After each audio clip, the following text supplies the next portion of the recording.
All night I've been talking to you about suitability. What's a suitable investment given your tolerance for risk and especially your age or when you're picking stocks for your kids to get them interested in the market?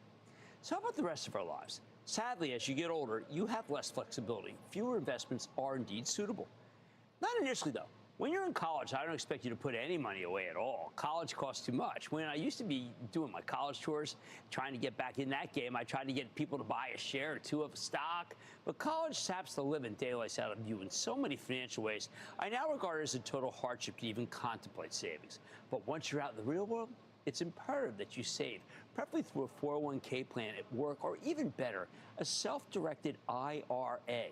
Now, see, I always prefer the latter because you can pick stocks, not just pick from options chosen by your employer that typically have high fees that really knock your return down. But that's for another show. This is where you have to begin the mix of index funds and individual stocks. Remember, I prefer both. There's too much risk in individual stocks to just put together a portfolio of names of your own choosing. So at a minimum, I'm demanding that you put your first 10 grand of savings from your first job into an index fund. The S&P 500 being my favorite, as I mentioned before. Now, I know that some will argue with this. I see them arguing on social media. I don't care. I know the truth. The possibility of one really bad stock hurting your nest egg, even as early as in your 20s, is simply too risky. With a nice slug of cash in an index fund, no single stock or even sector can do that. But with the rest of your money behind your first, after that first 10,000 bucks, I do like stocks, and I do want you to be diversified. Hey, that's why we play at My Diversity around here when we can, where I try to explain what diversification is in a breezy way. It's why we created the CBC Investing Club, to show you how to invest using my charitable trust as an example. Although the trust has a lot of restrictions to prevent me from using the show to juke the stats, as they say in one of my favorites, The Wire. But I can tell you that if you want in-depth work on stocks I frequently mention on this show, the Investing Club is the way to go. So I set it up because I always talk about buying homework. I tell you that you need to buy a stock, but then you have to keep up with it. Buy and hold doesn't work. Remember back to earlier in the show when I discussed how hard it was to do the homework? Those trips to the Harvard Business School library to study months-old research and microfiche?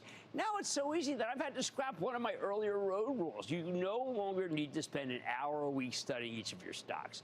Sure, you need to read the conference calls. You can Google articles galore, so many that you'll get sick of the process very quickly. You can have articles and research pushed to you along with charts that I only could have dreamed of having 30 years ago. Or you can read what we write at the Investing Club. Let us help you do the homework. Whatever makes you the most comfortable in your efforts to take charge of your money is what I favor. Remember, I want you to be either a good manager of your money or a good client. I do not have a preference. So let's talk about picking stocks as you get older. It's at this stage when you need to know thyself in terms of risk. Until you get to the late 20s at the earliest, I want you to take tons of risk, maybe more than you think you can handle, whether you like it or not, because you've got your whole life to make that money back if something goes wrong. But when you get to your late 20s, all I can do is ask you to think about what you'll do in a sell-off. Do you have the wherewithal to take a decline and buy more? Or does a sell-off sicken you and make you wish you had no exposure? Can you accept that stocks go down? Not a silly question, given how they typically do go up over a period, albeit with periodic swoons down that are painful. These are crucial questions that only you can answer about yourself. I would like you to take more risk and own more individual stocks that have growth characteristics once you have put away that first 10,000 in an index fund. But once you're in your late 20s, I would hate to see you commit more than 20% of your money, your mad money, to speculative growth stocks. As you get older, I want you to capture more income by owning stocks that pay dividends. Perhaps add a fund that boasts high dividends than the S&P 500 offers. But don't be too quick to do so. In fact, I wouldn't advise you to start investing for income until your 30s. And even then, you should do it gradually and small. Only in your 40s do I want to introduce bonds to your portfolio. Now, in the old days, it would have been heresy to suggest you don't start investing in fixed income by your 30s, let alone your 40s. But the problem with that is twofold. First, life expectancy. Many people are outrunning their fortunes. And the bond market itself. There aren't always a lot of risk-free fixed income alternatives that don't entail a lot of risk. Generally, I'd rather own a high-yielding dividend stock that can raise its payout rather than a 30-year Treasury bond that yields, say, 4%. Of course, as you get older, I recognize that most bonds do have that non-caveat emptor provision. You can and do get your money back. Can't say that with stocks. As you enter your 60s, it's easy to see how you can put up to 50% of your money into bonds and take bonds up to 10% more each decade. That brings us back to the notion of suitability. If you can't handle the risk, if you think the stock market is simply not as legitimate an asset class as it once was, because it is prone to such deep valleys and what in retrospect look like overblown threats, then I think you have to decide yourself if cashing out or taking stocks to minimum levels is right for you. And I can't blame you if that's the case, because it has been an uncertain asset. The bottom line, it's your life, not mine. So get comfortable with what you can live with, but risk at least until your middle years should remain your best friend. Stick with Craig. Jim Cramer, the diehard of the dollar. Hey, Jimmy, love the show. My 5-year-old grandson loves to watch your show. I have to thank you for making us money when it's there to be made. Our world is a better place with you in it.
Booyah, Jim. Your integrity makes you the booyah saint of Wall Street. Booyah, Jimmy Chill. Booyah, Jimmy Chill.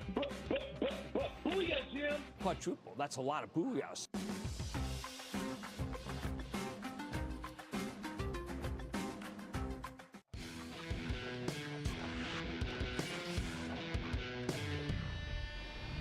I always say my favorite part of the show is answering questions directly from you. And tonight I'm bringing in Jeff Marks, my portfolio analyst and partner in crime. Help me answer some of your most burning questions. Now, look, for those of you who are part of the Investing Club, Jeff will need no introduction. For those of you who aren't members, I hope you'll, of course, I want you to join. I would say that Jeff's insights and our back and forth help me do a great job and him do a great job for all Mad Money viewers, but more importantly for members of the club, because this is what we really do. Now, if you like this, please sure to this thing, you know, I mean, like when you go to, like I went to a restaurant, you got to do it. You know, my kids show me how to do it. All right, so first up, I'm older. First up, we have Tony in North Carolina who asks, in a losing position, what is the difference between being stubborn or taking the loss and then revisiting? Okay, well, this is a fundamental question. See, in the end, what a lot of people confuse is taking a loss. You take a loss if you find that the fundamentals are deteriorating. You don't take a loss because it's like you can't take it anymore. So I think that this notion of a losing position, if it's a position where things have changed, you should have taken it. We have made the mistake at times of not identifying that there are changes at a company. Right. But we don't like to view a company as a loser or a winner, and a stock as loser or winner, because some of our greatest picks have been losers. Sure. There's broken stocks, there's broken companies. What you have to identify is that if the issue at hand is a structural issue at the company, structural issue at the industry level, then you're being stubborn if you hold on for too long. Right. But it could present itself to be a great buying opportunity if you stick with it and the company is able to fix itself up. And we've had those, many of those, over time. All right, now we're taking a look at some of your mad mentions. So let's go to Isaac, who says, Jimbo, which is what everybody calls me at home, by the way. Jimbo, my whole family loves your show. Thank you. I don't think I've bought or sold anything in the past 30 years without checking to see if you said anything about the stock. Now, this is what I love. See, Isaac uses us as a resource, one of many resources. I have never claimed to be the seer. I have claimed, and by the way, someone stopped this point and says, you know, you're a great entertainer. Well, I like to entertain to bring people in. I'd like to think that I'm not just a great entertainer. But what I would point out is that I want you to check. You should check. Maybe we've said something. We're input. That's what we are. We are an input. Are we the input? No. But we are an important input, I believe, in making stock decisions. Yeah, absolutely. It's doing the homework, showing you how to do the homework so you at home don't have to. Right. You still have to, but it's a guiding hand. Look, I always say that if you want, that there are people, a lot of people say just own index funds. I disagree with that. There are always people going to want to own stocks. If you want to own stocks, watch the show. Be a member of the club. You'll be much better at it. All right, next up, we're taking a question from Rachel in Florida, who says, hi, Jim. We have a 30-year plus time horizon. We inherited some money we don't need to live on. Does Jim advise against investing 20-25% of that money into S&P and the rest in stocks and bonds? Okay, this is really important. All right. Now, 30-year plus time horizon. Stocks, yes. Yeah. Bonds, no. You don't need bonds until you get very old. This is one of the points where I am definitely at odds with most of the so-called seers out there. I say that when you buy a lot of bonds, you're betting against your life. If you think you're going to pass away when you're 72, then it's 65, yes, buy bonds. I want people to think young. I know that sounds almost Pollyanna, but the reason why I say it is because if you have to go into a long-term care facility and you own bonds for the previous 20 years, you're not going to have enough money. Yeah. Stocks historically have outperformed bonds. Yes, 30 years, long-term time horizon. The key line, too, you're fortunate enough where you don't need to live off that money. That means you don't have the risk of selling it in a potential market downturn. You can stay invested in the market, and over time, you should do quite well. Yeah, I know. Look, I think that when you... It's really a tricky question because people don't really like to talk about mortality. But what really does matter is that if you have a long life and you've cashed in on bonds in your 50s and 60s, you're going to be broke. You'll be broke. as long as you take that horizon, you can ride things out with stocks, and I think you'll outperform bonds. Anyway, thank you, Jeff. I'd like to say there's always a bull market somewhere, and I promise to try to find it just for you right here on Mad Monday. I'm Jim Cramer, and we'll see you next time. Welcome to the Shark Tank, where entrepreneurs seeking an investment will face these sharks. If they hear a great idea,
sing a slightly different tune in the memoir. You are very clear that you're really future oriented, and you describe kind of beautifully like this way of like, you do kind of talk about like living in the future.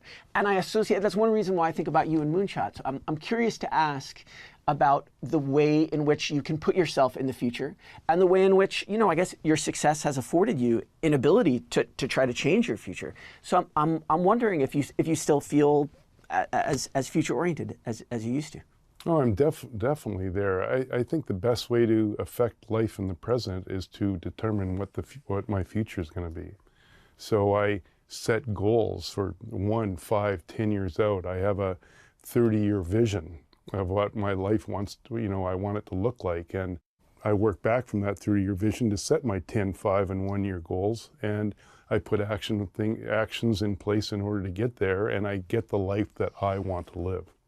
Do you feel that you've ever been disappointed that the present doesn't turn out to be what you thought the future would hold? I don't mind failing 50% of the time at my goals. I think failing is a muscle that very few people are used to now. And people talk about stress and mental illness. No, it's just a failure, and it's a failure to be dealt with. And I think people that learn how to deal with failure learn how to reset goals, reset conditions of satisfaction, new dates, and get on with life. What's the connection to stress and mental illness? Do you think that sometimes people misinterpret what's really same? Well, I mean, we've all heard of this thing called helicopter parents that have taken care of kids and doing everything for them, never let them fail, never let them have any adversity. You know, I think that that's the worst thing parents can do, and I think we're going through an epidemic right now. All right, but you know, that's ironic though, because it was your dad who told you, I think at a swimming pool, that instead of saving your energy in a race for like later on, the final laps, that you should go all out. Will you tell us more about the poolside theory that your dad gave you? And I'm pretty sure that's like it's important to your life.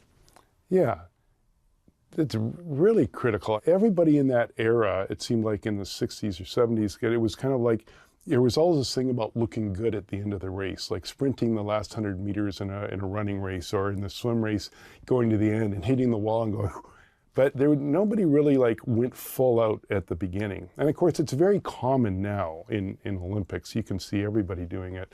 But at the time, it was rare. And so to actually like decide to go full out and fully commit, you know, had me get a Canadian record. I think it was the #2 time in the world at the time. And I went, wow, you know, like what? So now I became actually fearful, which is kind of an interesting way of being, of going through life and doing things and not committing 100%. I never wanted to get to my deathbed and go, I only gave that idea 97%. If I would have done 3% more, would I have done it, and would life have shown up differently? I never want to be on my deathbed regretting a thing. Chip, CEOs are not known for saying what they really think, and they're not known for being willing to be themselves. You printed your own manifesto of sayings on the actual Lululemon bag. Right. You know, it included one I think that people ended up getting upset about. It's about children of the orgasm of life, I think. Right. You wrote in your memoir that I think you said something along the lines of like, I'd rather see a child have a job than just waste away. Right. And then in an interview with a colleague here, you said, I think some women's bodies just actually don't work for Lululemon pants.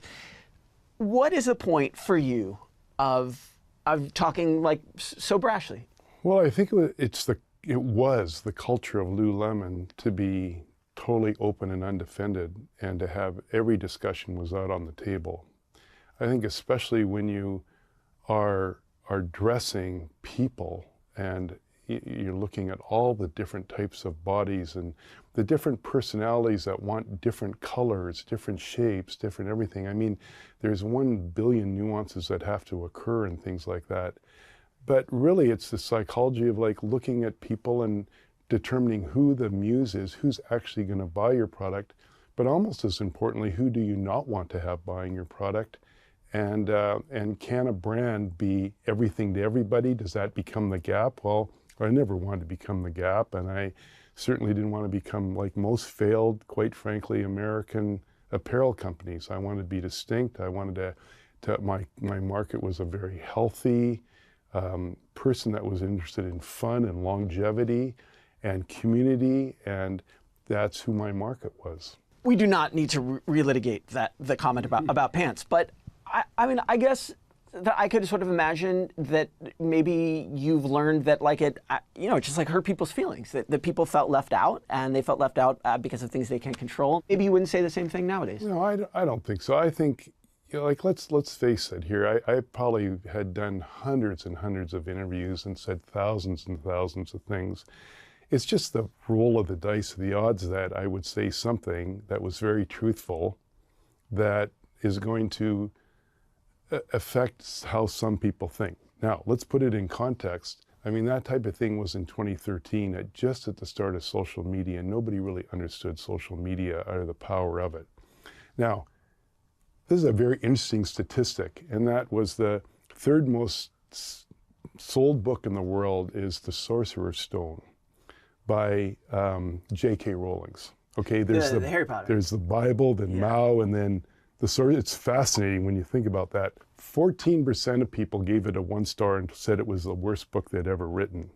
So if you kind of think about any subject or any line that anybody says about anything, you can assume at the very minimum you're going to get 14%. Now, that was a great book. So let's say the average is 22 to 23% of people are going to be vehemently opposed to anything that anybody says about anything. Listen, I don't think, though, that we should, first of all, I don't want to harp on this too much, but saying something about, yoga pants and writing Harry Potter are different. That if 14% of people who read Harry Potter don't like it, that may be the case. But I guess to make it a little bit bigger, I'm betting that you must have a sense that you're taking a risk. You're making a bet that by saying kind of what you want about bodies or the children line on the bag or child labor, a bet that you're just going to be yourself and you're going to say what you want and you don't really care what's going to happen. I'm sort of assuming that must be like a conscious gamble in your mind, or at least it was then, maybe. I don't think so. I think it's, it was 2013 was the entering of the stage of the world where people couldn't have an opinion anymore. Or I could have an opinion, but it didn't mean that people couldn't vehemently oppose to it verbally on a platform that would go global. I mean, before that, people said ideas all the time. What it is to be an entrepreneur is to have ideas that nobody else has.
Is there anything, I know that you really orient yourself to the future.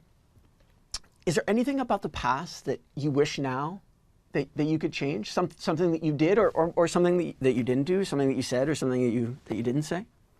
No, I'd say my only regret was I had total control of Lululemon 100%. It was a cash cow making a lot of money.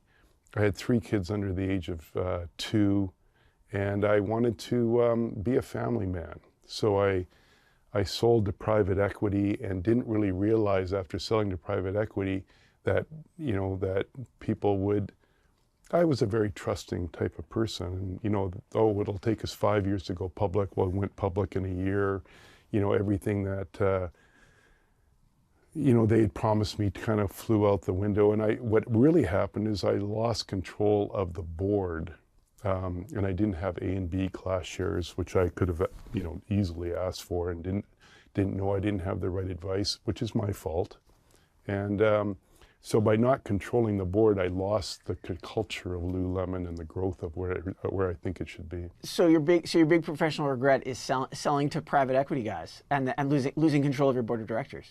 No, my regret would more be like I didn't spend time developing relationships with advisors or calling people that had gone through the process before and really understanding, what it is I needed to do. I think I also had surrounded myself with advisors that were also very nice, trusting Canadians, and I think, it's just that private equity isn't set up to, to tell you the whole truth about what's going to happen 3 or 4 years down the road. You felt you were naive? Oh, very naive. What do you want to say to people who are working retail jobs, maybe a job as a barista, a job with a boss, and they really crave doing their own thing, but feel like they don't have the resources or the capacity to actually try? What do you want to tell them? Well, I think it comes back to what we've been talking about already. Like, do you want to be on your deathbed and go, I wonder if I would have done that or not? What's the point of living a life like that? I'm going to have 2 kids. I'm going to live in suburbia. At 60, I'm going to retire, become a road cyclist, and then I'm going to die. It was great because then I'd lived an entire life. If I would have lived the life I'd already envisioned and then I died, that would be boring. Wait, Chip, where does this idea of the horror of a kind of basic life come from? I mean, you asked what's the point of that? I mean, I can think of some reasons to do it. Just decency, comfort, family, spending time with people you love and enjoy, I guess that's a low stakes life, but I don't think it sounds as bad to me. It sounds like it kind of horrifies you. Well, it is interesting that I think everybody makes the life basically in reaction to something that happened when they were in their childhood. Yeah. And what you're talking about is a type of person who maybe had a very rough childhood and very chaotic childhood. And in reaction to that, they want a very normal, safe, predictable life. Now, you could say I had a very chaotic childhood and everything, but I think my parents loved me, and I think that I was a firstborn child, and I was kind of, whatever my genetic makeup is or anything, I wasn't ever going to be happy with a normal life. There are those of us who have a boss and a boss's boss, and sometimes a boss for that boss as well. But we appreciate our paychecks, and we like the stability of it, a sense of certainty that it offers. Can you sell us on the idea of living life your way? Well, a leader is someone who creates a future that would otherwise not have happened. And a leader can be anybody. It can be the maintenance person sweeping the floors, and it can be the CEO and everybody in between. I think you can have that life that you want to live, but it's important to be a leader to yourself. And so what does that leader do? He inspires and loves other people and makes everyone around them attain their very, very best. Is it possible to have that life, a life of generosity and love, but without being a successful entrepreneur, just having a kind of stable job, maybe even in some ways what might look to the outside world like a mediocre job? Could it be possible to sort of be successful in your book like that? A truly happy person is living in choice. So choice means not deciding. So deciding to do something is kind of like suicide. You're cutting off choices, where choice is really about coming up with 4 or 5 different possibilities for how life is lived, or almost how every moment is lived. And that's really only possible by, again, having that amnesia and letting the past go and creating the present from an unknown future. So I think as long as somebody is choosing the life that they're living and not doing it in reaction to their past, then they're living a fulfilled life. We're going to leave it there. Chip Wilson, really enjoyed having you here. My pleasure. Thanks, Max. Okay, very good.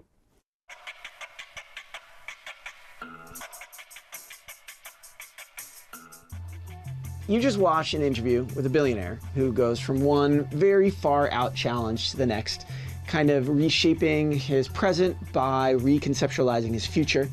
But it turns out he has mixed feelings about the word moonshot.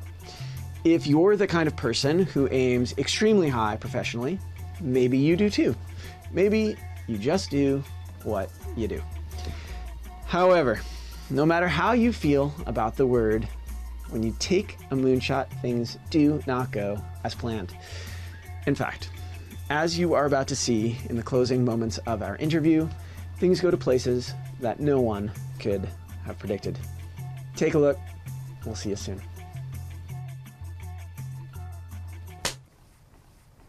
Yes, I can remember the last time I was dishonest, and it actually makes me quite sick. I was being interviewed by the SEC, and I think I had to say what wasn't true in order to, how can I say this?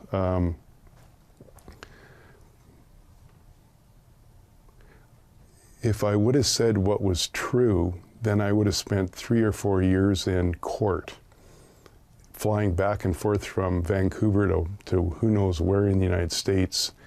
And I probably will have lost $1 billion in stock value. But more so, I just had 3 kids at a very young age, and I wasn't willing to be away from them. And that took more precedence over telling the truth. Will you just give viewers context of, like, you know, I was here at the time and they were asking about X. The viewers are going to be like, holy what is he talking about? Will you just add in full sentences, like, just help orient viewers so they're not completely flummoxed by that? No, I won't. You're just going to leave it mysterious? Yeah. All right, well, I honestly want to know more. Yeah, I bet you do.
Ambition and success are similar, but they are not the same. You can be ambitious and a total failure. You can be a success with no ambition at all. If you call someone ambitious, you might not even mean it as a compliment. You might be trying to say they're more of a schemer than a dreamer. The truth is, ambition can be a little embarrassing.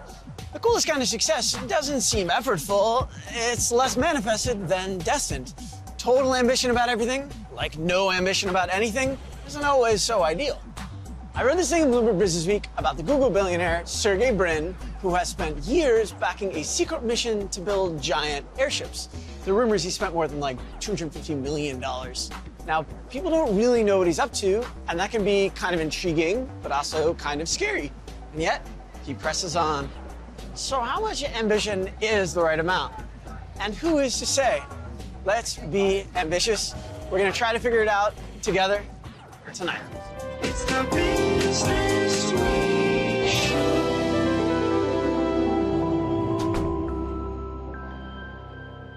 Welcome to the Business Week Show. Tonight, ambition.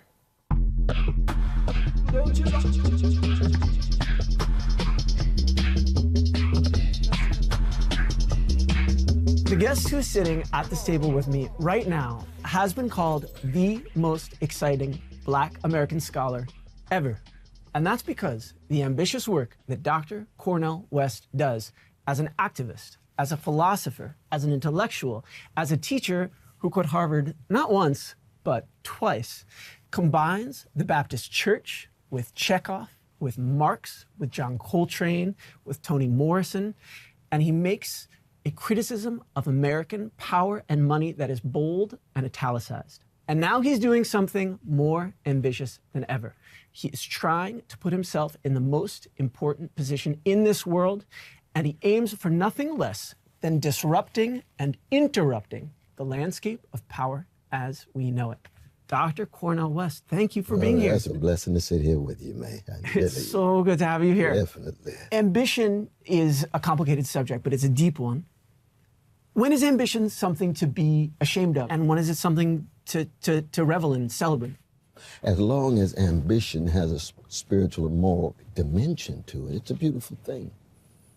Tolstoy was ambitious. Toni Morrison was ambitious. John Coltrane was ambitious. Stephen Sondheim was ambitious. All of these folk who were ambitious really were people who had a profound vocation. See, a vocation is not the same as profession.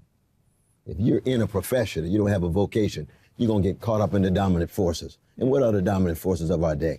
Markets, buying, selling, spectacle, image, celebrity. Let's go back. Too much narcissism and hedonism and not enough caring and nurturing of others as well as self. But it's always been that way. See, I'm not an alarmist about that. No? Doesn't alarm me? Oh, no. Every moment of human history, it's been a history that's pretty ugly, man. You know, the challenge has always been the self-destructive tendencies of the species. I want to mention something about Donald Trump, which is that a year before the 2016 election, I sat with him. I reported on his corporate bankruptcies. There were many things that surprised me about being in his presence and talking to him.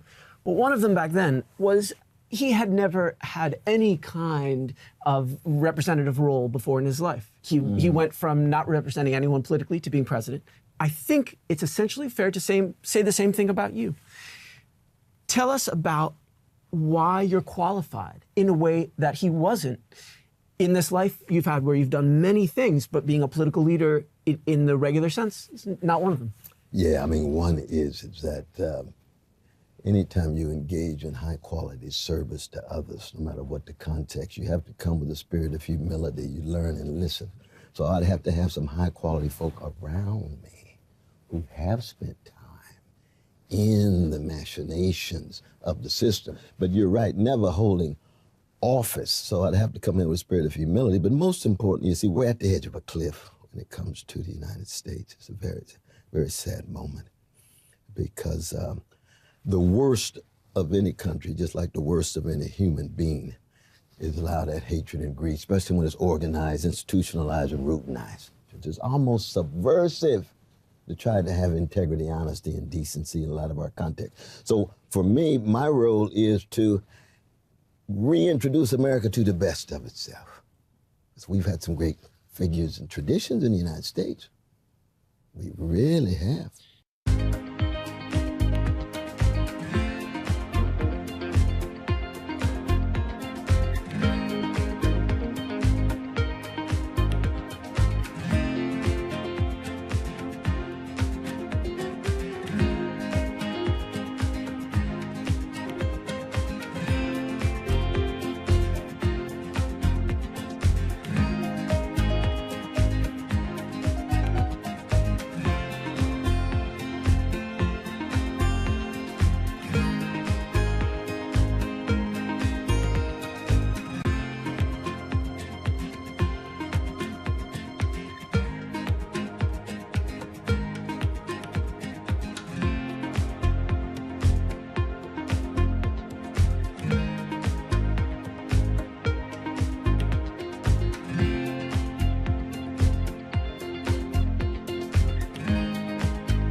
I have a financial question. You mentioned the word accountability. You know, there are reports that you have owed hundreds of thousands of dollars in federal taxes, and then a smaller amount, I think tens of thousands of dollars in child support. Yeah, that was the one that was a lie. I've never actually had any child back payment in that sense, though. Let's talk about taxes. Very much. Oh, yes. It's fair to hold candidates to really high standards.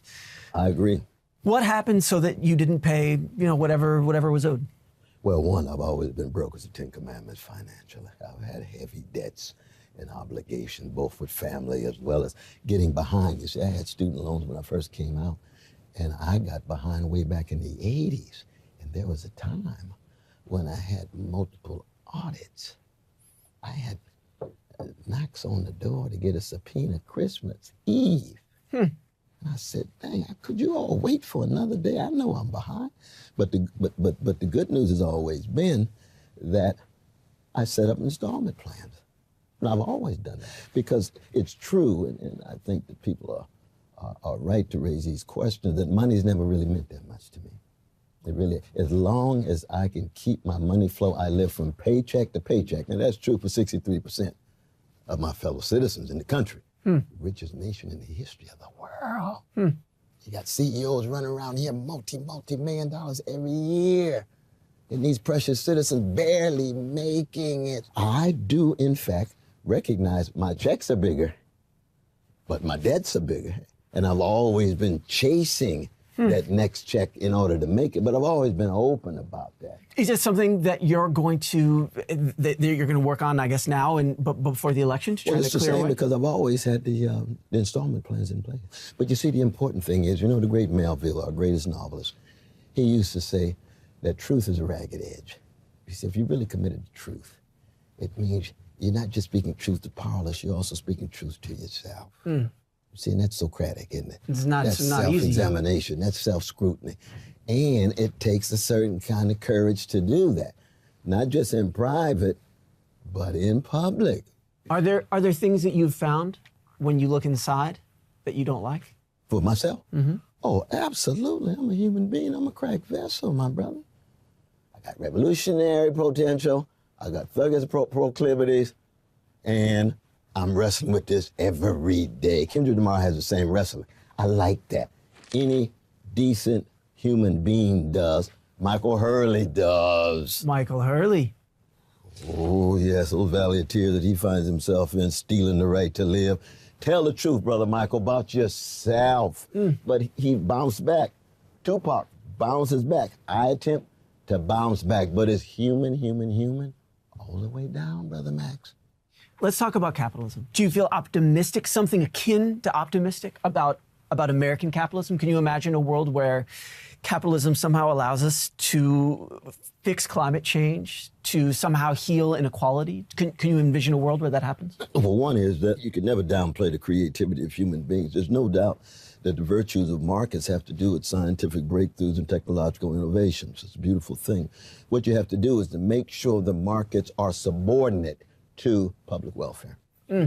But unfortunately, especially in the United States, it's very difficult to be optimistic about American capitalism. It's had a long time to generate these results. In my campaign, I'm calling for an abolition of poverty, abolition of homelessness, strong defense of workers, strong defense of women, control over bodies and so forth, and a real accountability of the organized greed at the top. You see, so in that sense, I wouldn't say optimistic, but I'm not optimistic about anything.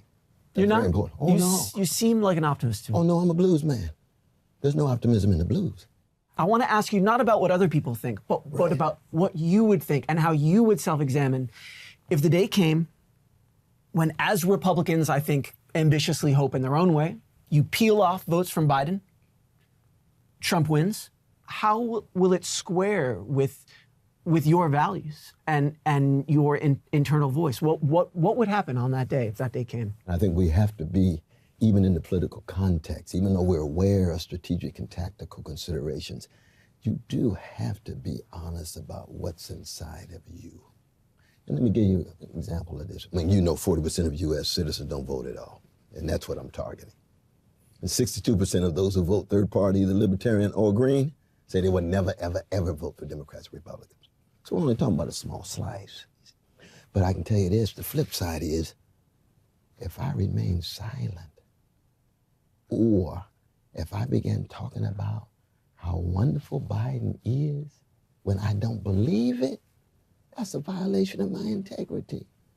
So that I do understand, you know, that kind of finger pointing, you are the cause of fascism in America because you got 4% and so and so and so. Yes, that's something that I wrestle with. That's part of that Civil War, the battlefield of my soul too. What I'm learning is that your real ambition is to be a kind of transcendent existential pressure inside the country to provide something that you think is not there. Well, it's a beautiful way of putting it, but I wouldn't use the word transcendent. See, I'm a funk master. It's not transcendent. It's immanent. It's grounded in the culture and lived experiences of ordinary people, of those Sly Stone call everyday people. And that's true for all of the social movements. They have transcendent visions because it embraces everybody, no matter what color and gender and so forth. But it is in the funk. And the problem of America is it tends to deodorize its funk. When you're playing your guitar, you know where the funky notes are, you see. The only wrong thing you said is that I don't think I'm a very funky guitar player. Well, you sound good to me. Okay, I'm telling you that. I'll take it. Dr. Cornel West, thank you so much. Thank you. Really, really enjoyed it. This was wonderful though, brother. It was wonderful for me. Coming up next, a director, a model, an activist, but is she ambitious? Stay tuned.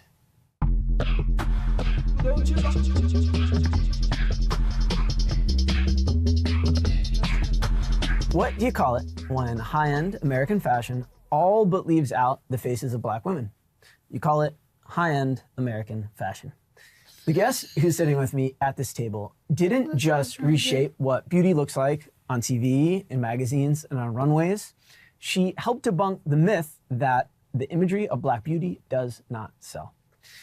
Beth Ann Hardison's ambition as a model agency owner, and as an advocate wasn't just to thrive, which she did, it was to blaze paths for other people to follow. And now, at 81, she is the co-director and the subject of an ambitious new film called Invisible Beauty. Beth Ann Hardison, so glad you're here. Thank you. Can we talk about just like the very specific word ambition? There's something I think maybe sometimes it's like has a little glow of nastiness maybe, you know, like No. Ambition sounds a little bit meaner than like drive or determination. To me, you're such an interesting and ambitious person. What does how do you even feel about the word? It's not like I don't like the word. I just don't think that I really am the one who really demonstrates it in the way that I think it's meant. Ambition to me is someone who actually plans to actually do something and do it in such a way that they work towards it, like becoming a doctor, a singer, a musician. The ambition has to be there. The passion has to be there. I come along like a troubleshooter, but it's not a plan before that until I see the problem. To me, that's just like someone who's a house cleaner. You know, they're domestic. They just go, oh, there's dust on it. Oh, let me just wipe that off. And that's you. That's me to me. I want to ask you about your son, though, because when you modeled, you always kept a second job. And one reason why is that you were raising, sort of semi-secretly from the industry, a kid. You had a child. Yeah. You've said, my son and I needed to cross the line, the winning line. He became an actor. He played Dwayne Wayne on A Different World. How did you encourage a sense of ambition in him? And tell us about the toll that it took on your relationship.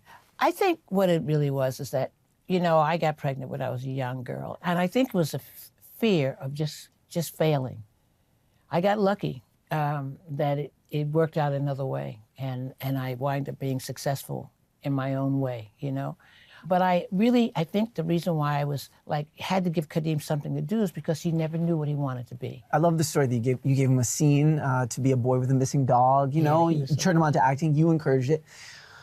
But look, I mean, it was your idea, not his. Do you have you thought yourself, or have you talked to him about the way that instilling ambition in other people can sometimes be a little dangerous? I don't think it's, and I like that you're stuck on this word ambition, Because you and I should go out on a date. We can argue this point. Oh, thank you so much. It's the first time I've been asked out on this television show. Thank you, Beth Ann. Because I tell you, I didn't think I was trying to impose ambition. That's for you to do on your own. I think what I was doing is really basically giving him an opportunity to grasp something. Ambition, I don't think you can really teach people ambition. Let's talk about you and your drive and your career. So in 1980, you became an agent at Click Models. I think you represented a very young Whitney Houston. Yeah. Then you start your own agency. Yeah. It's Beth Ann Management. Yeah. And you discover Veronica Webb. Yeah. Then you discover Tyson Beckford. Yeah. Whose contract with Ralph Lauren was, I think, also Yeah, that was major. What did it feel like to channel your drive, your ambition, if you want, through other people to help them succeed? It was no longer about you as a model. You were channeling other people. How did that feel? I didn't want to have a model agency. The last thing I wanted was a model agency, but they made me do it. Most things that I'm doing, someone made me do it. It's never my ambition to say, oh, I'm going to do this. Will you let me try to be ambitious myself and push back on something? Go ahead. Okay. We talk about your extremely ambitious career, and you're like, no, I wasn't really that ambitious. We talk about your son, who you push into acting, and you were like, well, no, I wasn't really doing that. And we talk about you starting a modeling agency, and you say, oh, I don't want to start a modeling agency. It's true. But Beth Ann, is it possible that that there's something about you and the way that you look at your career where you undersell the challenges that you faced instead of doing what most people do, which is oversell them? Yeah. I'll even get better. I didn't have a career. What I have is many different things I do. You know, I used to have people who stand behind me, and I used to say, this is my backup band. They can explain me better than I can. And people would step in front of me when I would be introduced to someone. They say, oh, please, she's so modest. Let me tell you what she's done. I don't take it on so well. I see that. Why do you think that is? I think because I don't think that much of it in the act of doing it. I think that it's something that just had to be done. Someone had to do it.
Be a little less rosy now. Okay. So in '96, you closed your agency. Yeah.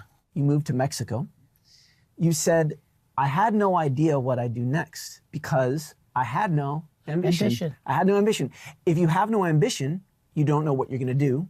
You just make sure you don't sink. Well said. You I got said some it. good quotes. You said it. Those things. Oh my gosh. How did that feel? Take me back to Mexico when it was like you had nothing doing after this decades of action. So I basically knew that I was having a nice downtime. It was good. And I didn't have to worry about doing too much. I still had to work a little bit because I still had Tyson. And then I started getting those calls. I think when I left the industry, New York Times had written an article on me saying who was going to do the work that I had been doing and how important it was. And I was like, oh, please, I'm out of here. You know, don't put that on me. Someone else can pick it up. And then when I started getting those calls about the models had disappeared and all, and I was getting those calls from Naomi, and you got to come back, you got to come back. And I wasn't going that long. It was like 3-4 months or something. Just to expand on what you're saying that Naomi Campbell was calling you to say the black models are disappearing. Yes, yeah. And I want to give a little bit more context. You had started an advocacy group called Black Girls Coalition. Yes. And that was an advocacy group for models with Aman, with Naomi Campbell. Yeah, but it was when it first started, just to be clear, when it first started, it was just to celebrate the girls, to introduce them to each other, because so many of them were working, you know, doing editorial, which had never happened before, but they don't know that. They're the first ones on the scene. I've been around. I've known this is the first time. Then eventually, in about 3 or 4 years later, I decided to go up against the advertising industry. Right. Because they were not reflecting their consumer. And you tell me you're not ambitious. No, that's not hey, can I get a... because this is serious stuff. I mean, look, the reality is you played a really important role in getting black faces onto runways and into magazines. But then lo and behold, what happens? The faces start disappearing. Yeah. The diversity, as it so often does in corporate America, especially, it makes progress and then it comes back. Yeah. What was it like to see failure following progress, and what did you do about it? Well, that's the thing. You always say, you know, you go 3 steps forward and you fall 4 steps back or something like that. And it took me 4 years before I can really get back on that horse. I'm coming back and okay. That wasn't so much like ambition to me.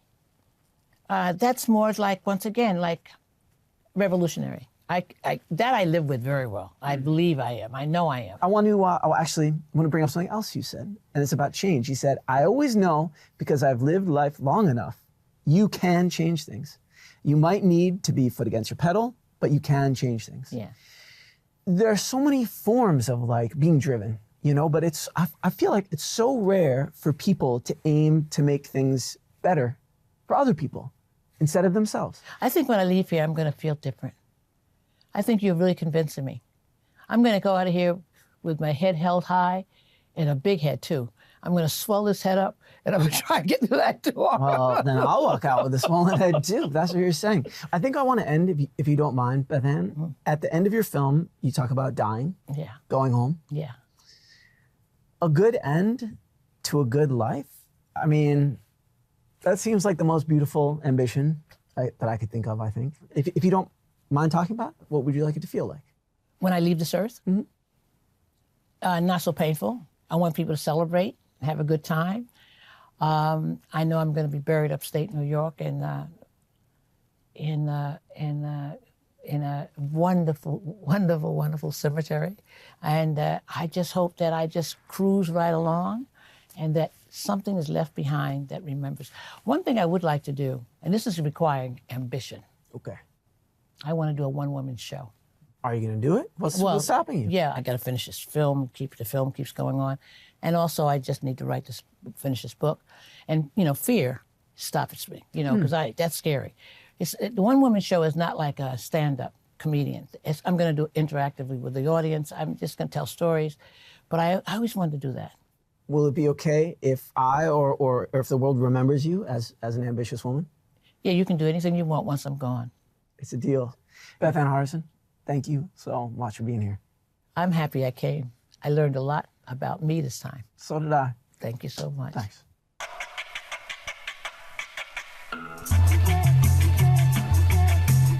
It was extremely ambitious to think that we could learn about ambition, how much of it is enough, how much of it is too much, by just asking ambitious people to tell us. As it turns out, sometimes we can easily recognize the ambition inside of us, and then sometimes we totally rebel against the very concept.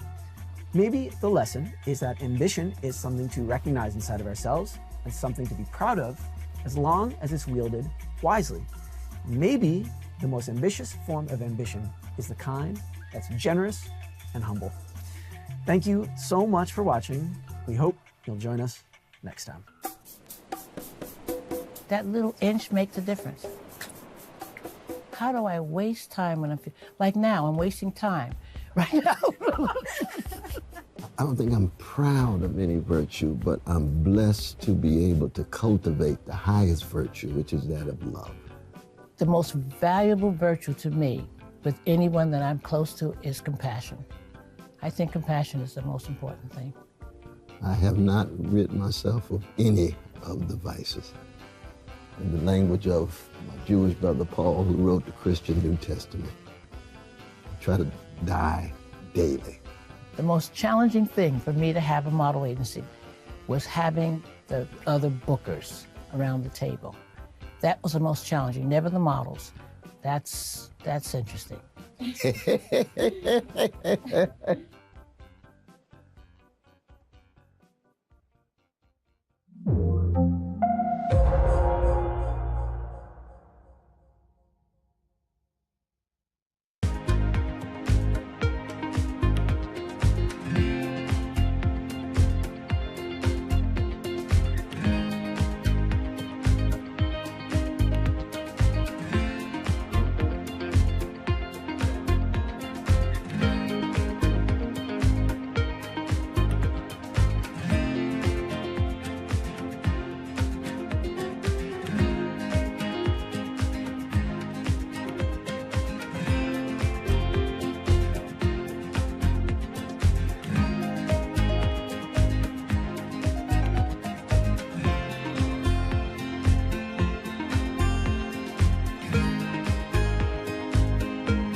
It is very easy to get a bad reputation. It's very difficult to win a good reputation, and it's hard, but not impossible, to turn a bad reputation into a good one. But if reputation is what other people think about you, then what does it even matter? More importantly, when do you ever have control over other people's thoughts and feelings? I read in Business Week about crypto, which has had a terrible reputation for scams. The journalist Zeke Fox, who has a reputation for very funny writing, also very serious reporting, looked into the coin Tether. And what he found was a crypto-powered human trafficking ring in Cambodia. Sometimes reality turns out to be much worse than reputation, and sometimes reputation turns out to be a lot worse than reality. How are you supposed to sort out which is which? We're gonna try to do it together tonight. It's the Business Week Show.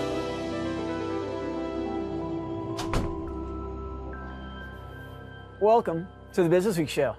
Tonight, reputation.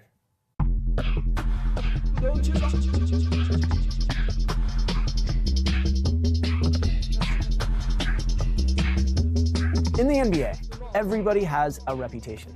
The stars, the rookies, the fans, the coaches, the refs, even the lowly reporters. But few figures have a more complicated reputation than sports agents, and few sports agents have a more interesting reputation than the man who is at the table with me right now. You may know that Rich Paul is one of the most influential figures in the business. You may know he works with his friend LeBron James. You might even know his partner is Adele, but you do not know his full story. In a gripping new memoir called lucky me.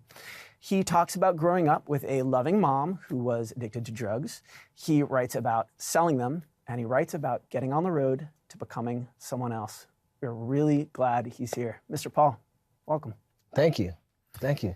The part of your reputation that I'm personally and professionally most drawn to has to do with your role in the NBA movement that's called player empowerment. So I think broadly speaking, it's a shift in influence away from owners, who are mostly white, I think by far, to players, stars, who are mostly black. At this moment, what don't fans understand about who wields the power in the business of basketball? When you talk about player empowerment, I like to use a different E word, because sometimes when you say empower, it gives off this perception that the players can do whatever they want. And that's not true. It's still a business. And I like to talk about the education of it, because I think players being educated allows them to understand that they have options. What those options are, well, that's to be negotiated, but also it's to be understood. And a lot of guys don't really have a perspective of the business. It's been something they've been doing all their life. And you can be taken advantage of just playing the game. I want to ask you about LeBron, because he's performed at such a legendary level for so long, under such close examination. He's a GOAT. What have you learned from him about how to be? As he became more and more successful, the person in him became better. But also, just like everything I've done has been earned.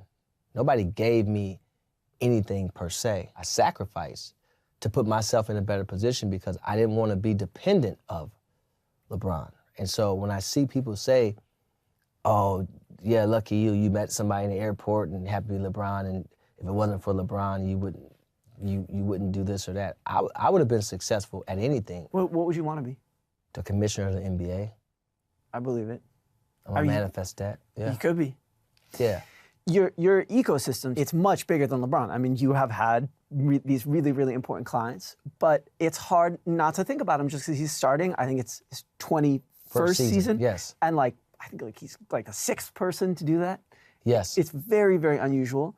So I'm wondering what you want your life in the NBA and also outside the NBA to look like in a post LeBron world one day when he's ready. It's going to look the same. That's why I built it. You know, today in meetings, it's there, but we don't go in pitching LeBron. We go in pitching clutch. And here's the thing. People say, oh, well, LeBron gave you an opportunity, lucky you did this. But you don't talk about, I think Donald Trump's dad gave him a loan, right? James Dolan's dad gave him a business. Somebody gave Mark Zuckerberg a loan. What's the difference? Yep. Because it wasn't my dad, and you get what I'm saying? Yeah. Everybody has to have an opportunity from somewhere, especially me coming from a place where if you had any entrepreneurial aspirations, who's going to look at your business? Who's going to help you do a business plan? Right. Here's an equity investment. Right. And then who has the experience and the know-how and the resources and the relationships to help you even navigate to a place to where you're doing it properly.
My favorite character in this book is your father. He lived with another family, but Yes. he helped raise you. Yeah, my brother and sister, yeah. You mentioned his business, R&J Confectionery. Yeah. You write, Dad was the type of guy that everybody wanted to know, 5'7" tall with a 6'5" reputation. Yes. He got to work every day, I think 6 a.m. 6 a.m., yeah. What did he teach you about how the business world works? Oh man, I mean, he just taught me the importance of consistency, you know, getting up every day, rain, sleet, hail, snow. There was no holidays. I watched how he treated people. I watched how he went about his day. I watched the things, the detail of it. And he can see things in people that they probably couldn't see in themselves, and he took the time out to have a conversation with you. I watched how he treated other business owners around him. So I'm learning this business every day. And so it got to the point to where my dad could just sit in the chair and me, my brother, or my sisters could actually run the store. Your dad is my favorite character in the book, but I would like to talk for a second about your mom because, you know, your depiction of your mom in the book is like it's not cliche though. It's not corny. You describe your mom as like not a bad person, just a person who was addicted to drugs for a long time. Yeah. But then your dad dies. Yeah. And after watching the impact of addiction on your mom, you make a decision whose context is like, you know, people should read the book to understand what's happening in your life at the time. Yeah. But you make a decision to sell. You don't do it for that long. It's like a part of the it's a part of the my book. toe in the water, yeah. Will you talk about like I was impressed that you spoke about watching addiction and making a choice to deal drugs. Like I found it like among other things just like very honest. Were you worried that it would somehow like impact your reputation or? No, I mean, how many people in high positions actually are users today, still right now? You know, and that's not a decision out of survival. That's something that they choose to do every day because they enjoy it. So you can't judge, right? I was a kid trying to survive. And so, yeah, my mom was great though. My mom, she had an issue, no different than the issues right now with fentanyl in our communities. But I can honestly say, going through those things, watching my mom, watching other people's moms, watching other people's dad, I was lucky enough to have my dad. And I was also lucky enough for my dad to explain to us at a very young age what was actually happening. And so I never lost the respect for my mom. And my mom had so much respect for us that today I understand why she was absent, because she never wanted us to have a visual of that.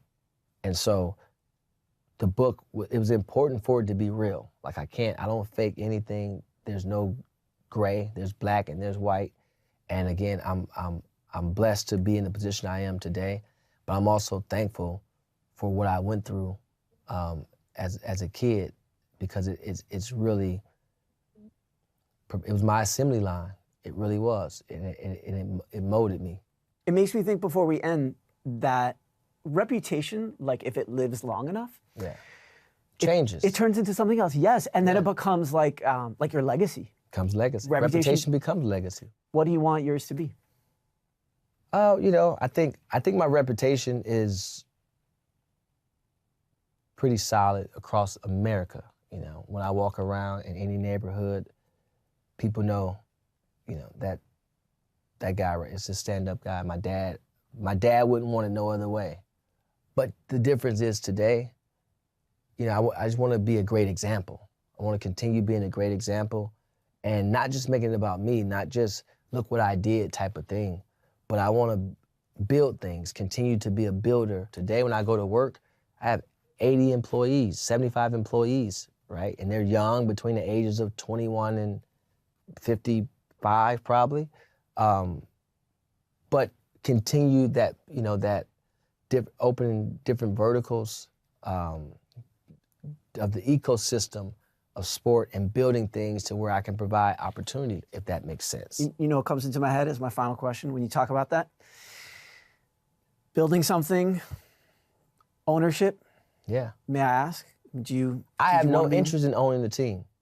I don't. I know, you know, my competitors are trying to push that narrative out there. Oh, is that right? Yeah. They're trying to. They save tell the families that all the time. Oh, don't go with him. He's gonna when LeBron retires, he's gonna go and own a team. Like, but first, I don't have enough money to own a team. First of all, so let's just get that out the way. And then secondly, I think owning a team would hinder me. I'm a creative at heart, so I have to have a lot of different irons in the fire. Because one thing people don't realize, those owners, they built something. So they don't own a team all day, every day. They go to work. They run Aries, they run, Blackstone, they run, so many different businesses that they have. Carnival Cruise, all these different things that the owners have. They don't just own a team all day. So you think I'm gonna go sit on my couch and own a team? No, I don't want to do that. I could definitely imagine you like starting you mentioned Aries, like a private equity fund. Would that appeal to you? Yeah, it would, yeah. And I just might. What would you call it? I got the name, but I can't give it to you. All right, we better end there. I'll give it to you off the air. I'll hold you to it. I got it. What a pleasure. What a pleasure to have you. Thank you. Thank you so much for joining me. Great, man. Thank you. I enjoyed it Appreciate very much. you. All Yep. right, you take care. Coming up next, more reputation.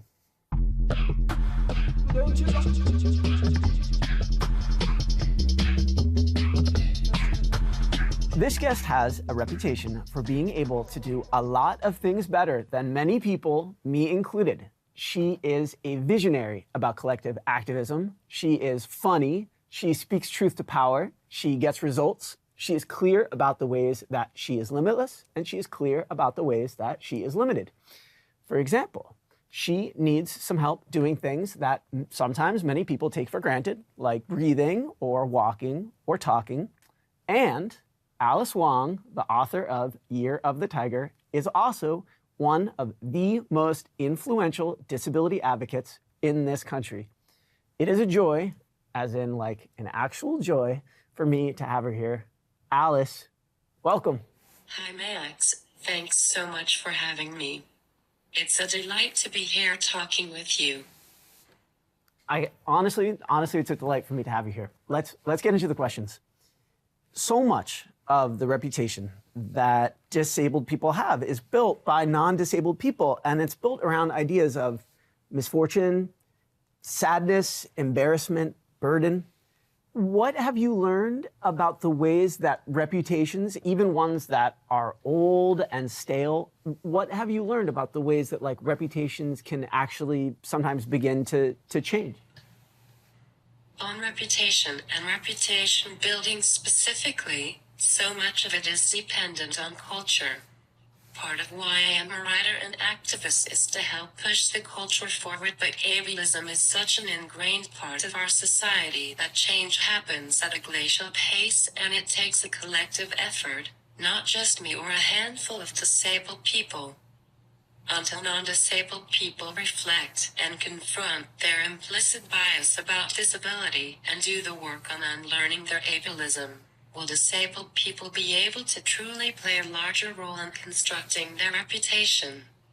There will always be people in power who want to maintain the status quo and the ability to distort and erase disabled people's sense of self and their reputations because it serves them. I myself try not to care too much about what people think of me and continue to do work that gives me joy. And if that helps others see that there's more to life than a good reputation, that can be a positive step in the right direction. Speaking of the work that you do that brings you joy, your work, your body of work, Alice, is so wide and it's so deep. You're the founder of the Disability Visibility Project. You're a co-partner on the political group that's called Crip the Vote. You served on the National Council of Disability. You've edited anthologies of work by disabled writers, and you've done much more. What's the reputation, though, that Alice, that you want to have? If I wrote my own reputation, it would be that I am someone who shows up, is thoughtful, accountable, and collaborative. That I am someone who welcomes critique and change, and that I want to learn and grow from my mistakes, and do cool things with cool people. That's a mouthful, but that's how I would like people to perceive me, whether they are acquainted with me or not. Alice, a lot of companies in this country and around the world, but not all of them, have a reputation for paying lip service to inclusion and diversity. I'm thinking about workers who are disabled, but also Black or queer or trans or Asian or indigenous, beyond. But the reputation is that they don't actually then do the real work of reshaping their own cultures after talking about it. What are a few examples, if you can name some, of companies and their leaders who really are, in your mind, really actually doing it right? I think most companies say they want to do the right thing and fail from the top all the way down. It's not enough to have a disability-specific employee resource group, a day committee, an annual speaker or a consultant or certain metrics. There has to be a long-term commitment that is strategic, systemic, and sustainable.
I have felt so incredibly tempted to tell you about my brother, Tommy, who has, just real magic and humor and love as a person. It's really shaped who I am as a person. I'm sure it's shaped me as a journalist and shaped my sister Anna and our parents as well.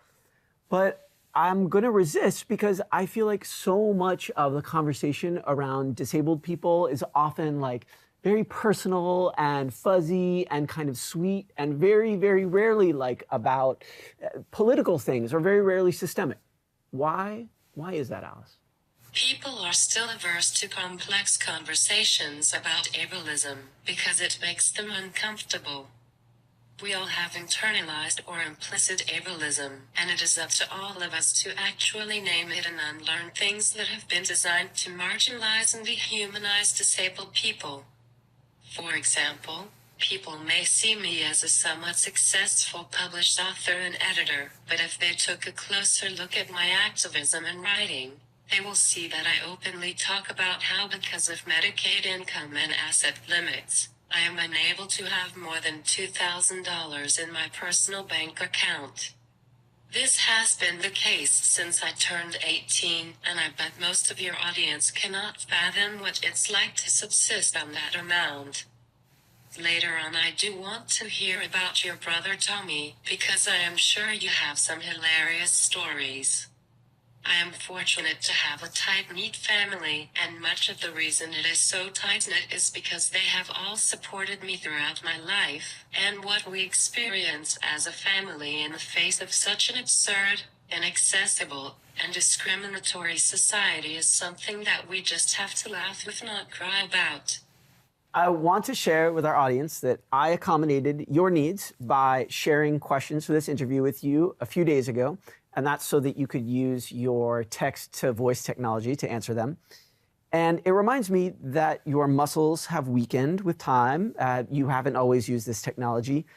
And people, I mean, by the way, including me, I'm about to turn 40, people have very, very strange and complicated feelings about change and about their bodies changing and weakening. What have you learned about how you want to face those changes in ways that feel right to you? Congratulations on hitting 40 soon. Can you believe this, but I'm turning 50 next year? Change is freaky and scary, but it's unstoppable and out of our control no matter how hard we try. Doctors told my parents that I wouldn't live to adulthood, so I grew up without an image of myself in the future. I couldn't see it, and while I have progressively become weaker and faced changes in my body and life circumstances, it is a freaking privilege and achievement to be this age, and not just surviving but thriving. A few months ago I moved into my own place for the first time. I finally have a home office rather than working from a small desk in my bedroom for decades. I adopted 2 cats named Bert and Ernie, who are my chosen family. I know people pity me and cannot imagine living like me, but what I have achieved and lost made me who I am, and I don't take anything for granted. Every moment with friends and family is a treasure, and I find joy amidst all the struggles and pain. Alice, in the grand scheme of things, I really don't think it makes much sense to ask disabled people to help non-disabled people to just like be better. And yet I'm also wondering, like, if you were just completely like the queen of the world, what you would demand, what you would demand from your subjects. Talking specifically about disabled people, in the United States, there is still a bias in Medicaid funding for institutional settings, where community-based services are optional for states while institutional settings are not. Many people think skilled nursing facilities, assisted living facilities, and nursing homes are safer because a person can get 24-hour care, but no one should be separated from society and hidden from the public. And by the way, institutions are not necessarily safe. In fact, they're rife with abuse and neglect, especially ones that are for profit owned by private equity companies. I would like to see a world where no one goes hungry and has housing, education, and healthcare, a world where bodily autonomy is respected, a world where communities and neighborhoods take care of one another. A world where disabled people aren't siloed by diagnosis. A world where we can rest, dream, and create. Those are a few things I hope to see in the future. I want you to know, Alice, how grateful I am. How grateful I am that you've joined us here. I'm hoping our paths will cross again one day. I'm grateful for your time, grateful for your energy, I'm grateful for you. Thank you so much for being on the show. Thanks a bunch for this opportunity, Max. The pleasure is mine.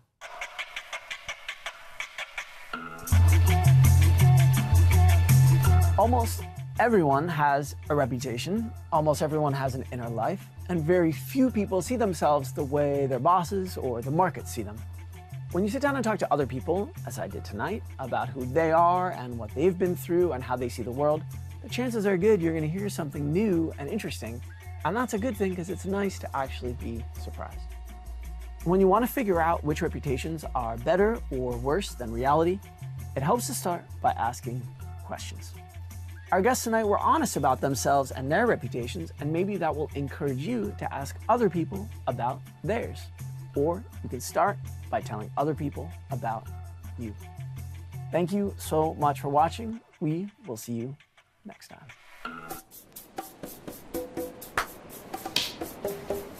I think the most important lesson you've learned in business is it's never personal. It's always business. My current vice is watching a ton of TV. When I was able to eat, I loved eating salty and fattening food.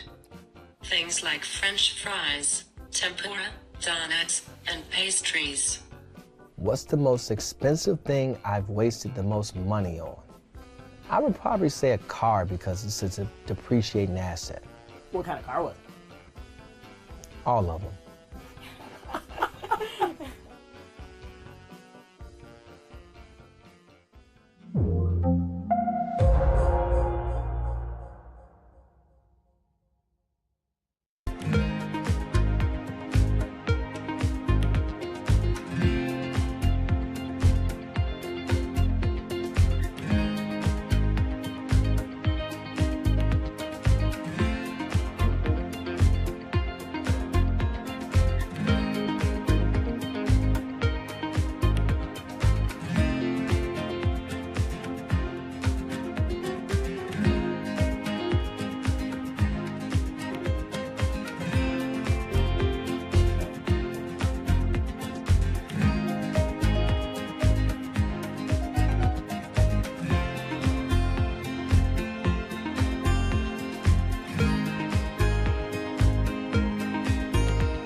If you get to work and you find it's really hard to do your job with imagination, do not worry.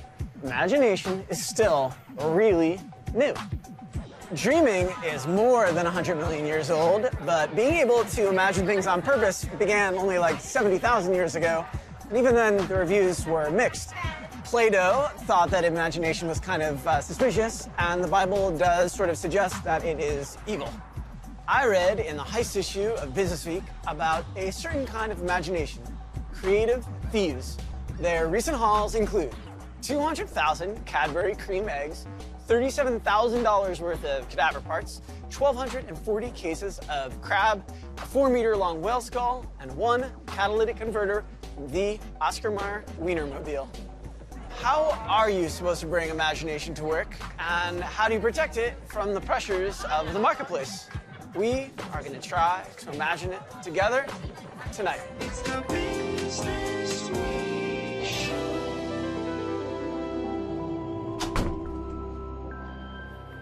Welcome to the Business Week Show. Tonight, imagination.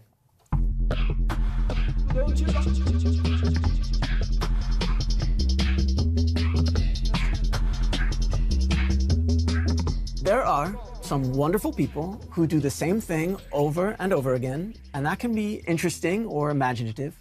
This guest is not one of them. Theaster Gates is interested in cities, space, land, planning, preservation, place, pragmatism, value, desire, development, capital, collecting, blackness, agency, and the art world itself.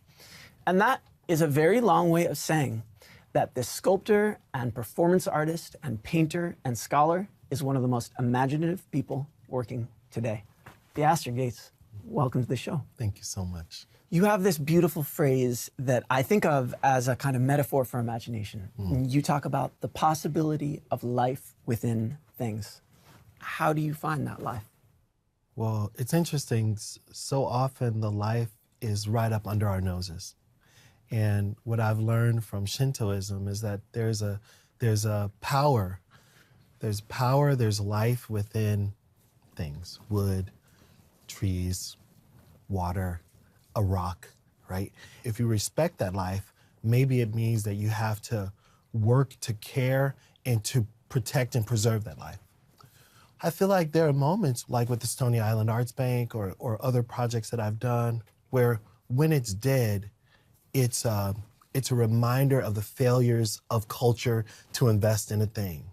But when it's alive, it's like a testament to what's possible when collective people believe in the power of regeneration. The work that you do on the south side of Chicago has been to find, I think, the meat on the bones, that have transformed spaces that were underinvested into spaces for artists to live and artists to show, and places to watch movies and places to listen to music and places to show collections.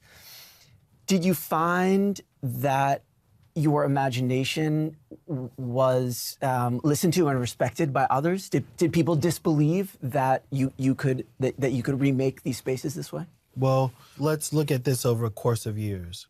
When I moved to my neighborhood in 2006, to the Grand Crossing neighborhood, things were interesting. It was a normal neighborhood adjacent to the University of Chicago where I had just taken a job. In 2008, the market crashed. Yep. And the real estate values and the kind of speculators that existed on the South Side, they were no longer interested in the speculative land. I slowly started trying to figure out, if no one else is going to buy and protect these buildings and make sure that people on the South Side have opportunity, and in my case, that culture continues to live, is there something that I could do to try to acquire some of these buildings on my block? So one at a time, with my mom's help, with friends' help, with my own sweat, we would acquire the building next to the building that we own and then renovate them best we could. And until we found ourselves owning, over the last decade, a lot of buildings. Have they had to make a new kind of language for, you're a developer, you're an urban planner, you're an artist. Are you inventing your own words so that you can explain what you've done and what you are trying to do? Definitely. I'm definitely always both inventing words and trying to resist certain labels. But there were times where I had real translation issues. So I would go to the Department of Planning, City of Chicago, and I would walk in and I would say, I'm an artist. And I would go to my alderman and I would say, oh, I'm a local artist in your neighborhood. And that did not get me the traction that I wanted. So I had to put on my shirt and tie, change my language a little bit and say, hey, I'm a developer. I've invested $10 million in this neighborhood. I'm interested in doing another $100 million of investment in this neighborhood, and I'd like the attention of my alderman and the commissioner of planning. I don't think imagination has to be generative or productive to be worth something. But when I think about your work, and I think about the cafe, and I think about your mill, you created actual jobs. Yeah.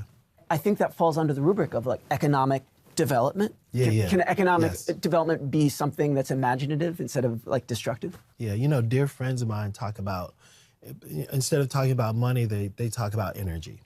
What can I do to create varying kinds of good energy? And most of the time I start with, what do I want? And I want to be able to get a good cup of tea in the morning. I want to be able to hear great live music. I want to see amazing films. I want my friends who make films to feel supported in the production of their films. I want to listen to house music and I want to jack all night. I just locked in to my neighborhood and I'm like, oh, those things that I would normally try to find in another place, why don't I bring them here? Yep. I'm going to build the amenity. And if I build it for myself, it means 500 people, 1,000, 5,000 people could also benefit.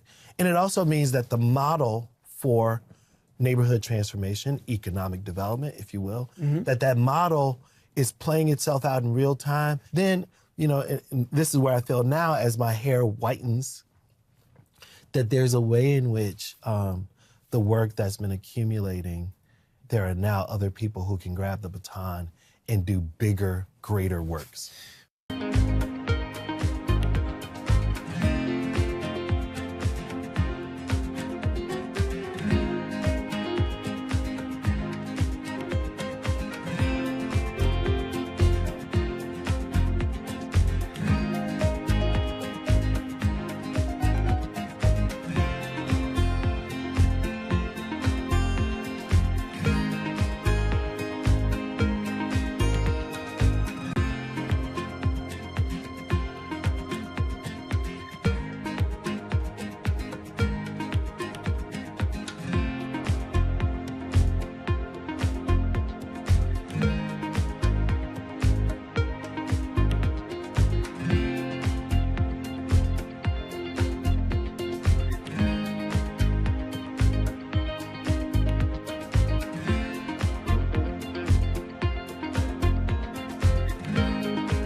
without at all taking away from the beautiful energy that you're describing, you know, there is something that a little voice in my head that scares me about what you're describing, because it reminds me of a very old lineage.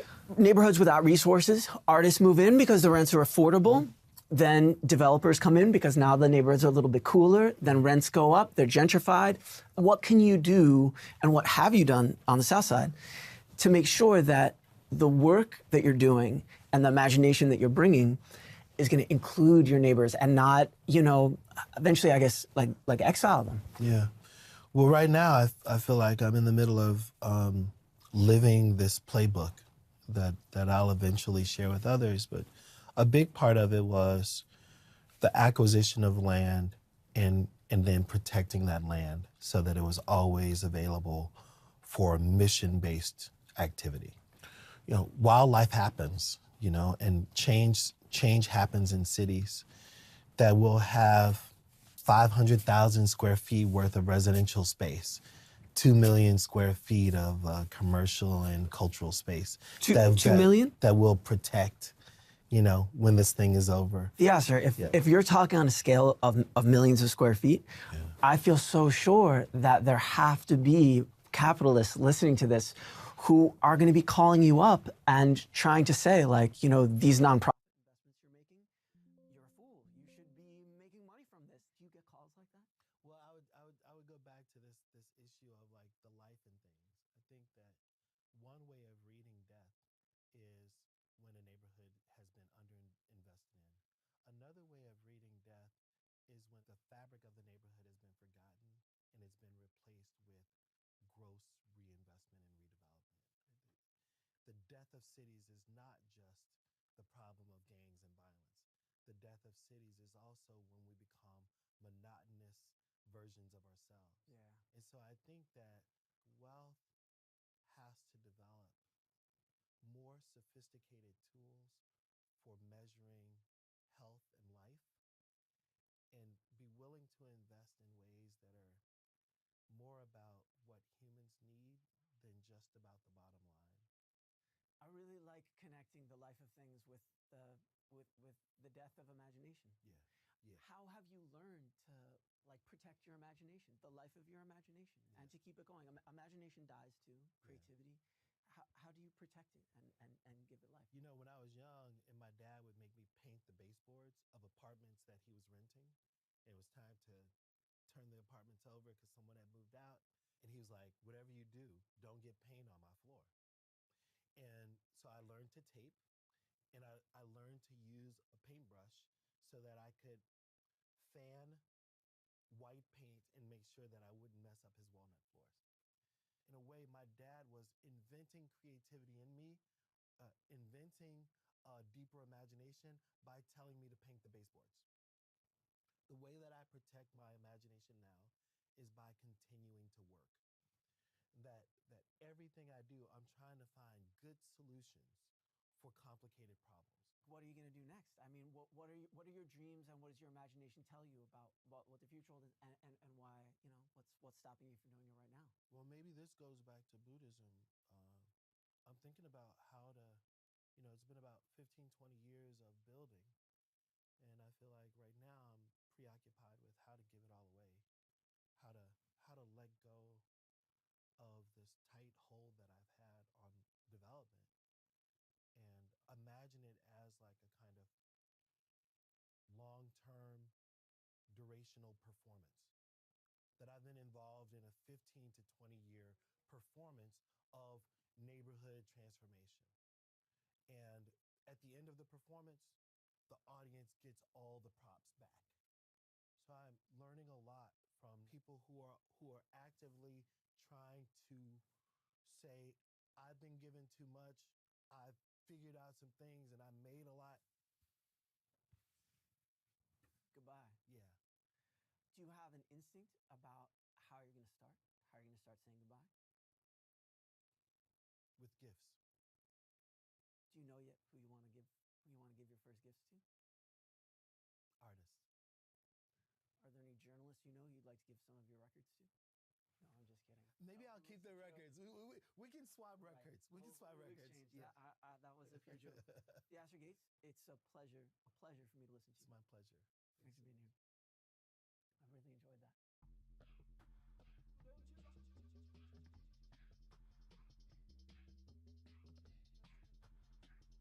Up until just a few decades ago, the systems of American art had practically no room for women. Museums, galleries, auctions, schools, and mass media gave the distinct impression that men had a monopoly on imagination itself. The guest who's sitting with me at this table played a key role in changing that. Judy Chicago's painting, sculpture, photography, needlework, much more, has helped alter the shape of art itself. And at 84, she is getting her first major museum survey here in New York at a new museum show that's just brimming with color and generosity and imagination. It's really nice to have her here. Judy Chicago. Thank you. The art world has become a big business in the way that it wasn't when you were starting. So I'm curious to ask, like, what have you learned about big business and about how big business works and how it looks that you couldn't have foreseen back then? Well, first of all, you know, I've been asked a lot about, oh, well, aren't you upset that this recognition has been so delayed and blah, blah, blah. Actually, I'm not. You know why? Because I had 5 decades of working in my studio without ever thinking about the market. So you have to really understand how outside of that I've been, because I had my own vision of what art can be, should be. I believe art is an act of generosity, and that I feel really bad for young artists because, you know, they get swallowed up, spit out like stocks on the stock exchange. But, you know, you can stand up to that. You don't have to do it.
Your work is willing to imagine something that, you know, I have a hard time with, which is, you know, not just the death of the world, which is something the art does deal with, but your own death. I was really moved by, I think it's called a mortality relief. It's this bronze piece in the exhibit, and it looks almost like a death mask in advance, but you clearly are able to imagine your end. What do you think about when you think about it?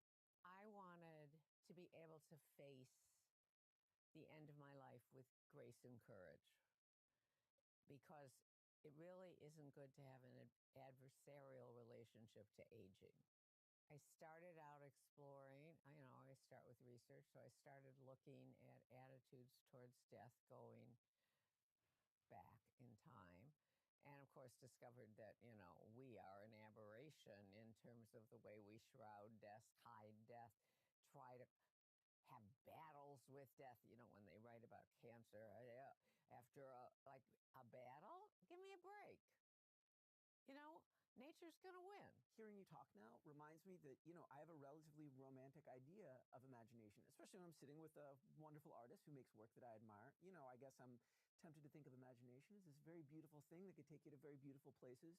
But you are also willing to imagine horror and grotesquerie. And I think that maybe people are uncomfortable doing that. There are a lot of people who are concerned about what's happening in our world, and they need to be encouraged to look at it, to think about it. We are encouraging people to participate in this digital quilt that I created with Dementi, the Web3 company, and Naja, one of the founders of Pussy Riot. And so there are a series of questions that I believe we need to answer, like, if patriarchy were dismantled, would women and men be equal? Would men have permission to be gentle and vulnerable? Would women have permission to be strong? Would there be equal parenting? Would the earth be protected?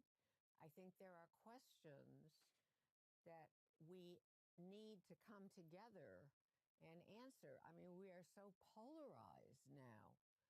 But if we don't answer those questions, we're going to drive the world to destruction. Judy, what you're describing when you talk about this work is the ability that an artist has to use her skills and to use her imagination to pose these difficult questions to people and make them think about it. But, it's like, Judy, I'm no artist.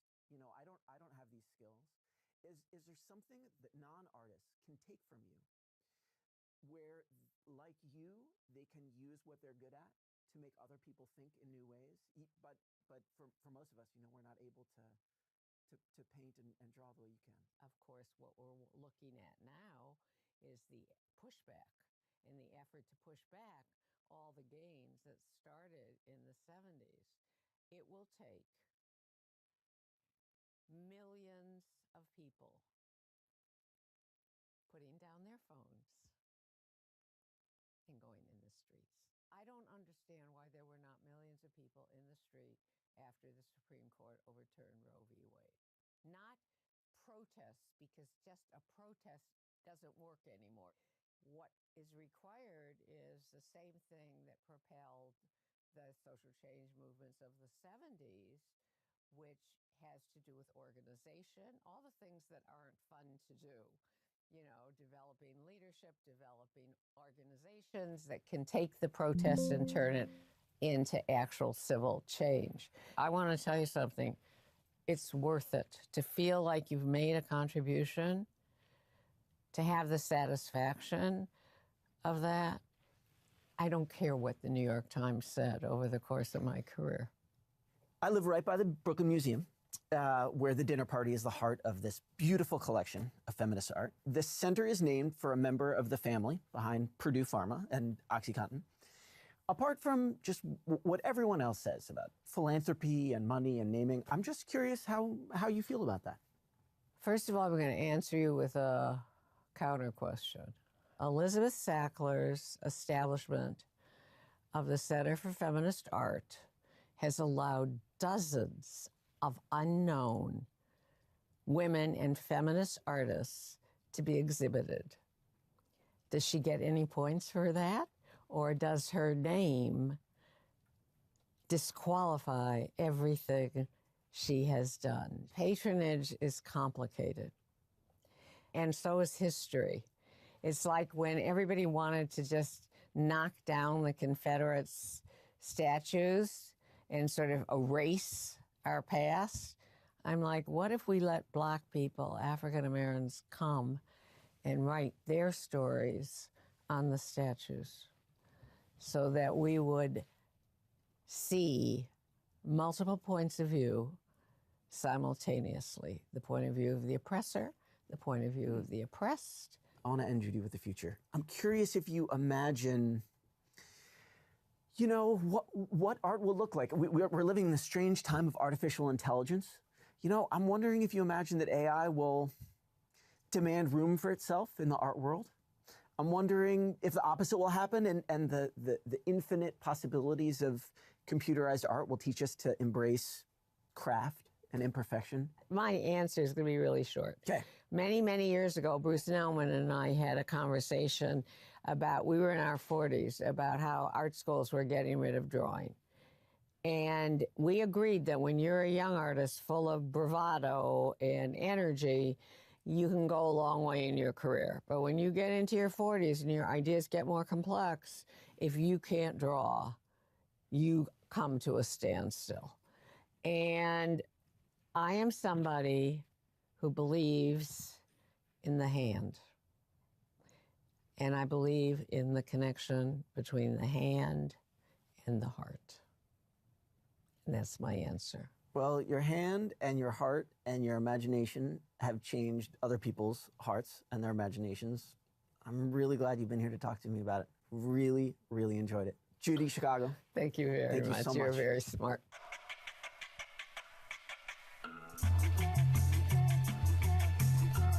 Imagine this.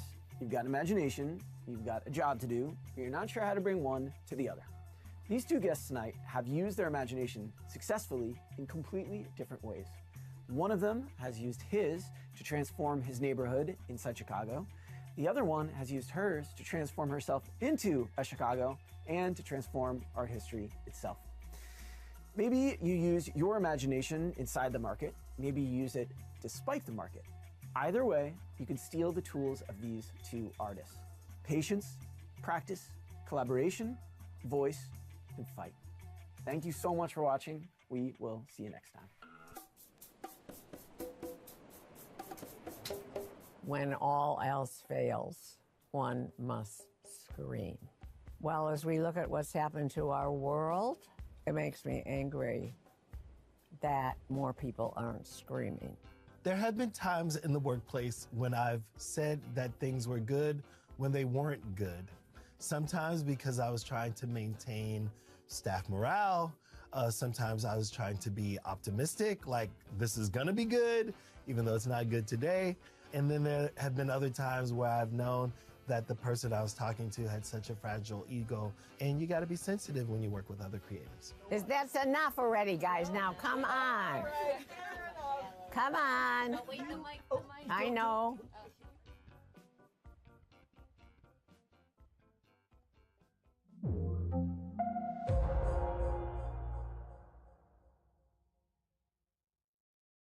This story did come around as something that's a bit different.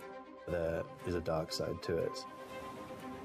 It's hard to even talk to people about these chemicals and tell them, look, there's a chemical that's in you that's not found anywhere in nature. This is the shadow fleet. To actually see clandestine behaviour, that makes you think, well, what else is going on?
Can you always tell a fake image from an authentic one? Deepfakes are undoubtedly one of the most challenging risks posed by artificial intelligence. These are the images, audio recordings, and increasingly videos, which look convincing enough to fool all but the sharpest amongst us. What's really interesting is that fake images, even the convincing ones, aren't new inventions. No, like that Loch Ness Monster picture. Or one of those creepy double exposure photos of a sad-looking Victorian ghost. Right, but their sophistication is rapidly advancing. And many experts say that political disinformation campaigns using deepfakes are not only happening, but set to become a far bigger problem. So, on this episode of AI IRL, we're going to hear things like this. How do you have a society? How do you have a democracy if you can't agree on basic facts? We can disagree on what to do with the facts, but we should not disagree on actual facts. And this. Should it be an independent body? It depends. Who gets to be in that independent group? Are they appropriately speaking for what, everybody in the world? As we try and answer the questions, what's next for AI and disinformation? And is it about to get a lot worse?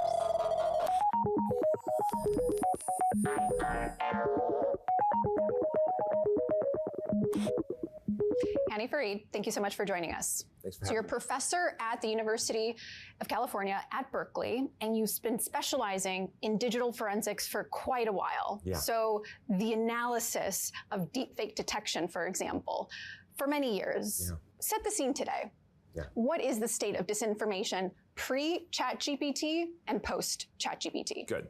So first, I think it's important to understand that disinformation is not fundamentally new. It is being amplified and powered by AI today, but we've had disinformation well before there was AI, well before there was an internet, well before there was computers. So this is part of a continuum, but I think it's an important part because it is about democratizing access to technology that is typically used to be in the hands of the few and now are in the hands of the many. And the one thing we know that when you take a powerful tool and you put it in the hands of the many, the threat vector changes. Okay, so where are we today?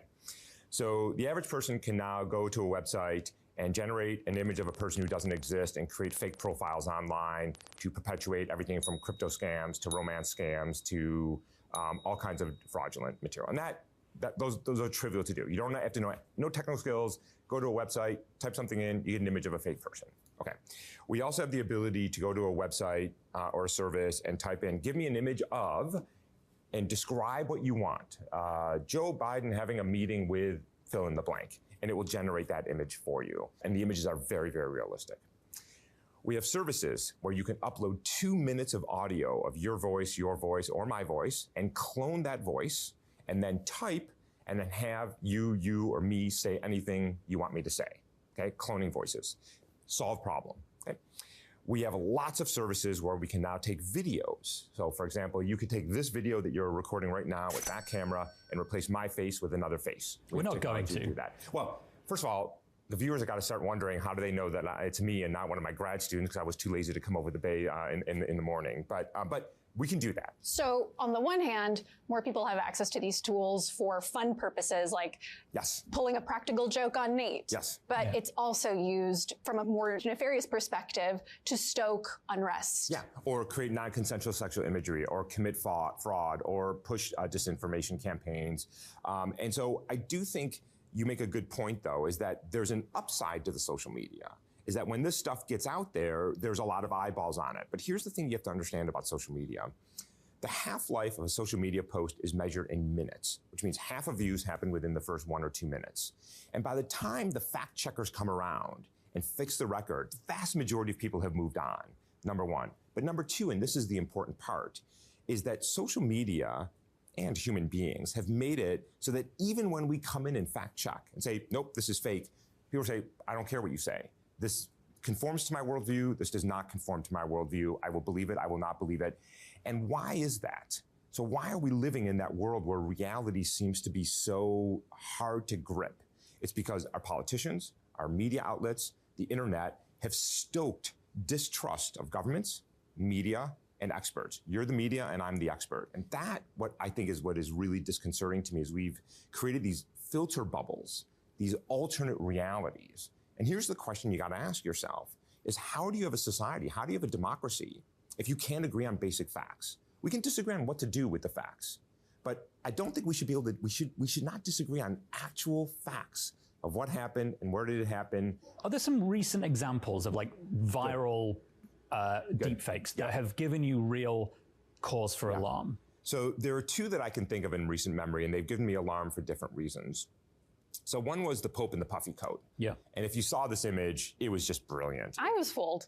Were you really? I think so. That's exactly why I was worried, is because journalists fell for it. And journalists who are smart and who are savvy and who are fundamentally skeptical about things. Thanks. He knows you. They fell for it. That's right. So that's what the photo was completely innocuous. It was fine. I don't care about the photo, but a lot of journalists fell for it. And that's when I thought, we have crossed through, there's a tipping point here where the images have become so good that really smart people who are by design critical are falling for it. That was number one. But here's the other one that really scared me.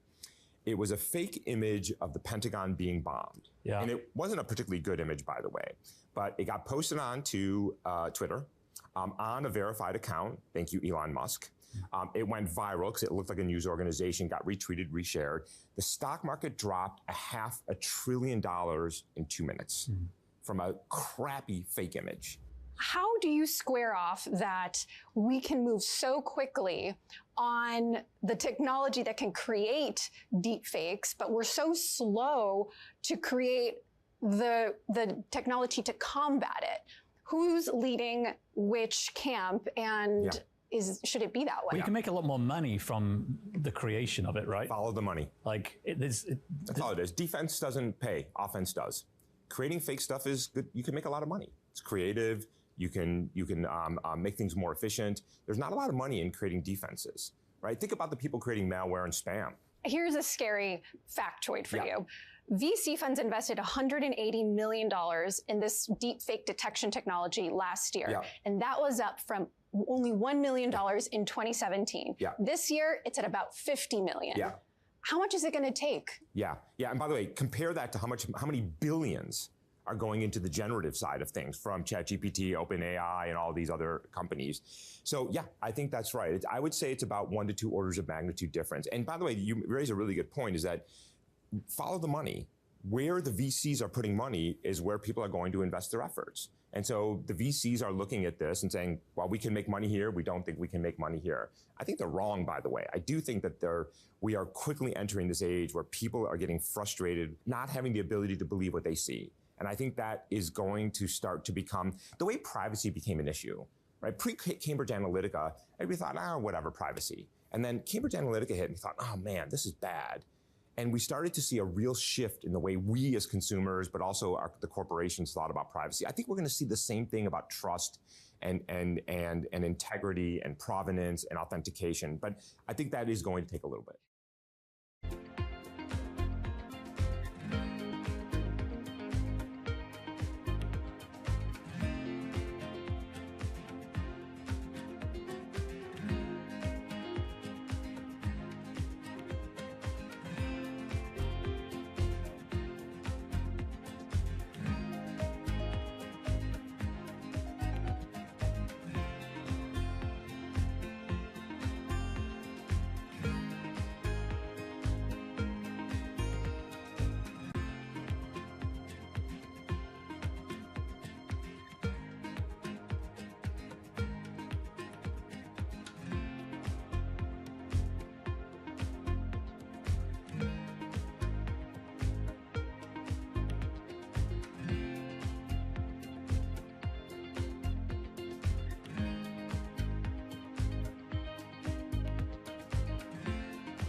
It's not just about detecting what is fake, but also believing when it's actually real. Yeah.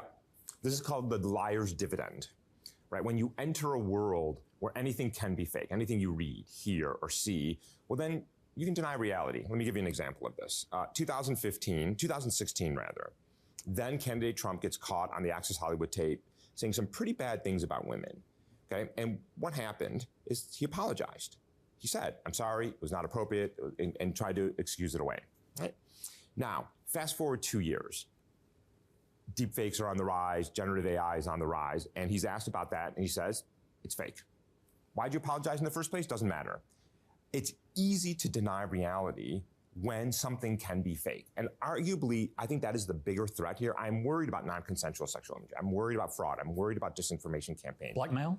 I'm worried about blackmail. I'm worried about the phone calls people are starting to get saying— robocalls. Yeah, robocalls in your loved ones' voices. I'm worried about all of those things, but that is nothing.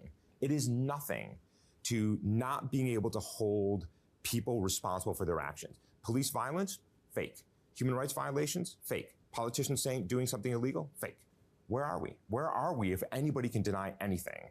And now we all become tribal.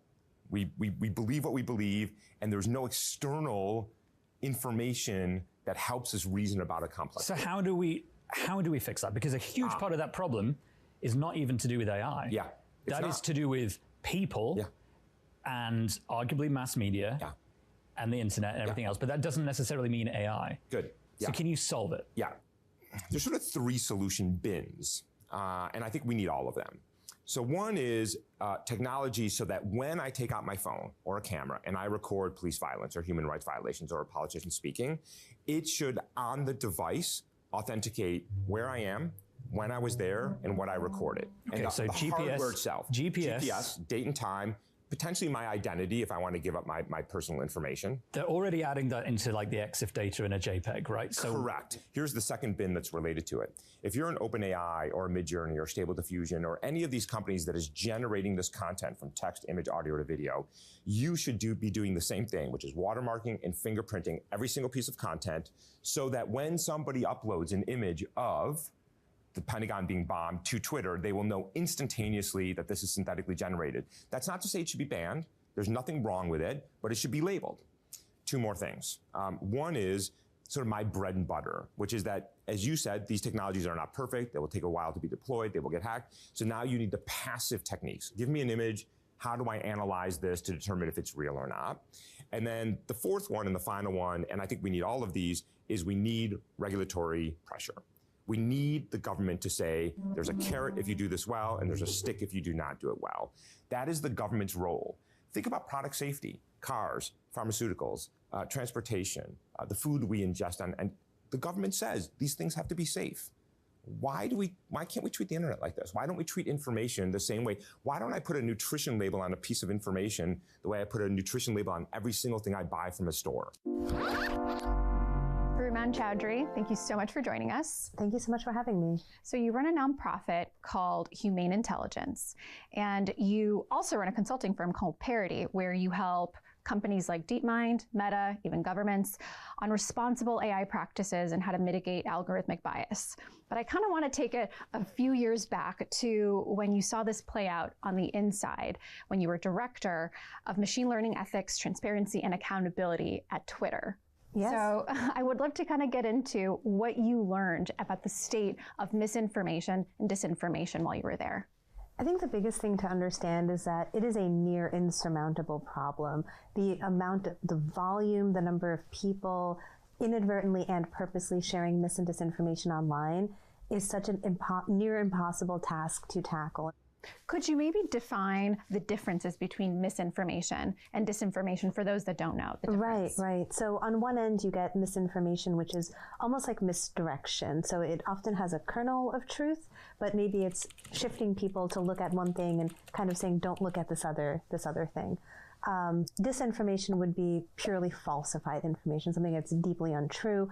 In general, most of the information online that is false or fake traditionally has had some sort of seed in reality.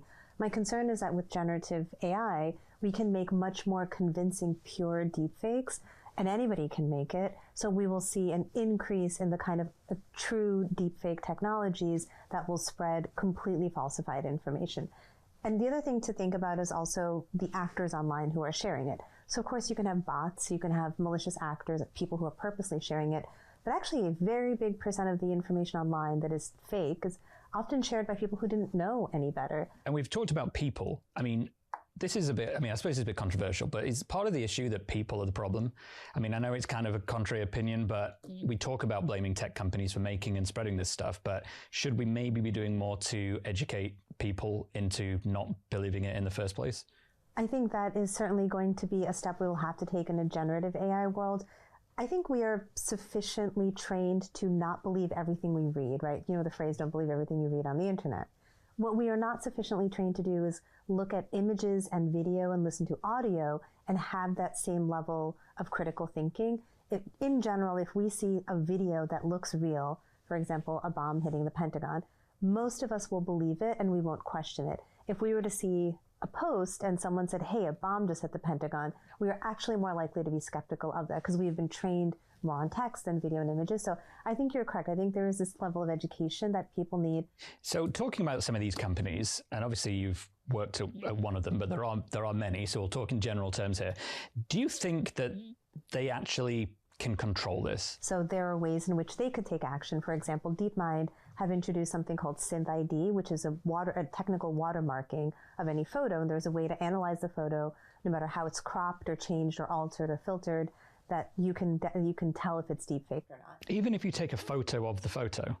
Oh, I'm not sure if you take a photo of the photo. Because this is one of the issues, right? Yeah. You know, like if you take a photo of a photo, it's a brand new photo. So you need to be able to analyze something that survives the route through compression and transmission and everything else and degradation that you get from compression. Right. That's a great point, because often we think of these very high-tech ways people will break things, but to your point, most of the best hacks are incredibly low-tech.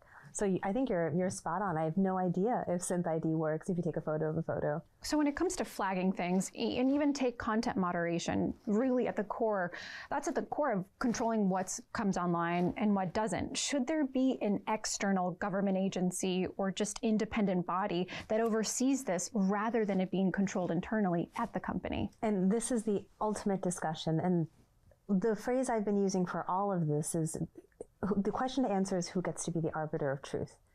And it's such a difficult one to answer. Should it be an independent body? It depends who gets to be in that independent group. Are they appropriately speaking for what? Everybody in the world? We've not yet achieved that, like a fully representative body that represents everybody in the world that will be able to confidently speak on every issue. I mean, technically that's what we have elected officials for, though, to some degree now. In the U.S., sure, but I think right now we are having a bit of a crisis of democracy where people do feel like they're not being represented in their own governments. The other part I'll add is, do we want this content moderation to inherently be political? Because that's what will happen, right? People will be elected, 2 to 4 years later, new people will be elected. Do we really want the decisions on what content is and isn't allowed online to be purely political in nature? I know there's accusations that these companies make political decisions. Frankly, companies make capitalistic decisions. They don't actually make purely political decisions. If we move it into the hands of the government, we are literally making them purely political decisions.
let's lighten the mood a little bit and talk about putting executives in jail, which is a topic I love talking about. But it's really important where I'm from in Britain, because there is a bill in the works that, amongst many other things, does talk about essentially making executives at companies personally liable if their companies help in disseminating what they would call online harms online. It's still all up in the air at the time we speak.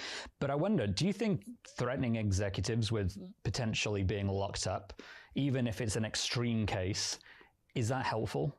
Could it be helpful? I don't know. I think it is what we want as human beings to have a single person to blame. We want there to be a good guy and we want there to be a bad guy, frankly, right? Like, just in general, as human beings, we love to have hero culture, and when hero culture means we have villain culture. Frankly, a lot of these people are also larger than life and, comically villainous people. That being said, to what extent is throwing Mark Zuckerberg in jail going to fix the problems of social media writ large? Probably not very much, because Facebook or Meta or Google, they are a giant machine, right? They're massively global companies. There are decisions being made by many, many people. It's part of a company culture. Putting one person in prison may be almost theatrically a pleasing thing to do for some folks, but I don't think it would actually solve a big problem. It's like it's the nuclear deterrent. It's the equivalent of a nuclear deterrent, right? It's there as a potential threat that forces a different general way of behaving, even if the actual, launch button or the prison sentence never actually happens. It's interesting. Yeah, I mean, it's interesting if we think about it maybe game theoretically, right? So I can't help but be a quantitative social scientist sometimes, and I like to think of things in terms of what are people's incentives. So the question is a social media company incentivized to spread mis and disinformation? Actually, they're not. They don't want that because it makes them look bad. Let me push back on that a little bit, because I do think the widely held belief, and even with our previous guest, was that social media companies' business models are at the core of why disinformation proliferates, because it puts more of a value on content that's engaging, even if it's not true. So what I'd say is the cost of identifying misinformation, as I mentioned, is so massively expensive. Balancing that with making sure people have an experience they want is a very difficult thing to do. So is an engagement-based model leading to problems of radicalization, misinformation? Yes. Are social media companies actively trying to sow misinformation? No, they're not. And that's what I'm getting at, versus, let's say, somebody who's actively trying to do a bad thing. So for your prison example, if the CEOs of these companies were actively trying to spread misinformation, then I'd say, yeah, you know what, throw them in jail, they're bad people. I think on the other end, it's recognizing that this is an incredibly difficult problem, and what is the level of transparency and access to these models, or understanding the impact of these models that we may need that is maybe different from what we have today. So I look at the Digital Services Act in the EU, which is really fascinating. So their audit methodology is based on having these companies prove to an independent technical auditor that their models aren't, for example, influencing free and fair elections or violating fundamental human rights online. So I'm curious about your former team at Twitter, also known as X now, how they feel about going back into content moderation work at other tech companies that are now jumping into AI, where this role is also going to be critical. Yeah, so to start, Twitter and X are two totally different companies in my head. Companies are driven by the culture and the people who are there. They're two totally different places, but I take your point. Well, I think the people who are drawn to this work, whether it's trust and safety, ethical and responsible AI, which is the work my team did, we're drawn to the mission and we're drawn to the meaning of the work. We understand it's going to be hard. We understand that sometimes we can't solve problems, and frankly, we can't save the world. But I think that there's a fundamental good feeling we have about at least trying our best and being part of the solution. So I found that every single one of them wants to continue work. What's something that no one's talking about that you think they should be, as far as AI and ethics and your expertise goes? Yeah, we touched on this a little bit earlier. And the thing I worry about, there's such a rush to governance. There's such a rush to say, let's pass laws, let's regulate companies, let's slap them on the wrist and fine them and throw them in prison. I think we need to take a step back and think about what we are doing with these new laws that may create new paradigms of government overreach into private companies in an almost abstract sense, right? There's a reason why government and private companies in countries like the United States tend to be very separate. We may not always like the outcomes of that, but let's be clear, the opposite, like the extreme opposite, is a purely state-run economy. So we want to say things like, for example, the government should compel tech companies in the US not to sell to enemy states. Do we really want the government to be able to tell for-profit private companies where they should or shouldn't be selling their goods and products? I mean, we did sort of see that with the previous US administration and Huawei, and basically saying you can't buy these companies' products and you can't sell your components to them. And that resulted in that company getting a lot better at developing its own stuff.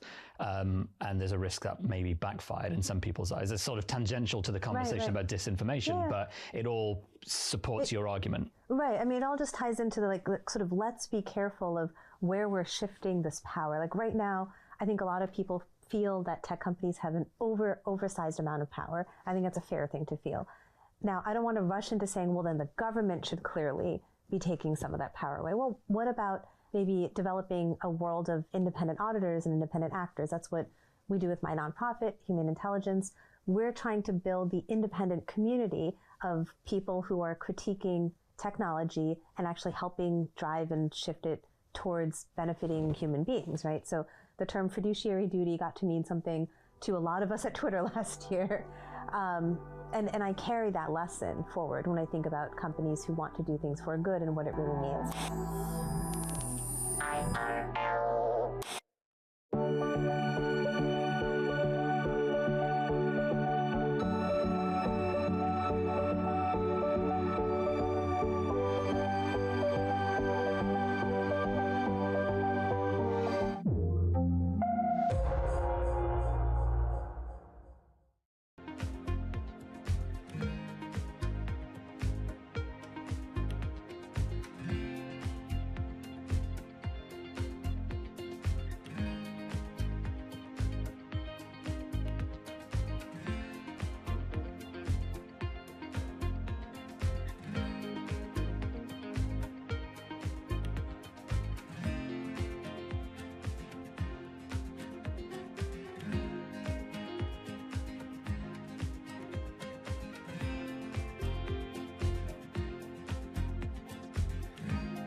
Facebook and Instagram have about 3 billion and 2 billion users a month, respectively.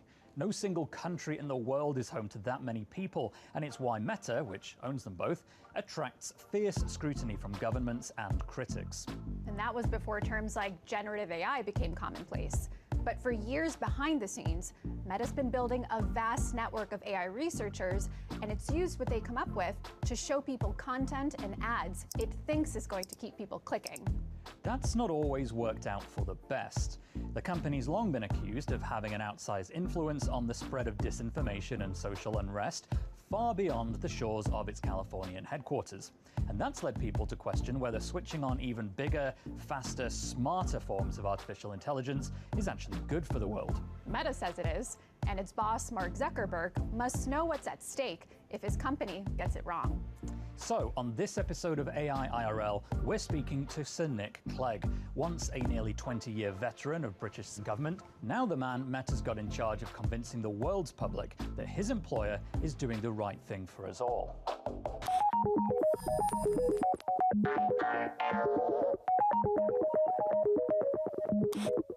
So Nick Clegg, it's great to have you here. Thank you so much for joining us. Now, the Brits watching will remember you as the leader of the Liberal Democrat Party from your time in government. You were at one point the Deputy Prime Minister here in the UK, but for years you've been at what was Facebook, now Meta.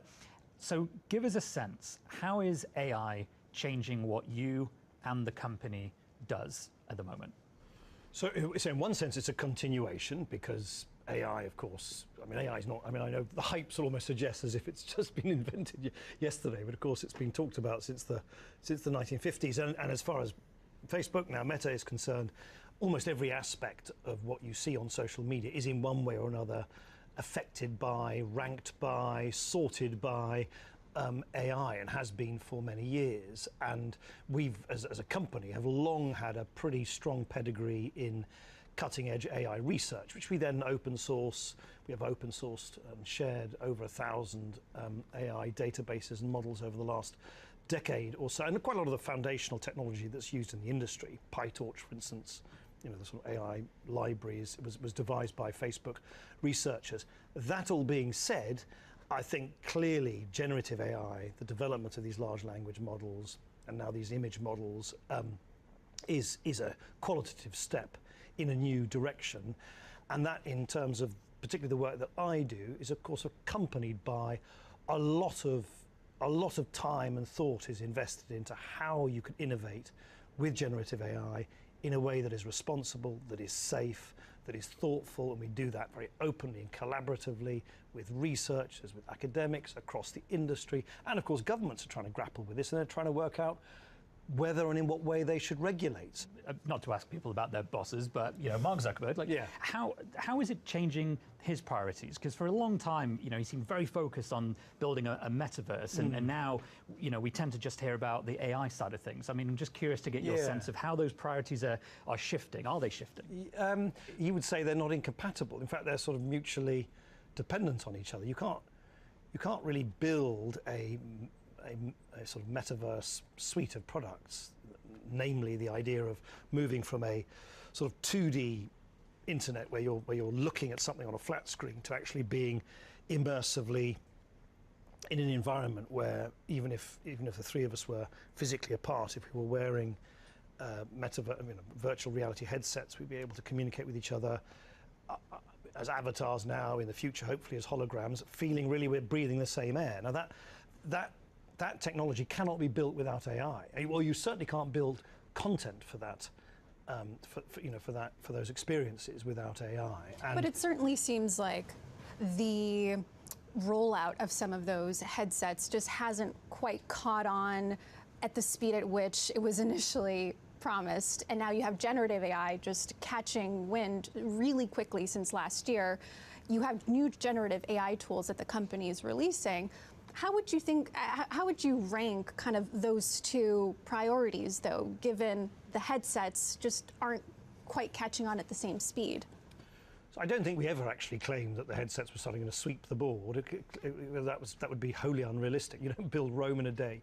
You certainly don't build a new computing platform in a few months either. We've always accepted this as a long-term investment. And by the way these things catch on tend to go in waves. I mean, I've read about, you know, ChatGPT exploding, and then particularly when kids started going left the end of term and went on summer holidays, it subsided in terms of its user base. You know, these things fluctuate.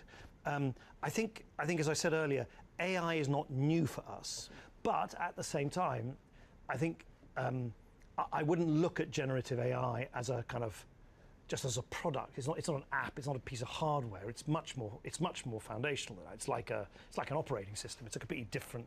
It's the sort of scaffolding, the infrastructure. I'm mixing my metaphors. I hope you know what I mean. So how are these changing some of Meta's core products then? You talked about the generative AI that's going to form a core part of the business. Can you just sort of talk us through? I know a lot's new at the moment. What is changing there? So I think if you look at, for instance, at the where content comes from that is being recommended to you on Instagram, we've been very open about the fact that over the last year or two, we were already leaning into having more recommended unconnected content. In other words, content that was not connected to your family and friends, but that our AI systems have been able to scour the internet and say, you might be interested in this, you might find this amusing, you might find this fun, you might find this educational. I think you'll see an acceleration of AI systems not only recommending content, but now increasingly generating content. So one of the things that we've been working on is how to make sure that people can distinguish between the provenance, the origin of something which is generated by AI rather than generated by human beings. So we will have visible, clear watermarks on the photorealistic imagery that people will be able to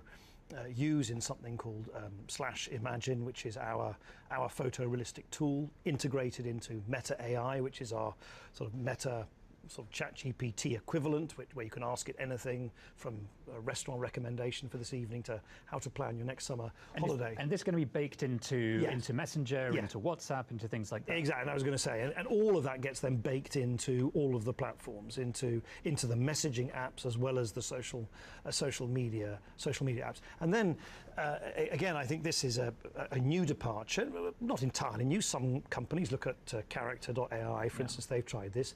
Is we will be leaning into the development of AI characters, personae, from Jane Austen to, a Tom Brady style, sports Says a lot about expert. your taste right now. Well, yeah, it's a big range there. So as more people start to use these tools, which sound really exciting, I imagine that creates a really robust data set to train these models. Do users have the ability, though, to opt out if they don't want to be part of that training set? Yeah, they do, and they have the ability to, for instance, delete the data which they have when they're interacting with some of these AI characters, these AI personae that I spoke about. And those personas, sorry, just to interrupt, but are they an alternative to having a friend? Are they can you message someone that you wish existed and who doesn't, or is this an existing? Well, I think it'll be very interesting. Actually, I think the truth is, let's see how people use them. Often it's the most sort of unexpected use cases that really take off, but you will be able to, you'll be able to bring in these AI persona into a group chat. So you have a mixture of. So if you're a group of friends who are organising a holiday, you'll be able to all together chat with one of these, with the travel agent who is an AI persona who'll be able to give you recommendations in that chat group. And for these product development roadmaps, how early in that process do you personally get brought into those in terms of making sure that what's being considered by engineers, by developers, actually tick the boxes that obviously regulators and governments and people worldwide need ticking before they are adopted by millions of people? Right at the outset. So I think the kind of way in which we become more and more joined up, the bigger and bigger that the company has become, as you quite rightly say, in order to anticipate some of the legal, regulatory, moral, ethical, cultural issues which these new products might bump up against, the more we can plan for them, and the more. And by the way, you will have seen when we open sourced our large language model, we produce a 75-page research paper, explaining exactly how that AI model was assembled. Yeah, we have provided unprecedented amounts of information about what data is and is not used, making it very clear, for instance, that the data of your communication with family and friends is not included in the training data, as well as what you can do to control your experience and the use of your data. And I think that is all to the good. The more open we can be about how these new technologies operate, the more open we can be about what the risks and the benefits are, what the controls are for users, and also how we need to work with others. We've had thousands of hours of red teaming, stress testing to make them as safe as we possibly can. We can't guarantee that they won't spew something inappropriate or something, unwelcome at any point, but we can keep retraining it. And we try and do that as openly as possible with other folk in the industry. Because if I can just take one specific thing, which I feel really strongly about,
you can't reassure people about a new technology if you can't detect it in the first place. That requires high levels of industry cooperation, which is not yet fully mature, but is something we're trying to lean into through something like the Partnership for AI, for instance. The way you're innovating responsibly, it sounds like, has a lot to do with your open source philosophy, which not every AI company out there is adopting. Some are closed source models. And this came up in talks in Washington where leaders were, just a few weeks ago talking about why they adopt a certain stance versus another. Why did Meta decide to go in this direction, especially because critics would say perhaps open source models can actually make it harder to police and then hold that company accountable? Yeah, we see it very differently. First I should stress, one shouldn't get theological about this. There's space for closed models and open models. And by the way, we don't open source some models and tools where we think it would be ill-judged to do so. Just over the summer, there was an AI tool that our researchers came up with, which can take literally a snippet of your voice and then extrapolate it absolutely perfectly. And of course, that would be irresponsible to open source instantly. I totally understand, and I really don't mean this critically, I totally understand why for other companies, it is a competitive advantage to keep it as a proprietary property, which you then charge basically people to access. We just literally flip that round. We think that the more people use our generative AI tools, the more they will innovate and we'll be able to incorporate those innovations into our own products. So, we're a company, we're not a charity, we're not doing this just for sort of charitable purposes, though I do think it has a tremendously positive effect on democratizing technology. Just imagine what it must feel like if you are a country in Latin America, Sub-Saharan Africa, or in other parts of the world where you just don't have any of the private or public entities that have either the money, because you need a considerable amount of money, or the very significant GPU computing capacity, or the data to build any of all of these things. So we think in the long, well, not even the long run, actually, relatively quickly, shared technology tends to be safer technology. One of the, just moving things on forwards a little bit here, There's a really interesting bill that's working its way through Parliament here in the UK as we speak, and one of the things it's called the Online Harms Bill, and one of the things that it deals with, obviously, is as you know extremely well, is online harms and keeping social media companies responsible online. And there's an interesting line in it that essentially threatens leaders of companies with prison, essentially, or punishment for failing at their companies to keep their companies from causing online harms. And I'm just curious to get your sense of whether that is an appropriate threat, do you think? Is it overkill? And do you think holding execs personally liable could be helpful? So I think this issue of liability, which of course is not new, you see it in the banking industry and pharmaceuticals. Sure. It's not. I really do think the devil is in the details. You know, it clearly would be both unworkable and absurd. Yeah. You know, the notion that that Mark Zuckerberg could go to jail? Well, not that. That the United Kingdom is going to lodge an extradition request to the authorities in California because there's one piece of content they don't like which has appeared on, in Instagram in the UK. That would not work. To be fair, that's not actually what the bill, as my understanding, says. It says something quite different, which is if there's systemic and repeated failure to even cooperate with the regulator in question after repeated requests and I think then even a court order, at that point, executives become liable. It seems to me that is not a wholly unreasonable approach to saying, in the absolute extreme case that a sort of rogue company refuses to engage with, refuses to cooperate, doesn't make any even best efforts, even after the regulator has gone to court. I think it's somewhat difficult to then suggest that is. The line I picked out was the individual has failed to take all reasonable steps to prevent that offence being committed. The offence being online harms, like it's all steps. No, I don't think it is that. I think if you, to be fair to the bill, though I'm not a legislative lawyer, but I think to be fair to the bill, it is much more heavily caveated than that.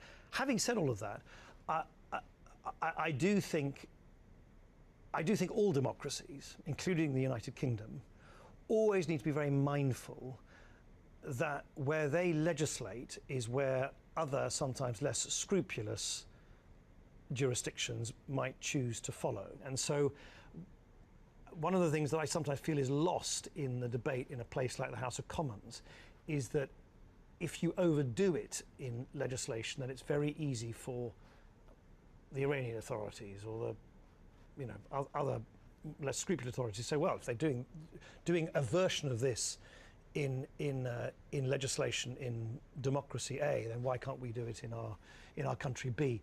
And that's one of the things I somewhat worry about sometimes, which is that the debate around controlling content online, which of course I understand the political instinct because it's all about exercising political sovereignty over things that your citizens see, can often almost accidentally aid and abet those people who actually want to censor speech around the world and pressure private companies to do their bidding. And that's why one needs to, I think, tread extremely carefully in taking on powers like the one that you've just cited.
40,000 people working on safety and integrity in our company. But crucially, the answer to your question is yes, absolutely. We want as much as possible to have new AI tools to facilitate the way in which we keep our users safe and the way in which we enforce our policies and ensure that content that violates our policies is acted against. Because it doesn't matter if we employed 400,000 or 4 million, it still would never, and you can't solve this problem by just employing more people. And I would strongly urge people not to regard this as just as a sort of headcount issue. Honestly, a few hundred or even a few thousand people here or there is not the issue. The issue is one of technology. We won't always be perfect. There will always be parts of the system that don't operate as they should. But is the answer in the long run AI-fueled technology rather than, a few extra people here or there? Yeah, absolutely, undoubtedly, yes. So where does algorithmic bias factor into that? If these are, largely what the company's going to be relying on to detect misinformation and disinformation? So you mean bias in AI systems? That's right. So bias in AI systems is something which we spend a lot of our research, it's called FAIR, Facebook AI research team, has done a lot of groundbreaking work on this, and you can do a considerable amount in the training phase of these models to ensure that bias is anticipated and that stereotypical content is not relied upon. You then have to use a sort of feedback loop where when everyday users are using these AI models to make sure that bias is not creeping into the way that the systems operate. I think we've made huge advances in that. So let me ask you, Meta and Facebook were at one point the poster child for move fast and break things. And you had a lot of technology 10 years ago, you have a lot of technology now. So how can you be confident that people can trust that you aren't still moving fast and breaking things, but with AI now? I think transparency and accountability.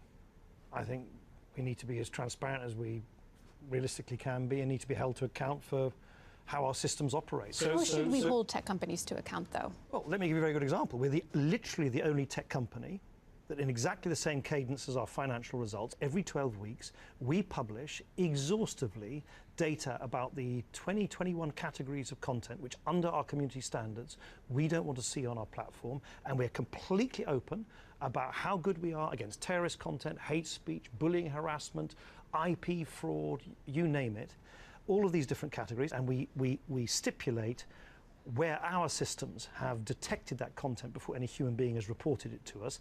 And more than that, we get it independently audited. So EY audits it, because you're not going to believe our homework. And to give you an example of the progress, exactly the issue we've just talked about, hate speech, the prevalence of hate speech now, according to the latest audited statistics that we've published, is down to 0.02%. That means for every 10,000 bits of content, if you were scrolling endlessly on Facebook, two bits of that those 10,000 bits of content would be hate speech. And that is down by about 50-60% on where it was 18, 24 months ago, for one reason only, because of AI. Because our AI systems have got so much better. Well, I think that is a very optimistic point to leave this on. Nick, it's been a great pleasure. Thanks so much for taking the time to come in and talk to us today. Thank you. Thank you.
The rise of artificial intelligence is raising fresh fears about technology's role in distorting the truth.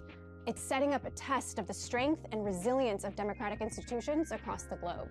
And it comes at a time when many governments are grappling with the power of social media and its ability to stoke division. So in an effort to sidestep mistakes of the past, lawmakers are racing to put up guardrails for a technology they don't fully understand, while AI leaders vie for a bigger role in shaping them. Now, both camps don't exactly have a great track record here, so why would AI be any different?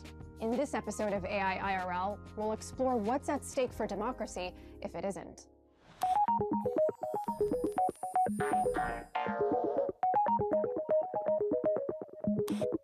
Congressman Ted Lieu, thank you so much for joining us. So you're a representative of California. It's home to some of the biggest companies leading the AI boom. And it's an exciting time in technology, but also a somewhat precarious chapter in society. You know, we saw how social media undeniably played a role in eroding the public's trust in institutions. What risk do you think AI poses to democracy? As a recovering computer science major, I am enthralled with AI. It is going to move society forward. It already has. There's already some big risks that we also see, and we have to mitigate those risks while reaping the benefits.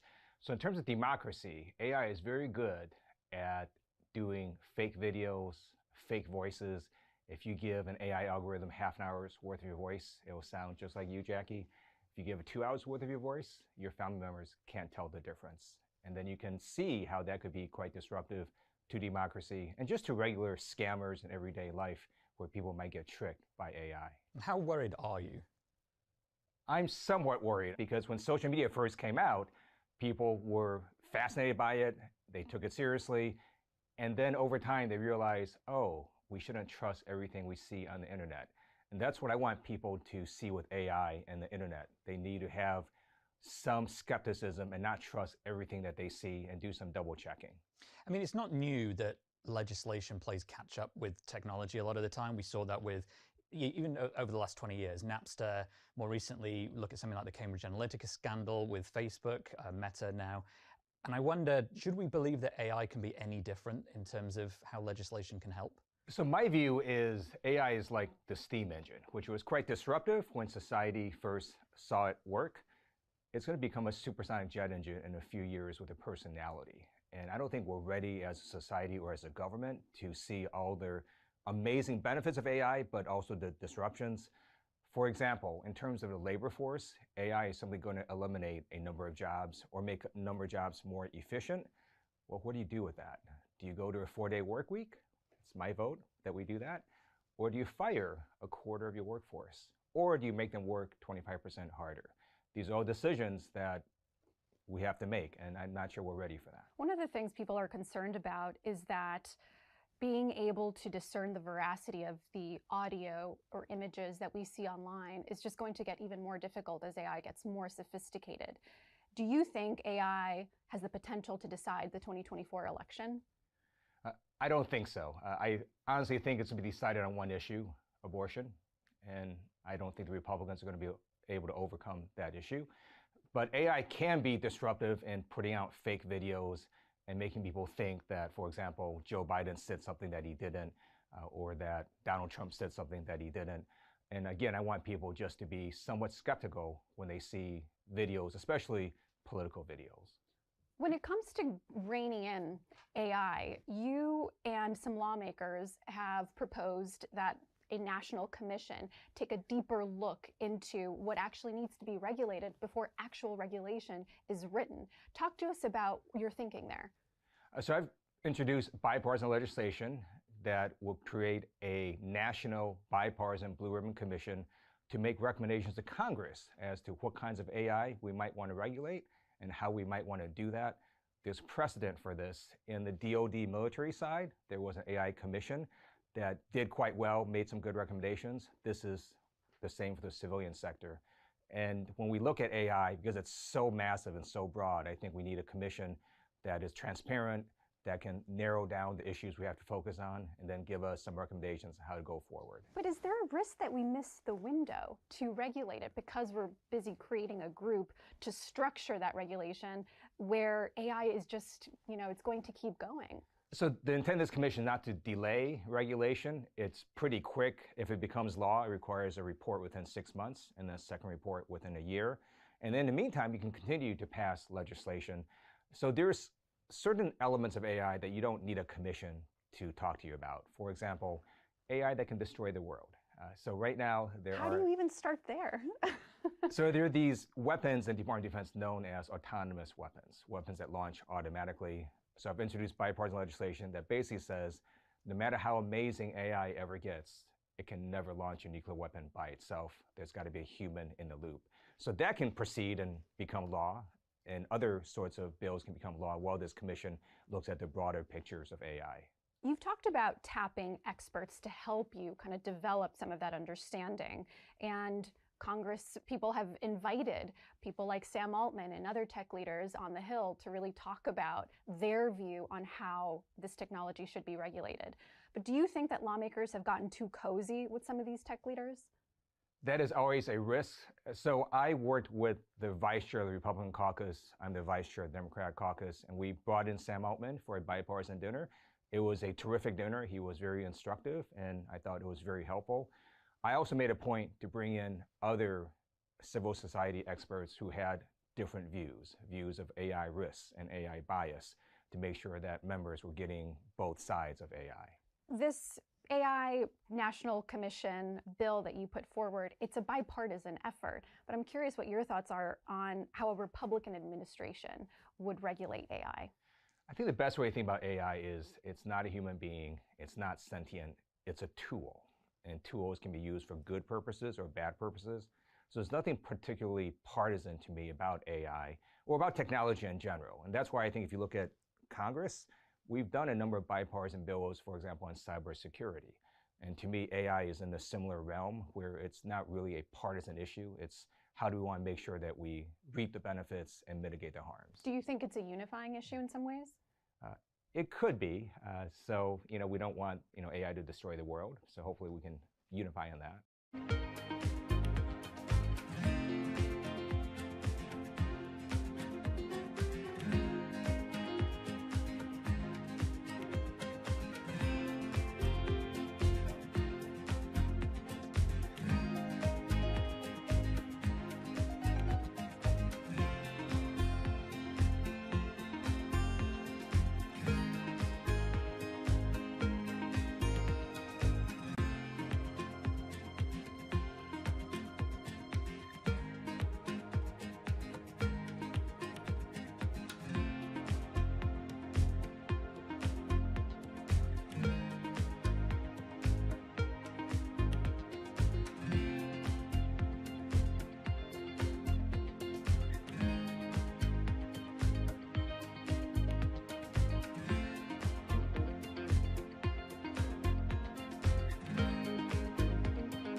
Do you think that AI can help with some grassroots campaigning? Right, like write me a fundraising email in the style of a Taylor Swift song. Yeah, or something silly. Would pay attention to.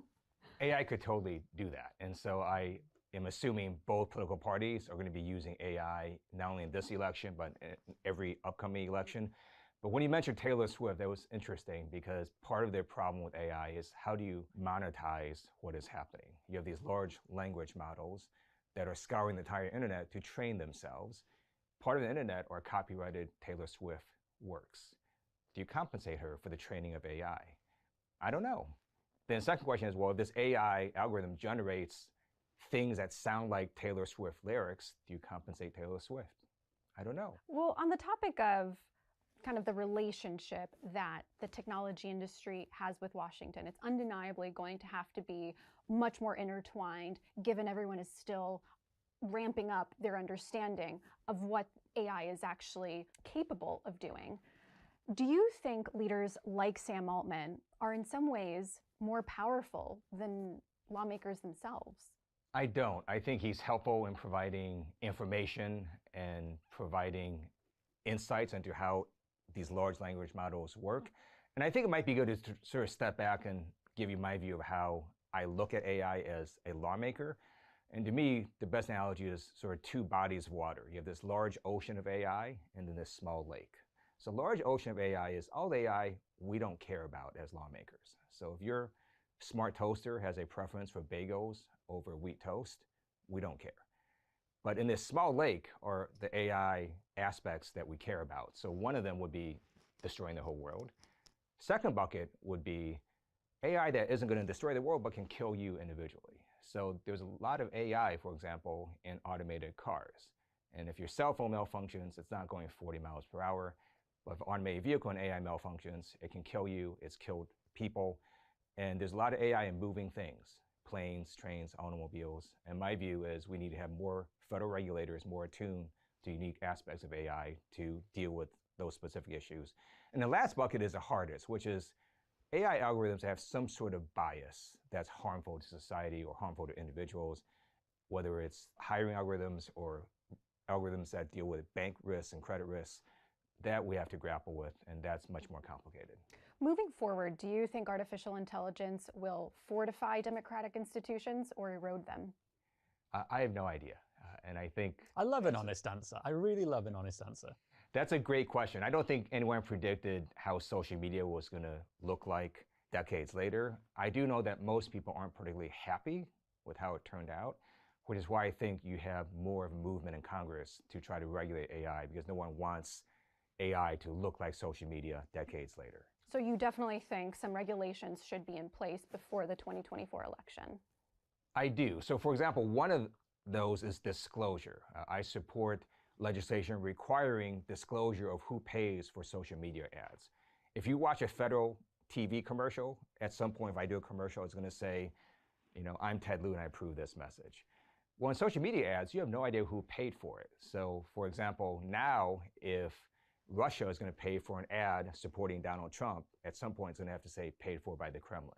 And so people will know, oh, that ad was paid for by this organization or this country. Nandira Simbuli, thank you so much for joining us. So you're a policy analyst and a researcher studying the impact technology has on institutions, diplomacy, media, entrepreneurship, culture, all of it. And you have a particular expertise in Africa. Could you tell us a little bit about how you're seeing AI play out in the region? Thanks for having me.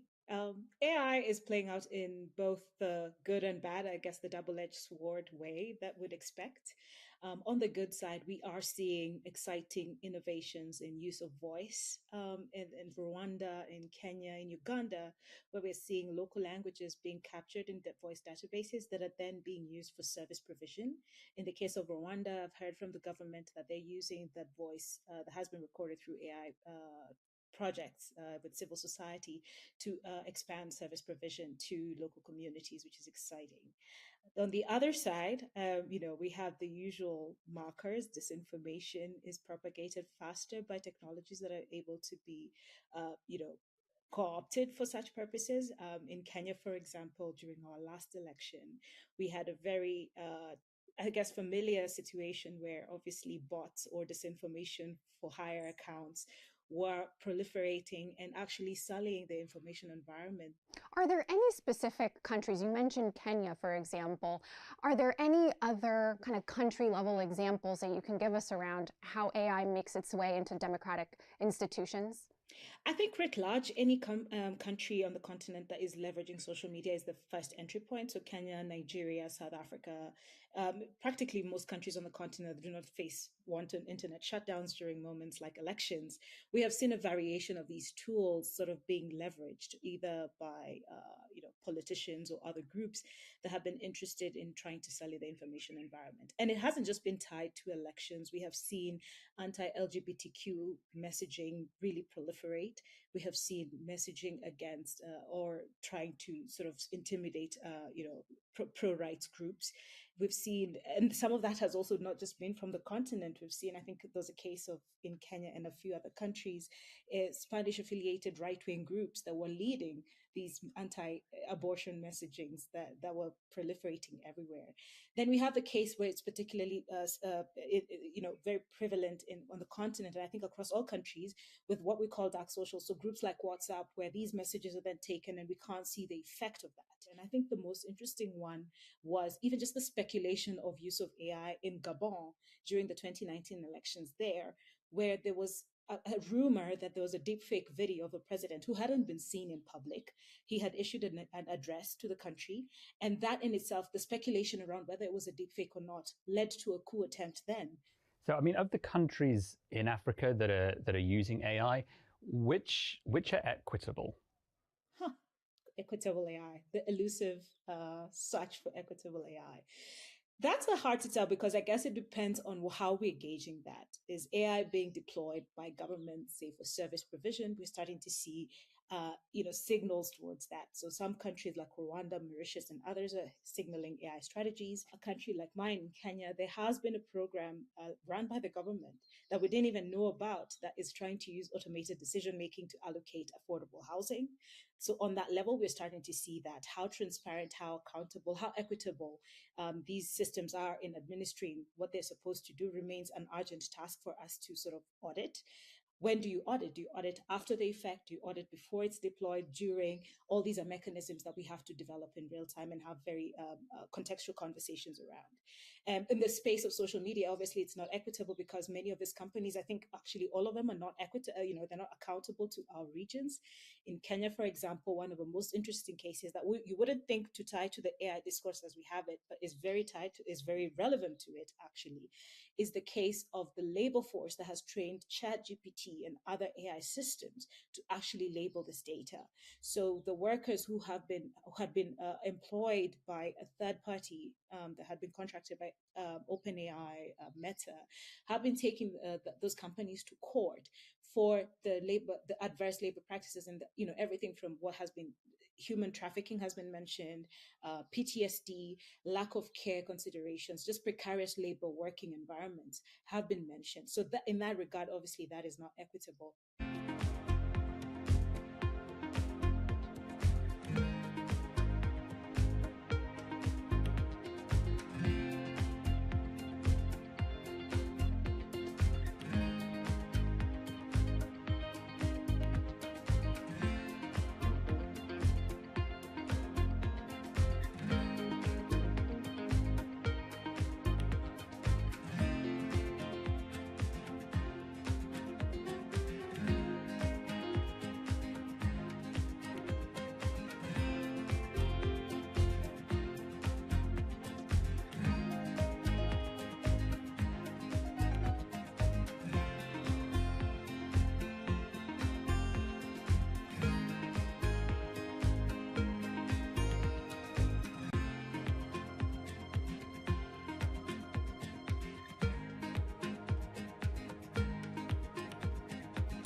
like to take a step back because you make a good point in kind of illuminating these different examples that are proliferating across countries in Africa. And we often take such a US-centric standpoint because that's really where a lot of these companies who are creating AI technology are based. And you've said that Africa's digital transformation is really a frontier for the geopolitics of digital technologies broadly.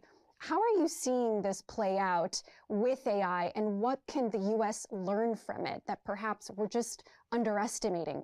Africa and perhaps Asia and Latin America currently are in an interesting position where everybody, that is the US and China writ large, are trying to get them to fashion their transformation pathways to their image. So you have either the kinds of technologies you're told you can use. I think Huawei was familiar in the US context, being banned in US.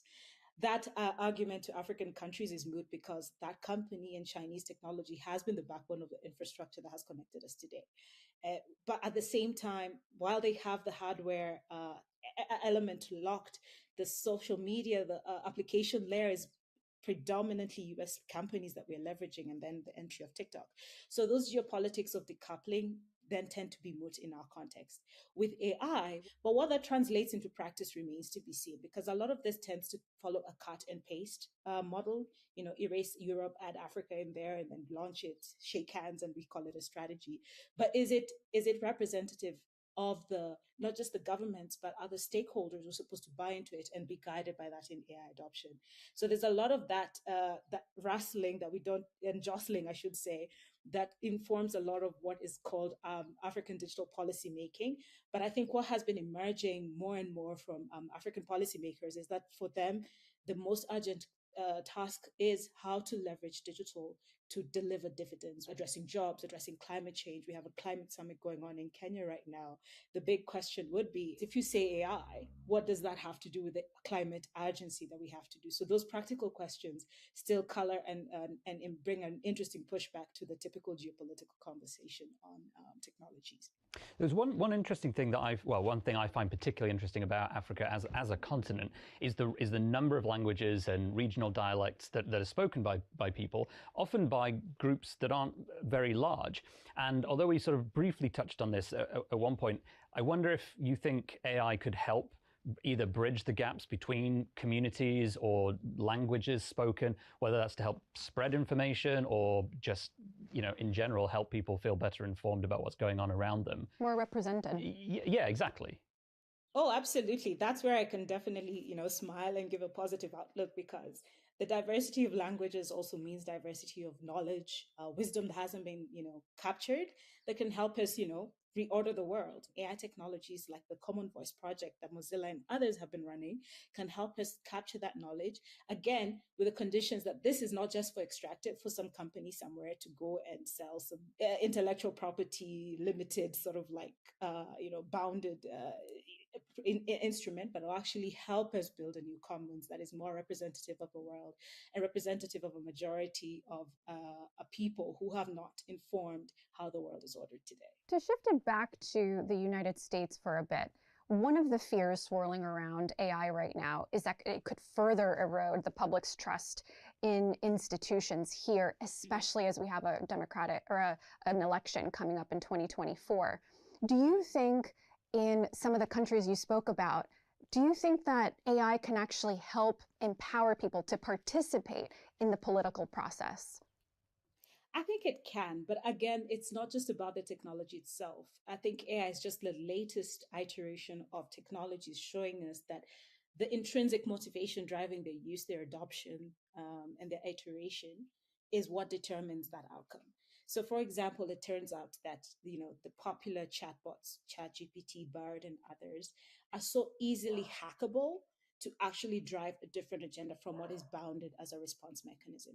If we tell people rely on, a chatbot to let you know about the electoral process, if that is hacked and it feeds them misinformation, you sort of fed them to the wolves. And, working that back could be, it could be difficult. And oftentimes we don't think about that. A tool, not a replacement. Yeah, assistance. And I mean, on that note, do you think, as far as Africa and African countries are concerned, do you think it's the democracy that needs to change or technology? Both. Both. They both need to change. The challenge we're having, and this decade is really laying it bare for the continent, is the tick box has always been elections, and we're seeing that the more and more other, countries are having elections, the less and less democracy dividends are being delivered. Nigeria just had its own moment. In fact, just today, as we're speaking, they're waiting to find out the rulings from a tribunal that was set up to assess whether it was a free, fair election. And we're seeing a lot more of that. Western Central Africa, we're seeing coups happening post electoral processes or democratic processes. There's a lot of grievance there, and we need to listen to that. A lot of that has been argued that is a young people who are discontent with the way the world is ordered. There's a valid point there that we need to assess, not to talk down to, but to really understand where these grievances are. I like to say, when we think about the world today, for a younger generation on this continent, they're living in an age where many cans have been kicked down the road, and they're starting to face them even before they've found their way in the world. Will technology help them make sense of it, or will it actually aggravate and give power holders more tools to control them? These depend a lot on how we order the society. So both things have to be thought of in parallel. And I like to say, we can walk and chew gum at the same time. I mean, very last point then from me is, we have seen, as you say, a number of military coups in Africa in recent times. Is AI something that's playing a central or even a peripheral role in those, whether for good or to counter them? Well, certainly where bots and disinformation for hire accounts exist, they have been used to pass certain messages or seed certain messages in certain communities. I mentioned Gabon, where there was even the illusion of a deep fake. It was analyzed later and found not to be a deep fake, but that was after a coup attempt had happened, because it was believed to be so. That message had already spread. So it was too late. It was too late. I mean, now that that we can fact check after the fact, but if people were willing, there was a readiness to believe that speaks to other, discontentments that, the perfect opportunity arose to feed that. I wouldn't want to make it a causality, but there's absolutely something there that speaks to the fact that the way AI works is delivering in the way that society is already primed for it to operate.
Artificial intelligence has been used in Hollywood for years, but the recent boom in generative AI has sparked one of the biggest upheavals the film and television industry has ever seen.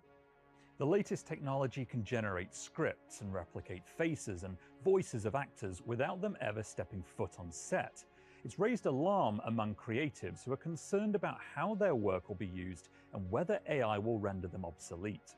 Proponents argue AI can bolster creativity, not diminish it, by automating mundane filmmaking tasks that require more time and money when left to humans. So on this episode of AI IRL, we'll hear from experts across the industry who have different visions of how artificial intelligence will transform entertainment and where that leaves human ingenuity. If there's one thing everyone can agree on, it's that AI-generated films and TV will hit the red carpet sooner or later. The question will be, who gets the credit?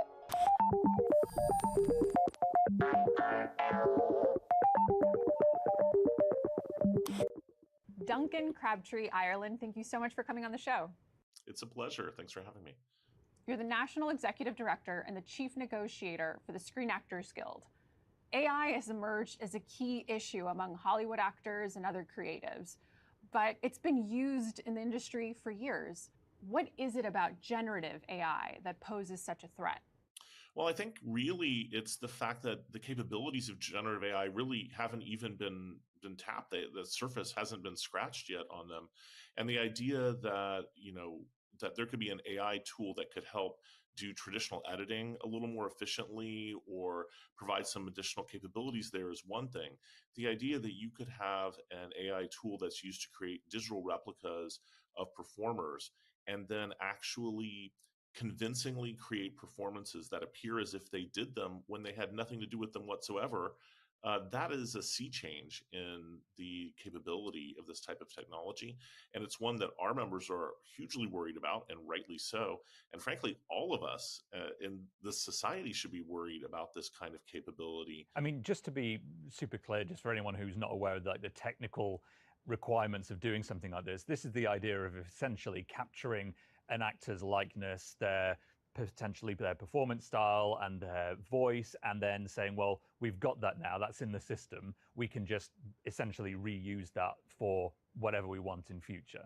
That's exactly right. And in fact, lest anyone think that this is some sort of overwrought concern or something that is just speculation, the studios and streamers literally proposed that they should have the right to do that in this negotiation. On July 11th, they gave us proposals in writing that said that background actors should be able to engage them to work for one day, pay them for one day's work, create a digital replica of them by scanning them, and then have the right to use that digital replica forever with no further consent and no further compensation.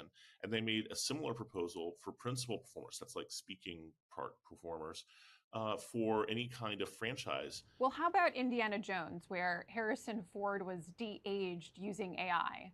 What role should artificial intelligence play in Hollywood going forward? When we came into this negotiation, we could have proposed just a ban on the use of AI as it relates to performers. We did not do that. We came in with 4 very complex and nuanced proposals that were designed to really let the industry use AI as long as it was being done with informed consent on the part of the performers affected and fair compensation for whatever's being done. So when we talk about things like de-aging, other types of uses, that's absolutely fine if it's done with the consent of the performer. And that's something that certainly, if using that example for the Indiana Jones movie, obviously they planned that out. That wasn't some sort of last minute surprise that they were going to use de-aging technology for that. And from what I understand, that was discussed with and approved by Harrison Ford. So, the kind of use of these technologies when done with the informed consent of the performer, it can be helpful to production. And it's not something that we're opposing. What we're opposing is companies feeling like they have the right to just do that without getting any kind of informed consent. And are these, as far as negotiations on deals and things are concerned, are these non-negotiables from your standpoint? And what other non-negotiables are there? Well, I mean, the principle is non-negotiable. The principle that actors need to have informed consent over the creation of a digital replica and the use of that digital replica and fair compensation, that's not negotiable. Clearly, I mean, we need those are basic principles that need to be enshrined. The mechanism by which those would be carried out, absolutely is negotiable. We negotiated over it for 35 days with the companies. We would have been negotiating over it more since then if the companies would have come back to the table instead of having us be out on strike for 75 days with no discussions over these things.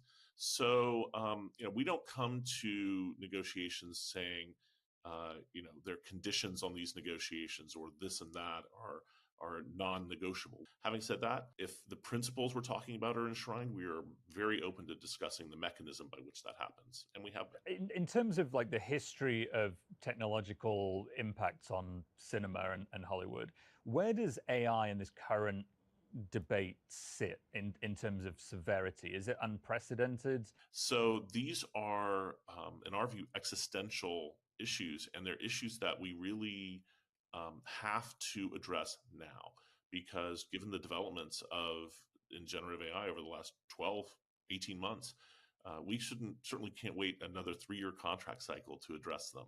We can't even wait a year to address them. I had 14-year-olds come up to me on the picket line at Disney saying how concerned they were about not being able to have a career as an actor because they felt like AI was going to take away their jobs. I mean, when 14-year-old performers are saying this to you, you really have to listen. Unprecedented times, Jackie. Definitely. Do you think AI will continue to be a sticking point in negotiations going forward? We did make some progress during the first part of negotiations, but as I mentioned before, there were proposals put out right at the end of our negotiating period that were really inconsistent with the idea of informed consent and fair compensation. And so the only AI deal that we're going to agree to is an AI deal that reflects those principles. How it's implemented, still some bargaining to do, but those principles must be enshrined in the contract. Do you think we're going to get replaced, Jackie? I hope not. Yeah, me too. Well, Duncan, thanks ever so much for joining us. Thank you. Absolutely. It's my pleasure. Thank you for having me.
Tim Weber, it's great to have an Oscar winner on the show today, so thank you very much for coming in. Pleasure. You're a visual effects supervisor, chief creative officer at Framestore, which people will remember from Harry Potter, Gravity, of course, the Avatar films. You've been behind a huge number of blockbusters over the years. So let's start big. What has the generative AI boom done for the visual effects industry? I think the first thing it did is worry a lot of people initially, because everyone looked at it and it could do such amazing things that were so impressive in short clips, in demos, that we all thought, it's, our jobs are going. But quite quickly, we looked at it and realized there were lots and lots of limitations, and it wasn't going to totally revolutionize the world immediately, but it is still going to have a big evolutionary effect, almost revolutionary effect, I'd say. It has a lot of potential in a lot of different areas, and when it does apply to a certain process, it makes a big change. It typically can speed certain things up by factors of 1,000. Yeah.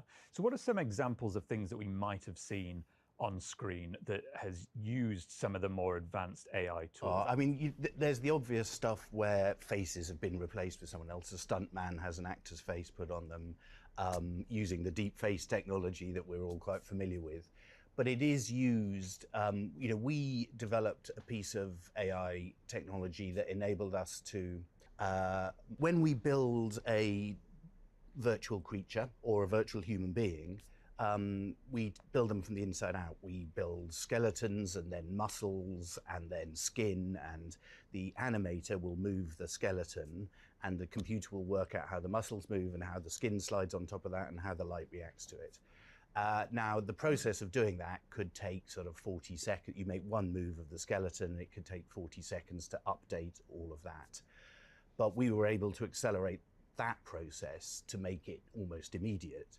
And what that meant was an animator could move a character in some way, and they could see a genuine representative of how it was going to look in the final image, because all of the subtle details would change too.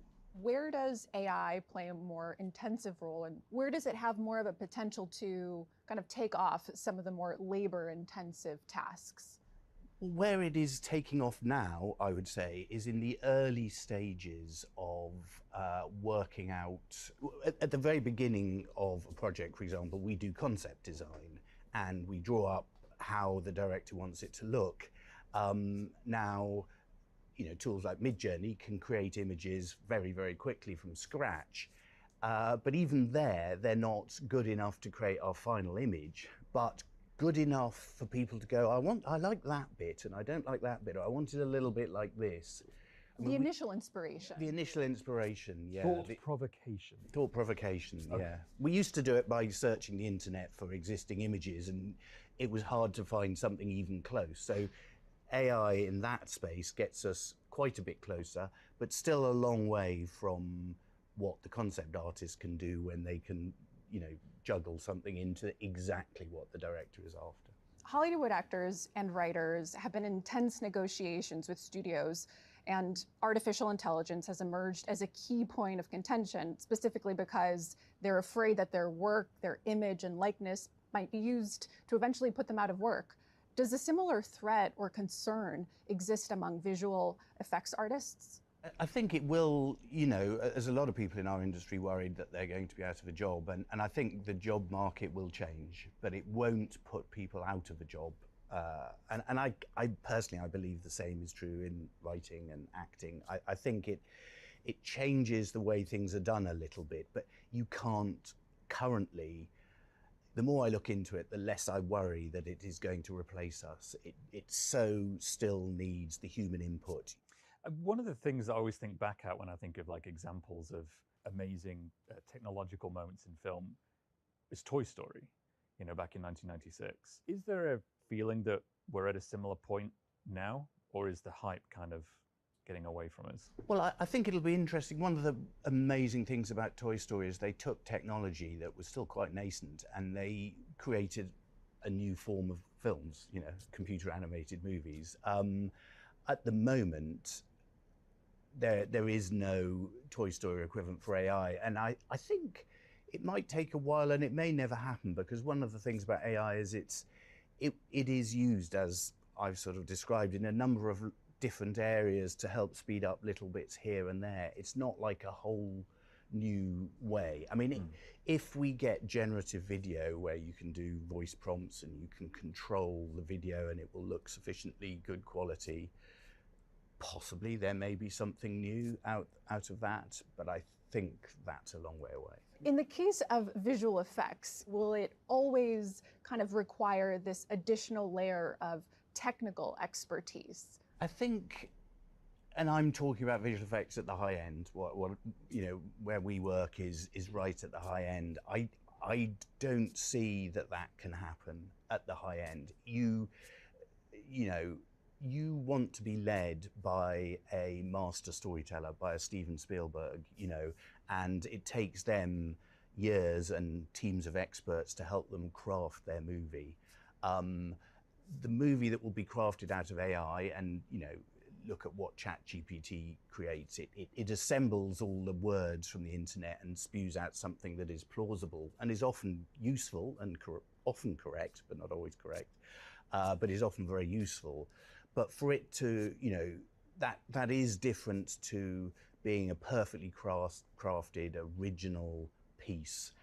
Using your imagination a bit, what are you most excited about when it comes to artificial intelligence and its potential to transform VFX? I think there's a number of things to be excited about, but one of the big ones to me is how it can bring VFX to wider areas. You know, it can, because you can render very quickly, it could allow us to create what I'm going to call a volumetric movie. So, you know, say you're watching a movie, but one where it's like a 3D movie, but it's more genuinely 3D. It can encompass you, and you know, as you move your head, there's three-dimensionality to it. It's not just stereoscopic vision. So that would be a whole new way of showing movies. It would be all the more powerful.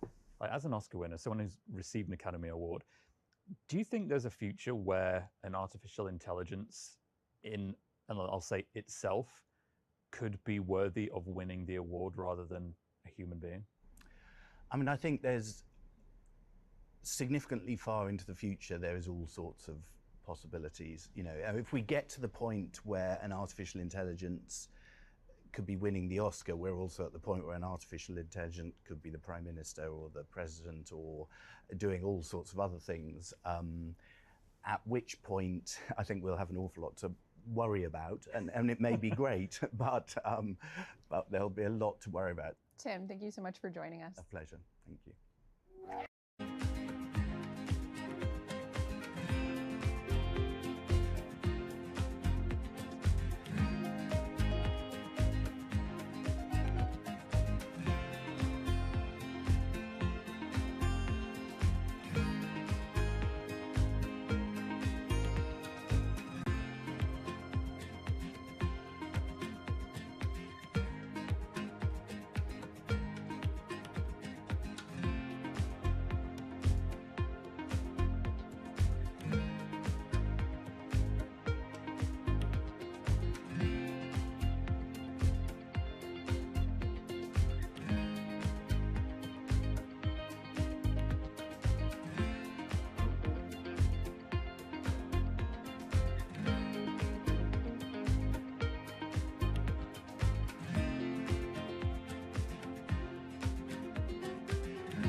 Edward Saatchi, thanks for coming on the show.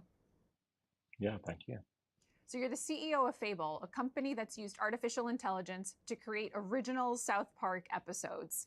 It was something as a proof of concept, but still pretty cool. You did it with a tool called AI Showrunner. Could you walk us through how that works?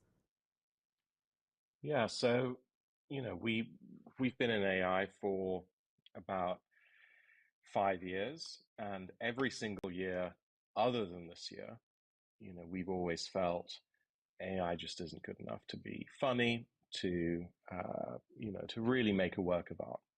And this year, it really did change. And so we were still reading, articles and people saying, "Oh well, of course, it's never going to be funny. It's never going to really work." And we thought, well, actually, that's not what we're seeing, and we should maybe illustrate what we're seeing. And so we thought that creating the AI showrunner would be a good way to kind of wake people up to just how good AI has become. So we used as an example South Park, which is obviously an incredible television show, and very funny and very anarchic and irreverent, and not sort of an AI telling terrible stand-up jokes, but something really quite sophisticated in its comedy. And I guess you have to have a lot of understanding of like world events and like what's going on and the satire of it. And so we thought that we'd create a tool to make infinite South Park episodes, just for our own research, and we created, I think, maybe 10 or 15 just to kind of illustrate the point and release them. We also worked with journalists so that the journalists could come up with their own story in a sentence, and also put themselves in that story, just to illustrate that you can do whatever you want. And yeah, I think people were both very angry that we did this during the strike, and very shocked that they laughed. You mentioned the writer's strike just now, but before we talk about that more, do you know if Trey Parker and Matt Stone, the creators of South Park, saw any of the episodes that were made? No, I don't, and we're huge fans of theirs, but I do think that the episodes were hopefully helpful to the conversation around the strike, so that more controls can be put in place around AI. Right. And do you think they were then? Do you think that something like what you did was helpful in moving this debate forward? Well, I think in any negotiation, more information is better, because you can negotiate not in a fog of war, but in a real sense of understanding. And the timing of the strike meant that it was happening at a moment when there was a lot of fog of war around what is AI going to be used for. There were reports of studios literally scanning extras and then saying, we now have the rights to your scan forever, which is completely disgusting and insane. And so there was a lot of worry. And also there was some complacency around, well, of course, AI can't write anything good. And so I do think that giving more information means a stronger hand for the negotiators to say, we want to have AI only used with the permission of the artists, not producers saying, okay, well, why don't we just get rid of why don't we get rid of everyone? It'll just be us, the producers, talking to our computers, and we'll be so profitable. We've got to make sure that that doesn't happen. Okay, but the South Park episode wasn't just a stunt. You're actually producing an AI-generated TV show called Thistle Gulch, and it's sort of like set in a simulation of a Western town where AI characters are exploring the Wild West. What kind of effort does a project like that really take when you're using AI? Yeah, our goal is to make AI people. And so that's why we build simulations. And in the process of building that, we realized that actually having a sort of reality TV of what's going on in this simulation, a little bit like the Truman Show, would be really cool, and that you'd get great results. So we didn't just create the ability to make episodes of South Park. We actually made a simulation of the town of South Park. And those episodes represented things that were happening in South Park. And then with Thistle Gulch and with some of the other simulations that we're building, you'll be able to see both inside the simulation and also get reality TV episodes of what's going on with your AIs. Just as in the Truman Show, you got those episodes coming out of that fake world that Truman lived in. Let's talk about the profits behind making an AI-generated television show versus if you were doing it the traditional way. Yeah, obviously the costs are much lower. I think the exciting thing for us with Showrunner and allowing people to make new episodes of simulated shows is that creators could actually start to earn money. That's our key metric: is how do we get the top creators, so the top 5% who create really good new episodes of shows? How do we make sure that this is financially good for them? It makes me think about those that go to school to study film and how to make TV shows, and whether AI will just render that obsolete. And brings me to the question of, like, what is the creative element? Where's the human component in creating shows if AI is making it super easy? Where do you see that going in the future? Yeah, I think the area that I'm the most excited about is AI movies, so feature films entirely made by one person. And Orson Welles, maybe the greatest filmmaker of all time, said, I've chosen a terrible life in that I spend 99% of my life hustling to make money or to get money from the money men and women. I have to be nice to all these people that I hate. And it's not a life. I get to do 1% of my time doing something that I love. And I'm very excited for films, the making of films, to become more like the making of novels, more like the making of paintings, where one visionary, a kind of writer-director who's got a vision in his or her head, can, with AI, actually bring that to life. Sorry, guys, all these people behind the cameras here, like, we don't need you anymore. Apologies. Me and Jackie are going to do this on our own.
Artificial intelligence is ushering in a new era of scientific research. From biology to physics, AI-driven tools and techniques are poised to expand our understanding of the world.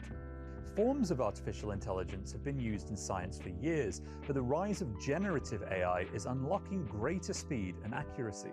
AI-driven simulations have the potential to streamline the search for new drugs.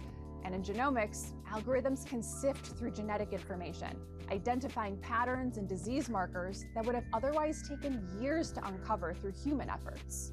And it can help with hypothesis generation by analyzing papers, suggesting new research directions, and even predicting potential outcomes. So in this episode of AI IRL, we'll explore what having an AI assistant in the lab will look like, and what science moonshots AI will bring closer within our reach.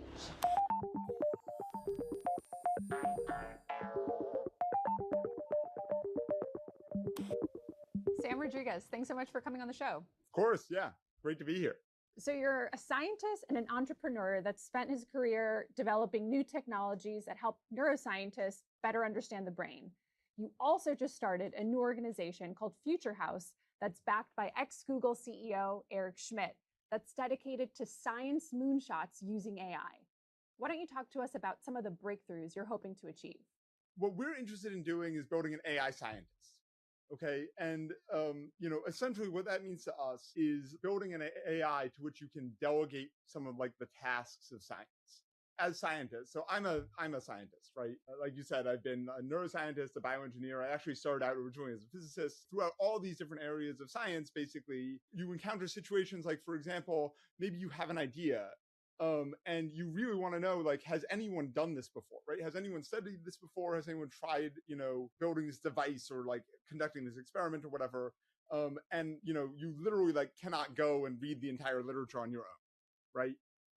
Or like, another example, you collect some data set and you have like 100 different ideas for how to analyze it. And you literally don't have enough capacity as one person to go and like analyze your data set in all the different ways that you could imagine doing it. Science is like really bottlenecked by like, our ability to go and do these tasks. And so our idea is that actually we're getting to the point where we're going to be able to build AIs that can like do science themselves, that can assist us with tasks like analyzing data, like going and searching the literature, et cetera. And that this will lead to a major speed up in the pace of research throughout science. And so we're really focused on biology, but I think that the impacts here will be everywhere from like, physics, chemistry, like climate, energy, like basically all areas of science are going to be touched by the AI scientists that we're trying to build. Future House is a nonprofit organization. Is there a reason you didn't want to do this as a private company? Our 10-year mission is to accelerate the pace of discovery and to make access to cutting edge scientific expertise like available worldwide. That is not a mission that will necessarily yield a profit in the next 10 or even 20 years. It might, but it might not. If we were for profit, we would get pushed into making a drug really, really fast, so that we could provide returns to our investors. And obviously drugs are important, but we think we can have way more impact if we pursue this longer term vision. And we're lucky enough to be backed by people who want to support us in doing that. So let's say I'm a scientist. I have my AI companion helping me crunch some of the numbers. Where do I fall in the scientific process? Where do humans' role come in? At the end of the day, AI is a tool that like allows us to do the things that we want to do better. The fundamental thing that humans will always do is decide what they want. Right. So if I'm a scientist, I will be saying, hey, I would like to investigate this. I would like to study, for example, how neurons are connected to each other in the brain. And I want to test like specifically these hypotheses. And then you'll have your AI assistants or the AI scientists that you're working with that will go off, and you'll be able to direct them in particular directions to go and come up with hypotheses or go through the literature and come up with experiments, like plan out those experiments, execute those experiments, et cetera. But like the humans at the end of the day are going to be like the directors, right? The orchestrators. They're going to be the ones who are deciding what needs to be done, evaluating the evidence and figuring out basically where they want to put their resources. Talk to us about some of the limitations and also the risks of using AI in science, because I know ChatGPT is only one example, but it's still fairly, in the early stages, and it's inaccurate sometimes. The stakes are much higher when it comes to things like drug discovery.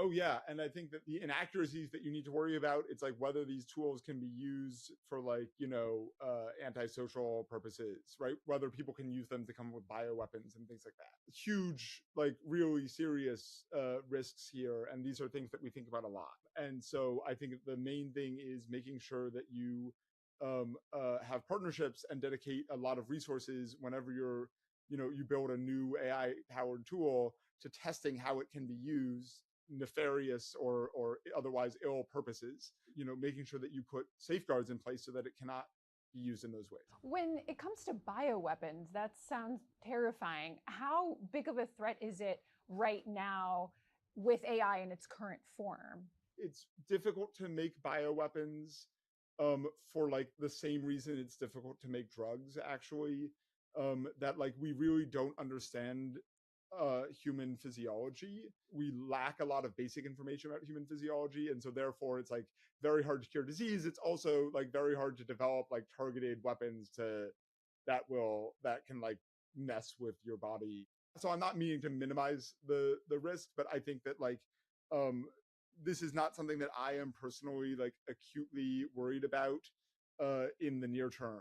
So it's not like someone in his garage has the potential of building a biological weapon. Yeah, I think at the moment that is highly unlikely. We have a long way to go before we're at the point where someone could use the AI to build a biological weapon in their garage in a way that they could not do without the AI, right? So like already, I mean, you can search Google and you can, try to figure out how to make a biological weapon in your garage.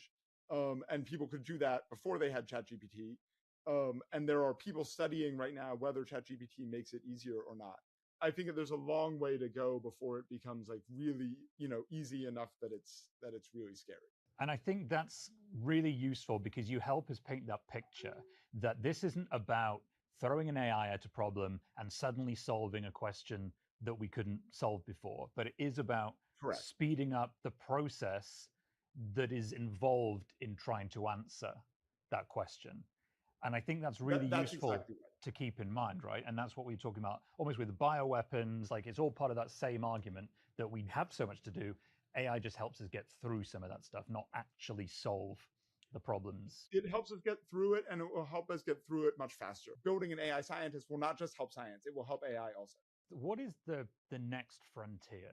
The next frontier after the AI scientist. Yeah, after you solve all this AI scientist related stuff, which sounds like a walk in the park. So yeah, we'll be, check back in a few days. We'll probably have finished it, right? Accelerating discovery research, after we have access to an AI scientist that will make science move much faster, we need to understand how fundamental biology works so that we can cure diseases.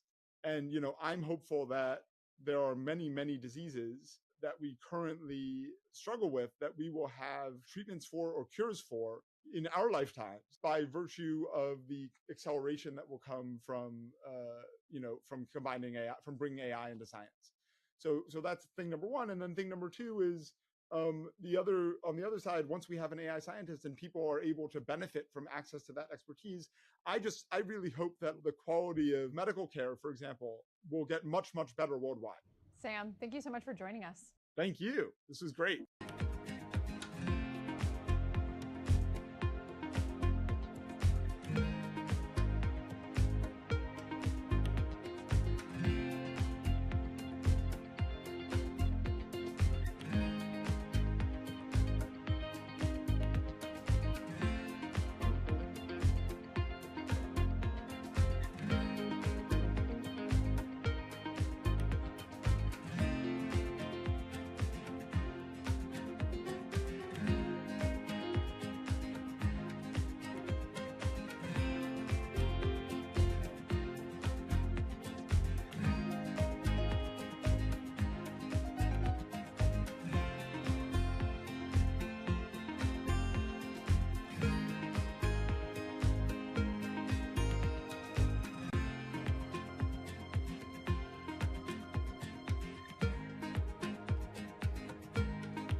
Dr. Prabhakar, thank you so much for joining us. Great to be here with both of you. So you're President Biden's scientific advisor, and you also lead the Office of Science and Technology. You also spent a lot of time at DARPA, which is the federal agency that developed technology like GPS and the foundations of the internet. Many people don't know that. And that's because government today isn't exactly known for being at the cutting edge of technology. Can the rise in AI mark a change in that, where government plays a bigger role in driving innovation versus playing catch up to the private companies that are developing it? Well, AI is changing a lot of things right now, and that's why President Biden's been extremely clear that it's one of the greatest opportunities of our times, and it's going to come with risks that we have to manage. And the work that's underway, the White House has been driving a lot of forward action here in this area. That work is about managing risks, but it's also about seizing the opportunities. And some of those big opportunities from AI are about the research that continues to be funded by the federal government. So do you think that government can be a driver of innovation in this new age of AI versus just relying on private tech companies to come up with that technology? Well, we're seeing a surge, and we're very happy that that surge in AI technology has come from American companies. It builds on the shoulders of many, many, many decades of publicly funded R&D, and now what the companies are doing on top of that. So I very much see it as a system where all the pieces have to work together. I spent half of my professional life in public service, but the other half in commercial technology, and every big thing this country has ever done has taken all of us, and that's certainly going to be true for seizing these opportunities from AI as well. What are some of the moonshots that the US government is currently working on that could incorporate AI in advancing them? President Biden likes to talk about this being the only country in the world that can be defined in a single word, and that word is possibilities, and that's what science and technology is all about. So I'll mention a couple of areas. One very important area of focus is changing health outcomes. And in this area, the President and the First Lady last year reignited their cancer moonshot. It set an extremely aggressive goal of cutting the age-adjusted cancer death rate by half over the next 25 years. That's about double the rate of progress that we've been making on cancer. The other goal that went with that is to change the experience of people and their caregivers and their families as they are all going through this cancer experience. And if you think about it, who isn't touched by cancer? This is one of the most foundational things, and an area where everyone in this country can pull together for a moonshot goal that really, really matters. Well, how are we going to do that? Well, to do that, we need to prevent more cancers. We need to detect more cancers quickly so that they can be caught. And we need better treatments for when cancer does move forward. And in every one of those areas, from public health to developing new drugs to tailoring clinical care for an individual, every one of those is an opportunity for AI to help accelerate progress in some very dramatic ways. So that's one huge example.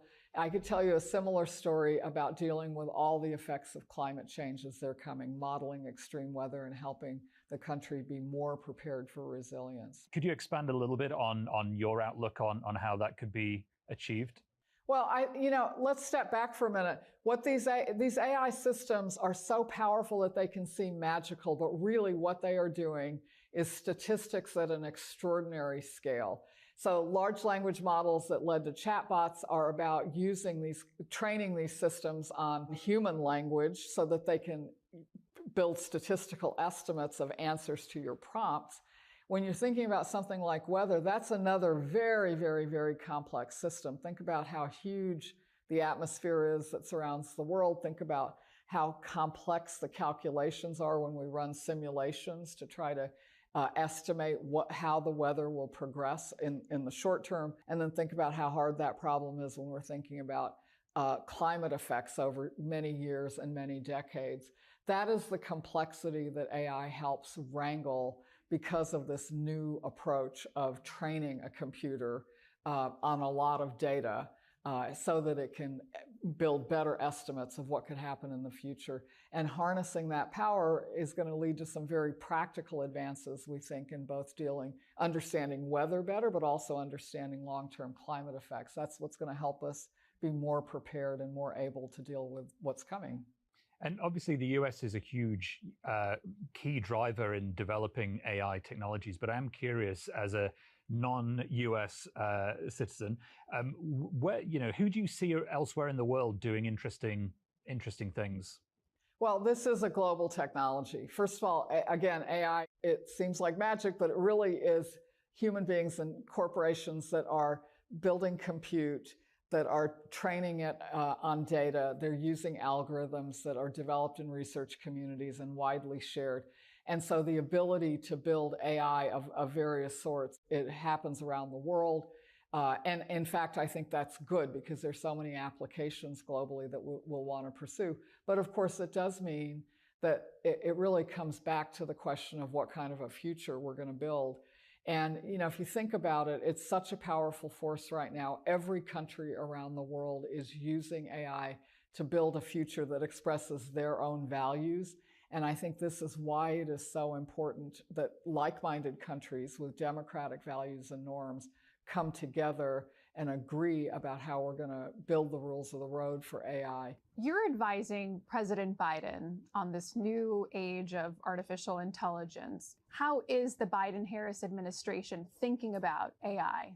The starting point for this administration is what the president talks about every time he talks about AI. He sees its power and its potential. And every time he talks about it, you can hear his optimism about all the things that it's going to bring. And he's very clear-eyed that that doesn't come for free and that managing its risks has to go hand in hand with it. President Biden frequently talks about the fact that we're at a pivotal moment in history in which the choices that we make in the next few years are going to shape many, many decades ahead. AI for him is very much part of this moment. And that's why you've seen this administration move out so actively with urgency, starting by listening to all kinds of communities. We talked about the work that we've done with industry, but also we've had very active engagement with civil society. Dr. Prabhakar, thank you so much for joining us. It was a pleasure. Thanks for having me.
Anima and Kumar, thank you so much for joining us. So you're a professor at Caltech and you're senior director of AI research at NVIDIA. Which actually makes you the perfect person to answer a question that we've had, which is really broadly, how is AI changing, or has it been changing the scientific process over the last couple of years? Let's begin with that. Yeah, this is such an exciting time. Thank you for having me on this show. And, the world has seen ChatGPT and the power of AI when it comes to language models. But to me, that's just the beginning, because beyond language, we can think of all kinds of scientific processes. And by understanding that through AI, we can do everything better, faster, cheaper, more accurate, and really be able to come up with new inventions and discoveries. Let's dig into that. What does an AI-enabled lab look like? Yeah, to me, like AI will completely transform the scientific workflow the way we know it. Ever since the 17th century or even earlier, the way we came up with new inventions or discoveries was somebody has some intuitions, right? They went to the lab, they tinkered, they're like, oh no, this doesn't work. And okay, this works, let's move ahead. Trial and error. Right? Exactly. And now think about AI being able to do that in the virtual domain, like being able to accurately simulate many of the processes or learn from data, right? The observations directly. And with that, be able to come up with better design, better discoveries than what would have taken really long in the real world. What's changing the most right now? When you look at the landscape, is there any particular field that you see evolving much more quickly than any other field? I mean, one thing that we're working on heavily is the Earth-2 project at NVIDIA, where our goal is to build very accurate digital twins of this planet. Be able to predict not only short-term weather, but also long-term climate change eventually. The digital twin of the Earth, what is being twinned? Yeah, all the processes on this planet. Think of like the atmospheric processes of convection currents, storms, right? Even really like fine scale features of cloud turbulence, what's responsible for hurricanes, for instance, how would this hurricane paths change, and can we come up with the right risk assessment? Because these are chaotic systems. These hurricanes can go in so many different ways. Can we really hone in on what is the risk to different human populations based on what we see today? So these cheaper and faster weather forecasts with AI will also enable us to create better probabilistic assessment of extreme weather events. Let's talk about some of the other fields that AI is making transformations in the scientific process. For example, genomics or even drug discovery. What's going on there? Oh, it's such an exciting time there because, the same kind of generative AI that we see for language, you can replace the letters of the English alphabet instead with nucleotides. ATGC, if you recall what makes up our DNA, right? And with that letters, you can now ask the language of the genome and have a model learn that. So if there are tasks that artificial intelligence can make more efficient or even replace humans in a lab, what's kind of the vibe in the scientific community? Is there as much fear as there is in other industries that AI could take their jobs? I mean, I don't think it'll happen anytime soon, and maybe never, because humans are such creative beings, right? We're always thinking of the, next unknown question, right? There's so many deep mysteries of the universe. There's so much we still need to understand, and AI is a tool. This will enable lab scientists to rule out a lot in simulation before they can go and do their experiments. So they only need to do a few. But then I feel like there'll be always things that'll be still unknown and to be conquered. There's a lot of, I don't want to use an unpleasant word, but there are a lot of people who don't believe in things like climate change. And there are a lot of skeptics who believe that science is out to get them, or that, we're all just sitting here lying. Is there work being done that you think could actually win over some of these skeptics? Is there a way to demonstrably show them? Yeah, I do think all the work we're doing will help towards this because, this is not some model that's in some supercomputing facility, right? Not available to the public. I mean, you can download this and go try some of this yourself. Just like a video game, you can play the game of climate change one day, right? Quantum physics. So everything becomes accessible. At least my hope is, chunk of the community that is curious will have resources online that is much more open, so they feel like they can participate in that.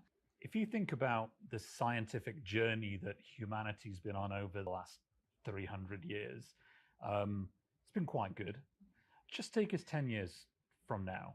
Like, how different will things be? I think the whole process of scientific research and development will be accelerated many, many times, right? Even orders of magnitude in some areas. And that'll just mean that we can quickly rule out things that don't work and hone in on things that work. Certainly, drugs designed by AI, they're already coming into trials, and that'll just increase fully. Personalized medicine for cancer and all of these, where we really haven't been able to understand, right, for various different targets, how to quickly design drugs. This can make it much faster and also cheaper, because right now so many of these treatments are too expensive to be done at scale. So it'll make this democratized and cheaper. And yeah, I think this will hit every area. I don't think any area is immune to this. I think it will be interesting, won't it? 10 years' time, if it takes the average drug 10 years to come to market, and if AI systems right now are coming up with some of the potential candidates for a future successful drug, then in 10 years' time, are we going to see a waterfall of new drugs? I mean, it may not be a huge number, right? Because you can't test all of them. It'll be more targeted. It will be personalized. It will actually work. Exactly, effective. Thanks so much for joining us. Thank you. Thank it's been you, Maud. fascinating. Yeah. Thank you for taking the time.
Over the past decade, China has gone from a Silicon Valley copycat to a top contender in technology on the world stage.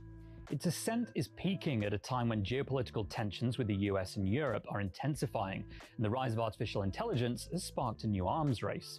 The US is rushing to curb China's influence in AI while balancing the need to regulate the powerful technology within its own borders. How America manages these competing priorities will have implications for where the balance of power in tech will shift to next. On this episode of AI IRL, we'll explore how China's playbook went from imitation to innovation and discuss what's at stake in the competition between these two superpowers.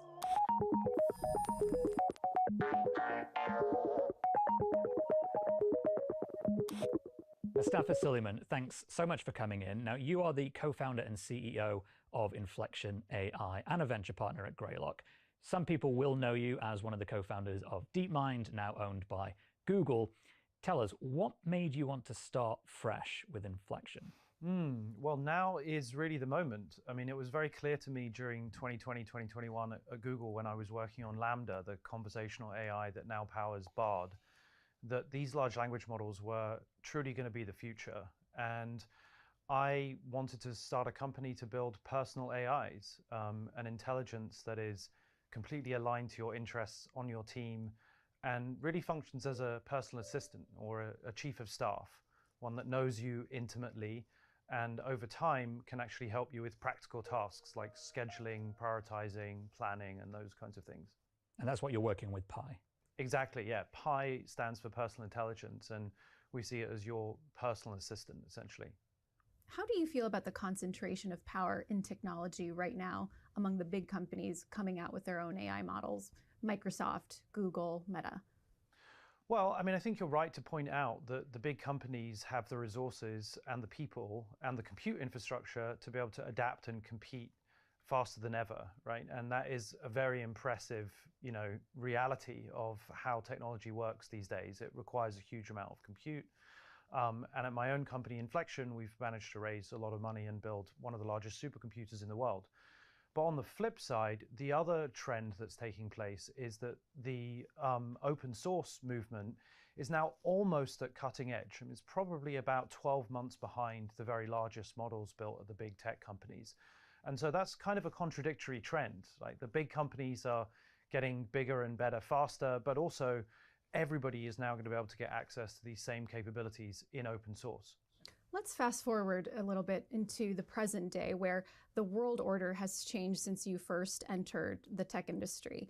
How did China go from being a copycat culture to a contender when it comes to digital innovation and specifically AI? Yeah, I mean, China is more than a contender. I think in many respects, it's one of the leading players now. I mean, they've always been incredibly creative. And I think that we may have sort of overstated the extent to which they were simply copying, what we were doing. And I think it's important to remain humble about the fact that, these ideas are going to be widely available to millions and millions of people. And, in many respects, all of our cultures are, equally creative, and they've been able to take, tools and ideas that are available both in open source, in the academic literature, and move them forward, innovate at the cutting edge. They've produced a lot of very good papers, contributions to the academic conferences that have been peer-reviewed. So, I just think overall it's better to take an approach of humility, acknowledging that, they're also going to be a really significant player in this field over the next few decades. How would you rank the United States in terms of technological prowess in that world order? Well, I mean, there's no question that we, in the US and in the West more generally, are currently in the lead. I mean, we have the very best, most innovative technology companies and technology hubs. There's, without doubt, Silicon Valley is leading the pack. And I think we'll continue to. I think we worry too much that we're going to sort of be dislodged from our podium position. For how long do you think? Well, I think the question is, what does it look like to be dislodged? And is that really the right framing in the first place? Like, what is the difference between first and third? And, people talk about there being a race for AI, and it's very unclear what that looks like to come second or third in that race. I think it's sort of the wrong metaphor. Are we talking about superpowers, Clash of the Titans sort of stuff? It reminds me of back when the previous US administration banned companies from doing a lot of business with Huawei, and Huawei ended up basically having to get a lot better very quickly at making its own chip designs and all that kind of stuff, and it feels like it backfired a little bit. Yeah, you've also advocated for the US restricting sales of some NVIDIA chips, which are crucial in training AI systems, to buyers who don't agree or who refuse to use them ethically and safely. So what do you think is the best way the US can actually flex its power? Is it through the technological innovation or by stifling effectively some of its adversaries through regulation? The first thing I should say about that is I don't think now is the time to do that. I mean, I think in theory, when the time comes, if the time comes for us to adopt a kind of global anti-proliferation strategy. We're worried about technologies being so powerful that we have to stop their spread. If that moment arises, and I think we're quite a long way from experiencing that, then technically that would be an appropriate containment strategy. Because much as this technology is manifested in software, it lives on the internet, it still sits on chips, whether you're training a model or serving a model. So in order to ask a model a query, you have to have access to one of those NVIDIA GPUs. And, for what it's worth, there are really only like one major company in the world that produces those high-end GPUs, NVIDIA, and they manufacture the vast majority of their chips at TSMC in Taiwan that use one single company, ASML, a Dutch company that manufactures the core chip that produces the chips, and they sit in the Netherlands. So it's actually a very narrow supply chain. And so I think the point I was sort of trying to make is that if you wanted to adopt a containment strategy, there is a supply chain where you can impose chokeholds on it. And in 10 years from now, which country do you think will be leading the world in AI? Is it going to be the US? Will it be China? Will it be Europe? It's going to be the US, I'm pretty sure of that. I mean, the fundamentals in the US innovation ecosystem are unquestionably the best in the world. I mean, what could flip that balance of power? Well, I mean, I think it's hard to say. I mean, I really do think that the US is in the strongest possible position. At the end of the day, it's talent that drives, this innovation. And talent still concentrates around a small number of physical places. Despite everything that we've experienced in the pandemic and people wanting to work remotely, it's still really important to be physically proximate to other people who, are working with you in the office. I mean, I think that trend isn't going to change. I do think China is going to catch up. I think they're going to develop their own AI chips, their own fabrication facilities. But that is going to take 5 years or so. The export controls that the US has implemented, are real, and they really will prevent China from getting access to the next frontier of models, so the GPT-5 onwards. Right now, I don't really see how China could train those kinds of models. Is there any downside, any unintended consequences that could come from this containment strategy the US is employing? Yes, I think it is a very aggressive strategy. The counterattacks have already started, right? China restricted gallium, which is a raw material used in chip manufacturing. And I expect them to have their own reactions in time. We're very dependent on their supply chain. And so the idea that we could completely decouple, I think, is misguided. I'm going to just put you on the spot really briefly and wonder, can you tell, because we're all friends here. Sure, go for it. Do you have a major regret about your work in AI? And do you also have a major single goal? Yeah, my major single goal is to show that it is possible to create safe and ethical artificial intelligences which are accountable to humans. There is a possible trajectory where some groups may recklessly experiment with algorithms that can self-improve. And if in 10 to 15 or 20 years' time, those kinds of AIs are set loose on the open web in a reckless way, then I can imagine that possibly causing serious harm. And so for as long as I can remember, almost 15 years that I've been involved in AI, I've been trying to raise awareness and concern about the possible ways in which it can go wrong. And part of doing that is to show a bunch of practical ways that it can go right, both with writing my book and laying out a series of containment strategies and things that we have to do in politics to improve our governance and regulation, but also in actually building and making Pi, which I think is hopefully going to continue to remain a very safe and controllable personal AI that can work for you. Mustafa, thanks so much for coming in. Been a pleasure. Thanks very much for having me. It's been great.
Helen Toner, thank you so much for joining us. You're a director at Georgetown Center for Security and Emerging Technology, and you're also an OpenAI board member. Dan Wang, thank you so much for joining us. You're a visiting scholar at the Tsai China Center at Yale Law School, and you've been studying technology and China for many years now. And we've just heard from Mustafa Suleyman, and he thinks that China's emerged as one of the biggest contenders in AI. So Helen, I'm just curious to start with, do you think we're overestimating China's capabilities? It's certainly true that they're a big player.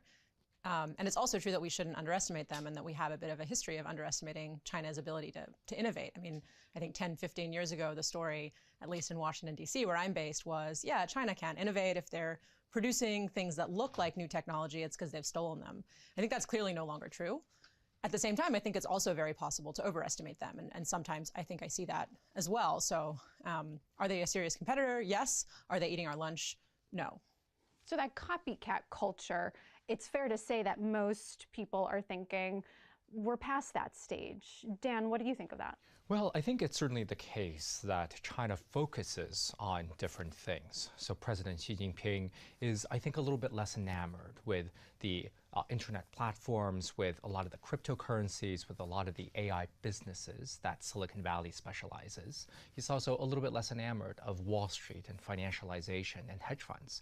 And if I had to think about what Xi's broad views are, it would be much closer to being something like capitalism with German characteristics, which is much more about building cars, building hydraulic pumps, building heavy machinery, the heavier the better, about all sorts of these major industrial projects. And I think China is very much a leader in things that include electric vehicle batteries now, solar photovoltaics. It is making a lot of electronics products, and it is innovating on a huge sort of a lot of the automotive supply chain. But I think they have a little bit less of a focus on AI, and therefore there is not so much political direction anymore to really push forward these consumer applications. I think it's fair, though, some of those areas, the US is also innovating very, very strongly. So are there any areas where China is innovating significantly better than the US? Well, I would say something like electric vehicle batteries, where China has something like the 70% of all global expansion, all global capacity of electric vehicle batteries is now mostly in China. When it comes to the clean technology supply chain, again, these very industrial projects, these pieces of heavy machinery, that is a little bit more the focus. I think the US is really strong in things that include semiconductors, artificial intelligence, biotechnology. These are things, the smaller things where China is not so good, but there are big areas in which China is way outbuilding the US. I mean, the semiconductors is getting significantly better in China. I mean, partly maybe as a result of the Huawei issue. Helen, what's your view on the semiconductor side of this? So China's definitely been investing for decades in trying to have their own independent semiconductor supply chain. And they've been making some progress. The thing to know about semiconductors is there's a huge range of sophistication, from the really basic semiconductors, computer chips that go in basic devices, your smart fridge, your car, up to the kind of more advanced chips that might go in a brand new iPhone, up to very advanced chips that go in kind of the data centers, gigantic warehouses full of computing, which is what you're training advanced AI systems on. So China has made a lot of progress on the more basic end of the semiconductor sort of scale, and is still really struggling to hit the most advanced end. And that's where, it's not even, you can't even say the US is, alone able to create those advanced semiconductors. But what you have is an incredibly advanced global supply chain. Many describe artificial intelligence and its development across these two superpowers as an arms race. Is that framework misguided, do you think? I think it's a bit misguided. I think you really want to look at what kind of AI are we talking about, and in what way might it be a race. I think the place where it's clearest that it makes sense to think in a competitive framework is in kind of military domains. So, it's just true that the US military really wants to make sure that it is keeping pace with, and ideally a little ahead of, the Chinese, or a lot ahead of the Chinese military in terms of what technology they have. Dan, Washington has taken some steps to curtail some of China's ability to get their hands on the cutting edge chips that really power these AI platforms. What's your take on that? Is that an effective strategy, or will China just find a way to build their own? I think that China is going to try to figure out a lot of the way to build their own. A lot of the chip makers now have been under very significant stress from US sanctions dating back to about a year ago now, released by the Biden administration, that is really stopping their ability to access not just the high-end chips, but also the semiconductor production equipment as well. And I think in general, it's really difficult to distinguish between what kinds of technologies should the US really not want China to be able to develop, and where is it fine. So, you mentioned, clean technologies before, where China, if you're looking at, manufacturing solar panels, as you mentioned, EV batteries, a lot of other areas, China is doing amazingly at that. And what you're starting to hear in some, US policymaking circles is that maybe that's a bad thing, that China is making a lot of kind of clean technology stuff. And I find that a little sort of tricky to reckon with, is at what point do we want to really shut them out or prevent them from being, able to manufacture anything if it's something good, useful that we can use.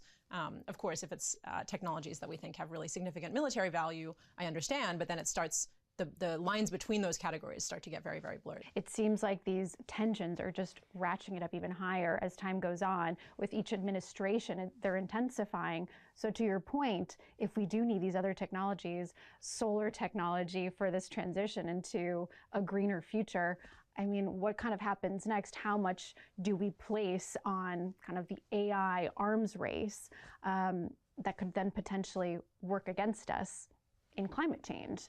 Is that a concern, or is that too far in the future still?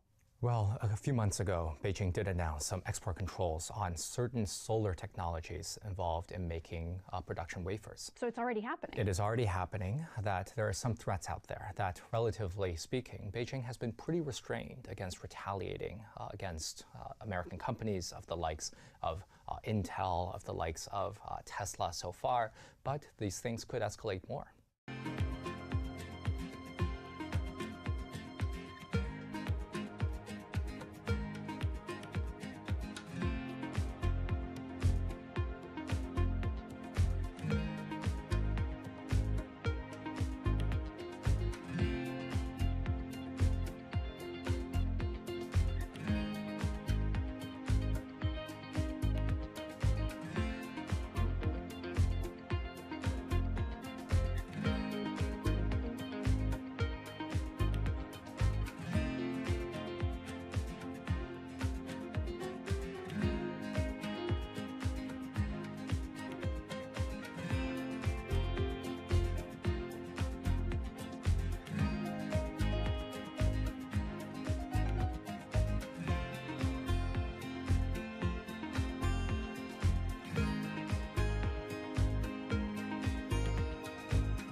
How does the relationship between, the ruling party in China play out against the kind of the development of companies?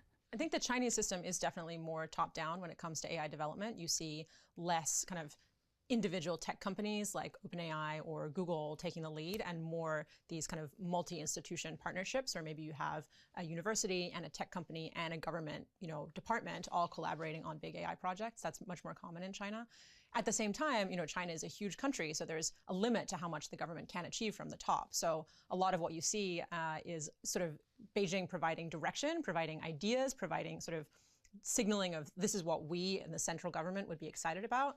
Dan, how would you compare how the Chinese government is handling AI with its people versus how they handled social media? Well, I think President Xi Jinping doesn't necessarily view AI right now, a lot of these ChatGPT-like applications, as some of the most economically productive things that are coming into our society. So I think that President Xi looks much more at AI like he would at Facebook or Twitter, now known as X or whatever it is. These are platforms like TikTok that, if you're asking me, is something like TikTok or Facebook really increasing my personal productivity? Well, I would say actually it is really horribly detracting from my productivity. And so I think that a lot of these AI platforms right now create speech issues. When an ordinary Chinese person sitting in Beijing or Shanghai asks AI, well, what happened in 1989? Well, what do you think of socialism? What do you think of President Xi's performance? These AI tools are having a lot of challenges actually answering socialist correct values that are in line with the government's ideas. And so these are major speech platforms, first and foremost, and perhaps not really the economically miraculous thing that raises our productivity growth at the very moment. Now, it might happen later on. Right now, I think the party views it as somewhere between economically not that useful and potentially very socially destabilizing. So from a consumer standpoint, AI is almost, it can potentially create more problems for the Chinese Communist Party. But then if you look at it from like a surveillance standpoint or military type of AI applications, that's kind of in a different camp. Is that right? Yeah, that's right. And I think they're definitely, one area where China is, I would say, leading in AI is on surveillance. They really have leaned hard into facial recognition, voice recognition, even gait recognition. So how you walk in a crowd, can they pick you out by that? I think in the West, there's been some development of these technologies, but with a lot of criticism from civil society, a lot of hesitation, sort of, I would say, like very yellow light. And in China, it's been blaring green light. On the topic of WeChat, when we spoke ahead of this, I think we touched on the fact that there are some generalized misunderstandings about China's approach to social media and data and AI. AI relying on huge amounts of data, and the perception is that because of things like WeChat and similar things in China, that there's this huge pool of data that the population in China is just very happy giving over and is used to giving over, and therefore is just sitting around waiting to be exploited by AI. And I remember that you made a pretty significant point. It's like, that's probably not really the case. And people think that's the case, but it isn't. So I wonder if you could touch on that. Yeah, I think people have this perception that because the Chinese government is very controlling and has a lot of access to what's going on in Chinese citizens' private lives, that means that there's these beautifully curated, extremely complete, large databases of information that can be used to train AI systems or to do other things. But for anyone who's ever worked with data, you know that cleaning data, structuring data, making sure that the right information is flowing in the right places is incredibly challenging. So it's both true that the Chinese government can get very detailed information on the private lives of its citizens if it chooses to, and also true that it's incredibly messy the way that works, and incredibly difficult for any given actor to get access to something. So for instance, a company trying to train some AI model using data is actually subject to a pretty significant data governance setup in China, data governance regulations that make it really challenging to use customers' data for things it wasn't already designed for, that you didn't already get consent for. Which we learned from Cambridge Analytica scandal just as one case, and there are many others. That is not the case in the US. It's not the case in Europe. There's a lot going on. The EU's AI Act is pretty widely praised by some people, not everybody, but it's quite broad and far-reaching. But that's not the case in China, in terms of what you're saying. So China's setup is now more similar to the GDPR that exists in Europe. So around kind of protecting consumer data and giving people the right to opt in to different uses. Of course, in China, there's always the exception, unless the security services think that you might be a dissident, and then they're going to get whatever they want on you. But in terms of kind of companies, they're certainly relatively restricted in what they can do. Switching gears a little bit, Dan, I'm curious about how China's sluggish economic growth recently weighs into the government's calculus and how they're thinking about AI's potential to spark social unrest. I think that the Communist Party is very much involved in trying to think about, how to control possible social unrest. I was in Shanghai in November 2022 when there were protests in the streets denouncing zero COVID, denouncing the Communist Party by name, that these were things that were erupting. And so I very much sign on to Helen's description of AI, that China is leading in the AI of censorship. It is leading in the AI of facial recognition. That right now it looks very much like the US is a place where ordinary consumers can tinker with and play around on a lot of these AI tools, whereas in China is mostly reserving these very powerful tools for its own use, potentially to control society. That right now China is in a moment of economic weakness. This might deteriorate further, this might get a little bit better, but there is always this presence hovering over there that the state security might ramp up its technology, really to make sure that there are no socially destabilizing incidents. Well, Helen, Dan, thank you so much for being here. It's been great to learn from the both of you. Thanks so much. Thank you very much.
Good morning. This is Horizon's Middle East and Africa. Our top stories this morning.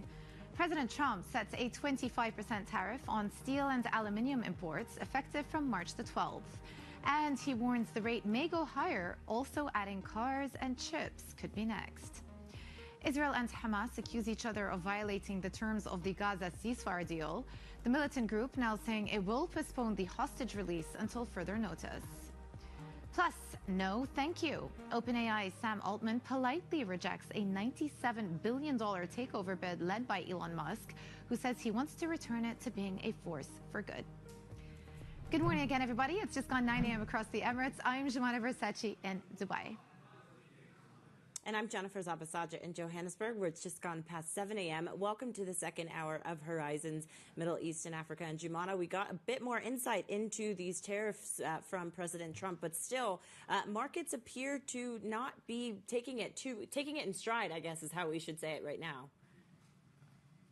Yeah, unclear at this point. Maybe a bit of tariff fatigue, as we spoke about yesterday, because even though we had the announcement about 24 hours ago, Wall Street ended the day yesterday in the green, and so far not doing a whole lot. We're only down about 0.2% in future space. So perhaps it is a case of just wait and see what actually happens. Even though March is the designated beginning of the imposition of these tariffs, who knows what can happen between now and then. So a big question still, and uncertainty has been the theme for investors over the last couple of weeks. But S&P down 0.2% this morning. The USD not doing a lot, but still the theme for the greenback has been one of strength over the last couple of months.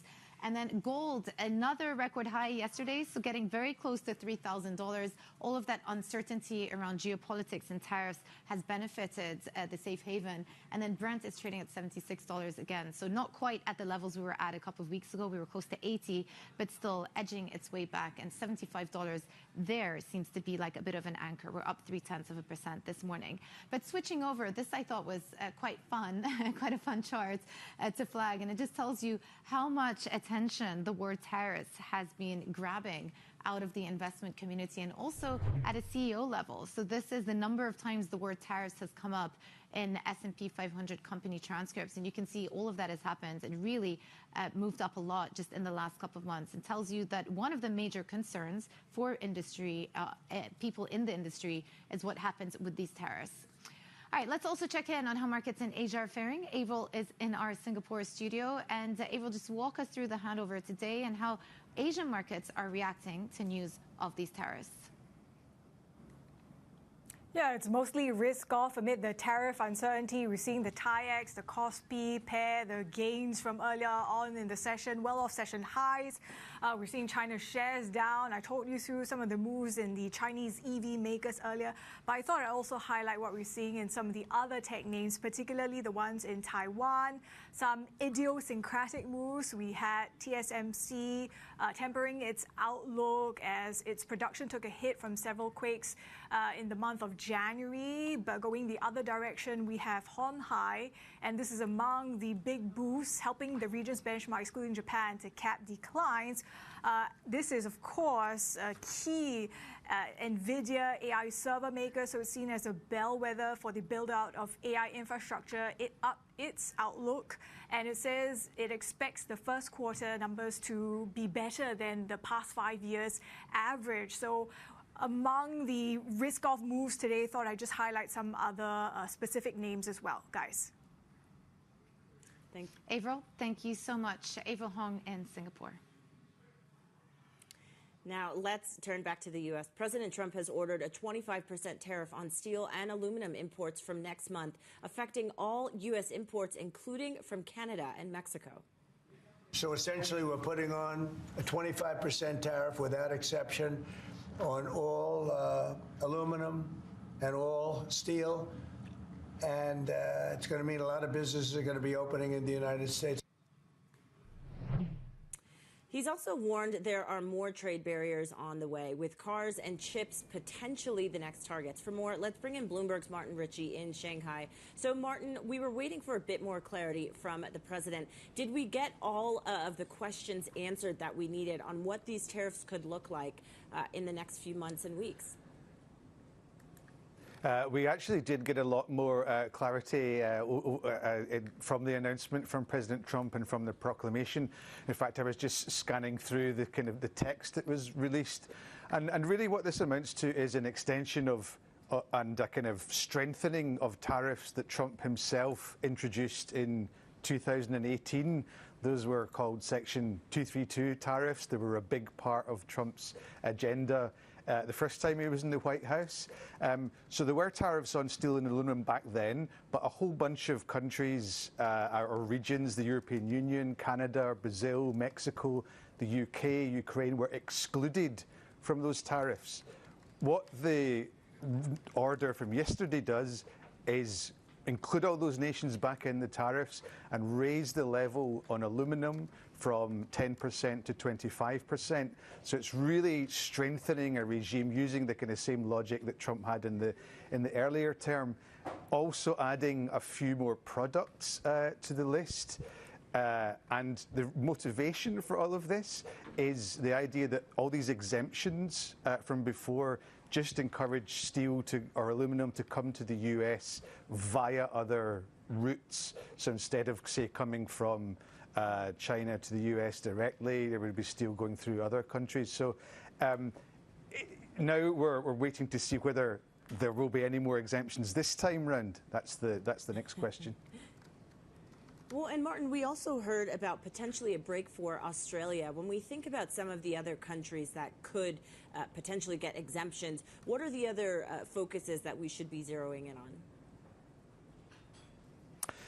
Australia is the obvious one, just because Trump has already mentioned it himself, and that's because he had a conversation with the Australian leader again recently. I think Australia already had the exemption that I just mentioned in previous years, so that would just be again maintaining their zero level. Canada and Mexico are probably the ones you want to watch, simply because they're very big suppliers of steel and aluminum to the US, and if the US really wants to try and do this without sort of price spikes for those products, you would really want some relief on supplies from there.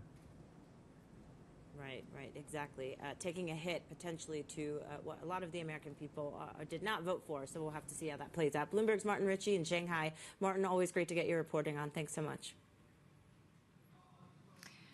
Well, this morning, U.S. equity futures are under pressure while the dollar and gold rally as investors retreat from risk after President Trump's latest tariff moves. Joining us now is Junbei Liu, founder of TenCap. Junbei, it's really good to have you on the show, and I noticed it's a different fund this time, so congratulations on the launch of your own fund. It's good to be talking to you again. What a time to start trading around these markets. What is your main thesis for how 2025 is going to play out? Look, we love this kind of markets, and we're very excited, ready to go.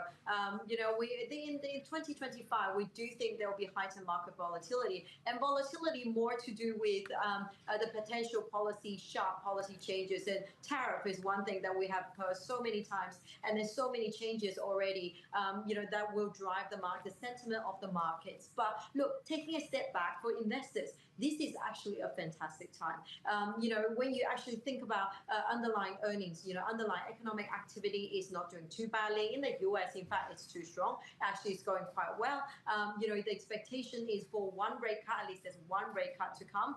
And then we're looking at everywhere else, the smaller companies' earnings momentum started turning positive. So net, I think for the equity market, the underlying fundamental is strong. So where we do have the headline volatility, it is really a great buying opportunity to buy into those sectors and companies where their earnings are leveraged to falling interest rate, and also leveraged to a improvement or further improvement in economic activity. So we think it is a great environment for an active fund like ourselves.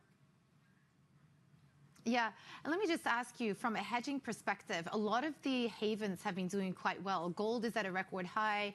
The dollar is up 8% since September. The yen has started to rally as well. Is there any preferred safe haven from your perspective that should outperform in the coming months? Look, to be honest, I think the safe havens itself, even the Bitcoin itself, is not doing too badly. I think, in the times of heightened volatility, we're happy to hold quite a lot of those assets. Gold itself, we think, is a good place to be, particularly during this sort of environment. We're seeing a lot more activity in the junior gold miner as well. So, within the gold equity, there's actually quite a lot of opportunity within. And then the dollar itself, it certainly has seen the dollar does look like it has strengthened a lot. I know many economists are calling for it to fall, but we kind of feel in this environment, it's actually defensive to hold some of that, the dollar earners. So that's how we see how the portfolio is structured. And then when we talk about opportunities, when times during the sell-off for some of those cyclical businesses, that's when you actually position and buy some of them. Yeah, you mentioned the dollar earners there. Given the strength of the USD, is that not going to pose a headwind to some of the big tech names which have been leading the charge and leading the rally in the US indices the past year? I think the tech name is difficult. Look, I do think they're still great businesses. But what's interesting though, in this past result season in the US, that it's the first time that the tech businesses hasn't really delivered too much of an upgrade. It's more or less in line with expectations compared to previous reporting seasons where they outperform. So it certainly comes a time where now it feels a time where technology businesses might just be the funder for everything else. Because of their stretched valuation, because of their earnings no longer getting upgraded, I think there might be a bit of a selling pressure and put into other smaller cyclical businesses from here on. Yeah, one of the trades that has actually done well in the last couple of weeks is the outperformance of Chinese tech versus US tech. Do you think that outperformance actually has legs? Is it sustainable, or is this just a knee-jerk reaction to DeepSeek? Look, I think there is a bit of knee-jerk reaction. For Nvidia losing double-digit in share price, it is quite knee-jerk. However, I do think the valuation differential is creating quite a lot of interesting positions, interesting investments there in China. Look, I think the political backdrop will always mean these companies will trade at the discount, the Chinese tech, but they do provide very interesting, opportunity. And they're not only linked to the tech, they also are consumer exposure there in China. From what we have heard, the consumer feedback's been pretty strong. The Chinese New Year just passed has had pretty strong, sort of high frequency data and the like. So consumers doing okay. It's certainly picking up and responding to some of the stimulus that's been in place. So, early signs are these companies might do just a little bit better. However, we may need another stimulus to keep them going in terms of the momentum. What do you think is the biggest potential obstacle to this outperformance in Chinese equities? Is it the weakness of the renminbi? Is it just the authorities falling behind on the anticipated fiscal stimulus? Where do you think that headwind can come from? Look, I think the headwind is really, the consumer, when they won't keep on with that momentum, with the positivity that we have observed in the last few months. Now, for them to continue that positivity, we're certainly expecting another stimulus for them to keep going. The challenge is at the moment, because the tariff has been set, reasonably low compared to the previous expectations. Some are saying that this stimulus may not be as big as needed. So I think the risk is here that the consumer don't receive enough follow-on stimulus to keep that sort of positivity going, then become the self-perpetuating sort of growth. We would kind of just need a little bit more to keep them going. Very clear. Junbei Liu, founder of TenCap, thank you so much for joining our show today. It's always good to talk to you. Now, coming up, concerns rise over the durability of Gaza's fragile truce as Hamas and Israel accuse each other of violations. The details next. This is Bloomberg.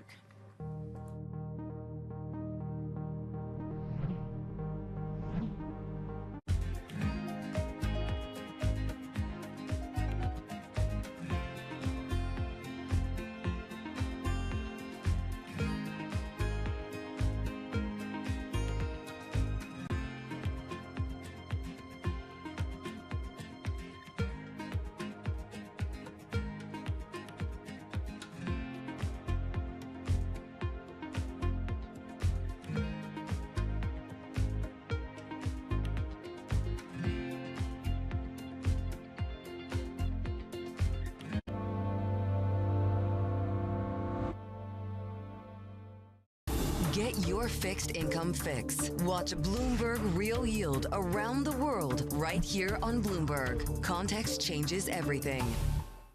From the world of politics to the world of business, Joe Matthew and Kaylee Lines deliver news, insight, and analysis live 2 times a day, every trading day. Balance of Power at 1 and 5 Eastern, only on Bloomberg. From our studios in New York and San Francisco, our expert hosts have the data and analysis from the companies you know and the startups to watch, plus the interviews you don't want to miss. Watch Caroline Hyde and Ed Ludlow on Bloomberg Technology. the only daily business show dedicated to tech, right in the middle of the trading action. Live every weekday, only on Bloomberg Television. Context changes everything.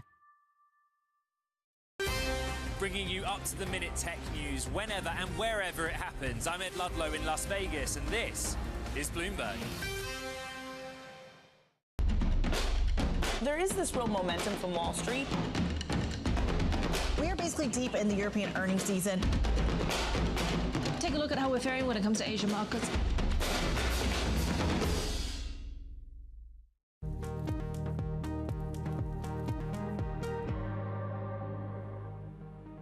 Welcome back to Horizons Middle East and Africa. I'm Jennifer Zabasajja in Johannesburg. Israel and Hamas are accusing each other of violating the terms of the Gaza ceasefire deal, piling fresh pressure on an already fragile truce. Hamas says the next scheduled release of Israeli hostages on Saturday will now be postponed until further notice. It's accusing Israel of delaying the return of people to northern Gaza, as well as opening fire in different parts of the Strip and denying entry of humanitarian aid. For more, let's bring in Onar Ant, Bloomberg's managing editor for the Middle East and North Africa. So, Onar, this just shows really how delicate the ceasefire is. In your mind, is this in jeopardy? As you said, what happened overnight, I think, in Israel does underline the fact that the ceasefire is fragile, as ever. There were accusations from both sides. But I think what was important to note last night was that immediately after Hamas said that it was postponing the hostage release scheduled for Saturday indefinitely or until further notice, it kind of immediately dialed back its earlier statement by saying that it was only trying to send a message that the deal was in jeopardy so that the mediators could be pressured in solving the problems or what Hamas considers to be problems in the implementation of the ceasefire. It shows that the stakes are high for both sides, and it also shows that there is willingness to basically work out the difference. And also what is important to note is that we are halfway through the first 6-week phase of this current ceasefire deal, and we have seen in the past that there were similar accusations from both sides. But the ceasefire at the end of the day prevailed. So I think what happened yesterday does show the ceasefire remains fragile as ever, but it also showed that the stakes are very high for both sides. So we immediately saw knee-jerk reaction, so to speak, to Israeli accusations from Hamas, which immediately dialed down its earlier statement. And Onar, we're also hearing from President Trump. He's weighing in here. Let's listen to what he had to say and talk to you after. As far as I'm concerned, if all of the hostages aren't returned by Saturday at 12 o'clock, I think it's an appropriate time. I would say cancel it and all bets are off and let hell break out. So let hell break out. Onar, what did you make of those comments there? Well, there were quite a few comments coming out of the U.S. President Trump yesterday, both these comments and later his interview with Fox News that also aired overnight. It is apparent that President Trump is doing a couple of things at the same time. On the one hand, he shows that he is committed to supporting Israel in its war against Hamas in Gaza, and he is showing to the Palestinian militant group that he will not be there to support, to stop Israel from going back into war should Hamas not live up to the its own obligations under the current ceasefire. On the other hand, we've also seen him doubling down on his earlier proposal that Palestinians should be encouraged to move out of Gaza so that the Palestinian enclave can be rebuilt, which he says will be great if it's run by the U.S. And later, Palestinians may not even want to go back to the enclave. So I think here he's trying to do a couple of things at the same time. He also called himself the Great Weaver. But the overarching argument of everything that he said is that, look, the ceasefire deal must go on. And if it comes to that, the U.S. will be ready to step in and basically rebuild Gaza if Palestinians move out. And this is being sort of balanced against other priorities in the region, because we also know that he wants lower oil prices, and that's something that he can only get out of basically better relations or better understanding with the countries in the region on which he relies on to move ahead with these plans about Gaza and everything else in the region.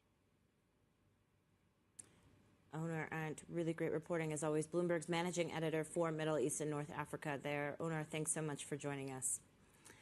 Now, coming up, Precite AI delivers record-breaking financial performance for full-year earnings. We'll discuss the results with the CEO next. This is Bloomberg.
US tech is influencing global markets.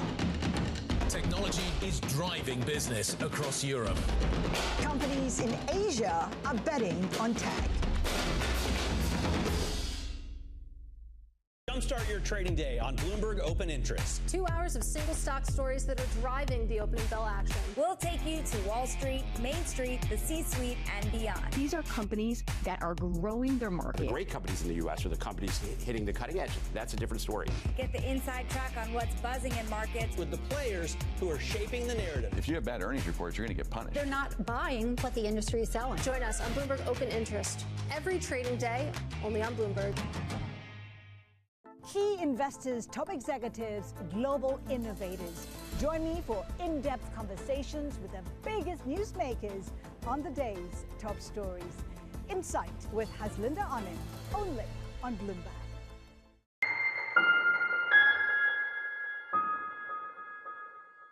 On February 23rd, Germany heads to the polls following the collapse of Chancellor Scholz's coalition. With the focus on the economy, migration, and geopolitical tensions, how will the German balance of power shift? Bloomberg Television has continuing coverage leading up to the election and will bring you the results after the votes are tallied with a special post-election broadcast. Tune in February 23rd, starting at 5 p.m. London time. Only on Bloomberg. Context changes everything.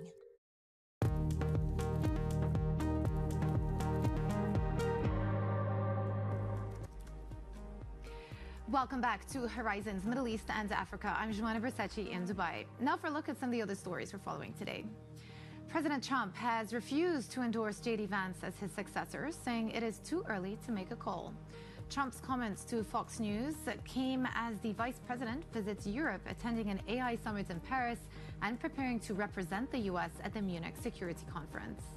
Right now, do you view Vice President J.D. Vance as your successor, the Republican nominee in 2028? No, but he's very capable. I mean, I don't think that I think you have a lot of very capable people. So far, I think he's doing a fantastic job. It's too early. We're just starting. Meta has begun notifying staff of job cuts, kickstarting a process that will terminate thousands of people as the company cracks down on low performers. Bloomberg understands the Instagram owner is offering U.S.-based employees severance packages that include 16 weeks of salary in addition to 2 weeks for each year of service. Meta has said it's cutting 5% of its workforce and that the reductions will create headcount for the company to hire the strongest talent.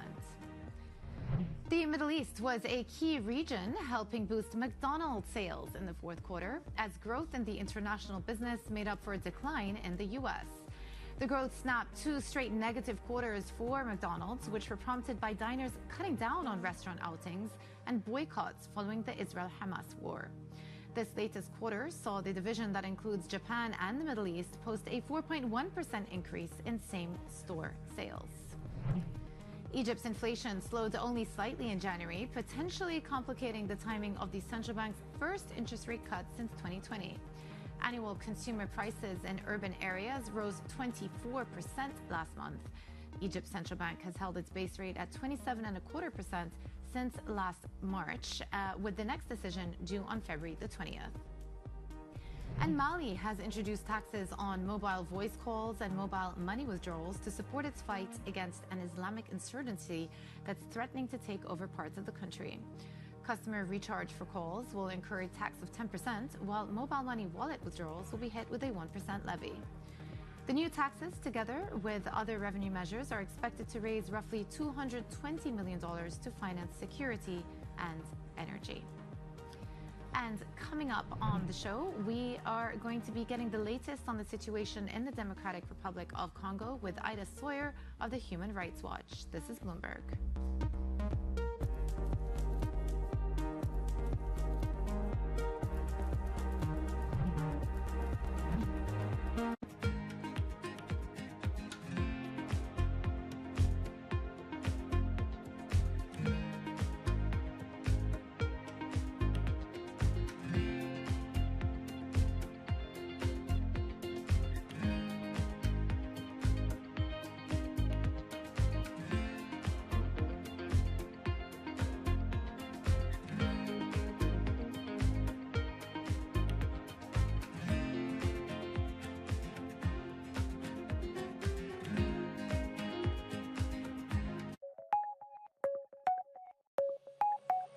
Why does this business model work? Because it's virgin space. It's never been done before, and it'll never be done again. When you step back and you look at something that's been golf through institutions has been the way it has been for 53 years without change. In 1993, I stepped back and said, okay, this is not right. It's doing the same old Groundhog Day. Everything's the same. Players are a pass-through entity. They're not getting any equity built in their day. Once they're done playing, they're out. I thought, that's just not right. When you have to build a sustainable model, you need to have these players, these famous, the world best, the best of the best. You need to give them equity into the future. You need to give them a vision of where they need to go and how they're going to get there. Listen carefully. Can you hear the rhythm in the markets? Not just in the syncopations triggered by inflation, but in the preludes leading to global elections, in the dissonance that moves the Nikkei, and the rising course conducted by AI. There's music in the markets, and if you want to learn to listen for it, we'll show you how. Bloomberg Surveillance covers the latest in global markets and the political events that influence your world. Join Jonathan Farrow, Lisa Abramowitz, and Anne-Marie Hordern, only on Bloomberg. Context changes everything. Bloomberg loves earnings. I know it's like your Super Bowl, right? I can't wait. It's like opening presents in the morning. All right, it will be exciting. Nobody covers earnings like Bloomberg. The countdown is on. Everything you need to get the edge at the end of the market day. Big tech earnings kick off later this afternoon. Gilead is coming out right now. We have take two numbers. Back to the markets, right? Our bread and butter. NVIDIA is one of the best stories in the tech space. That actually matters a whole lot more. It might shock some of your viewers. You're watching The Close. Get ahead of tomorrow's trading with The Close. Weekdays on Bloomberg. Context changes everything.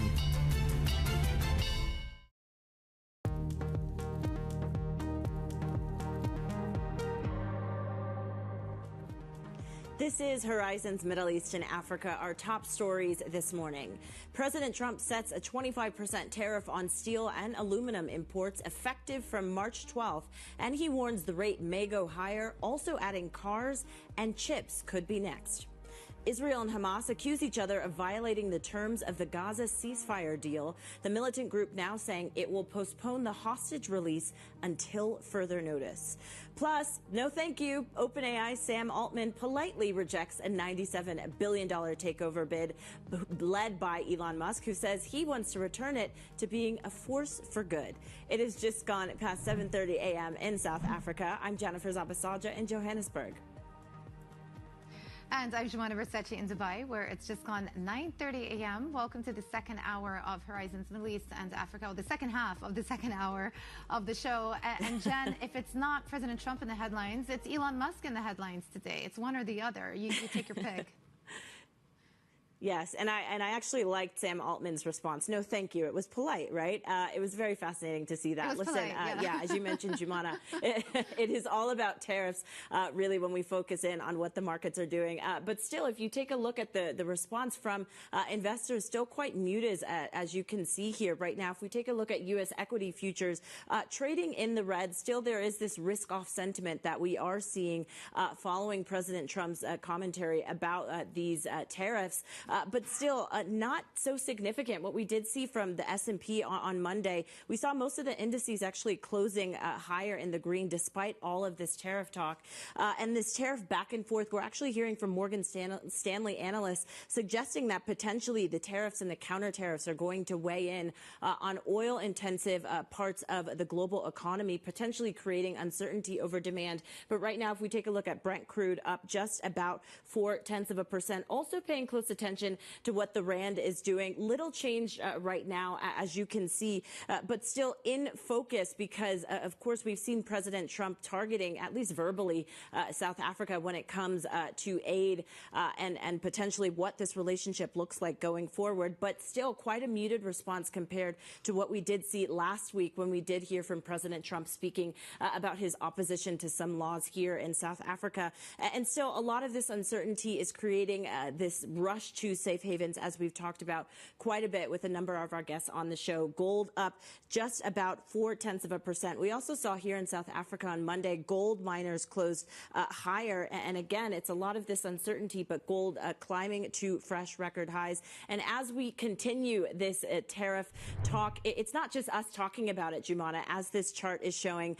It's quite fun. I don't know if it's fun for these companies, but as you can see on these earnings reports, this is just a chart showing how much we're actually seeing tariffs show up in discussions. Quite the buzzword for a lot of these S&P companies that have been reporting, but not necessarily good because many of them are saying that potentially this will affect their future outlook. But there, just to look at how much this is affecting really the global economy and markets worldwide. But let's pivot to Asia and see how markets in Asia are faring. Avril Hong is standing by in our Singapore studio. Avril, what are you watching?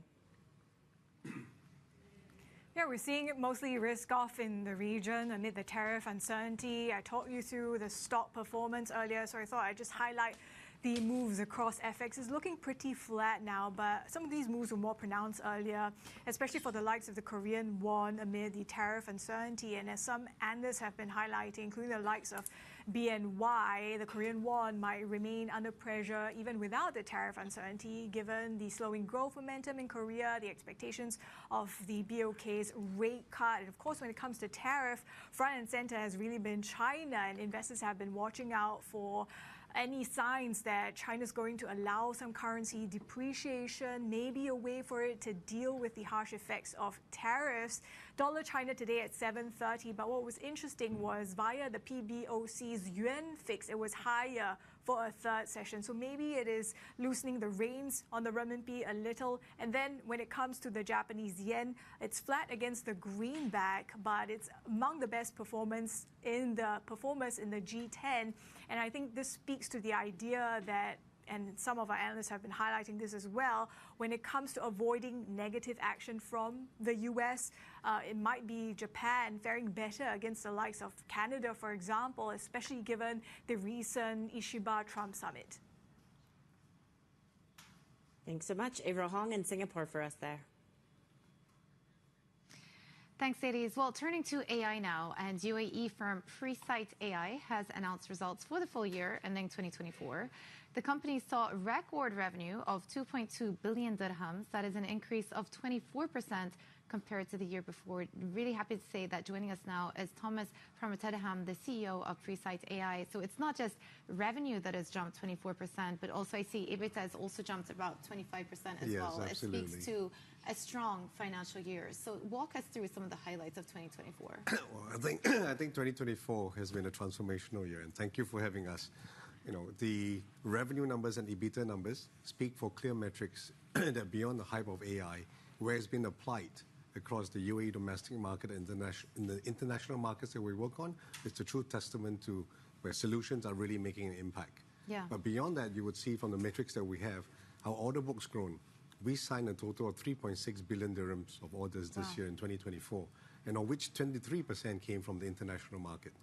Right? And moving forward into 2025, we built on a strong 3 billion order book, excluding projects that were signed in Azerbaijan.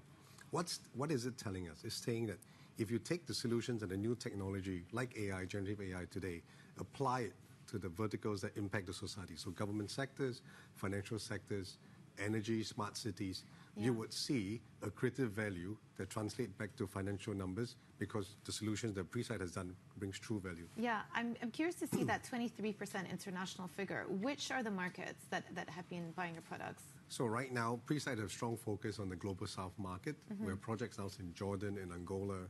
We continue to build a base in Kazakhstan as part of our Central Asia reach. We have Azerbaijan. Towards the end of the year, our joint venture in Telegrid that looks at smart meter digitization has won a preliminary contract with the Azari gas companies for 480 million.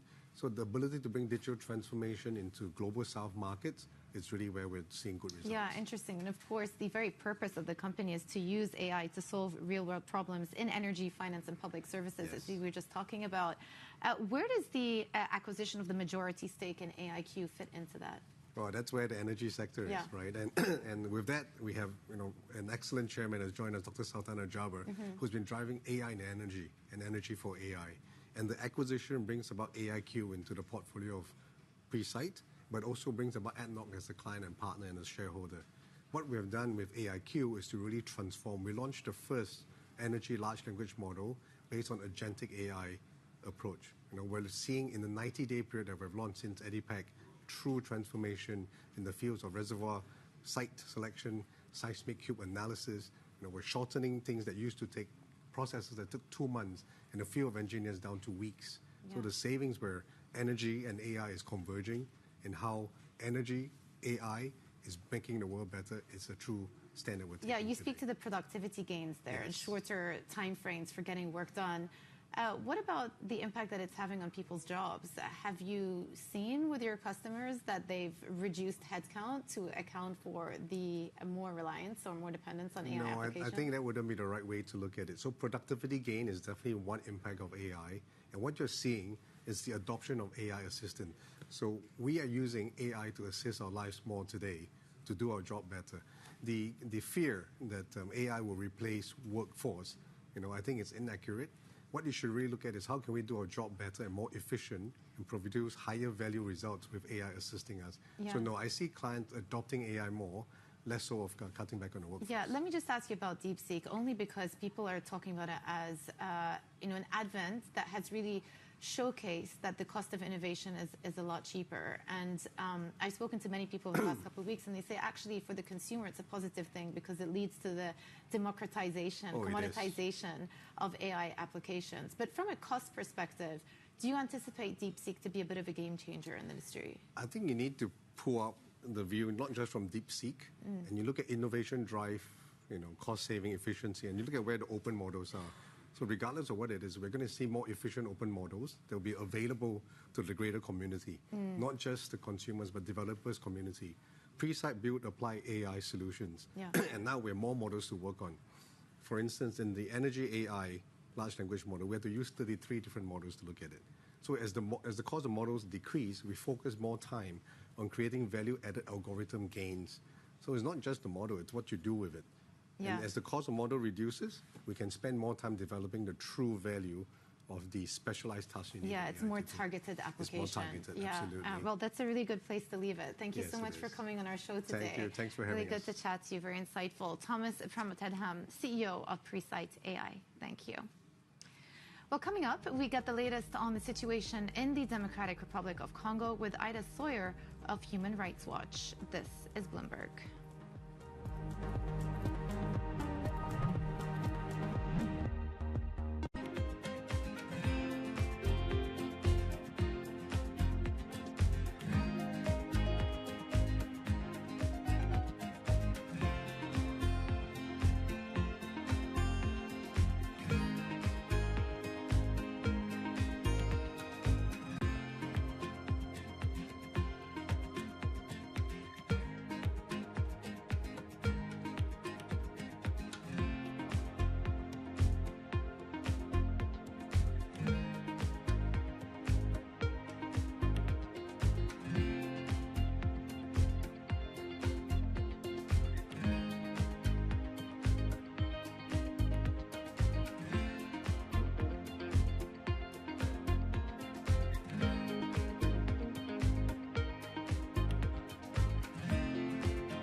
Asia is at the forefront of some of the world's biggest stories. I'm Sherrian in Tokyo.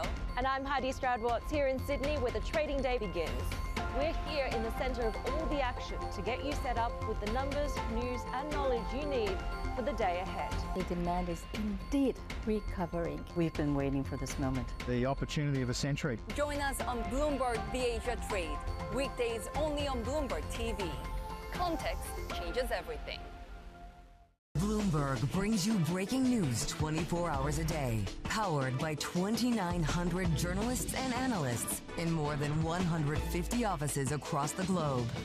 Bloomberg Television. Context changes everything. It's a multi-trillion-dollar industry. We'll show you what's happening in ETFs like no one else. ETF IQ. Only on Bloomberg.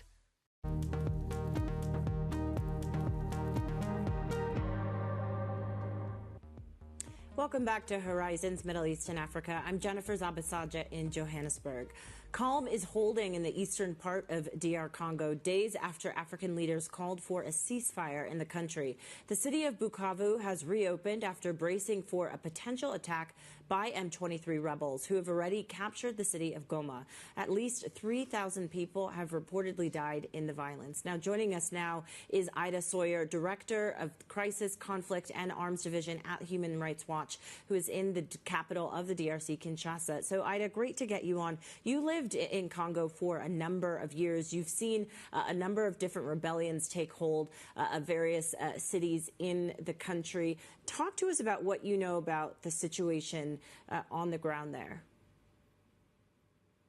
So, as you said, we've seen for 3 decades now how Rwandan-backed rebellions over the years have carried out widespread abuses against the population in eastern Congo, ethnic massacres, sexual violence, mass rapes, forced recruitment of children, targeted killings, and it goes on and on. We've documented these abuses for years. And now that the M23 is again in full control of Goma, the people are living in fear. They're scared that they could be targeted if they are suspected of being against the M23 or not following their orders. We're now documenting alleged cases of summary executions in the city.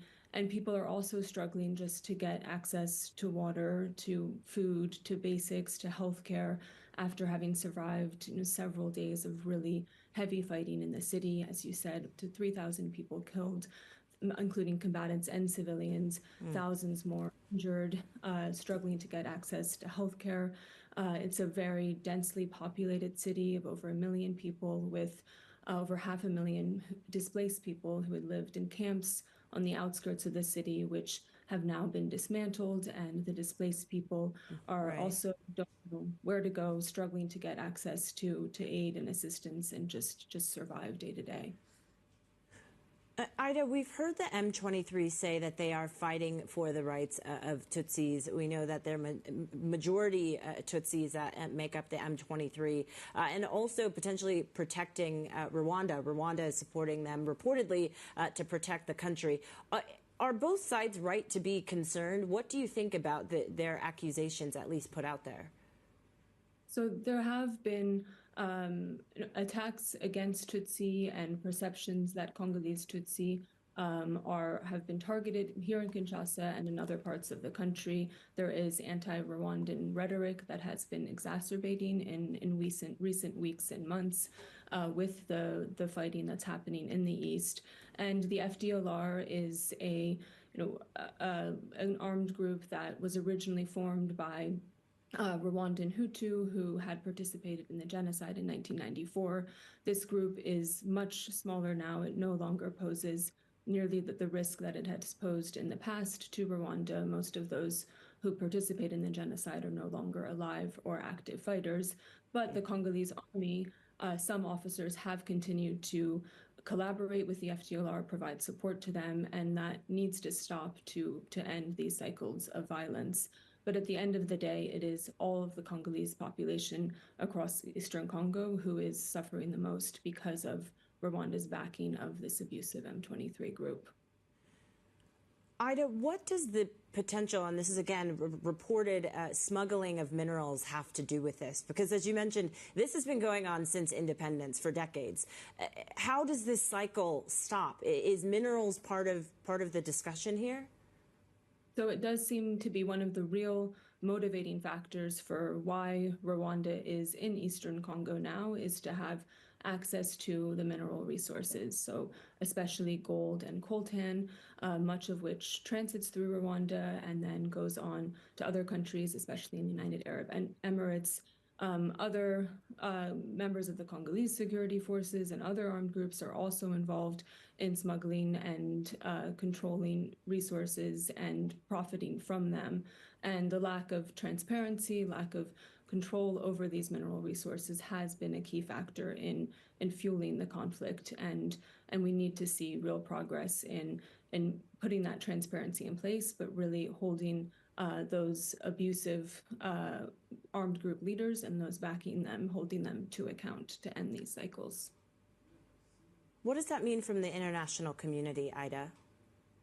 So what we really want to see from the international community is tough pressure on Rwanda for backing this abusive group, so targeted sanctions against Rwandan leaders, reviewing military assistance and other cooperation with Rwanda, showing that there are consequences for their support to this abusive group.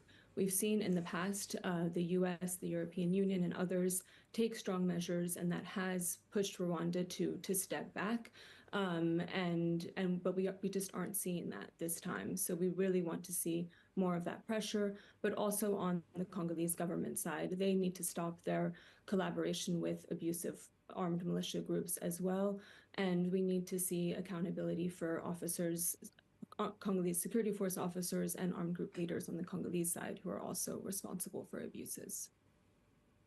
Yeah, we should note this has been going on since independence for the country, so definitely something that can potentially be done. Ida Sawyer, really appreciate you joining us, Director of Crisis, Conflict and Arms Division at Human Rights Watch, joining us from Kinshasa. And Zimbabwe's gold coins have sold above $3,000 for the first time since they were introduced almost 3 years ago. Spot gold rose to a record 2,911, but actually it's even higher now after U.S. President Donald Trump said he plans to impose 25% tariffs on steel and aluminium imports. So for more, Bloomberg's Ondiro Ganga joins us now from Kigali, Rwanda. So this is interesting and is an example of people flocking into safe haven demand even within Africa. So what more can you tell us? Hi, Jomana. So these coins were launched in 2022, and they were having two main reasons. One of them was to curb inflation that had risen to 191% in June of that year, wiping away a significant amount of value from the currency at the time, and also reduce dollar demand and try and stabilize the economy. And it was given the liquid asset status to mean it could easily be changed into cash, traded locally and internationally. And at the time that this coin was launching, 22-karat gold coin, it traded at 1,824. That was in 2022. And prices are going to be determined by the international market prices of gold, plus an extra 5% for producing the coin. Fast forward to Monday, it was trading at $3,018, according to data from the Reserve Bank. Many of the coins bought by institutional investors, but also locals who are seeking to hedge their assets against inflation and a deteriorating currency. And like you mentioned, if you look at the international market, the prices of gold are rising. It hit a fresh peak of above 2,942 an ounce. It has surged 11% this year so far. Some of that can be attributed to some of the disruptive trade and geopolitical moves that President Donald Trump has been making, solidifying the place of gold as a safe haven. And if you look at Africa, many of these economies are struggling with high inflation, volatile currencies, heightened political temperatures, and also slow economic growth, all of which make a case for gold. Fascinating. Bloomberg's Ondiro Ganga in Kigali, Rwanda. We're so focused on the price of spot gold, but obviously it's having ramifications all around the globe as people flock into safe havens, I should say. Coming up, Elon Musk sets his sights on OpenAI, bidding for the company he co-founded. But Sam Altman's swift response was far from positive. We'll bring you the story. This is Bloomberg.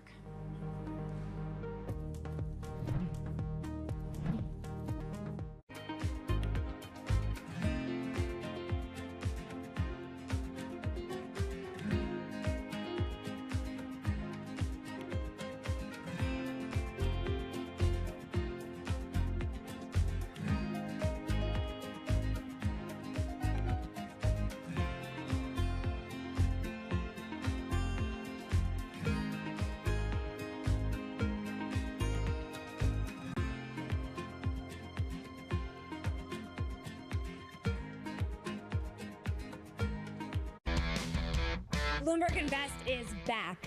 Join me, Shonali Basak, and the industry's most influential people for a comprehensive view across financial markets. Hear what a second Donald Trump presidency means for the economy, how AI is being monetized by investors, and the next big risks facing the private credit industry. Bloomberg Invest, March 4th and 5th in New York City. Register your interest to attend at bloomberglive.com/invest. Always on the heartbeat of the tech sector. Spread across global markets. The real-time data aspect is going to be important. We're going to bring you expert analysis on that. Sure. Don't miss Bloomberg's interview with the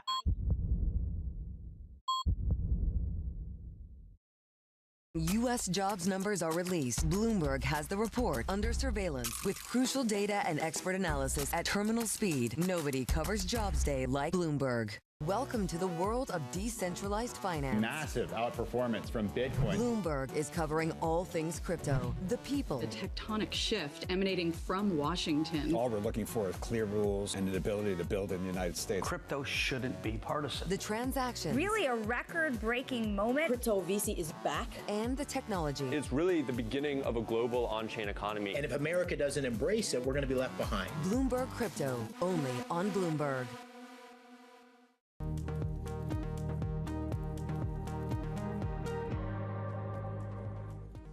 Welcome back to Horizons Middle East and Africa. I'm Jennifer Zabasaja in Johannesburg.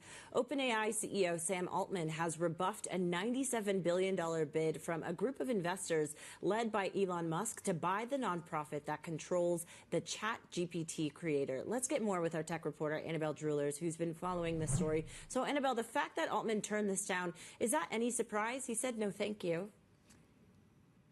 Yeah, that's right. I mean, it was quite an interesting and colourful exchange that we saw there or above. Look, we know that Elon Musk and Sam Altman certainly have some personal differences, professional differences, but just looking at sort of the valuation alone, no, it's not really so much of a surprise because, as you said, the offer that was put forth by the Elon Musk-led consortium was to buy OpenAI for $97.4 billion. Now, that's under $100 billion. But OpenAI, at this point, its valuation is looking even around $300 billion. So you're talking less than a third of that. The response you can see there from Sam Altman. So he said, no, thank you, and offering to buy Twitter as well for $9.74 billion. And I guess that's a little bit tongue-in-cheek because Elon Musk, of course, acquired Twitter, renamed it X, but for $44 billion. And the valuation, of course, according to outside estimates at least, has substantially diminished from that point. So, yeah, I mean, one of the good or the most read stories of the last day, but essentially for good reason as well, because it's certainly got a lot of famous faces in it. Well, was this actually realistic, Annabelle, coming from Elon Musk? What are analysts saying about the actual bid, the number that he put in here? Yeah, that's obviously been a talking point, especially going to that point of just how much it's under the current valuation. Look, some of the people that Bloomberg was speaking with said essentially maybe what Elon Musk or the motivation here is to sort of draw attention to the push that OpenAI is making, because if you recall, OpenAI is a non-for-profit right now, and it's trying to shift into a for-profit structure. That is causing a lot of concern with the likes of Elon Musk, who have sued the company for saying essentially that they've got a monopoly in place, OpenAI and Microsoft working together. So OpenAI or Musk's motivation here, possibly trying to make a statement, draw attention to what OpenAI is doing, but that's sort of, just an outsider's view, I guess, on what's exactly going on. All right, Bloomberg tech reporter Annabelle Drulers is there in Hong Kong for us. Annabelle, thanks so much for joining us. Let's take a quick check at what your markets are doing ahead of the trading day. We are seeing some red on the screen, as you can see there, both for U.S. equity futures and also Euro Stock 50 futures.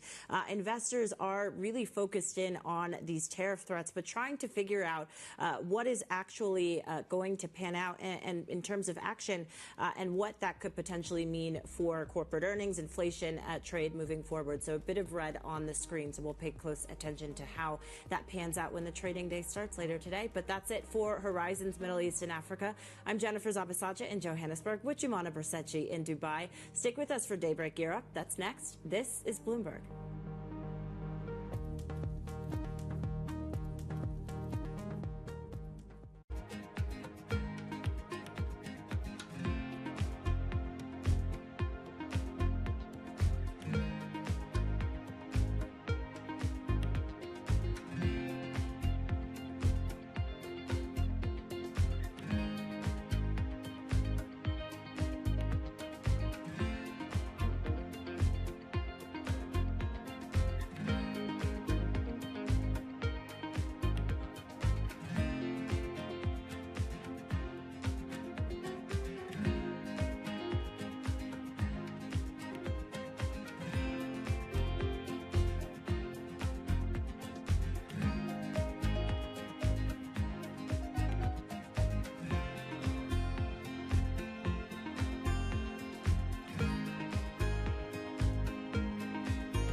How do we reach down to the 18 to 35-year-old market? How do we bring these kids, these influencers, this new generation of people interested in the game of golf? There's 738 million people in the world who are interested in the game of golf. Don't play the game of golf, but interested. There's about 60 million golfers. So we have another 670-odd million people we can go figure out how to get them interested, not just in live, but in the game of golf. And so we sit down and you talk about this internally with your production team, you talk about with your marketing people. When you look at our audience base today, that we have like about just around 50% of our ticket sales are 45 years and old and younger. Following the PGA Tour, it's the oldest aging demographic in sport. It's 67 and a half. So in a matter of a year and a half, basically, we've pulled that 67 and a half down to 45 because of our product, because of the entertainment side. There are places around the world where 32% of our ticket sales are women. So they're coming to an event that they feel inclusive with, right? So all of a sudden, we're seeing these data points coming out going, my gosh, we're owning this space.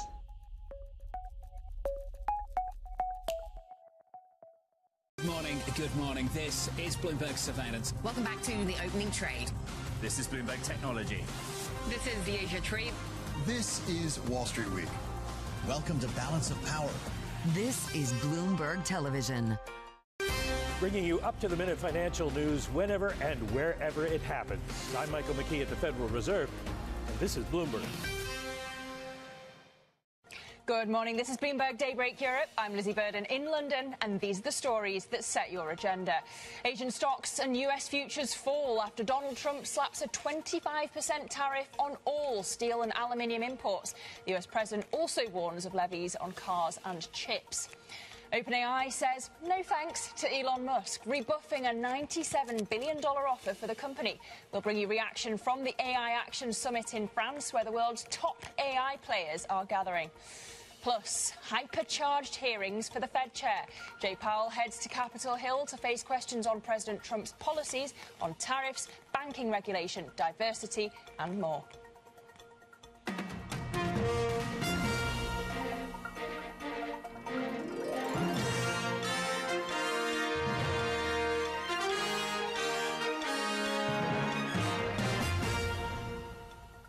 A very good morning. Welcome to Tuesday, and checking in on these markets, traders continuing to mull whether Donald Trump's bark is as bad as his bite. We do now have a date for when he's going to implement these new tariffs of 25% on steel and aluminium imports. He signed the order, so it seems that the threat is translating into action, and you are seeing that translating into a risk-off mood in markets. Futures lower on both sides of the pond. We await the testimony from Chair Powell later in Congress to tell us how the Fed is thinking about the tariff threats implications for inflation and therefore for the Fed. But we flipped the board over to the cross-asset picture.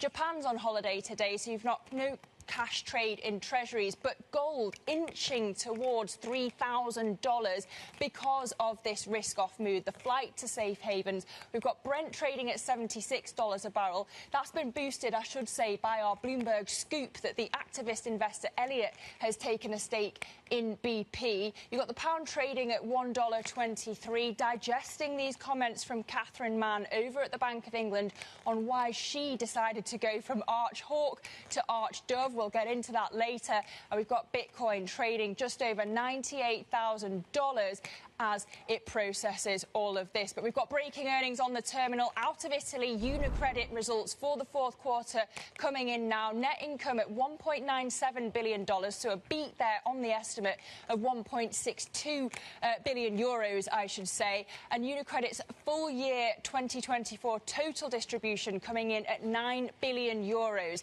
The estimate of for full year 2023 was 8.6 billion euros. And And we're going to be speaking exclusively to the CEO of UniCredit, Andrea Orcel, tomorrow at 9 a.m. London time. Plenty to discuss, not least how he's been rubbing up with the governments in Berlin and Rome, of course, with his approaches for Banco BPM and Commerzbank, and a big focus, of course, on UniCredit's capital position. How is it balancing rewarding shareholders with all of this chasing deals? The shares up 22% year to date, so definitely one to be minding at the open.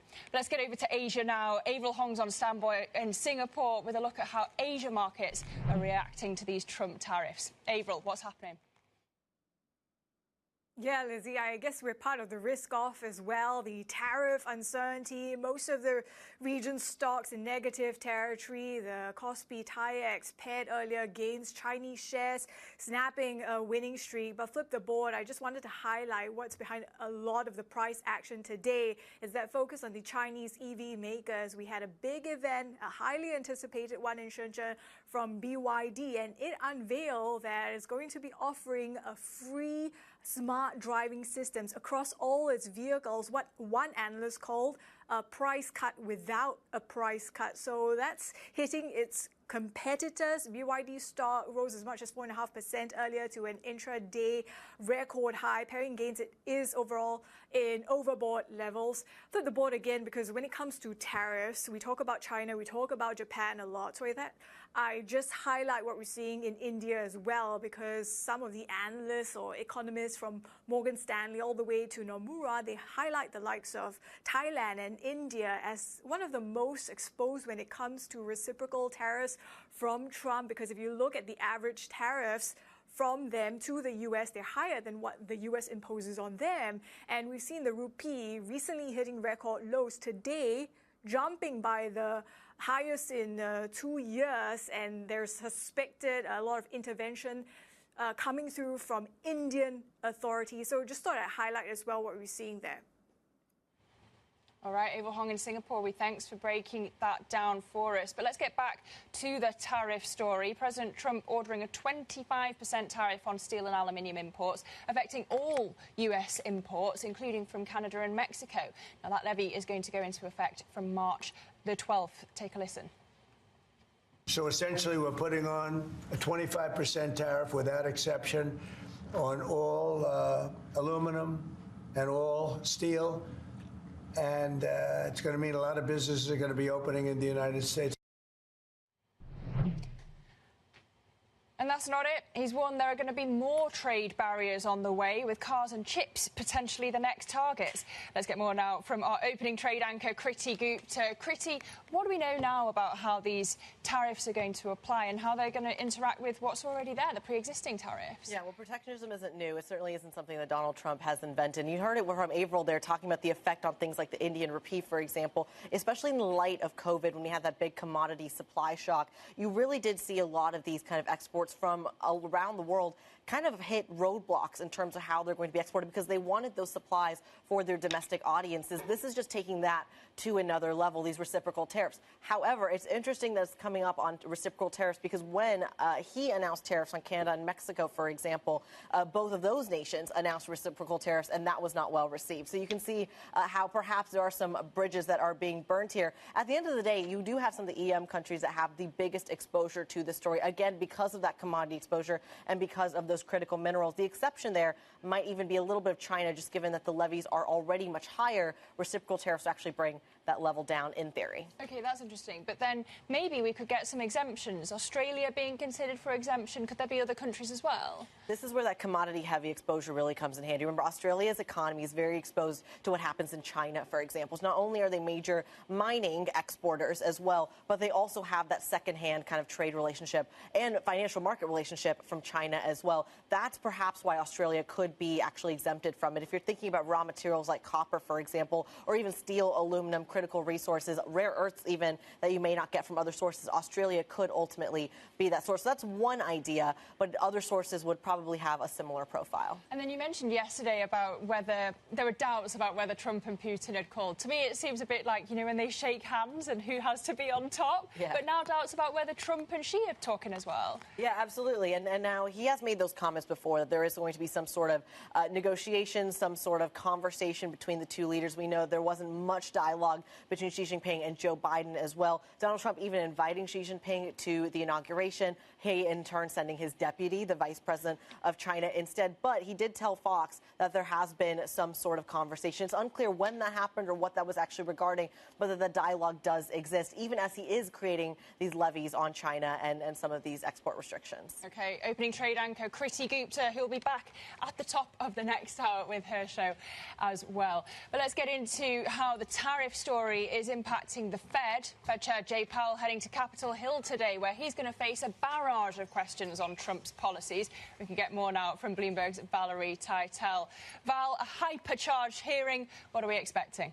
This is the first time that Fed Chair Powell will be sitting in front of the Senate since the re-election of President Donald Trump. He is going to release a statement at 3 p.m. London time, followed up by hours of some harsh grilling from the members of the Senate, from the Republicans and the Democrats. It's likely to focus mainly on the politics here, Lizzie. What does he think about the economic impacts of Trump policies? And what does he think about the average American who's having to deal with inflation above the Fed's 2% target for 4 years in a row? He also might get some questions on diversity dismantling. Is he following Trump's executive order to dismantle DEI within the Fed? And lastly, his thoughts on banking regulation.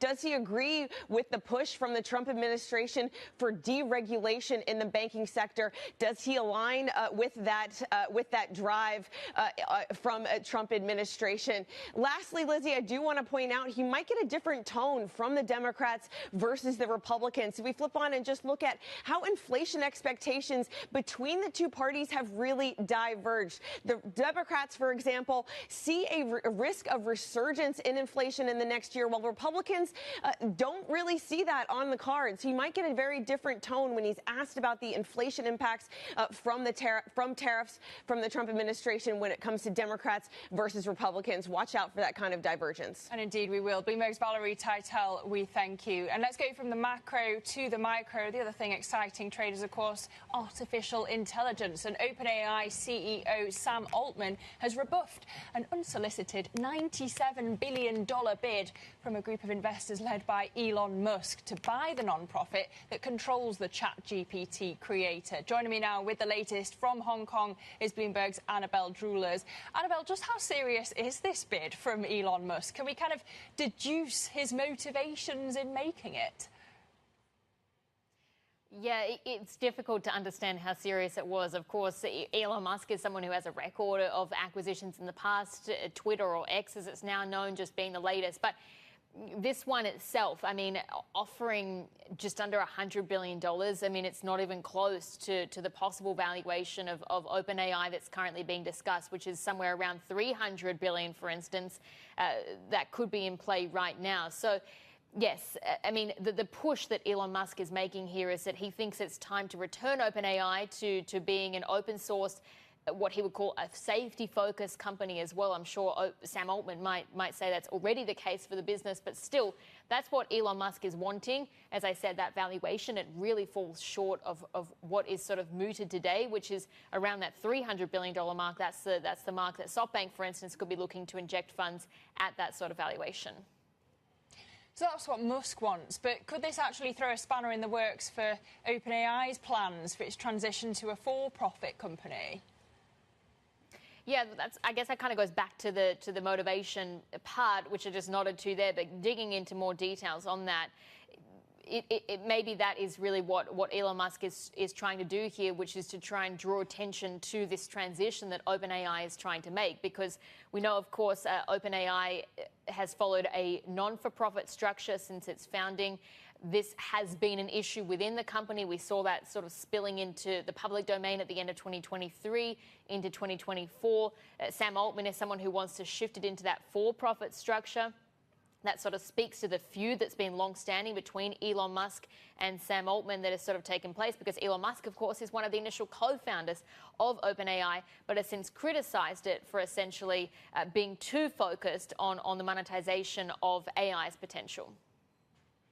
All right, Bloomberg's Annabelle Drewlers, we thank you. I enjoyed that PS from Sam Altman. No thanks, but we'll buy X, a.k.a. Twitter, if you want. But no deal for now, it seems, when it comes to those companies. Coming up, though, oil and gas giant BP reports earnings later this morning. We're going to dive into what to watch and how pressure from activist investor Elliott may affect their strategic review. That's next. This is Bloomberg.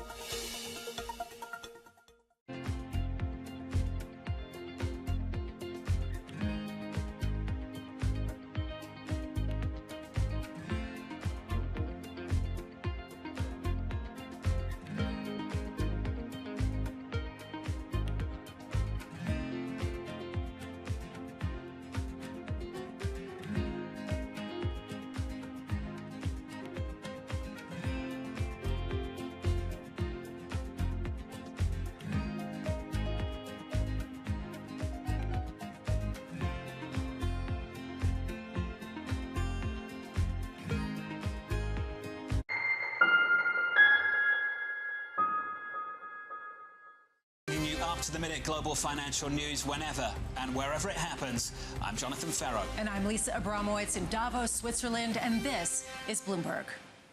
From the world of politics to the world of business, Joe Matthew and Kaylee Lines deliver news, insight, and analysis live 2 times a day, every trading day. Balance of Power at 1 and 5 Eastern, only on Bloomberg. David Weston. Join me for the next generation of Wall Street Week, telling stories of capitalism from business, markets, economics, tech, and climate.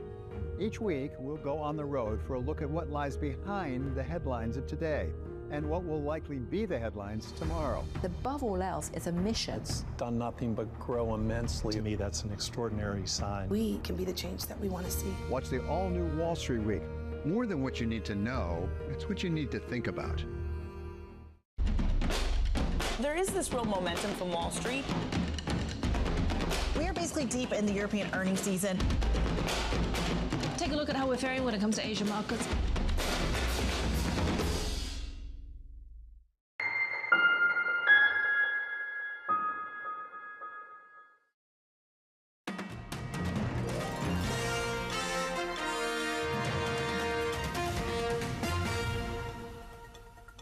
Welcome back to Bloomberg Daybreak Europe. It's 6:15 a.m. in London, and we return to our Bloomberg scoop.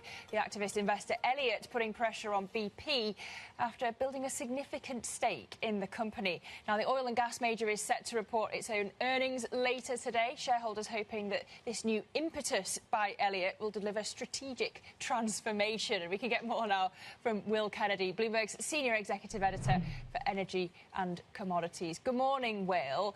Just take us through what investors are going to be focused on when BP's earnings drop this morning.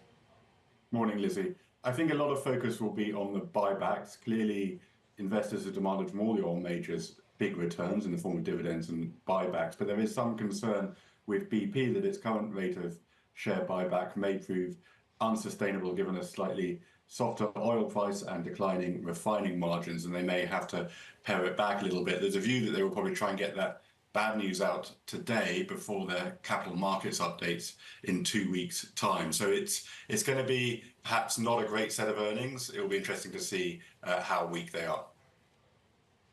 Of course, most of the oil majors have suffered from the deteriorating market. But as you say, BP's kind of been alone in being expected to slow the pace of share buybacks. Why has it been so much harder up than its peers, if you put it into context? Its balance sheet is not quite as strong as some of its peers. It has slightly more debt to service than some of its peers. That goes back a long way, to some extent, to the period after the Deepwater Horizon disaster in 2010, where it had to spend billions compensating those harmed by that oil spill. And that means its balance sheet has never been quite as strong as some of its peers. So it's fighting a little harder to keep that share buyback pace going. And do we know any more about this Elliott stake in BP? Is it obvious that Paul Singer would want to break up the company? No, I don't think it's obvious that he would want to break up the company. Obviously, one of the reasons that oil majors work is because they're so tightly integrated up and down the vertical chain, trading, refining, production, etc. So breaking up these companies is not easy. He may want to do more work to separate the renewable bits of the business, but that's not a huge proportion yet of the company. And he's likely to want to refocus the strategy on core oil and gas and away from the new energy pivot that the current CEO and particularly his predecessor, Bernard Looney, had sketched out for the company. And just finally, how can BP respond to Elliott? Well, that's a good question. Those conversations are likely to be ongoing. I think Elliott will want to talk to the management team. I think BP was probably going in some of the direction that Elliott would have wanted. It's clear that the new CEO, Marie-Joachim Kloss, does want to concentrate more on oil and gas production, to move away from some of those very aggressive decarbonisation targets that his predecessor, Bernard Looney, had set during the pandemic. It may be that Elliott is going to push him to go further and faster, maybe to hive off businesses more quickly. But I think it's sort of, if you like the image of standing behind the CEO and pushing him to go even further down the road that he had already set on. All right, what an image. Will Kennedy, Bloomberg Senior Executive Editor for Energy and Commodities. We thank you as we look ahead to those BP earnings at the top of the hour. Now, I mentioned the FT interview with Catherine Mann, the Bank of England's former arch hawk turned arch dove at Thursday's meeting. She voted to cut rates by 50 basis points last week, along with Swati Dhingra, who we expected might have gone for a jumbo move. But the surprise swing for a man really triggered the market. A dovish reaction initially before they went on to focus on the inflation forecast and the increase in the inflation forecast, where the BOE now sees it still only returning to target in 2028. But interesting in this interview to get more insight into Mann's reasoning. So she sees the jobs market and demand conditions weaker than before. She says that means companies will struggle to raise prices as consumers pull back on spending. But she says that this is a one-off move rather than the start of a string of rate reductions. And interestingly, whereas Governor Andrew Bailey said that 8-2 vote split was not a communication signal, Mann says that it was for her. She says a larger move is a superior communication device to, quote, cut through the noise. So disagreeing about more than the rate path, it seems, on the Monetary Policy Committee. Now, to some breaking news from Novartis crossing the terminal this morning. And this is that Novartis is looking to buy Anthos Therapeutics for $925 million up front. So Novartis bolstering this late-stage cardiovascular pipeline with an agreement to buy Anthos Therapeutics. This is according to a statement that has just dropped with potential additional payments of up to $2.15 billion, but that's dependent on achievement of specified regulatory and sales milestones. And we are told that this transaction is expected to close in the first half of 2025. So we shall keep across that story for you. But plenty more coming up on the programme. Do stay with us. This is Bloomberg.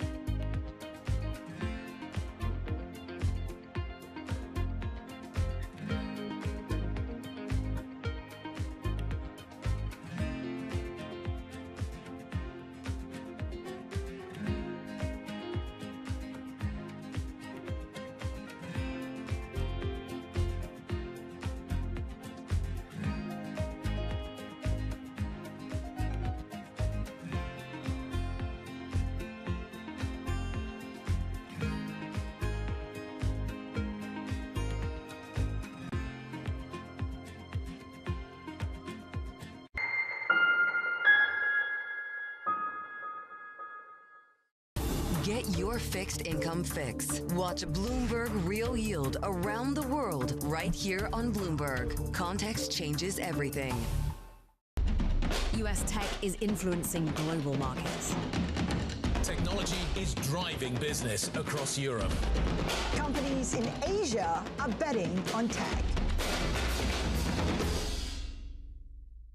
From our studios in New York and San Francisco, our expert hosts have the data and analysis from the companies you know and the startups to watch, plus the interviews you don't want to miss. Watch Caroline Hyde and Ed Ludlow on Bloomberg Technology, the only daily business show dedicated to tech, right in the middle of the trading action. Live every weekday, only on Bloomberg Television. Context changes everything. Key investors, top executives, global innovators. Join me for in-depth conversations with the biggest newsmakers on the day's top stories. Insight with Haslinda Anand, only on Bloomberg.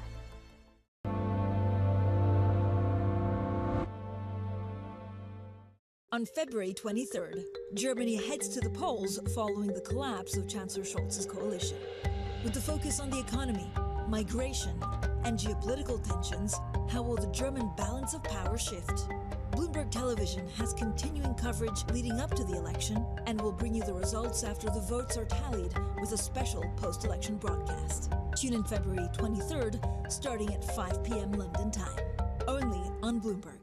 Context changes everything.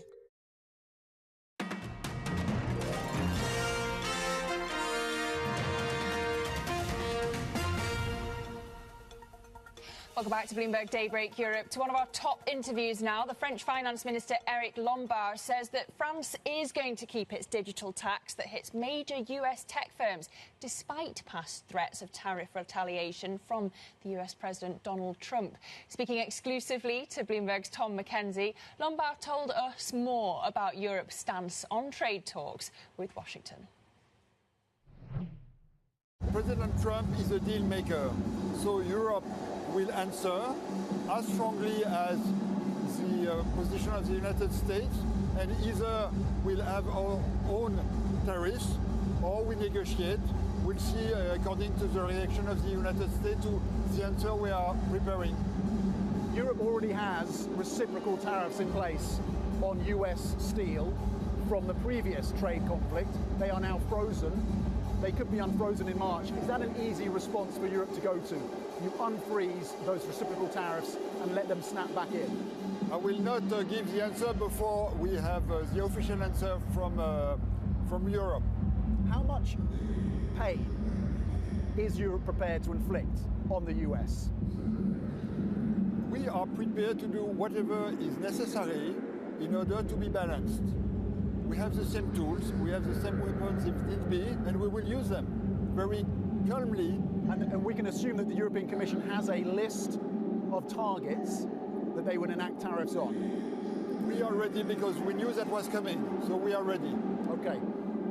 President Trump has asked for a probe into taxes globally.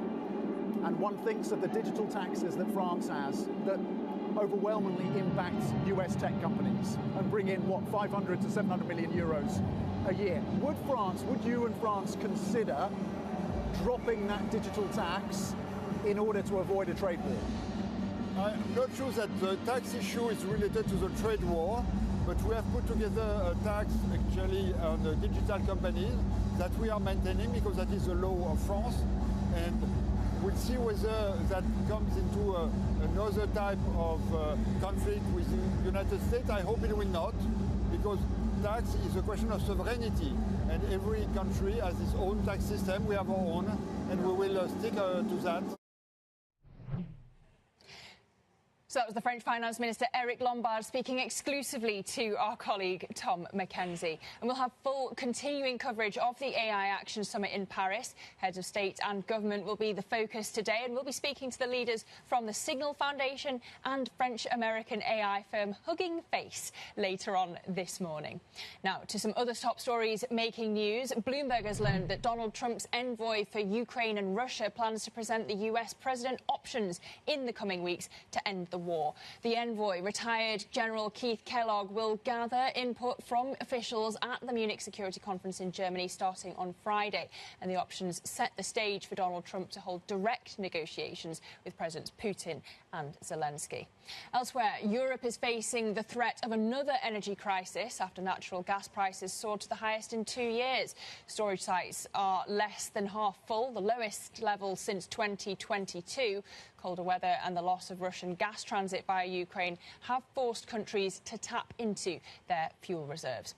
Those are some of our top stories this morning, but coming up on the programme, gold has reached a record before paring gains as President Trump's latest tariffs on US steel and aluminium imports add to uncertainty in the global markets. We'll bring you all the latest on the markets next, so do stay with us. This is Bloomberg.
Bringing you up-to-the-minute tech news whenever and wherever it happens. I'm Ed Ludlow in Las Vegas, and this is Bloomberg.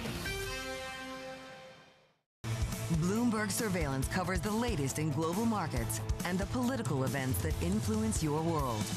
Join Jonathan Farrow, Lisa Abramowitz, and Anne-Marie Hordern only on Bloomberg. Context changes everything. Jumpstart your trading day on Bloomberg Open Interest. 2 hours of single stock stories that are driving the opening bell action. We'll take you to Wall Street, Main Street, the C-suite, and beyond. These are companies that are growing their market. The great companies in the U.S. are the companies hitting the cutting edge. That's a different story. Get the inside track on what's buzzing in markets. With the players who are shaping the narrative. If you have bad earnings reports, you're going to get punished. They're not buying what the industry is selling. Join us on Bloomberg Open Interest every trading day, only on Bloomberg.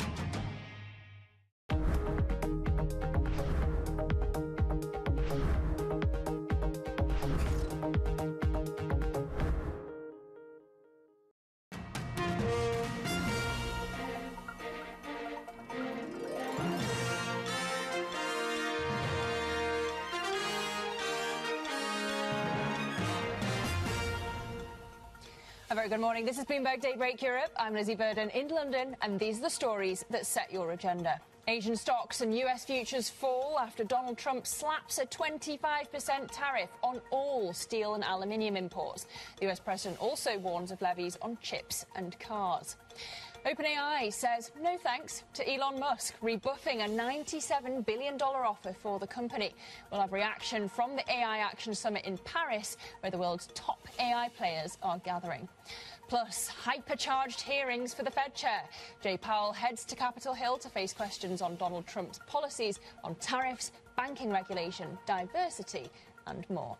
Well, a very good morning. Welcome to Tuesday. And if we check in on these markets, traders are really continuing to mull whether Trump's tariff threats are merely a negotiating ploy. He has signed this executive order on 25% steel and aluminium tariffs, so it seems the threat is translating into action. So now we're going to wait for the Fed chair, Jay Powell, to tell us how he's processing the tariff threat to inflation, and he'll be testifying in Congress later on. So having taken it all in their stride yesterday, the risk-off mood is spreading through these markets. Futures pointing lower on both sides of the pond, though significantly more, I should say, stateside. But if we flip the board over to the cross-asset picture, Japan notably is on holiday, so cash trade in treasuries is closed. But the hottest major commodity of the moment is gold, inching towards the $3,000 mark. And we will get more into whether that could pause, if only for a short period, and what could cause that in just a moment. But Brent trading at $76 a barrel, boosted by that Bloomberg scoop that Elliott has taken a significant stake in BP. Cable there at $1.23. We've had that BOE commentary from the arch-hawk turned arch-dove on the Monetary Policy Committee, Catherine Mann, and we'll be hearing more from her at 8:45 a.m. London time. And you've got Bitcoin there trading at $98,275. But let's get more into the yellow metal. Gold, as I say, rallying in a sign of investor caution after President Trump proposed 25% tariffs on all US imports of steel and aluminium. We can get more now from Bloomberg's Valerie Teitel. Val, what's been the main driver here? We know that gold is the safe haven, but what's taken it all the way to nearly $3,000? Look, Lizzie, I just want to say it's really not clear why gold has been outperforming so far this year. There has many factors at play. Unclear which one is the main one. One of them, which you mentioned, would be a safe haven demand from the trade war. But we've not necessarily seen a risk-off mood in the equity market that would perhaps push people into buying gold. We've also seen other macro drivers at play that are supportive, though, such as the dollar softening and real yields declining. That is normally a time where gold does outperform on a macro scale.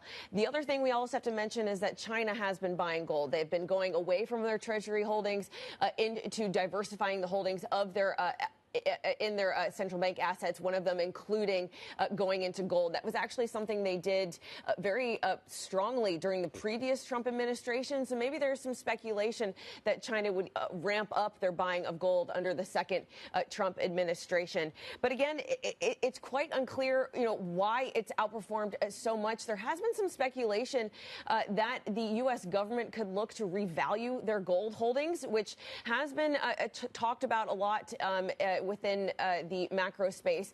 The current holdings are marked on the U.S. government's balance sheet at $42 when they came off the gold standard nearly 70 years ago. Perhaps if they mark their gold to market closer to $3,000, generate some income, that could be something that could spark further inflows into gold. But then that's very unclear why remarking gold would essentially drive the price higher. So very confusing on why this is outperforming, but it's really catching the market's eye at the moment. Okay, really interesting. But you mentioned China there. Gold stocks also on the move from London to New York vaults. Why is that? This is very interesting. We've actually seen the steepest drop in holdings here in London as they move to New York that we've ever seen on record. Some of that is because people might be preempting some sort of universal tariff, where if they did eventually wanted to move their gold holdings to the U.S., they would have to comply with the tariff rules if there were a universal tariff. So we have seen a big surge into COMEX vaults. Those are gold stocks in New York. They've been leaving London and been leaving Switzerland, perhaps a preemptive move to try to get around any further announcement of universal tariffs. Okay, Bloomberg's Valerie Teitel with a deeper look into what's happening to gold. $2,921 an ounce is where we trade at the moment. But let's get over to China now, where China's 10% additional tariff on cars imported from the US is set to hit automakers, including General Motors and Ford. The extra tariff brings the total levy to 25%, but the situation could be fluid as Donald Trump plans to hold a call with President Xi Jinping out of China to discuss that trade situation. Katrina Nicholas, who leads Bloomberg's transport coverage over in Asia, joins me now for more. Katrina, which automakers are going to be the most impacted by this and how? I think, as you said, the big US automakers like GM and Ford, they're the ones that really stand to lose the most in this. And according to customs data that comes from China, international manufacturers shipped about $3.1 billion worth of these vehicles with these larger engines from the US to China just last year alone. In particular, I think will be affected is GM. So in a bid to appeal to wealthy Chinese buyers, GM just recently launched a premium import service that it called Durant Guild, and it's offering vehicles such as the GMC Yukon and the Chevrolet Tahoe Sport utility vehicle. Both of these cars are powered by engines that are 3 litres or more, and this comes at a time consumers in China are already feeling the pinch. So making the cost of these cars even more expensive is just going to make them that much more unpopular. palatable. And I think the other important thing to realize here for the big automakers like GM and Ford is that in China, they're also competing with a raft of really strong Chinese players like BYD and Geely. And the other big news, of course, is from BYD. What's getting investors so excited about its latest offering? So they held a very highly anticipated event on Monday night in Shenzhen. And at that event, BYD said it's going to make its God's Eye driver assistance system standard across vehicles priced from about $14,000 and up, including one of its most popular lower-end models, the Seagull hatchback. So whereas before you've really seen BYD compete on sticker price, being very aggressive both within China and in the international markets in which it operates, now Chairman Wang Jiangfu is pushing forward into the world of autonomous driving and making that BYD's next accessible frontier. And in fact, the fact that it's going to be added for this, no extra cost pretty much across the entire spectrum of BYD vehicles. And I think that is what is quite significant. And that's certainly what is exciting investors. They sent shares in BYD to an all-time record today in Hong Kong. OK, investor reaction positive, analyst reaction positive. Katrina Nicholas, we thank you for walking us through that latest update from BYD. Now let's get to some of the other stories making news this morning. President Trump is threatening to cut off foreign aid to Jordan and Egypt if they don't agree to take Palestinian refugees from Gaza. He earlier said that Palestinians would not have the right to return under his plan to take ownership of the territory. Trump has also told Israel to call off its ceasefire with Hamas unless Israeli hostages are freed by midday on Sunday. In other news out of the White House, President Trump has refused to endorse J.D. Vance as his successor, saying it's too early to make that call. Trump's comments to Fox News came as the vice president visited Europe, attending the AI summit in Paris and preparing to represent the U.S. over at the Munich Security Conference. Right now, do you view Vice President J.D. Vance as your successor, the Republican nominee in 2028? No, but he's very capable. I mean, I don't think that I think you have a lot of very capable people. So far, I think he's doing a fantastic job. It's too early. We're just starting. So those are the latest lines out of the White House. But let's get back to the earnings picture. UniCredit reporting fourth quarter profit ahead of analyst estimates. The beat has allowed the bank to boost shareholder returns, even as Chief Executive Andrea Orcel pursues takeovers in Italy and Germany. We can get more now with Lento Tang, bank analyst at Bloomberg Intelligence. Lento, glad I can pass these lines with you now. We've, of course, got this focus on balancing deal-making and rewarding shareholders. I wonder if you reckon that Orcel has managed to strike it when he's got all of this M&A on the horizon. Yeah. I mean, it's a very interesting time for Italian banks because of all the deals going on. So all of the banks are trying to put their best foot forward. UniCredit's performance is definitely very strong this quarter. I think what is most striking for me is the net interest income. The NII beat consensus by 6%, where we're in a falling rate environment. So that is just shows very good deposit cost control and deposit hedging as well. Yeah, interesting to see UniCredit saying that the potential M&A with BPM, and Commerzbank is not going to overlap. We also get Banco BPM's earnings later today. What are you looking out for? What are investors looking out for? For Banco BPM, I think for their defense, first of all, is capital returns. They need to prove that they can return more value to shareholders than accepting the UniCredit deal. Banco BPM is also one of the banks that are hit harder for the net interest income. So consensus is saying 9% drop in 2025. So they need to prove that they have more resilient net interest income, whereas they can also boost fees. OK. Lento Tang, our Bloomberg Intelligence bank analyst, we thank you for that analysis of those UniCredit earnings. And we're going to be speaking to UniCredit's CEO, Andrea Orcel, tomorrow at 9 a.m. London time, so you do not want to miss that interview.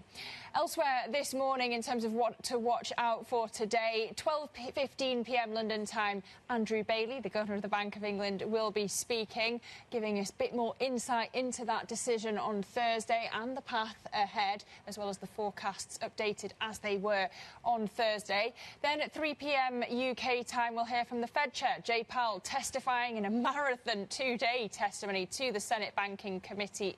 That will begin. And then in terms of earnings, we, as we just said, have Banco BPM coming up, also Coca-Cola and AIG. So plenty on the docket for you to watch out for today. But coming up on Daybreak Europe, Elon Musk sets his sights on OpenAI, bidding for the company that he co-founded. There was a no thank you from Sam Altman, but we'll have more on the response from the OpenAI CEO next, as well as more from the AI Action Summit over in Paris. So do stay with us. That's next. This is Bloomberg.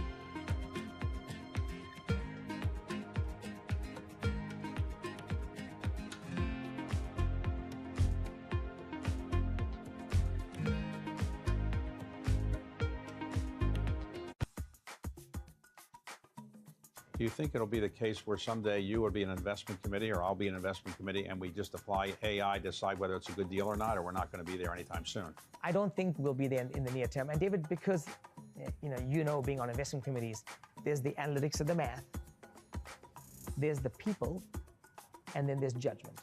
So analytics of the math, I think AI will help us get way more refined. Right now, we have analysts building models upon models. Our typical investment memo is 86 pages. So we could refine that down very, very seamlessly to pieces. The people aspect to it, to make a judgment call on, do I believe this entrepreneur is going to go the next mile?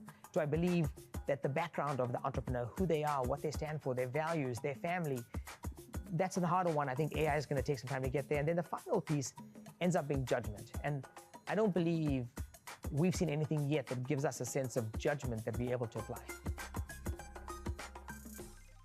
Bloomberg brings you breaking news 24 hours a day, powered by 2,900 journalists and analysts in more than 150 offices across the globe.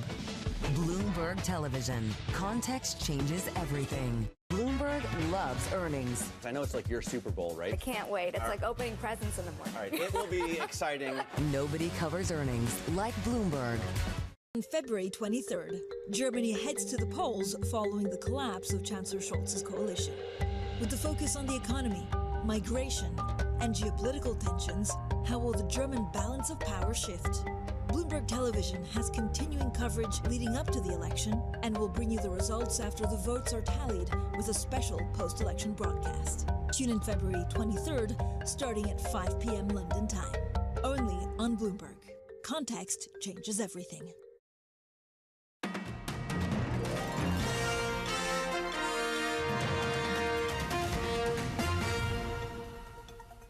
Welcome back to Bloomberg Daybreak Europe.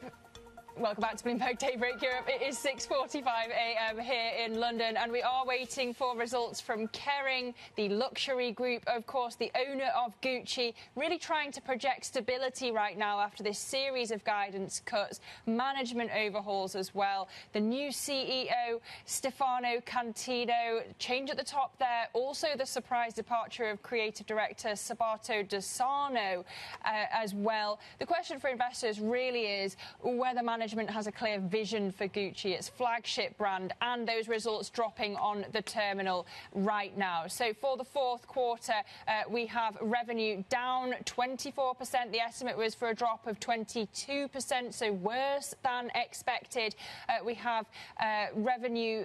They say that they saw slight sales improvement between the third and fourth quarters, but EBITDA coming in at 4.67 billion euros, the estimate being for 4.16 billion euros. So a slight beat there, and Kering saying that it has plans for more deals with property funds to cut its debt. So sales tumbling as this turnaround fails to take shape over at Gucci. Can they improve things now that they have made these changes at the top? The change in terms of the creative director, at least, one of the first major decisions by the new CEO, Stefano Cantino, who took over that role in early January. So those results from Kering dropping, shares down 40.71% over the past year. But let's stay with the corporate and turn to tech, because as we mentioned earlier, the OpenAI CEO Sam Altman has rebuffed a $97 billion bid from a group of investors led by Elon Musk, who of course co-founded the company. They want to buy the non-profit that controls the ChatGPT creator. Now, the bid is seen as a move to complicate OpenAI's transition from a non-profit to a for-profit entity. We can get more now from Tom McKenzie, our anchor, of course, who's on the ground at the AI Action Summit over in Paris. Good morning, Tom. The fact that Altman turned this down, no thank you, is what he said. Is that a surprise?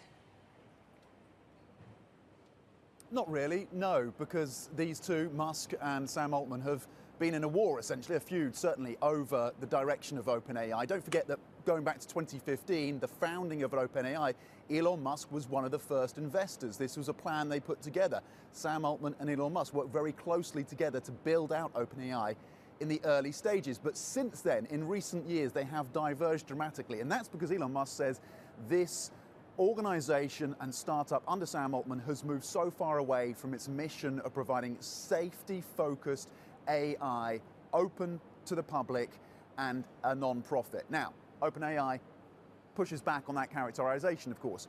They're also in a legal battle, the two as well. So this complicates, at the very least, it complicates that effort by OpenAI to shift from non-profit to a multi-billion-dollar profitable organization at a time where they're trying to raise funds and they're looking at a valuation of around $300 billion US. We don't know how seriously to take Musk's bid, but certainly, according to the reporting from the Wall Street Journal, he has lined up some serious investors and serious backers. But one takeaway we can take from this is another step up in that feud between Elon Musk and Sam Altman, and certainly will put a ridge in the works in terms of the complexity of shifting, again, from a non-profit to a profitable organization for OpenAI that, of course, is backed by Microsoft to the tune of about $13 billion and could be getting about $25 billion in investments from SoftBank as well. So it's certainly a wrinkle for OpenAI and a step up in terms of the feud between these two tech moguls. OK, so that'll be one of the themes over at the AI Action Summit. Of course, we always knew that DeepSeek was going to be another theme hanging over it too. The Google DeepMind boss saying that some of DeepSeek's claims about the relatively low cost of training its AI model are exaggerated. Hassabis, along with leading industry figures, talking to Bloomberg over there in Paris about the impact of DeepSeek on the AI industry. Take a listen. It's a very impressive model, very impressive piece of work. I think the team is probably the best team that I've seen come out of China. So that said, I think a lot of the claims are exaggerated and a little bit misleading. A lot of the key things from DeepSeek are reducing the cost of innovation, but also raising this question of data control. If you have potentially more constrained resources, you can make a better job than if you have immense resources and stop thinking about what to do efficiently. There is a global competition right now between whether the world's going to be built on small d, democratic AI rails, or authoritarian, autocratic AI rails. And that's the big takeaway from this. I think there's been a lot of excitement, but we'll have to see if it materializes. So we always knew it was going to be, Tom, DeepSeek, a big talking point over there in Paris.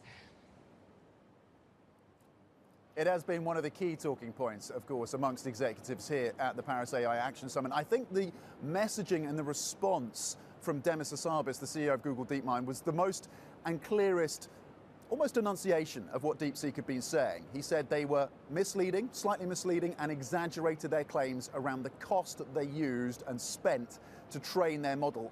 He basically said that during the final phase of training, that was what is accounted for DeepSeek. He says there's a whole other process around the training of these models that's much more expensive, and that doesn't seem to be accounted for. He also said it doesn't seem to be a silver bullet, the technology that DeepSeek could come up with, and he also claimed that Gemini, Google DeepMind's own model is actually more efficient than DeepSeek. But absolutely, this has been a key question for executives on the ground here in Paris.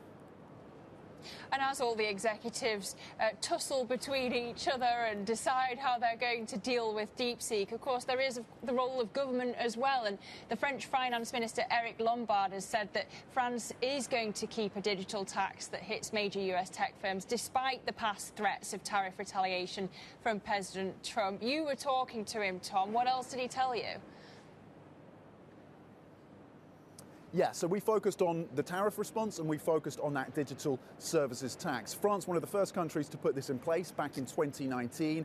It's about 3% on the revenues of big tech companies, mostly, of course, inevitably US tech companies. It raises around 700 million euros for French coffers and the French government. And the question has been, given that Trump has come into office again and has ordered a review of international taxation policies that could potentially target US companies, the question has been, would France, and this is my question to the French Finance Minister, would France consider removing that digital tax if it means avoiding a trade war with Trump? We know Trump does not like this. He thinks it unfairly targets technology companies in the US. He said, the French Finance Minister, that no, this is not for negotiation. This is our law. This is our sovereign tax law. We're not changing that. On tariffs, he says, we have weapons at our disposal. Take a listen to the French Finance Minister. We are prepared to do whatever is necessary in order to be balanced. We have the same tools, we have the same weapons if need be, and we will use them very calmly. It is not a negotiating tool, we have it already in place. We will have the negotiation and the discussion with the US administration. So France's Finance Minister Eric Lombard speaking to me there, saying that France, the European Union, is prepared to hit back to these Trump tariffs. Of course, he says he'd prefer a negotiated deal. Lizzie. OK, Tom Mackenzie over at the AI Action Summit in Paris. We thank you for those fantastic interviews. There'll be plenty more of them throughout the day and plenty more on Daybreak Europe. So do stay with us. This is Bloomberg.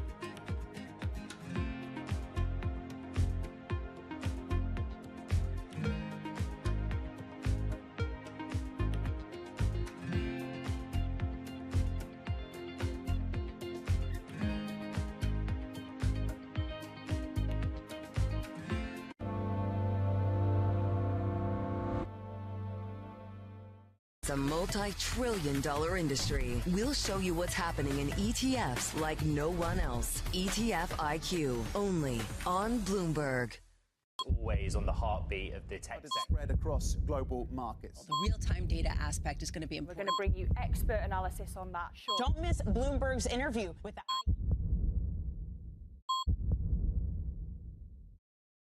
Listen carefully.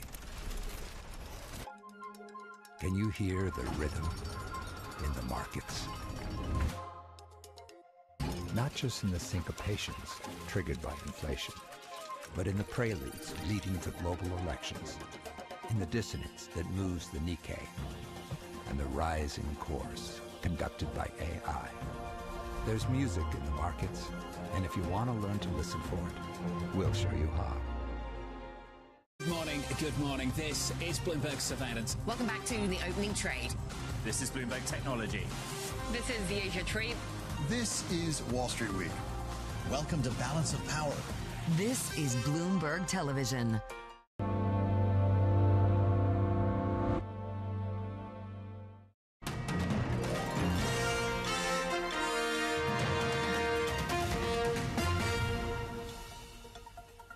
Welcome back to Bloomberg Daybreak Europe. Now, just in our last few minutes here, let me bring you the question that really is on traders' minds at the moment. What is bark and what is bite when it comes to Donald Trump's tariff threats? His 25% tariffs on steel and aluminium have had the executive order issued, so it does seem that threat is translating into action. And this is really what's on investors' minds. Tariffs topic du jour, as you can see from AI analysis of the mentions of tariffs in S&P 500 company transcripts rocketing up, as you can see, over the past few months. But if we flip the board over, you can see partly the market impact on gold. Gold inching towards $3,000 an ounce. But it's not all down to tariffs. It is partly, though, this flight to safety. But if we flip the board again, it's not just tariffs on your minds, it's also Powell's testimony. He will be asked about tariffs, undoubtedly, and the impact on inflation, and inflation very much on the FOMC's minds as well. That does it for a daybreak. The opening trade's up next. This is Bloomberg.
In recent years, you created an institute, the Jane Goodall Institute, and what is that designed to do? Well, that was started in 1977, when by then I had a little research station, and 4 of my students were kidnapped, and everything shut down. And so some friends of mine said, well, let's start an institute so that this research can carry on. Bless them. So that was 1977, and it was set up to study, conserve chimpanzees and other animals and educate. And it's developed since then. So it's, you know, we've got 27 Jane Goodall Institutes around the world. And then I realized at some point that the African people living in and around chimpanzee habitats right across Africa were struggling to survive. There was crippling poverty, lack of health and education, moving deeper into the forest, being exposed to diseases like Ebola and HIV from the chimpanzees and vice versa. It hit me. If we don't help these people to find ways of making a living without destroying their environment, conservation won't work. From the world of politics to the world of business, Joe Matthew and Kaylee Lines deliver news, insight, and analysis live 2 times a day, every trading day. Balance of Power at 1 and 5 Eastern, only on Bloomberg. U.S. jobs numbers are released. Bloomberg has the report under surveillance with crucial data and expert analysis at terminal speed. Nobody covers Jobs Day like Bloomberg. Good morning from London. I'm Anna Edwards alongside Guy Johnson and Chrissy Gupta. We're an hour away from the opening trade. Here's what you need to know. A profit beat for UniCredit sees the Italian lender boost this year's investor payouts to €9 billion at the same time as it pursues takeovers at home and abroad. Gold touches a record high with the Haven trade ramping up as Donald Trump slaps a 25% tariff on all steel and aluminium imports and warns of more levies to come. Plus, Fed Chair Jay Powell heads to Capitol Hill to face questions on inflation, tariffs, banking regulation, and more. In the meantime, a quick check on these markets. Futures kind of mildly to the downside, but I wouldn't call it a sell-off on our hands just yet. Maybe a little cautiousness certainly baked into this market. Eurostoxx 50 futures and FTSE 100 futures only down about 0.1%. The 10-year yield on the U.S. just opened, given Japan was closed, 4.49 that we're seeing there, higher by about 2 basis points. But I think a lot of the market focus is on that record high in gold Anna just mentioned, 29.16 on the precious metal. The countdown to the opening trade starts right now.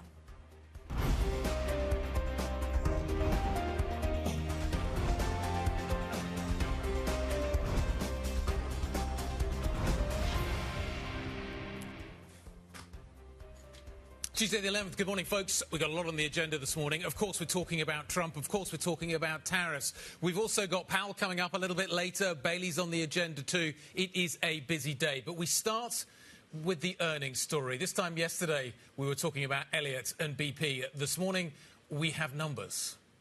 We have numbers, and we have buyback numbers, Guy, and that's important. $1.75 billion share buyback for the fourth quarter. Now, that's consistent with expectation. It's consistent with last quarter as well. This is the rate they've been running at in terms of the scale of the buybacks. But interestingly, they're giving us a bit of a forward-looking statement when it comes to buybacks and saying they intend to review expectations for 2025 share buybacks. Now, does that suggest that maybe those will be coming down? This is a business, of course, that is increasingly under pressure. We talked about Elliott taking a stake. Elliott's been busy taking a stake in Phillips 66 over in the United States as well. What exactly they want out of BP, we'll see. But the share price responded positively, up by 8% in yesterday's session. We'll see if it continues that today. I think it's really fascinating because a lot of the oil majors have continued this buyback story, these massive profit stories. But BP, as we were talking to Will Kennedy yesterday, has been struggling for some time, yet they're still engaging in some of those buybacks, despite needing to address maybe some of the other structural issues in their business. Does the buyback need to go up? Maybe a question I would ask. Elliott's at the table. Yes, what does he want to see? Is it buybacks or is it something else? Yeah. I read a lot of reports overnight talking about what Elliott ultimately may demand or require of this business. A US listing. Is that possible? Do we spin out the more sustainable parts of the business? And I'm talking about the green elements of the roster at the moment. How much is on the table? And it does seem as if the lens has significantly widened in terms of the options that BP's management, maybe it's the current management, maybe it's a new management, decide to pursue. But yesterday, a really strong share price performance yesterday. Does that continue today? Are these numbers enough to keep that moving? You also mentioned there's a credit angle here. BP has a significant amount of debt. A lot of the maturity walls, though, are coming in the next couple of years. That's something they're going to have to address as well, especially if you are seeing these kind of undercurrents of struggling. Shall we move on to some of the other earnings stories we've had out? And UniCredit is also in focus then, Chrissy. We've had numbers there. Yeah, from oil to banking, it's kind of the same story here. Buybacks is getting people kind of excited again about some of these stocks that have been underperforming. I want to say they're American, arguably in some parts of Asia, they're Asian peers as well. UniCredit coming out, they're doing the same thing BP is. They're boosting their investor payout as well. This is as they talk about takeover deals. Again, unsurprising. We kind of expected this. It's quite in line with some of the other banks that we're seeing around Europe and around the world as well. They're talking about a profit here and boosting shareholders to the tune of €9 billion. They're still also, by the way, engaging in several takeover offers as well. So where does the kind of cash come back in is going to be my question. I thought it was interesting the way that the UniCredit team trying to set out how they have the capacity to do all of this, because they're so busy with all of these stakes they've taken or pursuit of takeovers, depending. But on Commerzbank and BPM, they say that there would be no overlap in terms of the timing of these things, the teams that would be involved, the entities, even the legal entities. So certainly trying to put some distance between all of this complicated corporate activity. And interesting, Corriere della Sera in Italy reporting that the Del Vecchio family is considering decreasing its stake in UniCredit. So we'll continue to watch how that develops. Is it going to fall to me to talk about fashion? Yes. Okay. Naturally. Dressed to the nines today. Let's talk about Caring. The company is definitely trying to cut costs. It's definitely trying to cut its bills. They're talking about property deals. They're talking to property funds to cut costs there. They've implemented a headcount freeze. The one person they do need to hire, though, is a new creative director over at Gucci, and there's no news on that either. This feels like a holding pattern. They're definitely in... This feels defensive. They're trying to figure out what to do next. They've got rid of the creative director at Gucci. They're trying to cut costs. They're trying to pick things up a little bit in terms of the top line. But they're saying that sales saw a slight improvement between Q3 and Q4. A slight improvement. Yes, and you can see why they're changing the people at the top of Gucci, can't you? Because of the Q4 comparative revenue down 24%. I mean, it's a big drop, and it's a little worse than the market was expecting. Particularly as others in the luxury space are beginning to talk a more positive story. Yeah. So Caring feels like an anomaly now versus what else we're seeing in the business. So I think it's going to be interesting. They're going to have to move relatively quickly. They're going to need to get their act in order. You can't hang around with others doing as well as they are. Let's talk tariffs and figure out exactly what Trump is up to now. We do have these new tariffs on aluminium and steel kicking in on the 12th. It goes across the board, right? So this isn't just raw metals. This is finished products as well, which I think is really interesting. So an A320 Airbus A320, I bring this back, of course, to the aeroplane business. 70% of the airframe is aluminium and aluminium alloys. A huge portion of an aircraft, because it's light and strong, obviously comes... In theory, it should be affected by this. Yes. Finished products going into America. Now, I know they make stuff there, but how far does this go and how far does this reach into the supply chain? And you say it's across the board, and as far as we know, it is at the moment. So in terms of the, how far along the supply chain of manufactured product. But in terms of the geography, here's an interesting one that also takes us back to the aviation sector. Australia talking about how they think that they might be exempted from this because they buy a lot of aircraft from the United States. And that makes you think, oh, well, there's an interesting opening, if that's what it takes to... Ireland. Can I just point out that Ireland buys an awful lot of aircraft from the United States as well, in the form of Michael O'Leary and Ryanair. Yeah. Does it get an exemption? Yeah. I mean, maybe. I don't know. I imagine that's going to depend on their take, perhaps, in the tech space as well. But I think it's interesting, going back to the Australian example, is that Donald Trump has made it clear that the exemptions and the kind of sweet spots come from the places where not only you have a trade surplus, which, by the way, if the folks in Germany are going to say, we don't want trade surpluses. It's not actually necessarily a good thing to have with the rest of the world. But I also think it's important because Australia has a lot of commodity exports to the United States and to the rest of the world. It also has a lot of China exposure as well. So I think Australia almost serves as a case study for how you deal with the two major economies of the world. Can I just flag as well, the other story which really caught my eye this morning was Trump ordering the Department of Justice to halt the Foreign Corrupt Practices Act, the FCPA. Keep an eye on that one. Trump is basically saying it's holding back American businesses. Yes. But that has been an act that has had a huge impact globally in reducing corruption, and you do wonder what the long-lasting effects of that could ultimately be. They're halting it pending a review and a new set of rules, aren't they? So they are halting the enforcement for now, but we'll see what the new rules look like. It's going to mean a lot more business for America, Donald Trump says. Yep. OK, let's move on. We'll leave that one for just a moment. What have we got coming up on the show? Yogi Diwan, Hassiem Asset Management CEO, is going to be joining us to talk markets in just a moment. Jonathan Levine, Chair, Bain Capital, is going to be joining us. Credit has been remarkably stable in the first 3 weeks of the Trump administration. Other asset classes, lots of volatility. Credit, very little. We'll talk about that. Louise Dudley, Federated Hermes Global Equities Portfolio Manager, joining us a little bit later, as is Marcus Garvey, to talk metals, the Macquarie Group Head of Commodities Strategy. Critique. Plenty on the day ahead as well. Things to look out for. Andrew Bailey going to be speaking at 12:15 p.m. UK time. Just about 3 hours after that, we get that testimony in the Senate Banking Committee with Chair Powell. But then earnings do continue. We just had UniCredit. We're going to get Banco BPM after the bell today. There is that consolidation story. Coca-Cola after the bell. McDonald's came in yesterday, actually, with some really interesting numbers. Weakness in the United States, which I thought was interesting, but better numbers internationally. I wonder if Coca-Cola says the same thing. And then AIG as well. We are going to be listening to Powell. Of course, a lot of what's being talked about in terms of monetary policy really overshadowed by what's coming out of the White House, and Powell and team just sort of playing for time and waiting to see what this is going to do on the inflation front. But he's going to be getting a tough... Our colleagues pointing out this morning, he's going to get a tough hearing when it comes to the sort of bread and butter of finance, maybe around banking regulation, but then also on the other items on the Trump agenda, for example, DEI policies, all of that, and the way that Fed is implementing those. So this could get very political, whether Jerome Powell wants it to or not. I have sat through many, many, many of those hearings. They are usually fascinating. This one actually could be quite interesting in terms of just how Powell navigates the politics around this. He has tried to keep his head down. How successful will he be today? I think will be interesting to watch. Did you watch them with or without popcorn? What was the snack of choice during the testimony? Popcorn definitely was. Popcorn is high risk on set. I don't know. You feel like someone who lives on the edge. I don't know. 2 hours of... I think I had time, believe you me. So, yeah, I think today actually could be an interesting watch. What else do we need to know this Tuesday morning? Let's walk you through all of the other stories that we're watching. The US President, Donald Trump, says Israel should call off its ceasefire with Hamas if hostages aren't returned this weekend.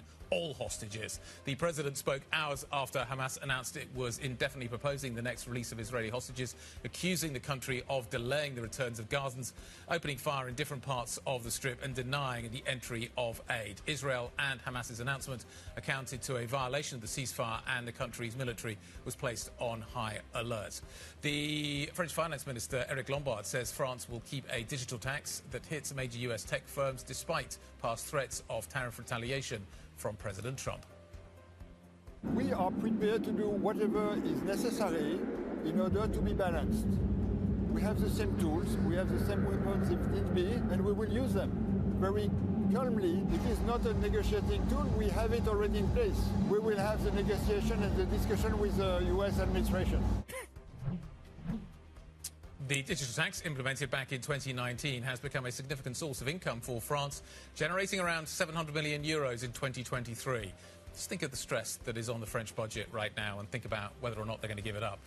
A group of investors led by Elon Musk has offered to buy the non-profit that controls OpenAI for $97 billion. In a statement, Musk says he hopes to return OpenAI to being the open-source, safety-focused force for good that it once was. OpenAI CEO Sam Altman rejected the bid, using a post on Musk's X platform to say, no, thank you. So he's after the non-profit, which at the moment controls the business, but Altman wants to basically convert this into a profit business, and the non-profit element would remain a significant chunk. But valuing all of this is where the challenge lies, and you do wonder whether Musk is really after the charitable arm or actually just wants to delay the conversion. Right, yeah, does he want to mess with the valuations here, or is this part of a long series of things he has against Microsoft? Because obviously Microsoft, big investor in OpenAI, and he's not been a fan of Microsoft, has he, and what they've been doing there. And he has made suggestions in the past about the way that Microsoft, in Musk's view, has tried to put restrictions around companies doing business with XAI and other AI businesses. So, yeah, maybe it's part of that series. I love that tweet that Sam Altman said, though, you know, we won't sell OpenAI, but maybe we'll buy Twitter for 9.74 He called it Twitter billion. as well, not X. He called it Twitter. I thought that was it's fascinating as well because it also comes in light of Elon Musk saying that he doesn't want to engage in a U.S. TikTok deal as well. And we should also mention on the valuation front, OpenAI has already had several rounds of funding. So when it comes to actually funding the research, they're getting a steady flow of funds, not just from Microsoft and the U.S. investor base, but internationally. And when we're going to talk corporate debt, I know, later, and talking corporate debt, Morgan Stanley busy selling off lots of the ex-core debt that they accumulated at the time that Musk bought Twitter. They got stuck with it. Lots of banks got stuck with it. And now, because Musk is in the White House, there seems to be a sweet spot for selling it to the market. Still at a discount, I think, isn't it? I'm not sure. I think it is still at a discount. Slightly. It's been hanging like for a while. They're in a rush to get rid of it, seems to be the tone. Perhaps. Absolutely. The Venn diagram of Elon Musk at the moment is genuinely amazing. Kind of the overlap. He sits in the middle of it. There's a lot of circles coming together. Can you have more than three? I'm not sure. Coming up on the programme, we're heading back to Paris, where Tom McKenzie is still on the ground for us, continuing to bring coverage of the AI summit that's taking place there. We'll hear more from our exclusive interview with the French finance minister.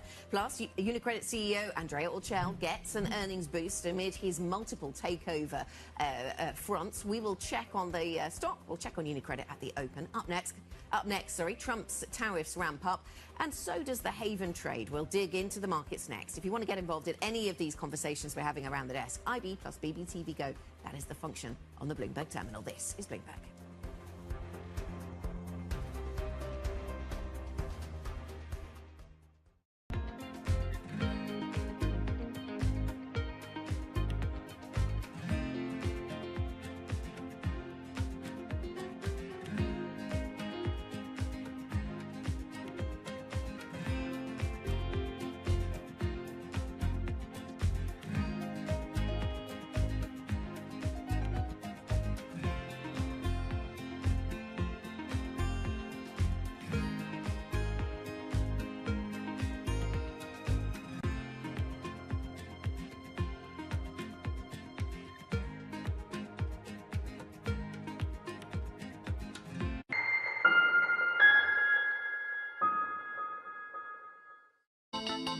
The countdown is on. Everything you need to get the edge at the end of the market day.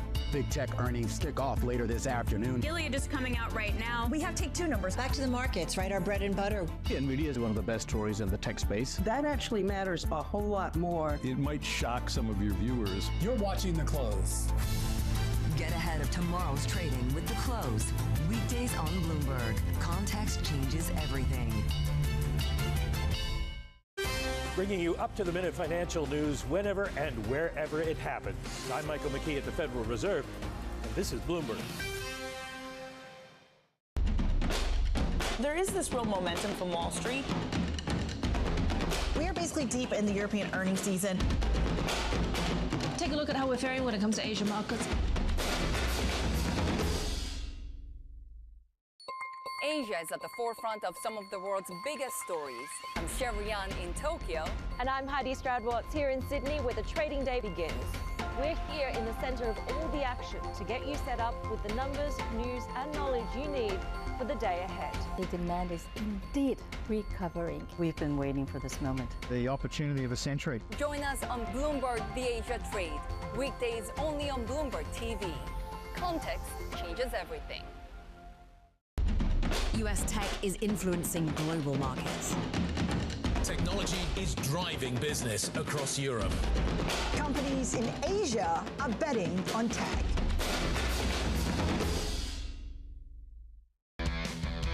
Bloomberg Invest is back. Join me, Shonali Basak, and the industry's most influential people for a comprehensive view across financial markets. Hear what a second Donald Trump presidency means for the economy, how AI is being monetized by investors, and the next big risks facing the private credit industry. Bloomberg Invest, March 4th and 5th in New York City. Register your interest to attend at bloomberglive.com/invest.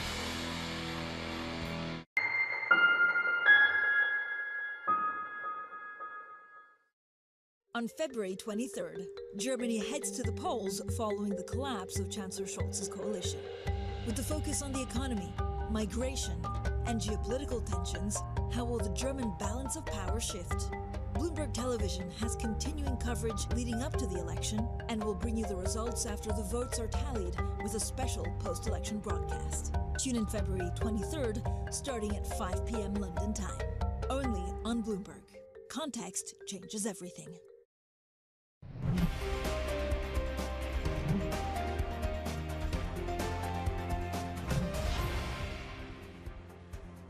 Welcome back, everybody. This is the opening trade, 7:18 here in London this Tuesday morning. Now, March the 12th is the day that Donald Trump has confirmed his new tariffs on steel and aluminium will come into force. Let's see how the markets are digesting all of that news flow. Here's Bloomberg's Valerie Teitel with the details, and he's announced the measures. He's given us a bit of detail, a bit more detail than we had yesterday. Then, Valerie.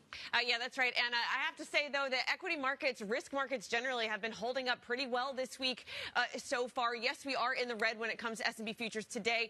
But if you take it a two-day move, we're holding in pretty well. The Bloomberg U.S. dollar index is also been quite steady. But what has been on the move, Anna, is gold. Another record high overnight for the yellow metal. What is driving this? Is it safe haven demand because of this widening trade war, or are there other factors at play?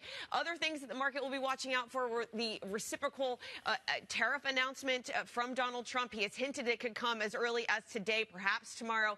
Bloomberg Economics did some analysis on which economies are most vulnerable to these reciprocal tariffs. It is these countries here in blue: Brazil, Africa, and then India. So EM economies are exposed. But I will be watching what Trump says when he does make this reciprocal announcement. Does he pick out the European Union, Anna? Does he talk about the European auto sector, for example? Are there specific sectors on his mind when he announces these reciprocal tariffs?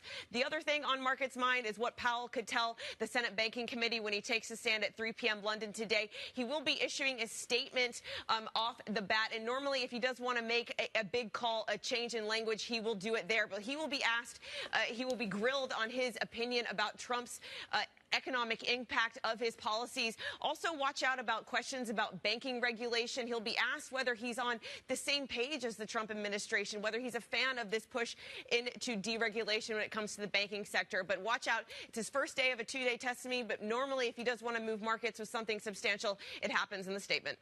Okay, Valerie, thank you. Bloomberg's Valerie Teitel with what you need to watch from Powell and all we know so far about the tariff story. Let's, with that in mind, go to Yogi Dewan, CEO of Hassiem Asset Management, and a fairly regular guest on this programme. So, Yogi, nice to see you back here. Thank you for coming in.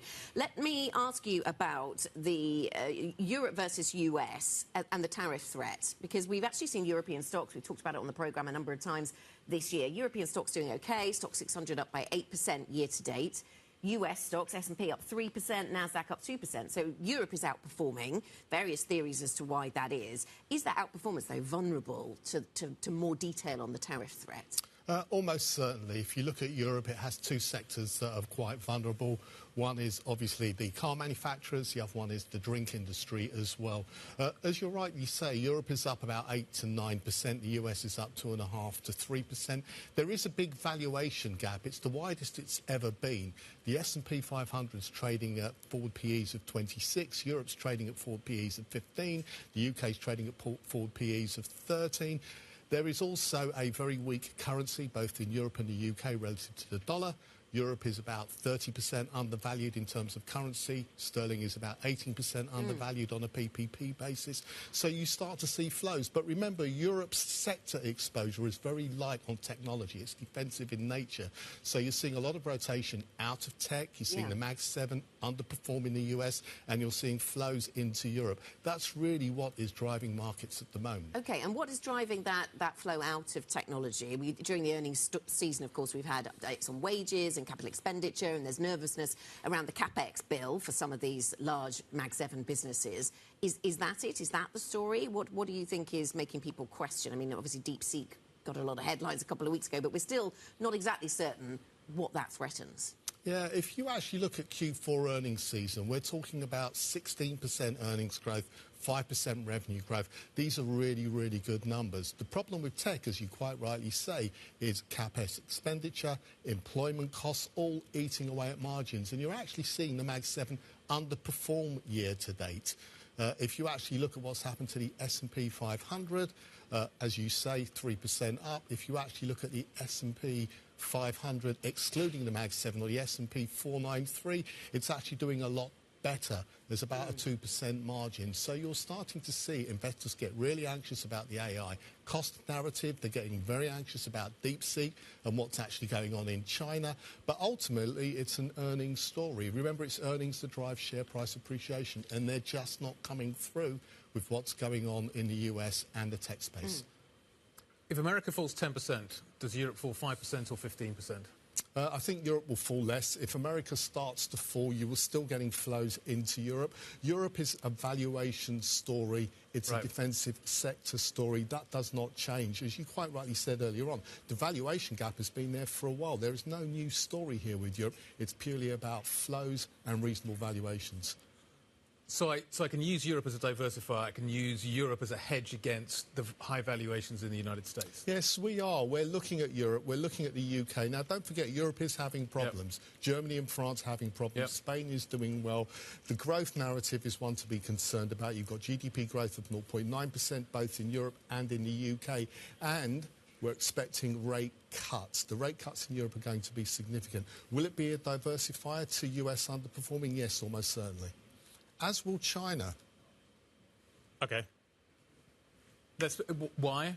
Like, all these is it just a valuation story?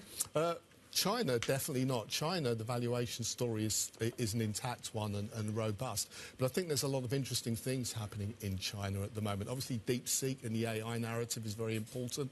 We've had a lot of data out about electric vehicles and cars. We've had a lot of investment in energy sources. These are all bits of good news in China, which is flat year to date. In both economies, the economy's flatlining.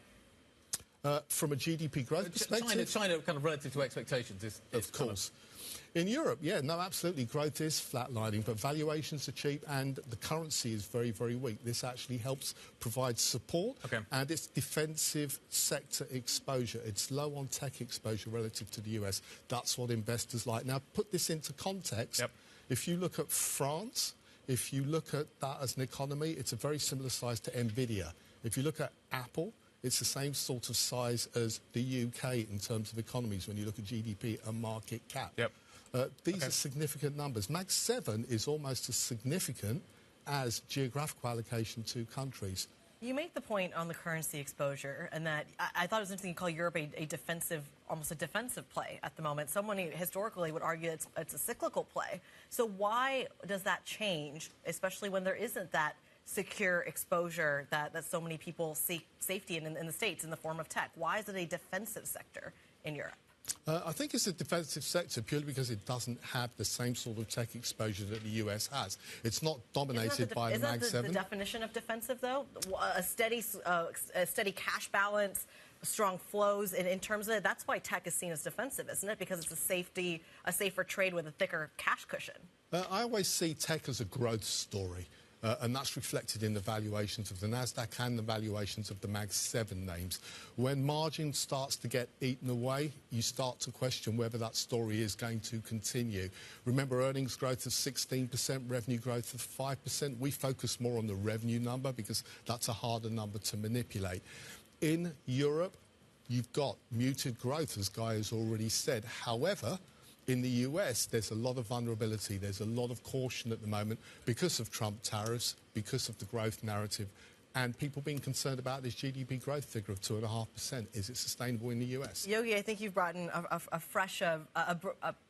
breath of fresh air, that's the phrase, a breath of fresh air of European optimism. We don't rarely find that here this morning. We thank you so much. Yogi Devan, CEO of Hassium Asset Management, joining us this morning. Coming up on the program, we're going to talk about all of this in the context of credit markets. Are they being too complacent in the face of Donald Trump's tariff threats? That conversation next with Bain Capital's Jonathan Levine. This is Bloomberg.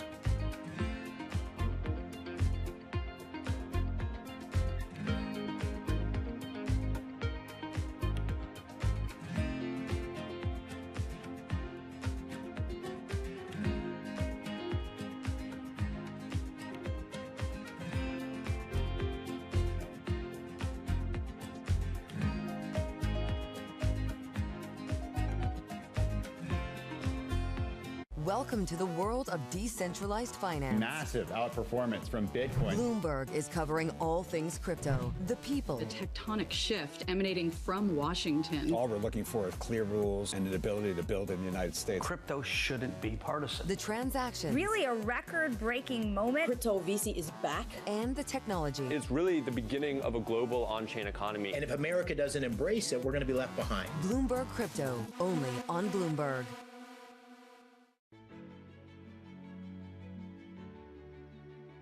Every single thing I've done, it's almost as if somebody has said it can't be done. I mean, I remember I was in a factory and I said, I want to go in the night shift. And they said, no, we don't put women in the night shift. I said, how will I be a successful production manager or personal manager of a factory if I never went into a night shift and knew how a third of my people worked? So in some ways, it has fueled some of my determination.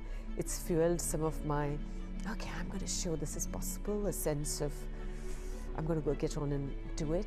It also gives me courage because I feel sometimes I'm not just doing it for me, I'm doing it for everyone else who comes after me. And I always tell women who ask me for advice saying, put your hand up for the most difficult job. Put your hand up for things that are challenging. You know, go in there and lean into things that are difficult, that are challenging, because that's what gives you the greatest credibility, respect, reputation.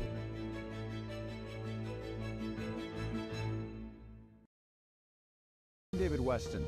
Join me for the next generation of Wall Street Week, telling stories of capitalism from business, markets, economics, tech, and climate. Each week, we'll go on the road for a look at what lies behind the headlines of today and what will likely be the headlines tomorrow. Above all else, it's a mission. It's done nothing but grow immensely. To me, that's an extraordinary sign. We can be the change that we want to see. Watch the all-new Wall Street Week. More than what you need to know, it's what you need to think about. Up-to-the-minute global financial news whenever and wherever it happens. I'm Jonathan Ferro. And I'm Lisa Abramowitz in Davos, Switzerland, and this is Bloomberg.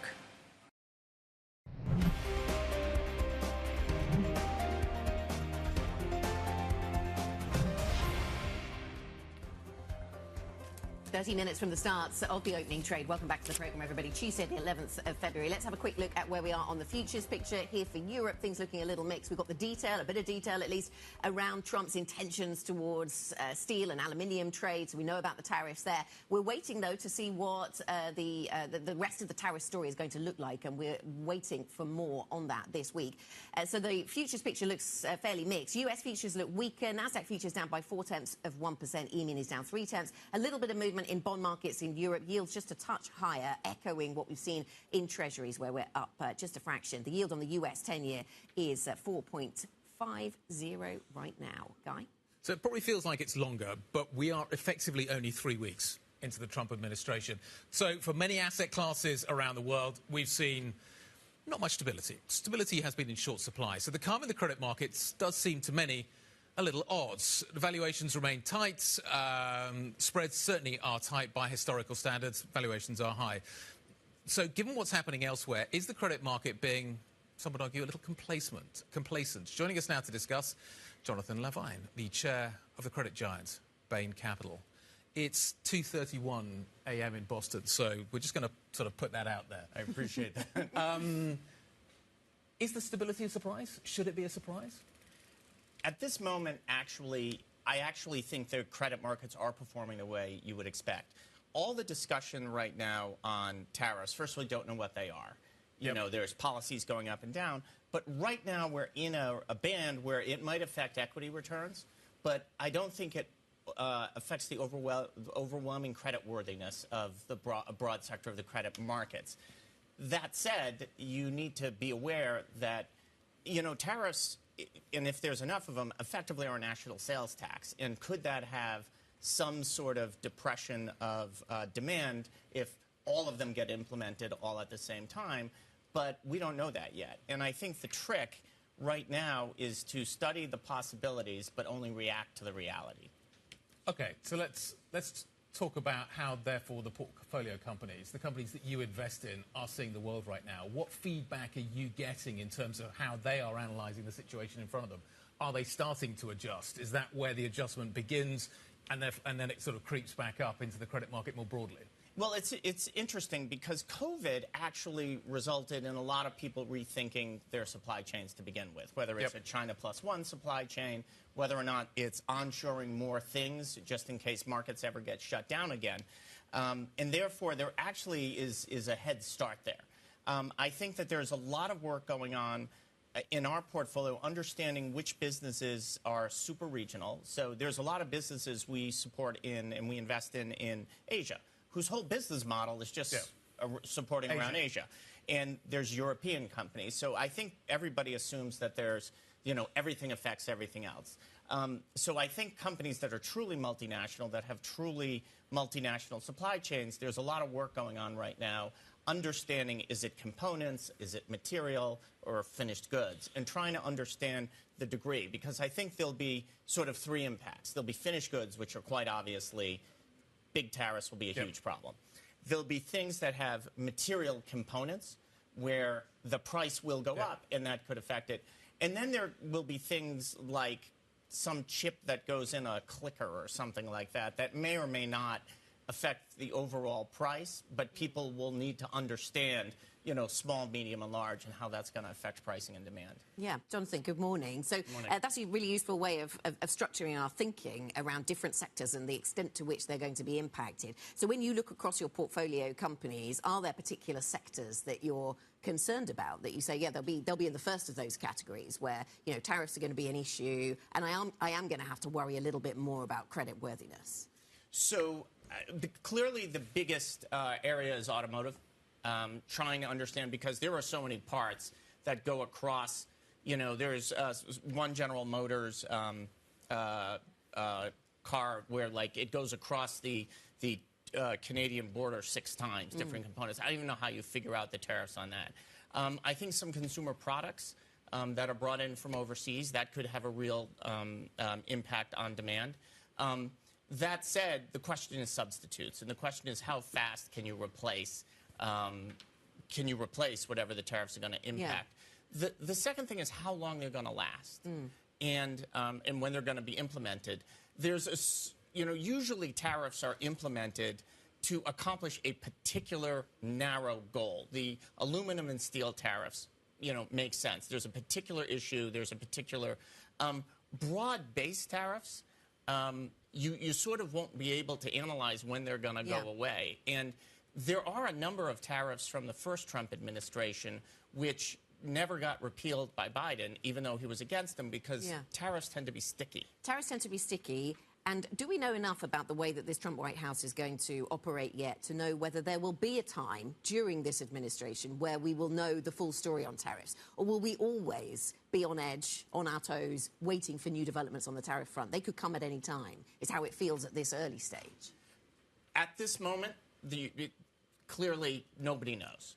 That said, the Secretary of Treasury, Secretary of Commerce are people who come from the business world, participate in the global economy. And if those voices are heard, I think that hopefully there's an analytical underpinning to what happens. There is a style element of, and I'm not commenting whether it's a good one or a bad one, but one style element is go big and then bring it back. The other one is go, trickle along and then go big if you need to. We're clearly in the go big and pull back. I think we are, yeah. And therefore, that might work. Yeah. And therefore, the question is, what does pullback look like and how do they signal it? Is there an argument to be made, and I'm going to harp on the first comment you made, that tariffs equal national sales tax, basically. Is the timing kind of perfect to put that national sales tax on the American people, given the consumer resilience that you're seeing in this economy, the pent-up savings that still haven't been fully deployed to the market? Is the timing right to put this kind of tax on the U.S.?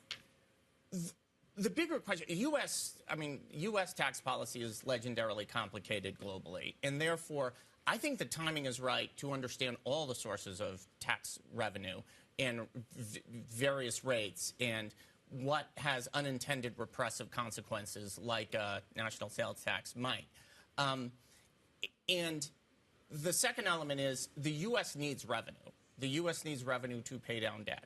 We need somehow to get our budget closer to balance. And therefore, I'm not sure in isolation just putting a new tax out there is a good idea. If it's part of a larger system with a strategy and a purpose, it could be, a good time. That said, we are all right now in a time where we are spending a lot of time dusting off our Ec 101 textbooks from college, looking at comparative advantage and tariffs and elasticity of demand, because those are all the questions that this is going to raise.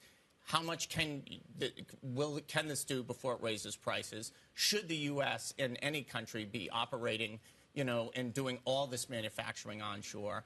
And if so, how are you going to deploy that? You mentioned the sources of revenue. Donald Trump is kind of forging his reputation as a deal maker as well, bringing investment from SoftBank, bringing investment on the AI front in terms of data centers from a variety of people internationally. Is that an appropriate tailwind? Do you foresee those investments that are being promised actually coming to the States? That goes in the not sure yet, because there were a number of them that were announced during the first term, some of which happened, and a number of big ones that didn't. And I think it's really important to, I don't think that our job is to predict, it is to react, but to study closely and react as fast as you can, and to the best available data. And we need to see those get implemented. To build a factory takes 5 years. They want to invest. If we raise an LBO fund, we don't invest it all tomorrow. It takes years to invest that. So the question is, how long will it take to deploy? Is Donald Trump going to be good for LBOs? The idea was that this was going to be the year when kind of the deal story really kicked in. We've just had the worst January in a decade for M&A. Is he going to see? Is he going to be good for his promise that we're going to see deals coming through? Do you think LBOs are going to pick up? So, I think that the LBO market is bigger than even the president of the United States in terms of. It is a global market. Yeah. LBOs that we're doing locally in geographies outside the United States, locally in geographies in Europe, are sort of unimpacted. Within the United States, I think that there's lots of really interesting things to do. I think that there will be certain types of deals that people might shy away from early on, things that have lots of imports and you've got to figure out all the components. But I think a strong economy will make for an interesting deal time, given there was a little bit of a lag. Although last year, our private equity business, our special situations business, our private credit business all had super high deployment on really interesting activities, because you have to go industry by industry. And it's not just about a large swath of the economy. It's how each subsector is doing. And technology could be up, manufacturing could be up, automotive could be down, and there could be. It's much more nuanced than just what's the macro picture and what's the 10-year. Yes. And thinking about the technology and the way it's developing, it's all moving very fast, Jonathan, and we talk about AI almost daily, it seems. Are you looking at portfolio company? Are you looking at businesses that you're close to and seeing evidence of these AI benefits getting bigger and bigger and closer to the consumer, and it being less about the people who make the chips, for example, and more about what companies can do with AI and the technology? Absolutely, including ourselves. Yeah. I think AI works on a couple of dimensions. One, there's within our business how we make better decisions. Having a tool that can help us look at every decision we've made for 40 years and look for trends and patterns, super helpful. Things that can help automate process earnings releases faster, market information and things like that. And then within our portfolio companies, it's been really helpful. We've had some that have helped us with product launches, with simulations that might take 6 months that we could do automatically. And we're constantly looking for ways to integrate AI into our business model across the board. That said, it is not at the point yet where you can blindly rely on it to be correct. Yeah. And therefore, there is still that human overlay on it. But I think you should neither be scared of it, but you shouldn't run to it like all of a sudden there's a new gizmo and just blindly follow it. Does that necessarily mean that some of the kind of reaction functions become more volatile or less volatile? Is there an element of complacency in this market, or is this caution? How do you interpret that? I think that with AI, it is developing. I do think that there might have been an overreaction to DeepSeek, but it did wake people up to the fact that maybe there is going to be a super app out there, or AI will help develop more AI apps, and therefore it's not as clear cut as. And we're huge fans of data centers because whether it's this big or this big, it's going to be big. But looking at the CapEx story is going to be really, really important. And it's not that ultimately it won't be, but if you overbuild in the short run, it could run, you just want to make sure you don't do what happened with fiber in 2000, 2001. See, I like this. This is an illustration for TV. Yeah. Wouldn't work for radio, but Yes. We're lucky this is a visual medium, so we're good. Yes. So I can see how big Jonathan's reach is this way. How big is his reach this way? I imagine you're a Celtics fan. I am. Jason Tatum can go pretty high. Yes. You guys have got an interest in the Celtics, is that right? That is correct. We are individually, a number of the partners of the firm are invested in the Boston Celtics. So is that a long-term investment? There's a deal that's closing fairly soon. Is that something that we can expect? I'm kind of asking for the fans. Yes. And wanting to know. So we've been in it for 21 years. Yeah. The control family, the lead family on it, has chosen to sell their share, and we will see what happens with who winds up buying it, whether it's us or somebody else. My son is obsessed with Jason Tatum. Yes. He should be. He's a great player and great guy. Obsessed. Jonathan Levine, great to see you. Thank you very much indeed. Jonathan and I are about to disappear, actually, so I just point that out. We're going to a fantastic LSE event. Yes. Which is organised by the students. Yes. So we're very much looking forward to that. So I'm going to say goodbye to you guys. Excellent. I had a note to ask Guy where he was going, and I'd actually forgotten the answer to that. This is your farewell. Now I know. All right. Well, we wish you guys a very good rest of your day. Coming up on the program, stocks to watch, including UniCredit, the Italian bank, boosting investor payouts as the CEO pursues more deals. We're going to dive into the details next. This is Bloomberg.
DraftKings hit a milestone in the second quarter of 2024. For the first time as a public company, it turned a profit. Is this a new era for DraftKings? There's an inflection from when you're cash flow negative and you're operating off of equity raises from the past to when you're self-funded and you're cash flow positive and able to control your destiny a lot more. You've had your first quarters of profitability now. Does that take pressure off? Does it increase pressure? I think it increases pressure. I mean, once you start making profits, people expect you to make more, and all of a sudden you're valued on a multiple of those profits as opposed to the theoretical what could be. So very important, I think. When you're cash flow negative, you've sold a vision of what the company should be working on, and you're very focused on working on that and delivering against that. When you've pivoted to profitability, the world of what you can work on is a little bit open, and there's a lot of different ideas, and it requires more focus than ever to make sure that you are prioritizing on the most important things that are going to deliver the most value. DraftKings' solid standing in a booming sector gives them the luxury to play the long game. They're not under pressure to cut costs. When you have really strong revenue growth, you don't need that. If you look at where we are today and where we want to be and where we believe we will be, the vast majority of the incremental EBITDA is not coming from any cost reduction. It's coming from increased revenue. We don't feel like we need to cut costs because we're growing our revenue so much. We want to grow our revenue into our existing cost structure, and there's no need to reduce the cost as long as we're being efficient with what we allow our cost growth to look like. Key investors, top executives, global innovators. Join me for in-depth conversations with the biggest newsmakers on the day's top stories. Insight with Haslinda Anand, only on Bloomberg.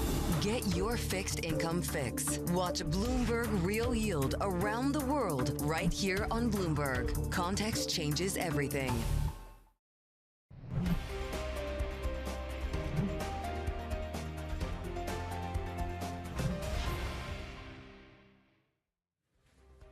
Welcome back. This is the opening trade, 7:47 in London. So we have 13 minutes until we start equities trading for this Tuesday morning. Let's get to our Markets Live executive editor, Mark Cudmore, who's with us back on the programme and can give us thoughts on the markets in 3 minutes. Mark, good morning to you from London. So tariffs, we're on that subject again. We're a little bit risk off. If I look ahead to the European session, it's mixed. US futures look a little negative. Do we attribute that to the latest tariff news lines? What impact do you see on risk appetite? I think we do attribute that to the latest tariff headlines, but it's amazing how subdued the reaction's been. And I think that shows that the tariff headline fatigue out there. And also, traders don't have much conviction of what tariffs will actually be implemented. There's a growing belief that there will be extensive tariffs implemented by the US, but exactly which ones is very hard to know. We keep on getting threats and then delays, and there's very few that have been implemented so far, apart from the ones against China, and that makes it very hard to trade aggressively. Generally, the theme of the past couple of weeks is this is an exhausting market to trade. It is a sniper's market. It's about headline trading, and you don't really stick with positions. You kind of trade aggressively, take profit, and sit for the next headline to kind of attack. I think ultimately, though, this tariff noise is doing a lot of damage to the US, to US companies, but that's a very long-term story and not one to trade in the short term. Would you put gold as a part of that short-term / long-term trade? Where does that fall into all of this? Yeah, that's a great question, Critty. I mean, look, clearly it's been the haven of choice at the moment. I think that's because what's happening, the reasons for risk aversion are deeply undermining for the US longer term. Of course, the US is still the world's reserve currency. Of course, treasuries are still the world's main bond market and haven asset. But, they're certainly less appealing at the margin to where they were before. So people are casting around for other haven assets. And gold really kind of stands out there. So we are seeing a number of dynamic central banks buying more. We're seeing that, in fact, China have made rule changes so their insurance market can buy up a lot more. That's another long-term dynamic. All these are subtle, but the fact is, in this period of the havens in the US getting undermined, gold is looking more appealing for the long term. Yeah, so what does it mean for global stocks then, Mark? We've just had a conversation about how maybe maybe the Mag 7 disappointed on earnings, maybe they're all really expensive versus Europe. So one investor telling us, buy certain European names as a result. Others saying valuation isn't enough to motivate diversification away from those US stocks. I think it will be enough. I think ultimately we're going to have a productivity kind of revolution driven by AI over the coming years, and that's going to be very, very positive for global growth, global stocks. Now, US stocks are already pricing that premium, so they're not appealing at the moment, but there are discounted stocks around the world that are looking very appealing. Now, that is long-term. It is true in the short term, people aren't going to rush into it. But I think that overall this year, global stock markets will do relatively well. With a lot of volatility, US stocks will underperform. OK, so it's all about the price. Thank you very much, Bloomberg Markets Live Executive Editor Mark Cudmore. Remember, you can get up-to-date analysis and insight from Mark and the rest of the Markets Live team. MLIV Go, that's the function you use on the Bloomberg terminal to stay across the Markets Live blog. Let us get to Chrissy now for what has caught her eye. Chrissy. Well, Anna, with all this geopolitical almost volatility, we've kind of maybe overlooking some banking consolidation news this morning. Corriere della Sera, I worked very hard on that pronunciation, reporting this morning that there's a 2.7% stake that Delphine owns in UniCredit may be under some scrutiny here. The idea they may actually consider selling that stake. And this is really important because we know the Delphines, which of course is the holding company of the Del Vecchio family in Italy, has several stakes across the Italian bank sector, Mediobanca and Generali and Montepaschi as well. I just want to put this in the broader scheme of this kind of banking consolidation wave that we're seeing, because we know that UniCredit is in the middle of a takeover deal for Banco BPM, which is in turn in terms of some takeover and stake deals here. UniCredit also talking about trying to get a stake in Generali as well. There is a lot of banking consolidation very much in the Italian banks this morning. We're likely to get some comments, at least from the UniCredit, but of course from Banco BPM after the bell as well. And I know that's something that's on Joe Easton's radar as well when it comes to stocks he's watching. Joe.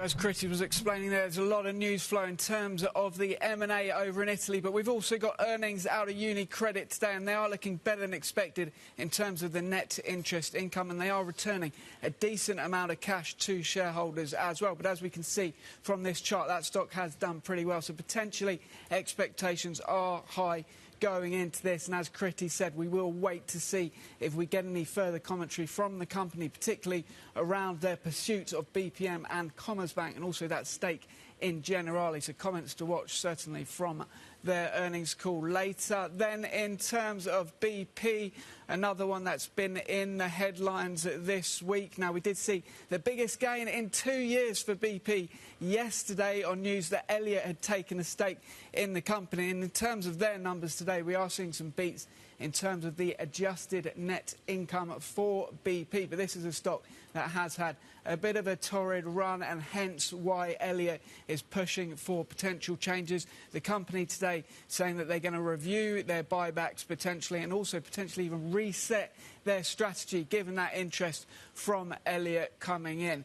Then over in the luxury space, we've got numbers out of Kering. Once again, a big drop, a 24% drop in sales from Kering. That is slightly worse than analysts were expecting. We can see that stock really fallen a lot over the past couple of years, down more than 50% in terms of Kering. So it's a question whether these expectations have already been reset and if there will be a bit of a relief on that one. We would keep an eye on some of the peers as well. We have seen a rebound in a lot of these stocks year to date following some strong reports from the likes of Burberry and also Richemont as well. So potentially some of their renewed optimism priced in, but we'll see how Kering and the peers open later today in Europe. Thank you very much. Our equities reporter Joe Easton with a rundown of those stocks in focus. So we'll watch the banking sector, we'll watch the energy sector and the luxury space as well. We've had corporate earnings out from all of those. Yesterday was dominated by energy news flow with that BP share price move. That certainly lifted energy stocks around Europe.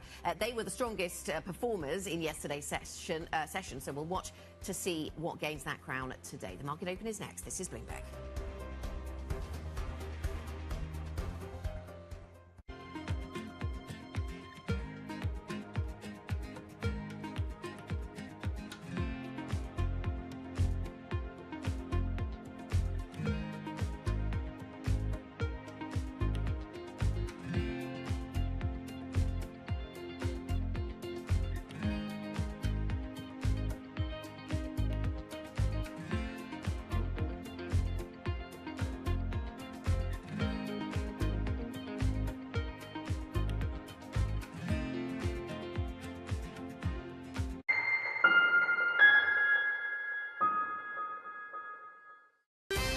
Bringing you up-to-the-minute tech news whenever and wherever it happens. I'm Ed Ludlow in Las Vegas, and this is Bloomberg.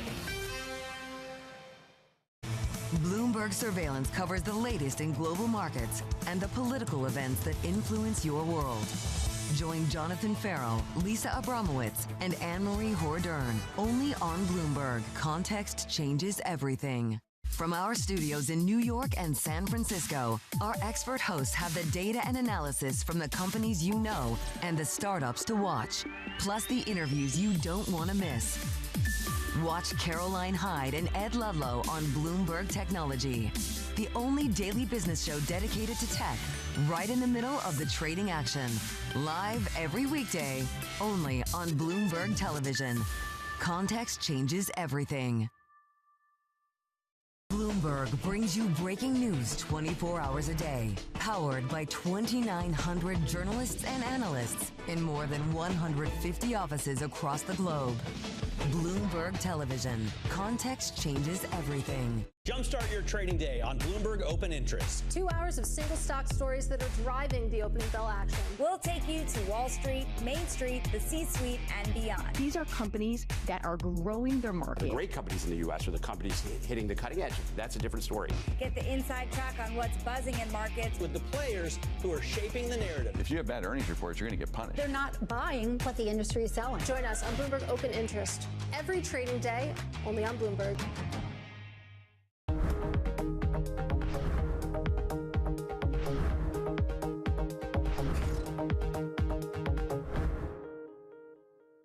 Listen carefully. Can you hear the rhythm in the markets? Not just in the syncopations triggered by inflation, but in the preludes leading to global elections, in the dissonance that moves the Nikkei, and the rising course conducted by AI. There's music in the markets, and if you want to learn to listen for it, we'll show you how.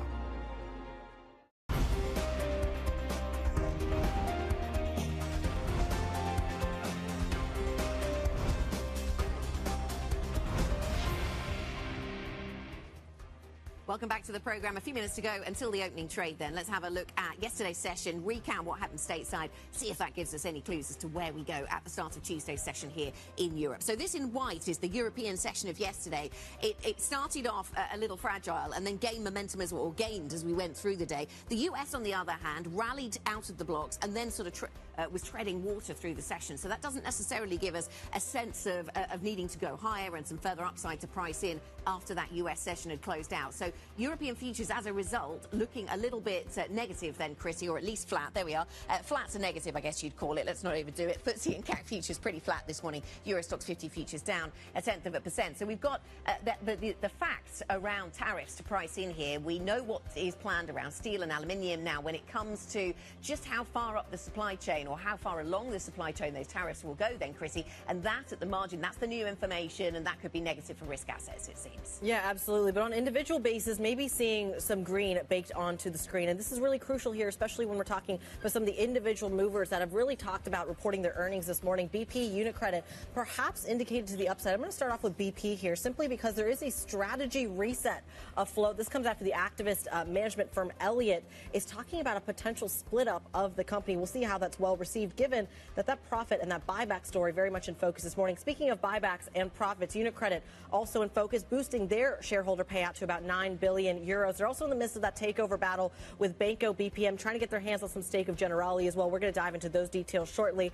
Kering is the stark underperformer here. They're warning about profit losses for the full year. We'll see how that reflects on the indices, Anna. Yeah, so a full complement of sectors to keep an eye on then, Critty, when it comes to the start of trade. We've got news from the banking sector, the energy sector, and the luxury space. So that keeps us focused certainly on London and on Paris, and we will see how the Italian market performs as well. So this is the picture so far. The FTSE 100 is the one that's out of the gates. It's pretty flat, actually. A slight upward bias there. The IBEX down by 0.1%. Stoxx 600 then overall a little bit weaker, but we don't have an opening price on the CAC 40 just now, and we don't have an opening price, it would seem, on the Xetra DAX either. So we're waiting for those to open up, waiting for the Italian banking sector to get underway as well. What do investors make of the latest moves from UniCredit, or the numbers through from UniCredit in the context of all of that acquisitive action we've seen them pursuing? The DAX then opening slightly negative, the CAC slightly positive. Not a great deal of direction, it would seem, in this morning's session, Chrissy.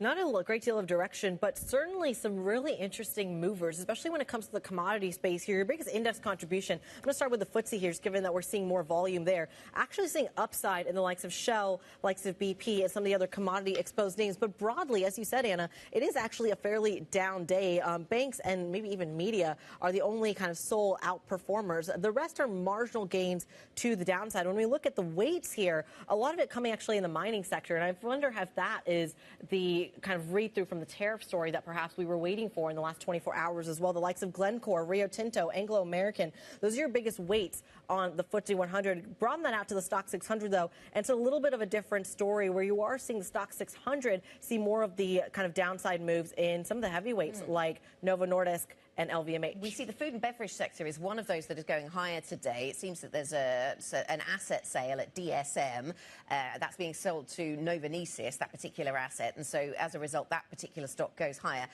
But it's one of those days where just a little bit of news flow like that can push that share price higher, which then pushes the sector, and that's one of the 4 sectors that's doing well this morning. Yeah. To your point, and energy is also one of those sectors that's doing okay, so that's up by 0.3%. Of course, we covered the BP story quite extensively yesterday and again today. On the downside, we do have Basic Resources in retreat. Stora Enso is a paper maker over in Finland, and that stock is down by 4%. So it's not necessarily the usual names in the basic resource space that we talk about when we think about that negativity. But Stora Enso facing pressure, its EBIT outlook coming in a little lackluster, according to Jefferies at least. Of the 3 stocks we were keeping an eye on in the lead-up to the open, Kering, BP, and UniCredit, I think we all expected Kering to drop and UniCredit to rise. We're seeing the exact opposite dynamic this morning. UniCredit shares down about 2.4%. Kering, despite their kind of drop in revenue being more than expected, actually higher by 4%. That is on light volume, though, so let's see how that all shakes out and bring in perhaps a true expert who can maybe sew some of these threads together for us. Louis Dudley, Global Equities Portfolio Manager at Federated Hermes, joins us around the table. Louis, pleasure to have you on the program. I'm a little confused here because we keep talking about this kind of earnings outperformance in Europe that's been driving kind of the share price, or at least the outperformance relative to the rest of the world in the last 5 weeks or so. Is this a blip? Is this a momentary moment in the sun? I think, we're seeing so much volatility at the moment, so much changing on a day-to-day with, the tariff news and people absorbing that actually there's a lot to change, and obviously people looking for those earnings expectations coming in, and often, for certain sectors, we're seeing some really quite lofty expectations still that are moderating, and that's when the market gets disappointed. And certainly maybe on Kering, it's a case of the opposite story where expectations were very weak, and then now it's coming in above that. I mean, it's fascinating that it's almost this kind of rewarding for you're not as bad as we thought you were, which is almost counterintuitive to the growth story you need. It feels like a lot of the buyback story and payouts are also driving the price action. At the same time that we're talking about deals and takeover activity, how do those two work together when we're still talking about underperformance in Europe? Yeah, I mean, both those things are also very kind of questionable, right? So when they announce the buyback, obviously it can be a positive surprise, but until they actually go through with it, we don't kind of know actually how good that might be. And sometimes, companies are a bit more hesitant about announcing in a more kind of exuberant or enthusiastic way around buybacks, because they actually don't know at the moment. There's a lot of uncertainty, in particular with inflation moderating, but maybe not as much, and they may see this resurgence. So a lot of uncertainty for management teams at the moment, I'd say. Louise, good morning. Can I ask you about the tariff story and how you're navigating that at the moment? What's the sort of mindset you're in when you look at all the news around tariffs and how you respond to it? Yeah, so I think at the moment we definitely see China being very well prepared for tariffs, and actually Europe could be a potential weak spot, because if China can't sell into the US as much as expected, then where does those excess supply go? And therefore, if that comes into Europe, and then they get kind of those weaker prices. So actually, it's a bit of a challenge for perhaps European domestic names where they're seeing even more competition coming in from China where they hadn't previously. So this is going to weigh on pricing power for European corporates, you think? Yes, I think so. And I think what we've seen at the moment is that in terms of earnings expectations, that sales continues to remain quite buoyant, but actually it's the profitability that hasn't come in as strong as people were expecting. So does that mean then we get quite divergent monetary policy then between Europe and the Fed? Because if the ECB is going to have that as the sort of slight deflationary backdrop, that impulse coming through from China, will that justify a sort of an interest rate differential then between the US and the Eurozone? Because there have been periods where we've wondered whether that was such a good idea or not to have that differential. Yeah, no, I think we're already seeing that, and I think expectations at the moment have been widening and widening, and now we're looking into how much could we see actually rate rises within the US, which is something on the ECB side we're certainly not even considering. So definitely in the US, while we've got low unemployment, we've got wage growth, the chances of inflation resurging, and then therefore the need for those interest rate elevation to come in is something that's definitely a bit more likely. Louise, we are seeing defensive parts of these markets. We are seeing, despite perhaps complacency on the day of announcements, and we are seeing this kind of general appetite for the Mag 7 despite these sky-high valuations. We're seeing appetite for likes of gold, even a little bit of a bid into the bond markets in Germany and in the United States as a function. There does seem to be a caution baked into this market. What's the hedge?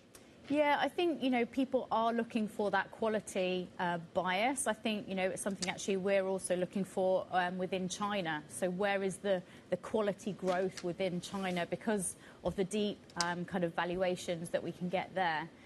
So that's something that's quite important. And at the same time, with the big benchmark positions in the US, the Mag 7, those are names that are quite hard not to own. And we know that they are still delivering good growth numbers, going into this year, next year. We do expect a little bit of a slowdown maybe versus expectations from the end of last year, but still well ahead of the rest of the market, I'd say. And tech is definitely still a sector we're looking at. It's interesting you mentioned the China component of this because, Anna, we talk about this on our show all the time, the read-through into the mining sector, the read-through into the luxury sector. I almost wonder what the trade is in terms of what matters more for Europe, what's going on in the States, what's going on in China.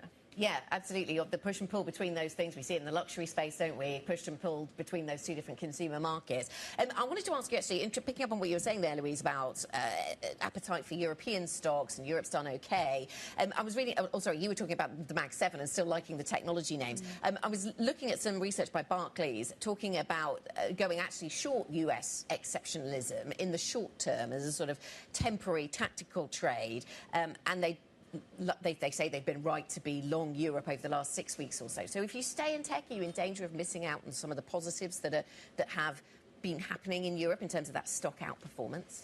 I think within Europe it's important to be very selective because there's still a lot of sectors that are not, doing so well because of their exposure to China, and we haven't seen that rebound in China yet. In particular, autos, I think, is a sector that, Europe very overexposed to, and that whole sector continues to be weak. And obviously the tariff, all of that, comes in very poorly for them as well. Yeah, are you expecting, I mean, there's all kinds of themes that people were looking ahead to 2025 to see more of, and banking M&A could be one of those. Is that something that you see as delivering some strength for European banks and the European banking sector?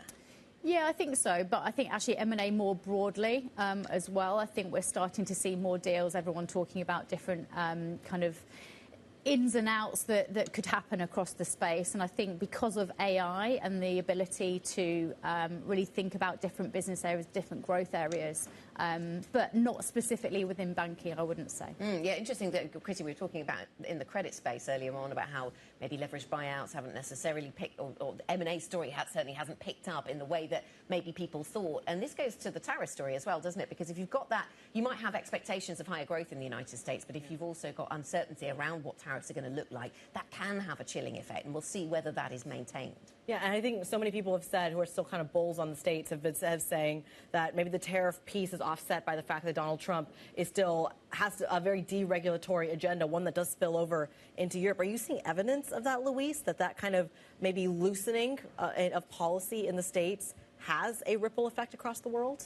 Yes, I think so. I think, we're seeing that through Germany. I think the politicians, how they're talking about, when they're setting out their agenda, that deregulatory tone, I think has captivated a lot of attention across the public, and businesses do also obviously like it, and they jump on it. And certainly we're seeing the US banks very much beneficiaries of that deregulatory trade and making the most of it also from an M&A perspective as well. Louise, thank you very much. Thank you for joining us. Louise Dudley, Global Equities Portfolio Manager at Federated Hermes. Guy's gone, but that's no reason we can't still look at his core six. Let's do that. Let's have a look at how these European these large European corporates are performing today. There's a little bit more red on the screen than there is green, but not by a huge amount. I guess the largest mover there is Ferrari, up by 1.1%. The stock 600, actually, across Europe is actually almost entirely flat right now. So individual movers might be making their mark, but overall we are flat across these European markets. Let's check in on some individual stocks, though. Joe Easton has some other stories for us. Joe. Take a look at what's going on with Entain here in London. This stock really hit hard. It is the worst performing stock in Europe today, and does look like it's just gone into a trading halt, potentially not getting a price ticking on that anymore. But the CEO standing down, Gavin Isaacs, leaving after 6 months only in the role. We haven't got a clear, I haven't seen a clear reason for that, but the previous interim CEO is coming in and taking his place for the moment. There we can see it ticking further now, resuming trading, down more than 10% on that stock. This is the owner of Ladbrokes, and also they've got the big partnership with MGM over in the US and the US sports betting. So a real shock for that stock today as the CEO stands down after less than 6 months in the role. Then we can see in terms of the luxury shares, we are actually seeing a rebound in Kering. Not too bad given the sales were down 24% on a quarterly basis, but all of that negativity priced in. So we're up close to 5% on that. Not much movement in the peers in terms of Kering, but it is really a rebound story for that company today. Then in terms of UniCredit, of course, all the focus on the M&A news flow that Kriti was running through earlier, but we are seeing them boosting some of their returns, but that doesn't seem to be lifting the stock. We'll have to dig down into why exactly there's disappointment on that one. I did note that the net interest income was down sharply on the quarterly basis. Potentially that is the reason there, but the buybacks did look pretty strong from UniCredit. We'll dig further into that one, as I say. Then in terms of the UK stocks, one of them was one of the worst performers as well across Europe. This is Bellway in the home building space, one of the mid-cap home builders, actually giving a very downbeat guidance in terms of the recovery or the potential recovery in the UK housing market. They're not quite seeing as much of that as they would like to, according to the statement, and we're seeing their house broker Citi was flagging some real cautious statements from that company today. So Bellway dropping in London, and then finally another one declining in London and in Germany as well. This is in the travel space. TUI giving disappointing updates on their bookings numbers.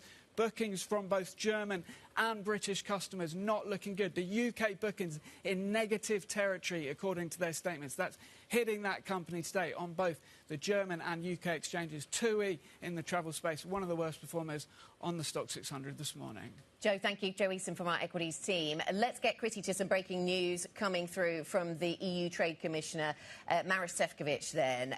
This morning when I saw the news that we'd had the 25% tariffs imposed on aluminium and steel, I then thought to myself, well, when does Europe's retaliation come? Because we've actually had the news of how these are going to be imposed. So now we get the Trade Commissioner speaking in Parliament saying that he deeply regrets the US decision on tariffs. The US will be raising costs for its own businesses, so pointing out some downside there to the US itself.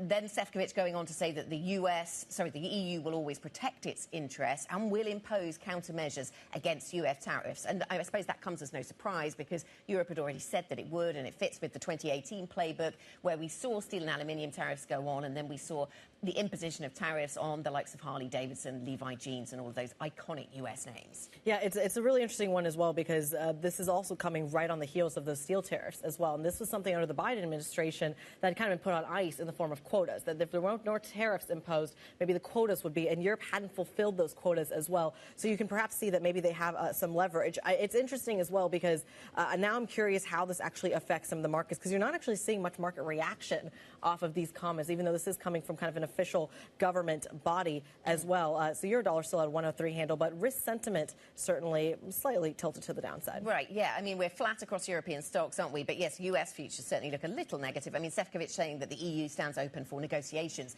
with the United States. And as we've seen with Mexico and with Canada, there has been some willingness to negotiate. We will see what Australia manages to carve out when it comes to aircrafts as well. And it comes to the buying as well. Remember, Donald Trump is trying to get Europe to buy more LNG, knocking at a door that I think has been swung quite widely open, even by Ursula von der Leyen herself, out of the EU. We're going to continue to monitor that conversation. The market moves off the back of it. Coming up, we go back to maybe one of the key themes in Europe right now, and that is banking consolidation. UniCredit reporting a fourth quarter profit beat, allowing it to boost shareholder returns.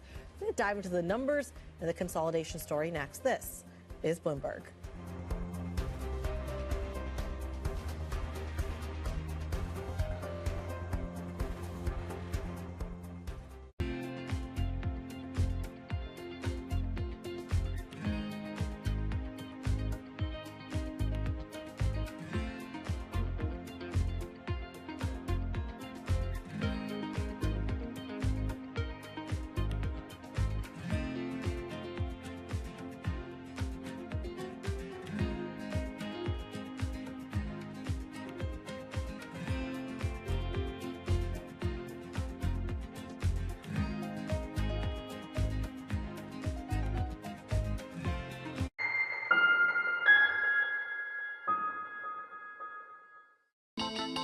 The countdown is on. Everything you need to get the edge at the end of the market day. Big tech earnings kick off later this afternoon. Gilead is coming out right now. We have take two numbers. Back to the markets, right? Our bread and butter. NVIDIA is one of the best stories in the tech space. That actually matters a whole lot more. It might shock some of your viewers. You're watching The Close. Get ahead of tomorrow's trading with The Close. Weekdays on Bloomberg. Context changes everything. Bloomberg loves earnings. I know it's like your Super Bowl, right? I can't wait. It's like opening presents in the morning. All right, it will be exciting. Nobody covers earnings like Bloomberg. Always on the heartbeat of the tech sector. Spread across global markets. The real-time data aspect is going to be important. We're going to bring you expert analysis on that. Sure. Don't miss Bloomberg's interview with the...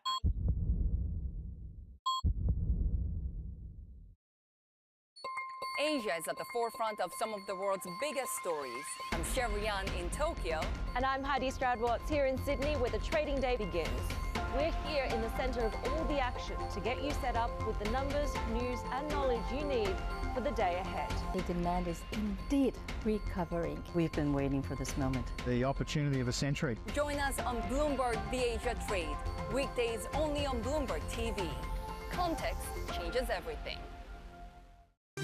Good morning. This is Bloomberg Surveillance. Welcome back to the opening trade. This is Bloomberg Technology. This is the Asia Trade. This is Wall Street Week. Welcome to Balance of Power. This is Bloomberg Television. Bloomberg Invest is back.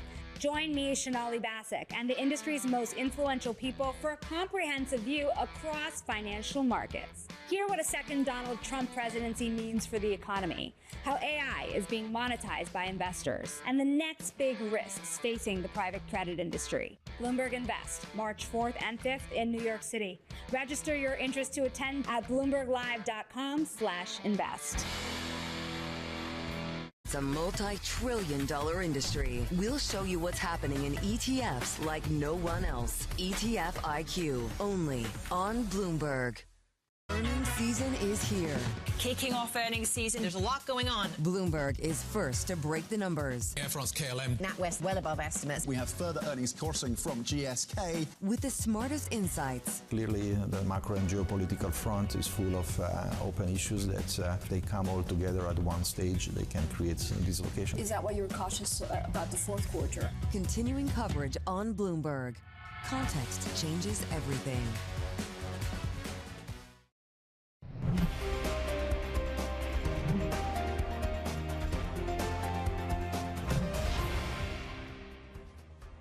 Welcome back to the opening trade. 19 minutes into our European session, and we have a fairly flat market, actually, proving itself to be quite resilient to what we're hearing from the European side around trade this morning.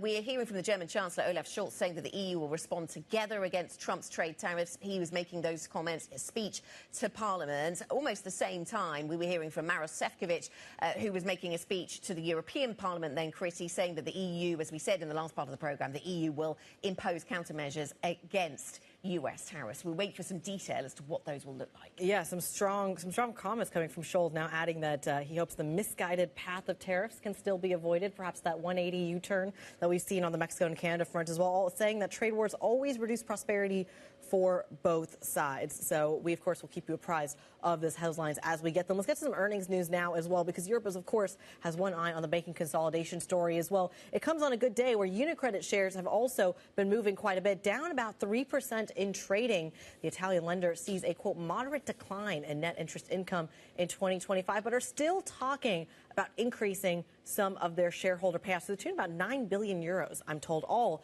as they try to get their hands on some of the other Italian banks. Tommaso Ebhardt, Bloomberg's Milan bureau chief, joins us now. Tommaso, the Italians are keeping us busy. Let's talk about the earnings first, then we'll get to the consolidation story. The shares are down quite a bit, despite these earnings actually quite strong. Can you connect the dots for us here? Yeah, hi, buongiorno from Milan. We've been quite busy since the start of the day. Today, obviously, UniCredit reported early in the morning, and we can call it a mixed bag. On one side, clearly results were better than estimate. On the other side, the outlook for 2025 is somehow less ambitious than what Andrea Orcel is usually used to give investors. UniCredit somehow created a narrative of beating expectation, and for 2025, as you said, they expect a moderate decline in interest income. Also, revenue for 2025 are seen somehow below what the estimates are for now. So it's sort of a mixed bag. It's going to be a difficult year as we read in their earnings statement. But on the other side, as you said, the shareholder return will be quite important. Also for 2025 is going to be more than 2024, and then they target 10 billion euros net profit for 2027. So overall, we can call it a day where investors are selling on the news. Essentially, they are selling because probably the results and the outlook is less exciting probably than what they were expecting. Yes, and Tommaso, how does M&A complicate the picture over at UniCredit? We've heard from the management there, we've heard from Orcel setting out why he's going after some of the targets he's after. So talking about BPM as being core to the geography of, that they have already at UniCredit, and Commerzbank offering some optionality around Germany and around Poland. Talk us through some of the M&A lines. I mean, clearly, Andrea Orcel has changed the landscape of Italian banking. He's pursuing M&A today. He reiterated in the statement that M&A will come only, if it makes sense for the bank, if it can generate the same size and the same value that organic growth will do. Europe needs stronger banks. That's the argument by Andrea Orcel. That's why he has started his campaign in Germany, but also in Italy. And his movement in Italy has generated a cascade effect after UniCredit announced a bid for rival Milan wealthy bank, Banco BPM. And then we had Monte dei Paschi di Siena surprisingly bidding for the investment banking Mediobanca, and then the other day we had Banca Popolare dell'Emilia-Romagna bidding for Banca Popolare di Sondrio. So after a decade, when we have discussed even on Bloomberg TV the need for consolidation in the Italian banking industry is happening now, and Andrea Orcel is the person who has somehow started this battle for the control of the Italian banking system. Certainly something that's keeping us on our toes when we get those Banco BPM earnings after the bell today. Bloomberg's Tommaso Ebhardt in Milan. We thank you so much. He was just talking about UniCredit as well. UniCredit CEO Andrea Orcel will be joining Bloomberg TV tomorrow at about 9 a.m. London time. So we're going to get his views on that consolidation story. Let's go to another earnings story. Caring shares rising as investors have been a little encouraged by better than expected profit, it would seem. And are there signs of stabilization at Gucci? The company's biggest brand has struggled in recent years. Let's talk to Bloomberg's Angelina Razkovic Rascouet, who covers the luxury space for us. Gucci's still not out of the woods then, it seems, from these numbers, Angelina. Tell us how it's been doing through this last quarter. Yes, hi, Anna. Indeed, Gucci in the fourth quarter, sales were down 24%. So indeed, that was a slight improvement from the third quarter when sales were down 25%. I mean, Gucci has been the problem child at Kering for many years now. Kering derives around 2/3 of profit from Gucci. And last week, Gucci actually said that its designer, Sabato De Sarno, which it had named about 2 years ago, was leaving. So all of a sudden, investors will have to be patient because that means for the next few quarters, the creations will be done by the studio. And so there's still a lot of uncertainty there. When you talk about that uncertainty, though, I mean, is there a turnaround plan? If you look at the fourth quarter numbers very quickly, walk us through the fact that those numbers came in line with estimates, and those shares are still rising. Can you just square that circle for us? 30 seconds. Yeah, absolutely. I mean, basically, they really insisted on the fact that they're doing cost controls, but also there was low sentiment. I mean, the shares of Kering, have been falling. They fell more than 70% since their peak in 2021. Last year, they fell 40%. So I think we're going from a low base. So any indication that they have some things under control is probably enough for investors to be buying today. Certainly something we're going to be keeping a very close eye on. Kering shares almost higher by 5% this morning. Bloomberg's Angelina Rascouet in Paris walking us through those details of the French luxury giant. Coming up, we're going to shift focus to the commodity sector. Traders preparing for a 25% tariff on U.S. imports on steel and aluminum. We're going to speak to Marcus Garvey, the head of commodity strategy over at Macquarie next. This is Bloomberg.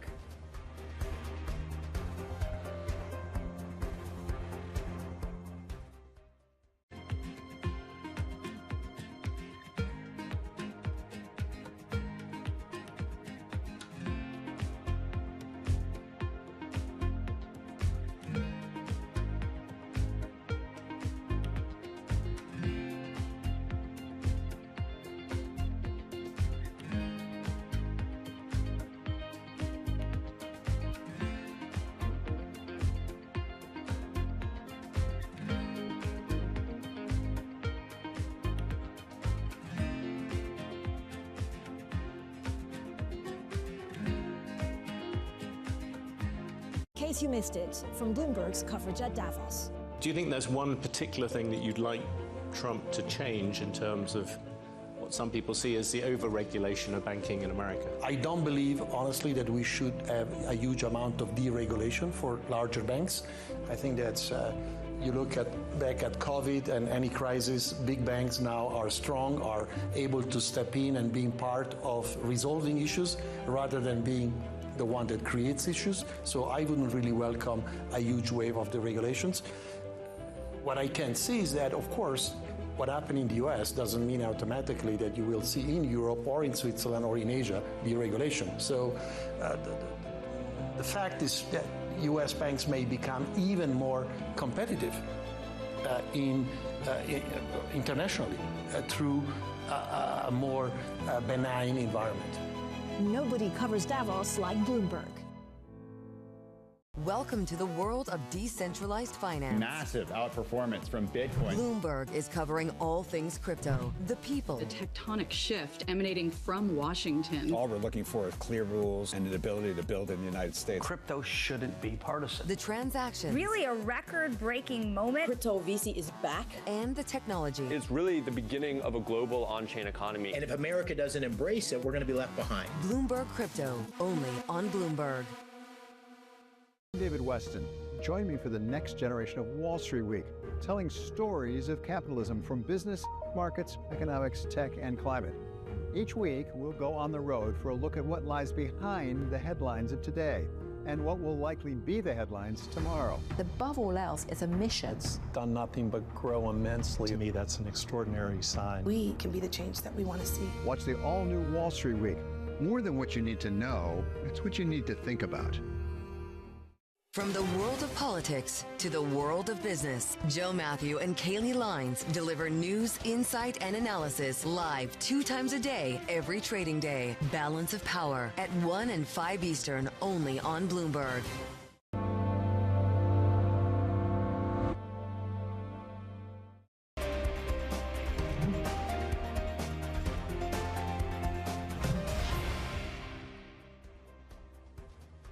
This is the opening trade. We're about 30 minutes into today's session, seeing some marginal moves on the index level. I'm looking at a stock 600 that is quite literally flat at the moment. The DAX seeing some marginal gains. The FTSE 100 higher by 0.1%. Now, this is all really important because on the surface, it looks like calm, but underneath, you are seeing perhaps a little bit more of the storm, more of the volatility, and a lot of that is driven by the earnings story. Let's go there. One of the top stocks we've got our eye on, BP, has pledged major changes at its upcoming strategy update after reporting a sharp drop in profit. Bloomberg's James Herron joins us now around the table. 2 key words: strategy reset. What does that mean? It's a good question. I think people have suspect what it could mean. And why they might be doing it this time. Obviously, over the weekend, we had the news that Elliott Investment Management has taken a stake in BP and was planning to push for significant changes. We still don't know what exactly they're planning, but certainly the expectation among the analyst community has been perhaps board changes at BP and probably most likely a move back toward oil and gas, where the better returns are from clean energy. So this is a big shift because BP 5 years ago, when Bernard Looney, the former CEO, came in, was the first to really embrace net zero, to set the most ambitious targets, and it hasn't really worked out that way. It seems the profits are still in oil and gas, and that's where investors want them to be, in their core business. Right, yes. It seemed that, yes, we saw BP as the kind of flag bearer for the industry cleaning up itself, and then shareholders kind of coming to the fore and saying, actually, we can go find wind assets and renewable assets elsewhere. We want you to just keep focusing on oil and gas. Is that how we explain the BP underperformance over recent years? I think so, yeah. There's a lot of issues to it, and part of it is that BP, going back to the Deepwater Horizon tragedy like 15 years ago, it has a weaker balance sheet than its peers, and so its returns to investors, which have been the crucial thing for the last few years, share buybacks, dividends, are always seen a bit more tenuous than for Shell or for Total. And obviously, if you're in that position, the investors want to go where the strongest returns are. And that has been oil and gas, especially for the last few years, because prices have been high. OK, thanks very much, James. Thanks for the update. Bloomberg's James Herron with the latest on BP. Those shares pretty flat this morning now. Let's talk about something that's on the move this morning. That's the gold price. Gold hit a record earlier before paring gains after US President Donald Trump imposed tariffs on steel and aluminium imports. Joining us now to talk about a host of metals, Marcus Garvey, Head of Commodities Strategy at Macquarie. Marcus, nice to have you with us. So I'm going to start with the gold price because we do seem to be seeing quite a lot of volatility in that this morning. A lot of people, I mean, we're at 2,914, it seems, on gold right now. A lot of people wondering whether we get to $3,000 a troy ounce. Is that something that's on your radar, Marcus? I think it's on everyone's radar, and good morning. Absolutely. It's a natural thing for the markets to focus on in terms of everyone liking a big round number. I think in terms of the near-term drivers, of course, the tariff headlines adding to geopolitical uncertainty as a tailwind for the gold market. But one of the things that's also worth highlighting that's been quite notable in terms of broader market price action that's supporting this is if you look at some of the moves we're seeing in interest rate markets, although treasuries haven't been particularly volatile, we've seen a much bigger move in front-end real rates because of inflation expectations going up. And that, alongside the broader momentum breakout, is, I think, supporting the gold price in the near term. Yes. So there are a host of reasons. You've set out some of them. So there's interest rates in there. There's the geopolitical drivers. I was reading about central banks buying, particularly people talking about the PBOC. But then I think about whether we might see some sort of resolution in Ukraine, or at least the first signs of that by the end of this week. We've seen some markets responding to that over the last couple of weeks, Marcus. Is that something that we need to be aware of when fixing $3,000 in our minds on gold? I think from a near-term perspective, if you've got anything that reduced geopolitical uncertainty, it would naturally be a slight headwind for gold. But if we look at how gold performs in relation to that sort of geopolitical risk premium over time, it's generally a relatively short-term driver of the gold price. And then actually, I think the bigger thing when we look at the broader mix of policy changes that we're getting from the Trump administration for gold is not just that in terms of things leading into Russia-Ukraine negotiations, not even the tariff dynamics that are front and center at the moment, but really what we get in terms of broader fiscal policy. And when we get into the proposals around tax, I think that's where we'll really see the implications for the fiscal balance, and that as the key driver for the gold price. Because if you think about what's been underpinning gold's strength, you mentioned central banks, that's certainly part of it. But I think over, say, the past 3 years, the resilience of private sector investors in the face of relatively high real rates has been very striking. And a key reason for that, in our view, is that the deteriorating and really very poor fiscal outlook that you have in a number of major developed markets, obviously principally the US. So the implications for that from what we get in terms of Trump administration tax policy proposals is going to be key more for the outlook over, say, the balance of the year and into 2026, rather than just the immediate short-term price action. So, Marcus, talk to us a little bit about that immediate short-term price action, because the reports initially of these tariffs on steel and aluminum that did ultimately drive the gold price to these record levels came on Sunday night. We all woke up Monday morning, got our Bloomberg terminals out, looked at our handy-dandy pricing, and found very little market reaction. But we couldn't quite understand why. There was some analyst commentary that it would take 2 or 3 days for the markets to digest it. Why are the short-term markets not reacting in the way maybe they would have 4 or 5 years ago? And when you say, sorry, little in terms of price action, do you mean specifically for aluminium, for instance, or do you mean on a broader basis? Well, both. I mean, you take your pick. I was referring to steel and aluminum, but I would argue that there's an element of complacency in the broader market as well. So I think there's 2 aspects there that I would point to. One, on a broader market basis, the extent to which we're still seeing markets, reasonably speaking, discount the macro implications of what we've had on tariff announcements. That's, I think, partly because, of course, you had the Mexico-Canada tariffs announced and then delayed in terms of implementation, and obviously may never be implemented. And also that the level of tariffs initially placed on China and the response that we've seen from China is also less than some people in the market might have feared. But I think if you focus then on steel and really aluminium specifically in terms of the tariff implications, we would say that actually for aluminium prices, the tariffs have very little impact in terms of something like the LME market price. If anything, at the margin, we'd argue it's slightly net bearish because it does increase the price that's going to be paid by US consumers in the near term, and therefore is slightly demand destructive. But really what we're seeing in terms of the key impact on price is the US price, which is not in that exchange price. It's the US physical premium that consumers pay on top of the price. And if you take that back to even say prior to Trump's election, the US physical premium already has roughly doubled, going from sort of in the order of $400 a ton to more like $800 a ton at the moment on where forward pricing now is. So that has moved substantially.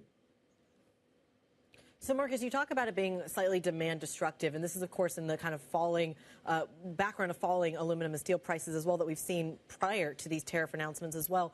But how, at what point does that affect the supply chains for, say, car makers or defense makers or manufacturers when they're looking to price some of this? How does that show up or not show up? President Trump said in his press briefing earlier today that ultimately this would lead to lower prices in the US because you'd see production increases in the US.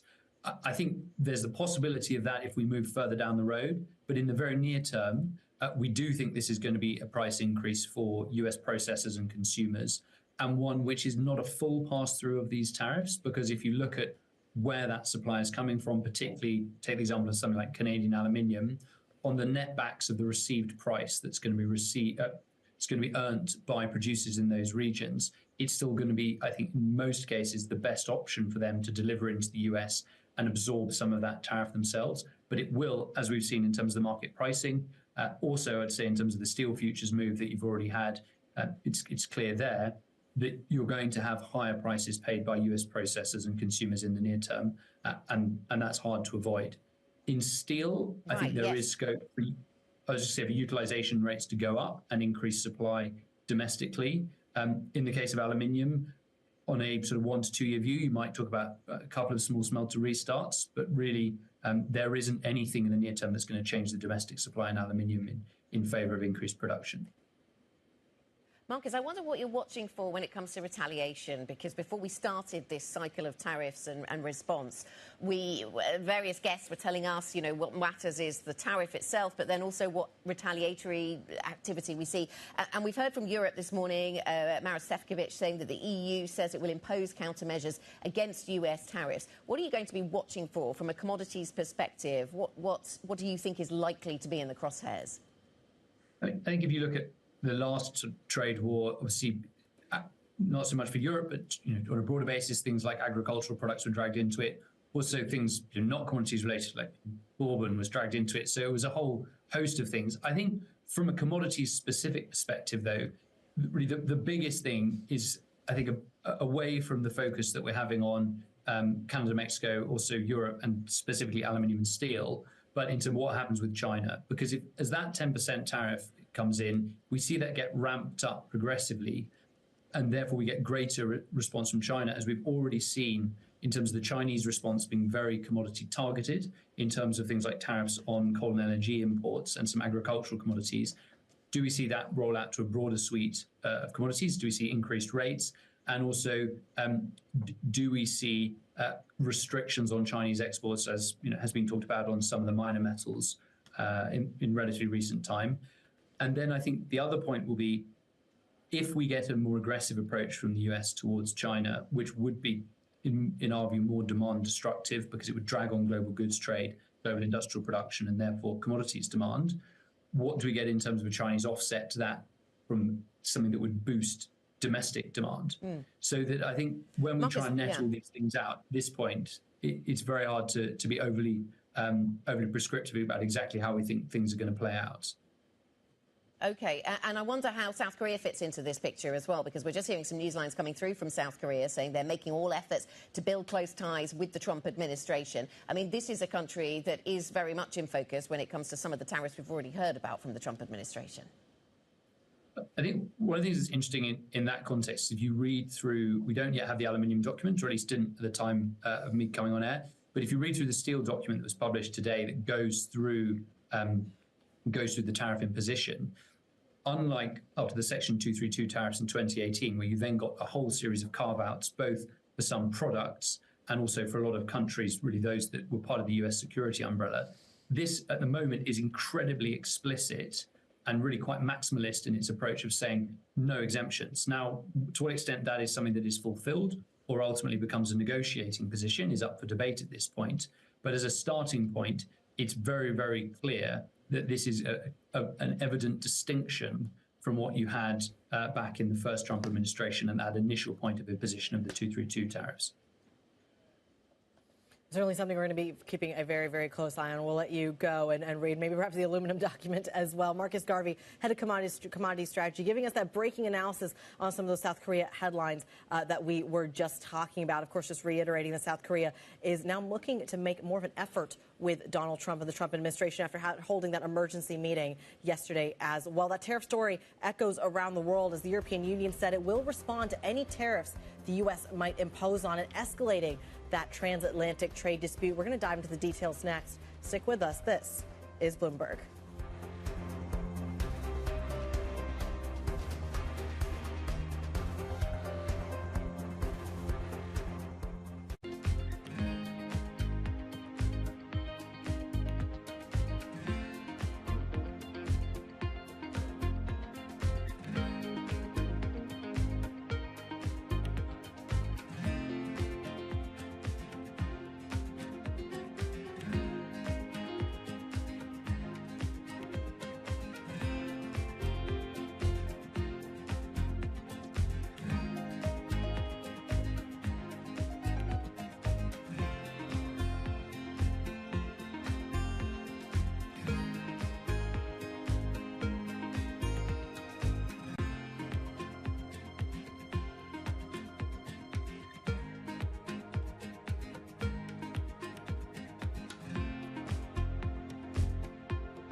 First time, got to many times go visit with Steve Jobs to try to get an Apple box to be our box. And we were trying to merge boxes. And of course, they have Apple TV, and we have our box. Never actually happened. And in one of the meetings, he said, well, you should give up because we're going to win that. But you should put Wi-Fi in all your boxes. And that's how you'll win. And you should be the best pipe. And he said the best dumb pipe. So I went home, went to our chief technology officer and said, what's Wi-Fi? And today we have the nation's biggest Wi-Fi network. And we have more customers. And 90% of your cell phone usage, 90% is Wi-Fi. Right. And that's because 70% of all the bits going over the internet right now are streaming. And streaming wasn't here 10 years ago. So I sit here and say the most exciting thing about our company is what's coming in the next 10 years that happens in innovation around the world, hopefully here in America, hopefully Silicon Valley and LA and everywhere else, Philadelphia, and that we're going to continue to have bits per home go up.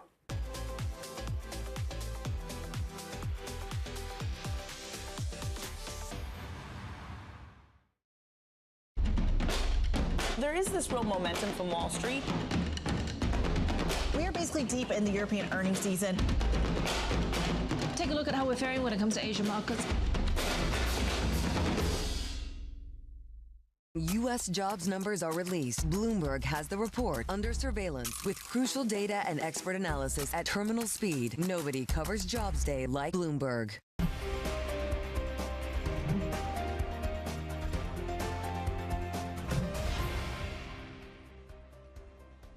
Welcome back to the opening trade. We are 46 minutes into today's session. It is Tuesday, the 11th of February. The European equity session then, modest gains, really quite flat actually across European stocks. There's a lot going on though. The European Union has said it will respond to any tariffs the US might impose on it, escalating a potential transatlantic trade dispute. Joining us for more is Bloomberg's Oliver Crook, who's following the details here. So we've heard from Ursula von der Leyen, we've heard from Maroš Šefčovič, the trade commissioner then, Ollie. What do we think Europe is going to do in response to the US? Yeah, that's right. We've also heard from Olaf Scholz, who was speaking in the Bundestag a little bit earlier. I'll just summarize some of the things that they've been saying. They've all been having a pretty consistent message, all came out more or less sort of in unison, saying that basically, of course, this is a lose-lose situation. This is going to harm the United States. This is going to harm Europe, really sort of making all the arguments for free trade that they always do. Of course, these are arguments that don't cut a whole lot of muster with the Trump administration. What we know so far in terms of what the countermeasures will be is we don't know what they will be specifically. All we got from Ursula von der Leyen is that the tariffs were unjustified on the EU. They will not go unanswered, that they will trigger firm and proportionate countermeasures. Again, taking all of the trade action we've seen over the last few weeks, the Europeans have obviously closely watched what happened with Canada, closely watched what happened with Mexico, trying to appraise basically what this is in terms of the negotiation tactic. What is it that Donald Trump wants? Of course, on the issue of trade, there's a large trade surplus between the EU and the United States. Last year was about $230 billion. That is, of course, part of what Trump wants to close. But the question is, how much of this will spill outside of the world of trade? How much will this be used by the Trump administration potentially not just to get the Europeans to buy more oil and gas and that sort of thing, but potentially to not regulate U.S. tech companies? Could the sort of question of Greenland come into play? I mean, these are all of the things that people are going to be thinking about over the next couple of days and weeks. And of course, all ahead of the Munich Security Conference at the end of this week, which will be the first high-level meeting between the new Trump administration and the Europeans. So, Ollie, what might the potential options be here in terms of countermeasures? I mean, I know we hear this word quite a bit, but the criticism of that is, does Europe even have any levers to play? I mean, listen, they have a couple levers to play, but at the end of the day, the trade surplus in goods with the United States is $230 billion. So that is the chip that the United States is playing with, and they know that, and that is the thing that they want to close. I mean, what we saw last time that this came around, the first Trump administration, there were countermeasures that sort of targeted motorcycles, Harley-Davidsons, jeans, bourbon, but that's not really the same sort of size of scale. When you think also about sort of proportionally these tariffs, who is it going to hurt the most? You see the Bundestag there, you see the Germans. You look at the sort of steel exports to the United States. Germany is the 7th largest in terms of the steel exports that go to the United States. It's about $3 billion. So it's going to hurt the Germans most, obviously, in going into this election campaign. But again, there are other measures. I mean, there's also the question of services, for example. The U.S. runs a pretty large services surplus in terms of trade with the European Union. Could they find a way to target that? These are all going to be sort of in play. But again, I think at the end of the day, what they need is to hear what actually Trump wants and what they're willing to give. Yes, and we're just looking, as you said, Ollie, we're looking at live pictures of the Bundestag and these conversations ongoing. We had seen Olaf Scholz, the Chancellor, speaking there just a moment ago. So we're hearing from these various German leaders. And that puts me in mind of the fact that we're very close to a German election, Oliver, and we're looking for European governments to respond strongly in the face of these tariffs from the United States. And we have, yes, we have a government in France and we have a Prime Minister installed and a budget, but we are working our way up towards big political events in Germany. Yeah, exactly. And a very sort of diminished, let's be honest, diminished France, diminished Germany. I mean, no matter what comes out of this election, unless there's a real shock on election day, you're going to have a sort of coalition that is going to be very sort of shaky potentially. And the number 2 party, of course, is a party that wants to withdraw Germany from the Eurozone, from the EU. And that is not the sort of rhetoric that we've heard from some of the other candidates. I mean, even Friedrich Merz, who did align himself on this one immigration policy with the AfD, was very explicit in the debate over the weekend that the only way to move forward for Germany is have more integration, or at least have a stronger consensus building within the European level, because at the end of the day, Germany, France, Italy, none of these countries can compete against the United States, against China. So there is a consciousness there. But at the same time, with all the sort of fragmentation within German politics, but also French politics, with some of these forces that want to sort of move in the opposite direction, I think it makes it a very sort of difficult needle to thread, particularly when you feel all this sort of economic insecurity as you do in Germany, particularly, again, with a 3rd year of contraction, and potentially these tariffs looming is only going to be even more powerfully damaging to the German economy. The only silver lining potentially is that this may actually force the government, the politicians, to make compromises to say, listen, this is a really dire situation. Maybe we look at the debt brake. Maybe we look at other ways to stimulate the economy, because at the end of the day, this is going to hurt Germany the most. It's certainly something we're going to be keeping a very, very close eye on, and we know it's going to keep you busy as well. Bloomberg's Oliver Crook, we thank you so much for walking us through the stories and the narrative, certainly coming out of Berlin ahead of that election in less than 2 weeks' time. On the topic of staying competitive, specifically in Europe, perhaps France having a bit of a closer shot at this, especially when it comes to the AI summit at the moment. We are getting live pictures, I believe, from the Grand Palais in Paris. We are getting, awaiting, I should say, the arrival of Emmanuel Macron. He made some comments at the summit yesterday, and we did see Justin Trudeau attending the summit as well. We do know that Vice President J.D. Vance is going to be speaking, I believe, at 9:30 a.m. UK today. And at the moment, on your screen, you are seeing the French foreign minister awaiting that Macron arrival. But Anna, the conversation there has very much been quite similar. How do you invest in AI? Is the Trump playbook of attracting investment, perhaps on a smaller scale, the way to go? Yeah, European competitiveness. What can Europe do to make itself more competitive? What can Europe do in the face of tariffs from the United States? We know that President Trump doesn't like the way that Europe regulates the tech sector. And so you wonder, Ollie was giving us a long list of items that Europe might have at its disposal to throw at the Americans, to suggest, you know, maybe we could give you this. And they've said the lines of communication are open. Is there something around tech regulation that could be employed to try and please the U.S. administration? That could be something that no doubt is being discussed, at least in the halls of the Grand Palais over in Paris. Yes, at the same time that we know that France has decided to keep its digital tax as well. That was one of the major headlines coming out of the AI summit yesterday as well. So that's going to be something we're keeping a very close eye on. Yeah, let's run through some of the other things that are going to be happening. We're waiting for J.D. Vance, of course, the Vice President, to speak at that AI summit. That'll be happening in the next hour. Here are some of the other things we're focused on. From the UK perspective, Andrew Bailey is going to be speaking today. We've already heard from Catherine Mann speaking over at the Bank of England, so she's giving a speech at the moment. We've got the Fed's Powell testifying to the Senate Banking Committee. We'll get CPI data out from the United States, as well as some earnings stories. Banco BPM of more interest than usual, perhaps, because of the Italian banking consolidation story, and Coca-Cola AIG over in the United States. Let's return to that news about the EU saying it will respond to any tariffs from the United States that might be imposed on the bloc. Let's get a markets perspective. Bloomberg's Valerie Titel is with us. Valerie, we've been talking to Ollie then about some of the politics, some of the levers that Europe might try to pull. I mean, I was going to ask how Europe is digesting this. Overall, if you look at sort of Stock 600 as any measure of risk appetite, it's not moving this morning. It's pretty flat. Yeah, so if we now go into a tit-for-tat trade war, the emphasis goes from maybe the FX market to the risks market here in Europe for equity markets, right? For both sides of the Atlantic, frankly, not just in Europe, but also in the U.S. if we enter into this tit-for-tat escalation. And for now, we have, basic resources in Europe to the downside, but generally, there doesn't seem to be a big risk-off reaction to this. I also have my eye on gold. There wasn't necessarily any reaction in the yellow metal and the precious metal to these announcements, and that's something that has been a safe haven play in the last few weeks. And you guys have talked about this in the last hour, that the big move to the upside in gold this month. But it doesn't seem like it's reacting very much to this news. It does seem very muted. But I think it's very interesting, Anna, that we're getting something out of the EU even before Trump announces this reciprocal tariff that he has talked about in the last 2 days. The announcement could come today or tomorrow. Seems like the EU just wants to get in a better negotiation position probably before the next step of tariffs come around.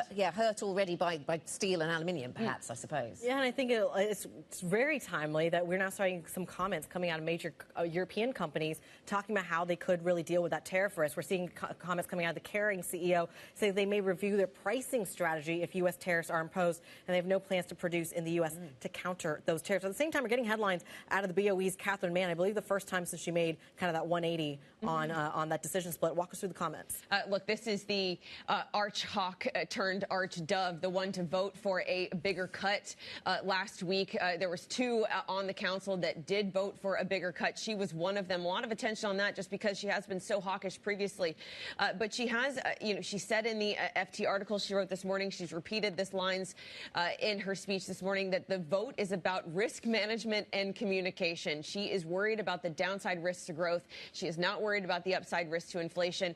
And she thought that a bigger cut last week would be a good signal to the markets, to the economy, that the Bank of England is there and watching. It's funny to see the comments from Andrew Bailey, though, last week. He said, don't look at the vote count. Don't put too much weight on the voting. But the market very much did. Yeah. This opens up the door to perhaps a big dovish shift, maybe an acceleration of cuts from the Bank of England. She was clear that she wanted looser financial conditions, and at least in the very moment after she voted for them, that's what she got. The market did respond to her voting pattern. Yeah, we'll see if that continues and maybe what the more further rationale is as we get more of those data points. Bloomberg's Valerie Teitel walking us through the BOE story and, of course, that tariff reaction. As we're speaking, or as Valerie was speaking, we are seeing Kering shares pair some of those gains, especially a lot of those comments coming on how they're going to be responding to those Trump tariffs. That does it for the opening trade. The Pulse is up next. Stick with us. This is Bloomberg.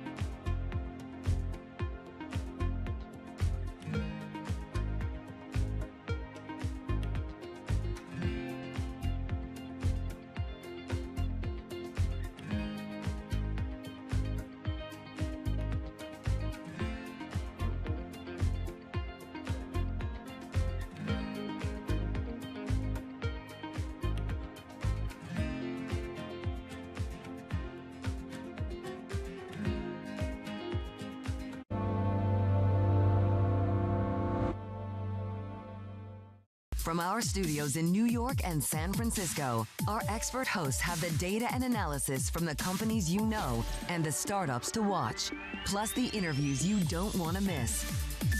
Watch Caroline Hyde and Ed Ludlow on Bloomberg Technology, the only daily business show dedicated to tech, right in the middle of the trading action. Live every weekday, only on Bloomberg Television. Context changes everything. Bringing you up-to-the-minute financial news whenever and wherever it happens. I'm Michael McKee at the Federal Reserve, and this is Bloomberg. U.S. tech is influencing global markets. Technology is driving business across Europe. Companies in Asia are betting on tech. Jumpstart your trading day on Bloomberg Open Interest. 2 hours of single stock stories that are driving the opening bell action. We'll take you to Wall Street, Main Street, the C-suite, and beyond. These are companies that are growing their market. The great companies in the U.S. are the companies hitting the cutting edge. That's a different story. Get the inside track on what's buzzing in markets with the players who are shaping the narrative. If you have bad earnings reports, you're going to get punished. They're not buying what the industry is selling. Join us on Bloomberg Open Interest every trading day, only on Bloomberg. Key investors, top executives, global innovators. Join me for in-depth conversations with the biggest newsmakers on the day's top stories. Insight with Haslinda Onen, only on Bloomberg. Listen carefully. Can you hear the rhythm in the markets? Not just in the syncopations triggered by inflation, but in the preludes leading to global elections, in the dissonance that moves the Nikkei, and the rising course conducted by AI. There's music in the markets, and if you want to learn to listen for it, we'll show you how.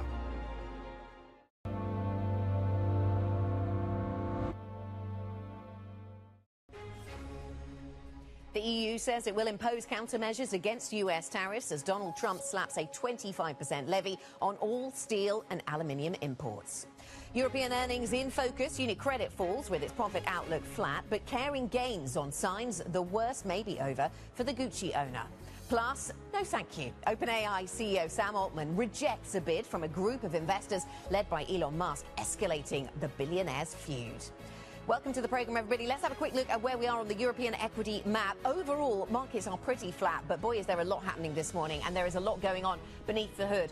In terms of the overall markets, we're flat. Stock 600 is pretty flat. The FTSE's flat. The IBEX is flat. A little bit of upside coming through on the CAC 40 and the Xetra DAX. Let's have a look at some of the other assets, just to give you a sense of where we are heading this morning. The futures picture then.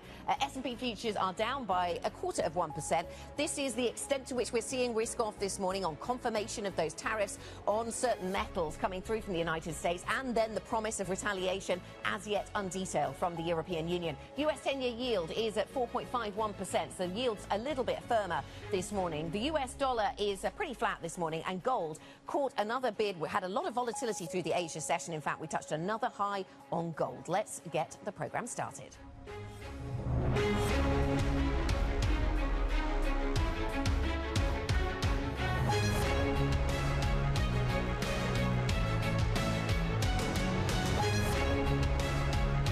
Newsmakers and market movers.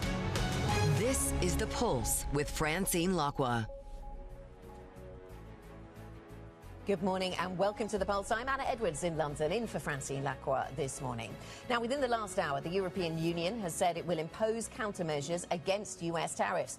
This follows President Trump's 25% tariff on steel and aluminium imports from all foreign suppliers. The levy will go into effect from March 12th.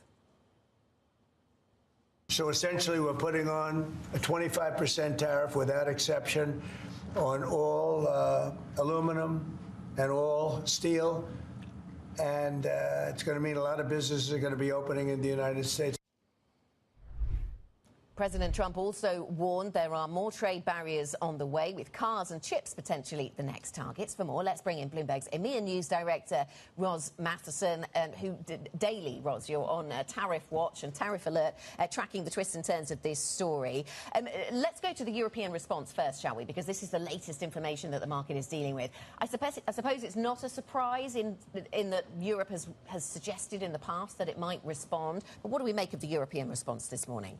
Well, as you were saying, the Europe has made clear that it's had this stuff in its arsenal. It's got lists prepared and it's ready to act if needed. But, taking a very careful approach to wait and see how Donald Trump was going to come at Europe specifically and when. And now we have obviously the news that this 25% tariff will take effect unless there are, again, exemptions or changes of mind, because we've seen that happen before with Canada and Mexico and also possibly in Australia. So does Europe also navigate a pass? And so we're seeing some strong language today, but also some fairly careful language, because they obviously want to leave room for there to be a negotiation between now and the 12th of March. Yeah, and the Australian example, I think we're right to linger on it a little, Ros, because I think this is fascinating. It gives us a little bit of an insight into the types of arguments that might hold sway in Washington, because I understand that the Australians think they've got some sort of pass here because of the number of aircraft that they buy. So, you know, that gets us looking for the Boeing export map and seeing who else might get an exemption. Well, that's right. It's interesting to see the behaviour of each country, the way they're approaching Donald Trump on this. We saw Canada and Mexico be quite firm when tariffs were first announced, particularly Canada announcing countermeasures immediately, but also then behind the scenes looking for a way to negotiate and to say, OK, we will give Donald Trump something so Donald Trump can claim a win out of this, whether it's something to do with the borders, obviously, for Mexico and Canada on fentanyl or security. In Australia's case, saying, hey, look what we've got for you. So Donald Trump can say, well, I've extracted something from you and therefore I can hold off on these tariffs. And that seems to be how he wants to operate. You can see China taking a different tack, which is to say, fine, we are going to put tariffs on you in turn. We're going to hold off on having a phone call. That conversation seems to be crucial. Xi Jinping not necessarily having a conversation with Donald Trump about these tariffs. The leaders of Canada, Mexico, Australia opportunistically getting in there very quickly, and possibly now Europe. I mean, that's the question. Does Ursula von der Leyen need to pick up the phone to Donald Trump? Yes, and talk to us about the status of that conversation then between the Chinese leadership and the US president. For a number of days we were on, you know, phone call watch to see whether this call was taking place, what would transpire. The Chinese now, one assumes, dealing with tariff upon tariff from the United States, and are they talking? Well, it's a bit unclear what conversation, again, Donald Trump was referring to. It's a bit like his comment that he has been speaking with Vladimir Putin from Russia. The question is exactly when have these conversations happened? Is he actually referring to a conversation with Xi Jinping that happened before he was inaugurated and not most recently with the tariff news? There's no indication from China that Xi Jinping has in fact spoken to Donald Trump since, and specifically about tariffs. And so that's again the question, is Xi Jinping holding fire, and for what reason? We do know there's a lot of conversation going on at a lower level between China and the US, sort of back-channeling going on, and does Xi Jinping feel he needs to be in the best position to actually have that phone call? Ros, thank you very much. Thanks for bringing us up to date. Ros Matheson there with the latest on trade tensions. Let's turn to the AI story, another theme we're watching very closely this week, and that the theatre of that conversation has, of course, moved to Europe. We'll be here with coverage of the of that summit in Paris in a moment. But OpenAI's CEO, Sam Altman, has rebuffed a $97 billion bid from a group of investors led by Elon Musk to buy the non-profit that controls the ChatGPT creator. Joining us now from that AI Action Summit in Paris is Bloomberg's Tom McKenzie. Tom, of course, all things AI, the subject of this conversation that you're having over in Paris. In fact, it looks as if we might have lost our connection with Tom, which is unfortunate. We are, though, seeing live pictures coming to us from the summit that's taking place in Paris. So this is an AI Action Summit, as the name suggests, and the delegates gathered. We understand that Justin Trudeau is there. In fact, we've had some lines from Justin Trudeau just crossing in the last couple of moments, saying tariffs on on Canadian steel and aluminium are unjustified. Canada's response will be firm and clear. So the Canadians seeing the need to respond to those sectoral tariffs that we've seen on some of those metals. So we understand that Justin Trudeau is there. We know that J.D. Vance is there. He has been spotted on the ground, and we know that he's going to be addressing the audience there. So the Vice President on the global stage, holding a number of important bilateral meetings whilst he's there, but also giving an interesting insight into his thinking around some of these important AI issues and perhaps some of the tariff stories and beyond. We will try and reinstate our connection with Tom coming up on the programme. We'll return to Paris in just a moment, plus we dive into how markets are reacting to the latest tariff news, as well as set you up for the Fed conversation ahead. We'll look ahead to Fed Chair Jerome Powell's testimony at the Senate later today. That conversation is next. This is Bloomberg.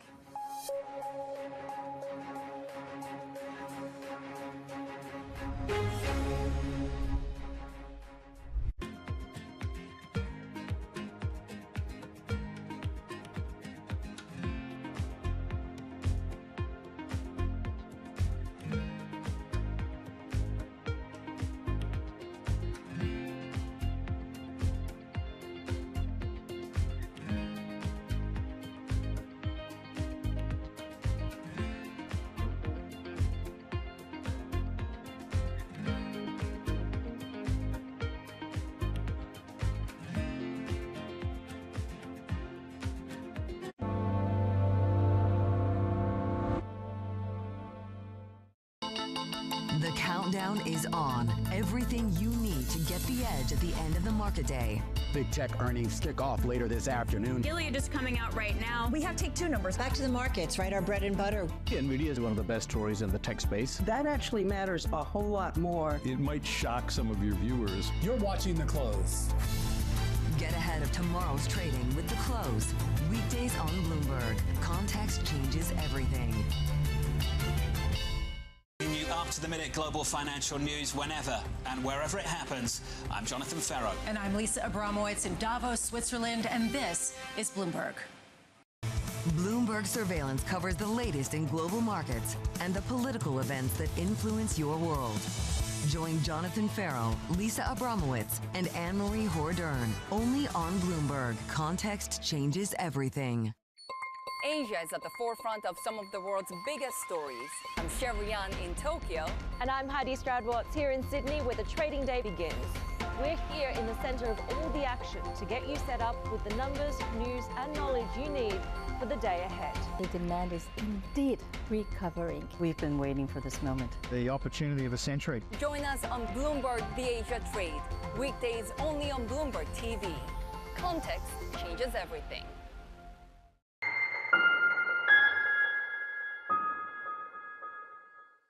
On February 23rd, Germany heads to the polls following the collapse of Chancellor Scholz's coalition. With the focus on the economy, migration, and geopolitical tensions, how will the German balance of power shift? Bloomberg Television has continuing coverage leading up to the election and will bring you the results after the votes are tallied with a special post-election broadcast. Tune in February 23rd, starting at 5 p.m. London time. Only on Bloomberg. Context changes everything.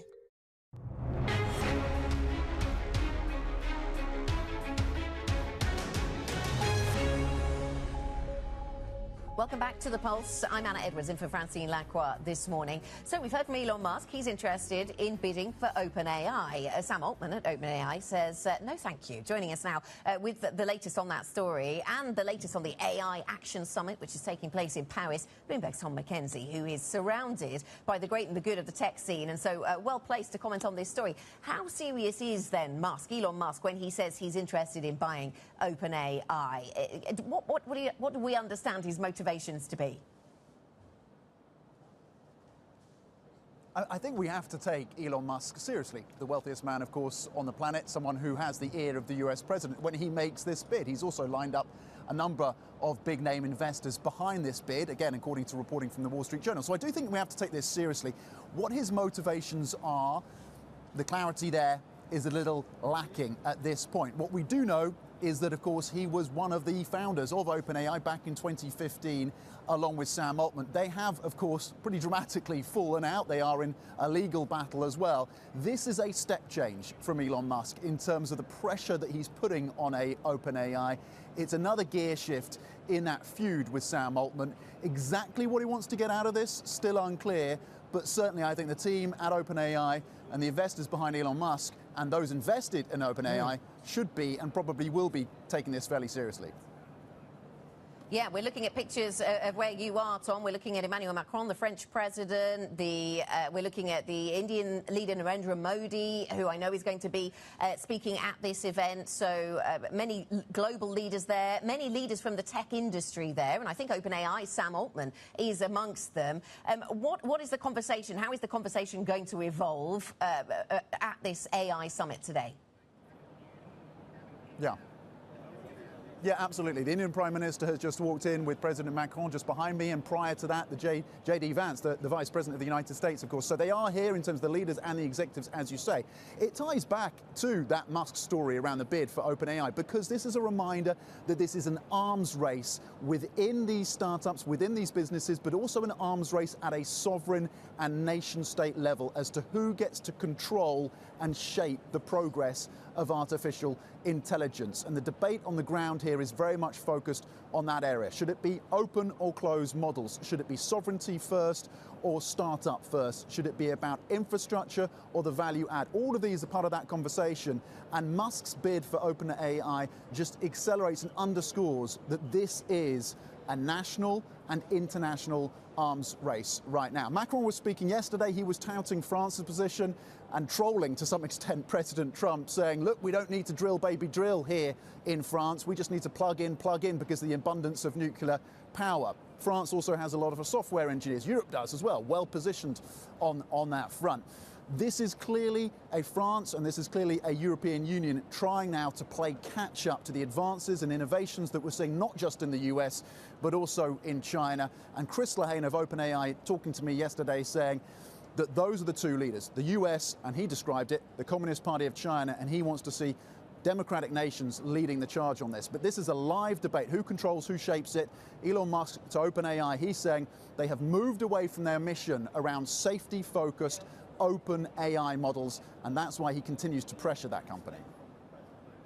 OK, Tom, thank you very much. Bloomberg's Tom McKenzie joining us there from Paris. We'll be back with Tom later this hour for an interview with the co-founder and chief executive of Hugging Face. Yes, that really is the name of that company. And the co-founder speaking to Tom a little bit later on in programming. Now, stocks wavering this morning as the latest tariff news spurs caution among traders. Investors are also looking ahead to testimony from the chair of the Federal Reserve, Jerome Powell, and key US inflation data. Lots to discuss then with Sharon Bell, senior European equity strategist at Goldman Sachs. So I guess I'll start with the tariff story and then maybe pivot back to some of the AI and tech themes that we're dealing with this week as well. Sharon, I mean, we've seen tariffs imposed for the first time on Europe by this new Trump administration. And then we see Europe saying we will respond, and the stock 600 is doing absolutely nothing. I mean, does this speak volumes about what we've already priced in, about what we learned from 2018? What does this tell us, Sharon? I think both a little bit. In 2018, to the tariffs then, what we did see is the EU react, but react very proportionately, let's say. In fact, we think the sort of message from 2018 is that they only tend to tariff in retaliation about 50% of the value of goods that they were originally tariffed on. So, in a sense, I would absolutely expect retaliation. That's what they've said. The market was probably discounting that as well, expecting that retaliation. Also, as you showed earlier, the EU isn't the biggest trader in steel with the US either, so the impact isn't going to be as large as maybe for other places. OK, and so I suppose in terms of risk sentiment for equity markets, if we see the European retaliation going toe-to-toe with the US, then that might be, risk negative, because that would be something that would suggest this time around Europe's doing it differently. Yes, they're reacting more. I agree. I mean, that would be a bigger reaction than expected. I feel the market is expecting. And you know, China's already reacted as well to Trump's 10% tariffs on goods, additional 10%. And they, too, reacted in quite a proportional way. So I think that is now the pattern that's expected and discounted by markets. So if you saw a bigger reaction by the EU, it would be seen as upping the ante on the trade war.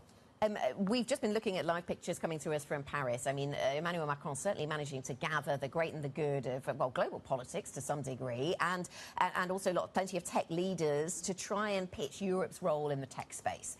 Sharon, when you look around for investable opportunities in tech in Europe, are you seeing things change? Are we starting to be able to talk about Europe having more of a tech presence? Clearly, there are big names. We've talked about SAP and the like for a very long time.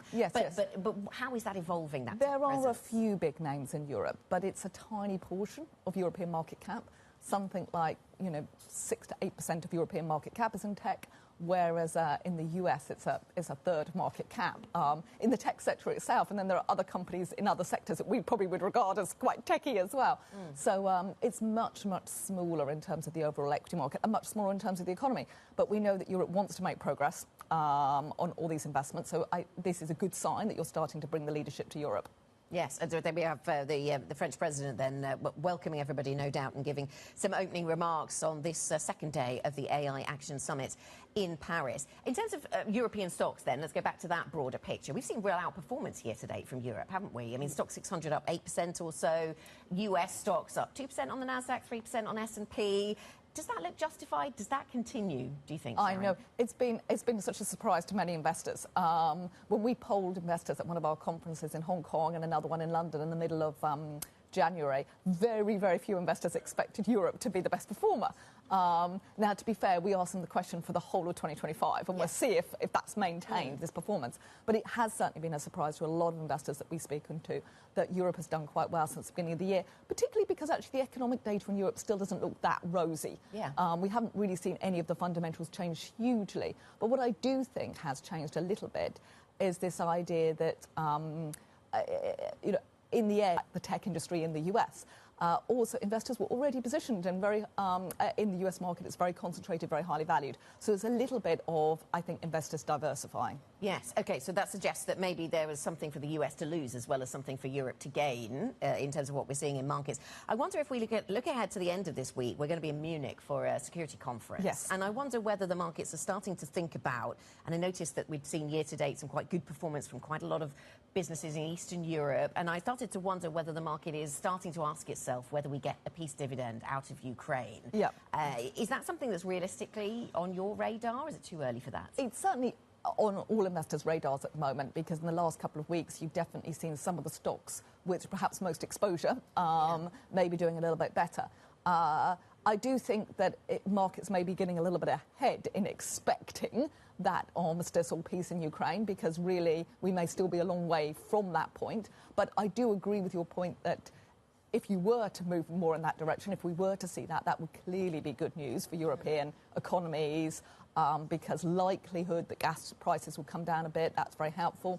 Also, you don't want a war on your doorstep, and all the financing that requires. So again, I think it would be helpful for Europe because it would bring down the risk premium. So all of those things I think would be helpful. And bear in mind, the European economy has been incredibly weak growth for the last few years, and particularly since Russia invaded Ukraine. So again, I think all of that would be a great signal if it were to happen. Yeah, it necessitated such a huge structural shift in energy supply, didn't it? That the growth was taken out as a result. Thank you so much for joining us, Sharon. Nice to see you. Sharon Bell, Senior European Equity Strategist at Goldman Sachs. Coming up on the programme, we'll stick with the energy theme, in fact. Oil and gas giant BP has reported a sharp drop in profits and is pledging major changes to its performance strategy. We'll get to that next. This is Bloomberg.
Get your fixed income fix. Watch Bloomberg Real Yield around the world right here on Bloomberg. Context changes everything. Bloomberg Invest is back. Join me, Shonali Basak, and the industry's most influential people for a comprehensive view across financial markets. Hear what a second Donald Trump presidency means for the economy, how AI is being monetized by investors, and the next big risks facing the private credit industry. Bloomberg Invest, March 4th and 5th in New York City. Register your interest to attend at bloomberglive.com/invest. Bloomberg brings you breaking news 24 hours a day. Powered by 2,900 journalists and analysts in more than 150 offices across the globe. Bloomberg Television. Context changes everything. Welcome to the world of decentralized finance. Massive outperformance from Bitcoin. Bloomberg is covering all things crypto, the people. The tectonic shift emanating from Washington. All we're looking for is clear rules and an ability to build in the United States. Crypto shouldn't be partisan. The transactions. Really a record-breaking moment. Crypto VC is back. And the technology. It's really the beginning of a global on-chain economy. And if America doesn't embrace it, we're going to be left behind. Bloomberg Crypto, only on Bloomberg. always on the heartbeat of the tech sector. Spread across global markets. The real-time data aspect is going to be important. We're going to bring you expert analysis on that. Sure. Don't miss Bloomberg's interview with the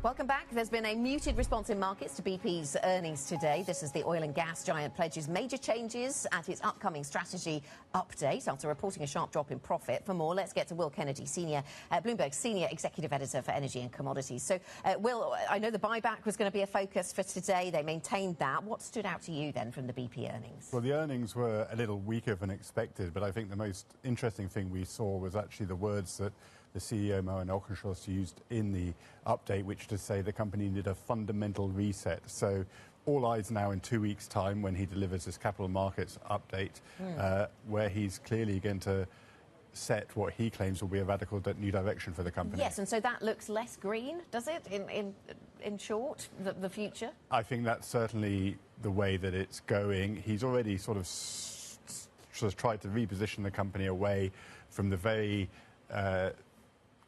major green direction set by his predecessor Bernard Looney, which was going to radically reduce oil and gas production and invest a lot of money in new energies. He's backed away from that. I think we can assume he'll back further away from that. Maybe announce some divestments of non-core assets to help buybacks. Yes, and I guess we're trying to find out what it is that Elliott Investment Management wants before we get to that investment day. Absolutely, and presumably they'll be talking. I think that they probably want something along those lines. They see that the company is undervalued and they think it's on the wrong strategic track, and they'll want measures that unlock some of that value, and that probably means really focusing on the core business and maintaining capital discipline. OK, well, thank you very much, Will Kennedy, Bloomberg Senior Executive Editor for Energy and Commodities. Coming up on the programme, we'll go from the banking sector to the banking sector. UniCredit boosts investor payouts, but shares fall on fourth quarter earnings. We'll break down the numbers from the Italian bank. That conversation next. This is Bloomberg.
Why does this business model work? Because it's virgin space. It's never been done before, and it'll never be done again. When you step back and you look at something that's been golf through institutions, has been the way it has been for 53 years without change.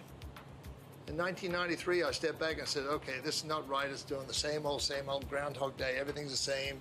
Players are a pass-through entity. They're not getting any equity built in their day. Once they're done playing, they're out. I thought, that's just not right. When you have to build a sustainable model, you need to have these players, these famous, the world best, the best of the best. You need to give them equity into the future. You need to give them a vision of where they need to go and how they're going to get there. I'm David Weston. Join me for the next generation of Wall Street Week, telling stories of capitalism from business, markets, economics, tech, and climate. Each week, we'll go on the road for a look at what lies behind the headlines of today. and what will likely be the headlines tomorrow. Above all else, it's a mission. It's done nothing but grow immensely. To me, that's an extraordinary sign. We can be the change that we want to see. Watch the all-new Wall Street Week. More than what you need to know, it's what you need to think about. Good morning. This is Bloomberg Surveillance. Welcome back to the opening trade. This is Bloomberg Technology. This is the Asia Trade.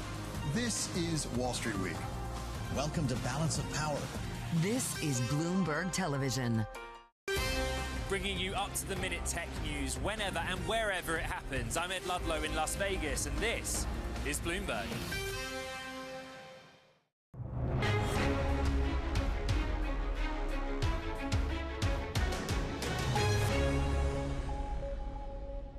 Good morning and welcome to The Pulse. I'm Anna Edwards in London, and these are your top stories. The EU says it will impose countermeasures against US tariffs as Donald Trump slaps a 25% levy on all steel and aluminium imports.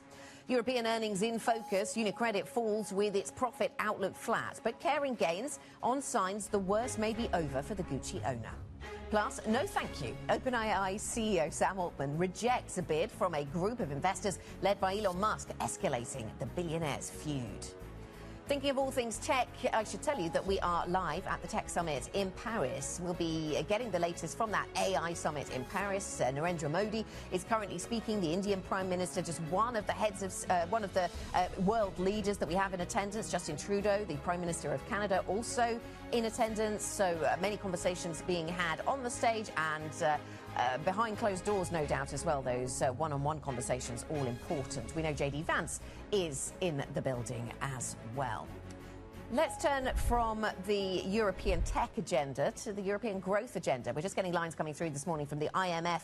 Kristalina Georgieva is speaking at a summit in Dubai and saying that the US economy will likely continue being strong, but then goes on to say that she's particularly concerned about the European economy. And as we're thinking about AI over at that Paris summit, really interesting to see her thoughts on AI rather than focusing on the positives. One of the lines coming out of her statement, her address, is the IMF chief saying that AI is a tsunami hitting the labour markets. We will see how the labour market withstands that kind of pressure. So lots of lines coming through them from the IMF this morning. Let's return to that news about the EU saying that it will respond to any tariffs that the US imposes on the bloc. For more, let's bring in Bloomberg's Valerie Teitel, who's been tracking the twists and turns of this over the last 24 hours. Valerie, how are markets digesting this news? Look, Anna, so far the markets are taking it in stride. They're saying no big surprise from the EU's announcement about retaliating to the US's tariff announcement on steel and aluminum. We have the Euro Stoxx 50 unchanged, euro dollar in the FX market broadly unchanged, and gold, which has been the safe haven of choice lately, also unchanged. Let's return to that gold story, though, because it has had a phenomenal rally in the first 6 weeks of the year, up some near 11%. A lot of this due to some safe haven demand, this tit-for-tat trade war escalation. This has been the safe haven of choice, Anna, but it seems like it's not very much reacting to the news today. What it could perhaps react to is some later announcements from Trump when it comes to the reciprocal tariffs. He has told us in the last few days that they are preparing an announcement on reciprocal tariffs to come either today or tomorrow. Bloomberg Economics did some great analysis on which economies are most exposed to reciprocal tariffs. They pointed out that it's mostly EM economies of Brazil, Latin America. You've got Africa and India being the most exposed. But I believe it'll be what he says in this announcement. Does he focus on the European Union in this announcement of reciprocal tariffs? We know he's had his eye on the European auto market. Does he perhaps tag that into that announcement of reciprocal tariffs? That could be some downside for the EU and perhaps another reason for the EU to respond with more tit-for-tat tariff retaliation. OK, Valerie, thank you very much. Valerie Teitel with how the markets are withstanding pressure, standing up to the pressure that has been applied by President Trump and his tariffs and countermeasures then planned and suggested by the European Union. Let's return to all things tech. The LinkedIn co-founder, Reid Hoffman, Hugging Face Chief Executive Clem Delang are among notable CEOs, entrepreneurs and venture capitalists to have signed an open letter calling for the creation of new global public goods in AI. This comes as world leaders and tech giants meet in Paris for the AI Action Summit. Bloomberg's Tom McKenzie is there for us. Tom. Anna, thank you very much indeed. Yes, we'll ask about public goods. with Clem DeLong shortly, but we'll start with the news of the day as well, Anna. Clem DeLong, as you say, the CEO and co-founder of Hugging Face, joining me here at the Paris AI Action Summit. Clem, thank you for your time. Thanks for having me. And we're going to get to that point that Anna was talking about in terms of public AI and what it actually means. But I want to start on the news of the day, Elon Musk's bid for open AI. Do you take this seriously? What could it mean for your space? Well, I think it's an interesting conversation to have, right? A lot of people are talking about openness in AI these days, and public goods here at the summit.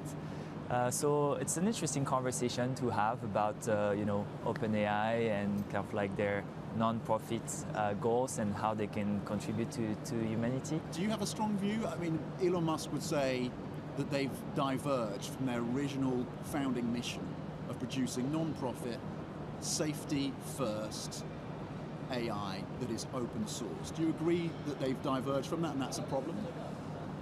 Well, I think OpenAI have the ability to really contribute massively to the world. They obviously have already, but I would be really excited to see them doing more open science and open source AI. I know that Sam Altman commented on it a few days ago, saying that they were considering doing more open source AI. I think that would be amazing for the world when you're seeing what DeepSeek has managed to do with an open source AI approach. You see some of the potential of scale of impact that this kind of approach can have. So you think that's the direction of travel? Because you, of course, are a big advocate for open source. Yes. Not only do you build your own software, but you provide that platform for researchers and developers to access the latest models. So you think, ultimately, in the next year to 2 years, Google, OpenAI, Anthropic, they'll have to move to open source. That's the direction of travel right now. It's possible because it used to be the case in AI. If you're looking at the time period like 2016 to 2020, most of AI was actually open science and open source AI, and that really fueled the progress, right? This idea that Google released a paper called Transformers that then OpenAI used to build GPT, kind of like create this virtuous cycle where you accelerate the progress of the technology. So hopefully if we can do that more in the next few months, I think it'll be beneficial to AI and to the world. Demis Hassabis from Google DeepMind told me yesterday he thinks that DeepSeek have misstated and exaggerated the extent to which they were able to build that model at a low cost. Do you agree with that assessment? You've played around the model, you've integrated it, you're using it. Do you agree with that assessment? I think it's more like the media and kind of like the public comments that exaggerated it a little bit. But if you look at the research paper, this is our fault, is it? We exaggerated. Yes. But if you look at the research paper, what they said that the last round of training for the model cost $6 million. It seems to add up. At Hugging Face, we're doing fully open source replication of R1, allowing anyone to train their own R1. And we're seeing that what they stated in their research paper and what they released at Open Weights makes sense and is accurate. Okay. As a matter of fact, what's been interesting to see is that thanks to their very open release, people are building on top of it all over the world. Are you worried about data privacy and cybersecurity risks around DeepSeek? So that's part of the replication. That's going to be very interesting, and I was actually talking to Demis yesterday about this. When we're trying to replicate R1, which is made possible by the open source model, DeepSeek's latest model is R1. Exactly. We'll be able to see if there are any kind of like safety issue from the model. It doesn't seem likely, but it's always an interesting study, especially to be able to do it for like the next models, right? Because we're starting to see, I think, is like the safety risks of open source AI are quite inexistent for the current generation of AI, but maybe in a couple of generations, there's going to be more important issues to look at. You've called, as Anna was saying, you've called for a focus on AI for public goods. What does that mean? Does that entail health data being packaged up in a safe and secure way? Privacy data? What are the concerns around the data? What does it mean? What data should be packaged up as part of public goods AI? I mean, I think public goods means that not only the private sector can kind of like play a part in AI, but that public organizations, non-profits, civil society need to turn from being AI users to being AI builders themselves so that they can shape the direction of the field, right? I don't think it's healthy. I don't think it's sustainable for a world where the most foundational technology is only controlled by a couple of like big technology companies. We need to kind of like make it more available, understandable, and controllable by any sort of organization. So I'd be really excited to see more governments, more public organizations, more non-profits, more civil society being able to build their own models. Why not think kind of like the next DeepSeek coming from a public organization, from a non-profit, from kind of like civil society? I think that would be really cool for the world. Clem, what are your fundraising plans? Are you an acquisition target? Are you IPOing this year? Where are you on fundraising IPOs? None of the above. None of the above? We're lucky. People have tapped you on the shoulder, haven't they, Clem, and made an offer? We're lucky to probably be one of the few AI companies that is profitable. You're profitable? Yes, we are. We have tons of money in the bank. So at the moment, we're focusing more on kind of like building the platform for AI builders in the long run, to take a very long-term approach, and very happy and grateful to be in this position. An IPO is still the goal? Yes, to stay independent, because I think there's room for independent AI platform for builders all over the world. So that's the goal. Could that be in the next 24 months? No, probably not, just because we don't need to. As I was saying, kind of like we're profitable, and AI is still, in my opinion, it's in its very early stages, right? Even if we're talking about it a lot, even if there are now billions of users of AI, the technology landscape is still changing so fast, right? We're seeing that with DeepSeek. Okay. So our goal is really to kind of like reinforce our position as the most used platform for AI builders, and we're happy to do it like Clem that. Dillon, CEO and co-founder of Hugging Face. Thank you very much indeed. Straddling Europe and the US, of course, headquartered in New York. Anna. Thank you very much. Yeah, Hugging Face with tons of money in the bank. A nice line there from the CEO of Hugging Face. Thanks to Tom McKenzie at the AI Action Summit in Paris. We'll take a short break. Coming up on the programme, we will have more on those UniCredit earnings. That conversation is next. This is Bloomberg.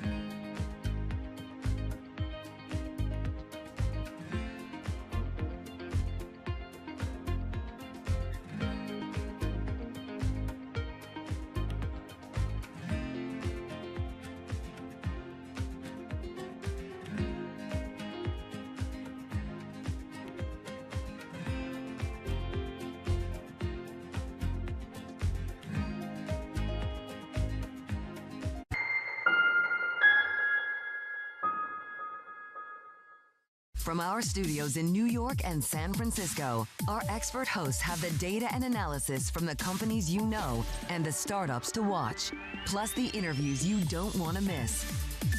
Watch Caroline Hyde and Ed Ludlow on Bloomberg Technology, the only daily business show dedicated to tech, right in the middle of the trading action. Live every weekday, only on Bloomberg Television. Context changes everything.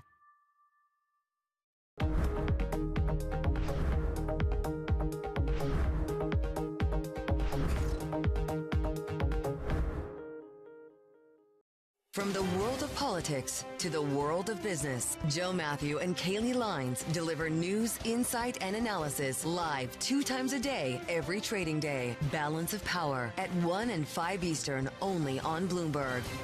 Jumpstart your trading day on Bloomberg Open Interest. 2 hours of single stock stories that are driving the opening bell action. We'll take you to Wall Street, Main Street, the C-suite, and beyond. These are companies that are growing their market. The great companies in the U.S. are the companies hitting the cutting edge. That's a different story. Get the inside track on what's buzzing in markets with the players who are shaping the narrative. If you have bad earnings reports, you're going to get punished. They're not buying what the industry is selling. Join us on Bloomberg Open Interest every trading day, only on Bloomberg.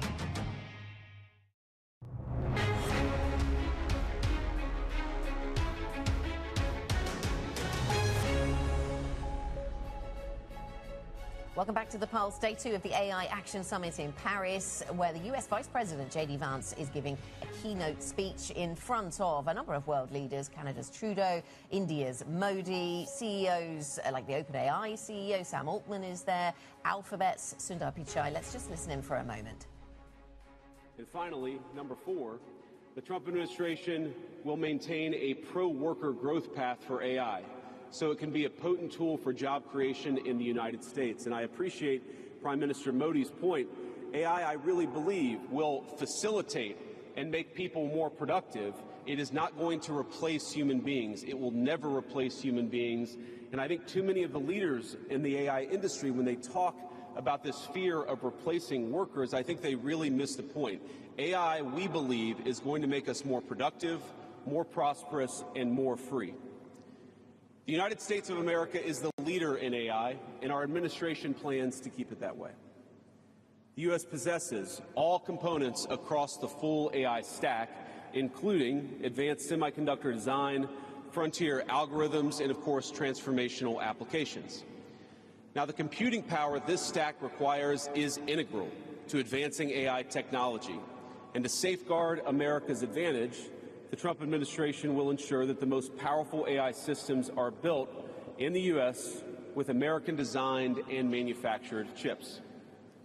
Now, just because we're the leader doesn't mean we want to or need to go it alone, of course. And let me be emphatic about this point. America wants to partner with all of you.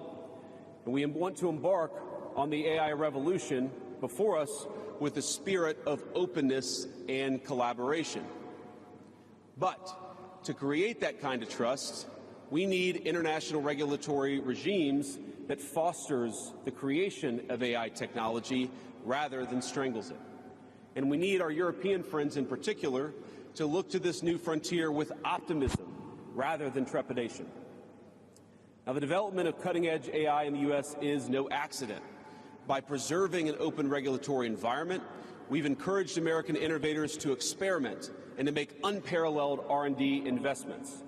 Of the $700 billion, give or take, that's estimated to be spent on AI in 2028, over half of it will likely be invested in the United States of America. Now, this administration will not be the one to snuff out the startups and the grad students producing some of the most groundbreaking applications of artificial intelligence.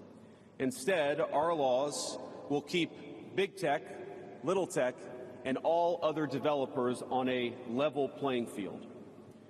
Now, with the President's recent executive order on AI, we're developing an AI action plan that avoids an overly precautionary regulatory regime while ensuring that all Americans benefit from the technology and its transformative potential. Now, we invite your countries to work with us and to follow that model if it makes sense for your nations. However, the Trump administration is troubled by reports that some foreign governments are considering tightening the screws on U.S. tech companies with international footprints. Now, America cannot and will not accept that, and we think it's a terrible mistake, not just for the United States of America, but for your own countries. The U.S. innovators of all sizes already know what it's like to deal with onerous international rules.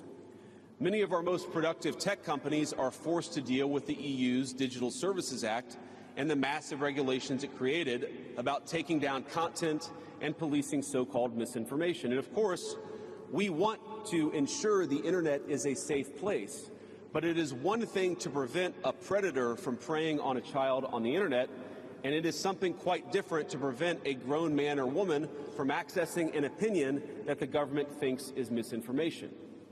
Meanwhile, for smaller firms, navigating the GDPR means paying endless legal compliance costs or otherwise risking massive fines. Now, for some, the easiest way to avoid the dilemma has been to simply block EU users in the first place. Is this really the future that we want? Ladies and gentlemen, I think the answer for all of us should be no. Now, there's no issue where we worry about more than regulation when it comes to energy. And again, I appreciated the comments of so many at the conference because they recognize that we stand now at the frontier of an AI industry that is hungry for reliable power and high-quality semiconductors. Yet too many of our friends are deindustrializing on the one hand and chasing reliable power out of their nations and off their grids with the other. The AI future is not going to be won by hand-wringing about safety. It will be won by building, from reliable power plants to the manufacturing facilities that can produce the chips of the future. Now, at a personal level, what excites me most about AI is that it is grounded in the real and the physical economy. The success of the sector isn't just a matter of smart people sitting in front of a computer screen and coding. It depends on those who work with their hands, even as robotics will change our factories. It will certainly make our healthcare providers better at treating diseases, but it will also depend on the data produced by those healthcare providers, by those doctors and nurses. JD Vance, the speech he's giving to the AI Action Summit in Paris, the Vice President of the United States, of course. Bloomberg's Tom McKenzie is on the ground there, and we can go right to one of our top stories. He's talking to Sam Altman. Tom. Anna, thank you very much indeed. Yes, the CEO, of course, and co-founder of OpenAI, joining me right now at the Paris Action AI Summit, Sam Altman. Sam, of course, the headlines right now, Elon Musk making a bid for OpenAI. Your response, you're turning him down for $97 billion. I mean, look, OpenAI is not for sale. The OpenAI mission is not for sale. Elon tries all sorts of things for a long time. This is this week's episode. You take it seriously at all? What do you think he's trying to drive at with this? I think he's probably just trying to slow us down. He obviously is a competitor. He's working hard and he's raised a lot of money for XAI, and they're trying to compete with us from a technological perspective, from getting the product into the market. And I wish he would just compete by building a better product, but I think there's been a lot of tactics, many lawsuits, all sorts of other crazy stuff. Now this. And we'll try to just put our head down and keep working. Does it make it more difficult to move from that non-profit model to that for-profit model for OpenAI? We're not moving to a for-profit model. We're not sure we're going to do it all, but no matter what, the non-profit will continue to be extremely important. It will drive the mission. It will continue to exist. The board is looking at lots of options about how to best structure for this next phase, but the non-profit is not changing into anything or going anywhere. Okay. What is your main mission here at the Paris AI Action Summit? You got Stargate. There's question marks about how much you're actually going to commit to that. Maybe you can give us some numbers on that, Sam. What is the messaging here from you and the team? So I've been to an earlier version of this at Bletchley Park, and that one was more focused on safety.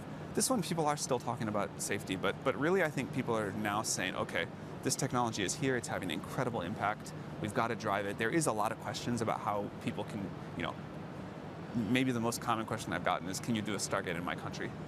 We need infrastructure here. We want to do this. Can you help? So that's been a common one.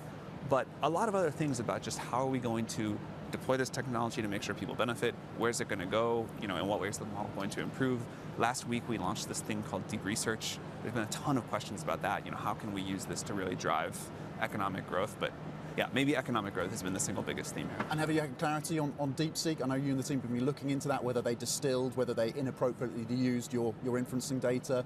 Have you had more clarity on that? Whether they did or didn't, they a challenge, they a threat? Built a good model. Many people will distill from many other models. Again, I feel so confident about our research roadmap and also our product roadmap that DeepSeek will do whatever DeepSeek's going to do. Other people do whatever they're going to do.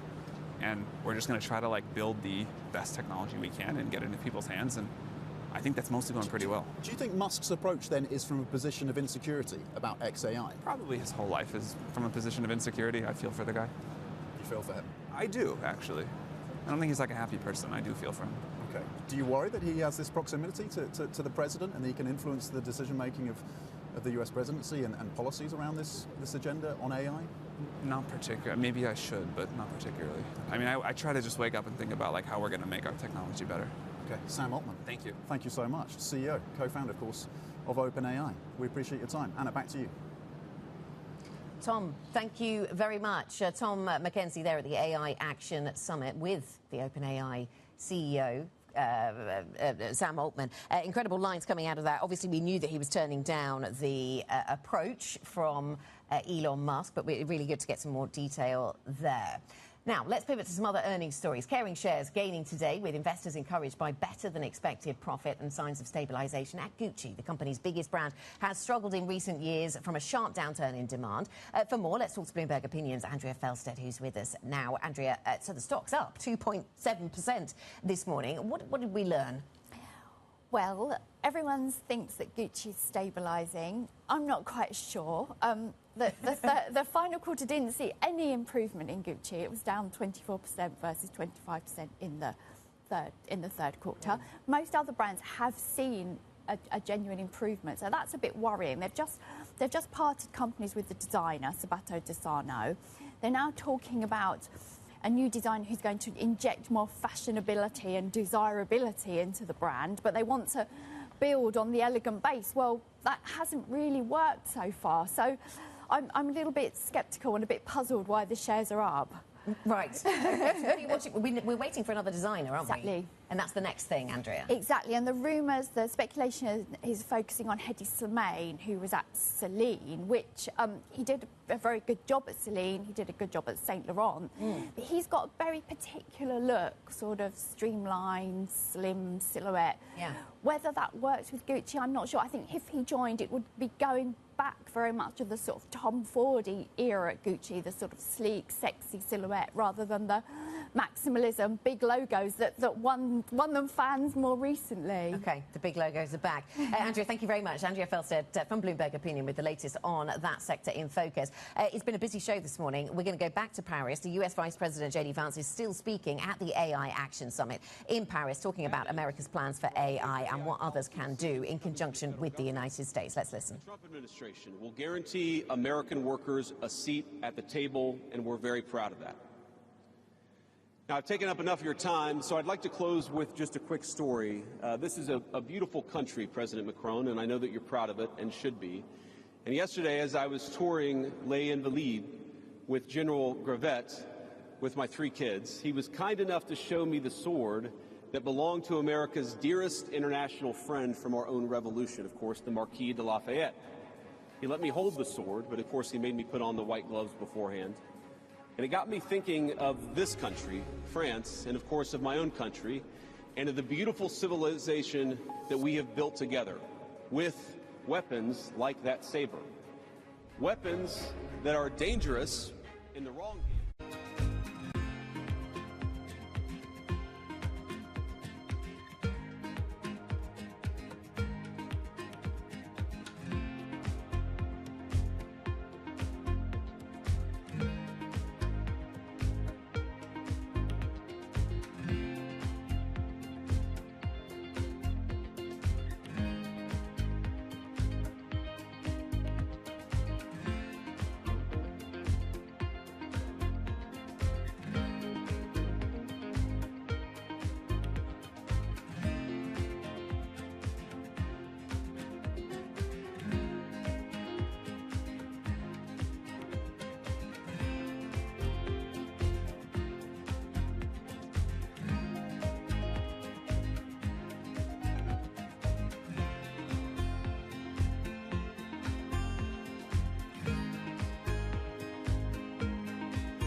How do we reach down to the 18 to 35-year-old market? How do we bring these kids, these influencers, this new generation of people interested in the game of golf? There's 738 million people in the world who are interested in the game of golf. Don't play the game of golf, but interested. There's about 60 million golfers. So we have another 670-odd million people we can go figure out how to get them interested, not just in live, but in the game of golf. And so we sit down and you talk about this internally with your production team, you talk about with your marketing people. When you look at our audience base today, that we have like just around 50% of our ticket sales are 45 years and old and younger. Following the PGA Tour, it's the oldest aging demographic in sport. It's 67 and a half. So in a matter of a year and a half, basically, we've pulled that 67 and a half down to 45 because of our product, because of the entertainment side. There are places around the world where 32% of our ticket sales are women. So they're coming to an event that they feel inclusive with. Right? So all of a sudden, we're seeing these data points coming out going, my gosh, we're owning this space.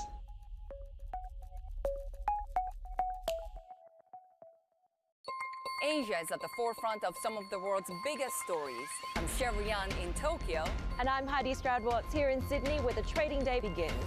We're here in the center of all the action to get you set up with the numbers, news and knowledge you need for the day ahead. The demand is indeed recovering. We've been waiting for this moment. The opportunity of a century. Join us on Bloomberg The Asia Trade. Weekdays only on Bloomberg TV. Context changes everything. U.S. tech is influencing global markets. Technology is driving business across Europe. Companies in Asia are betting on tech. U.S. jobs numbers are released. Bloomberg has the report under surveillance with crucial data and expert analysis at terminal speed. Nobody covers Jobs Day like Bloomberg.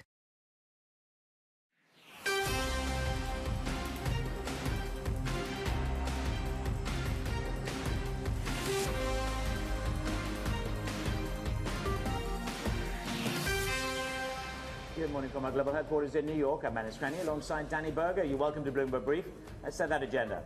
Europe fights back. The EU says it will respond to any U.S. tariffs as President Trump orders meta levies with no exemptions or exceptions. No thank you. Sam Altman declines Elon Musk's offer to buy OpenAI for $97 billion. We'll bring you that conversation. And Fed Chair Powell heads to Capitol Hill for day one of his policy testimony. Good morning, Manus. Danny, good morning. Just look at these equity markets. We are really counting down to Powell's congressional testimony. Stocks are lower. So 25% on aluminum, I should say, and steel is light. The question is, it's an open-ended risk now. It could be higher and it could be wider, and we expect broader tariffs to come. Barclays make a point. You want to short U.S. exceptionalism temporarily, and you want to go for the high value in the European trade. It's a winter rental trade. Roll it over, have a look at the bond market. What will Powell say? How will he explain the sticky and enduring inflation? You just look at the 5-year break-evens. They're ticking higher. So short-term inflation expectations are rising, Danny, relative to the longer term. But wow, what a conversation with Sam Altman. Yeah, I'm really looking forward to catching up with Tom McKenzie in the next 30 minutes or so on his conversation with the OpenAI founder. In the meantime, Manus, we do have some stocks that we're watching this morning. UniCredit, that is lower in the Italian trade, 2.8%. It pledged to return more money over the coming years, but that did not impress investors. Supermicro also on the move, down after it snaps its rallying streak of 50% in just 5 days. And Meta, we're keeping an eye on that one. It's leading losses for the so-called Mag 7. It is on track, though. If it does decline today, it would snap a record-setting 16 consecutive sessions of trading higher. Klaxon there. In just a few moments, we're going to talk to Seema Shah of Principal Asset Management. Later this hour, Keith Lerner of Truist joins us on the stock markets. Trade tensions, they are escalating. As we've just said, President Trump ordered a 25% tariff on steel and aluminum imports. Now, the levies hit some of the closest countries and their allies, and the president warned that the rate may go higher. The European Union has felt the threat of Trump tariffs, and it has said it will respond.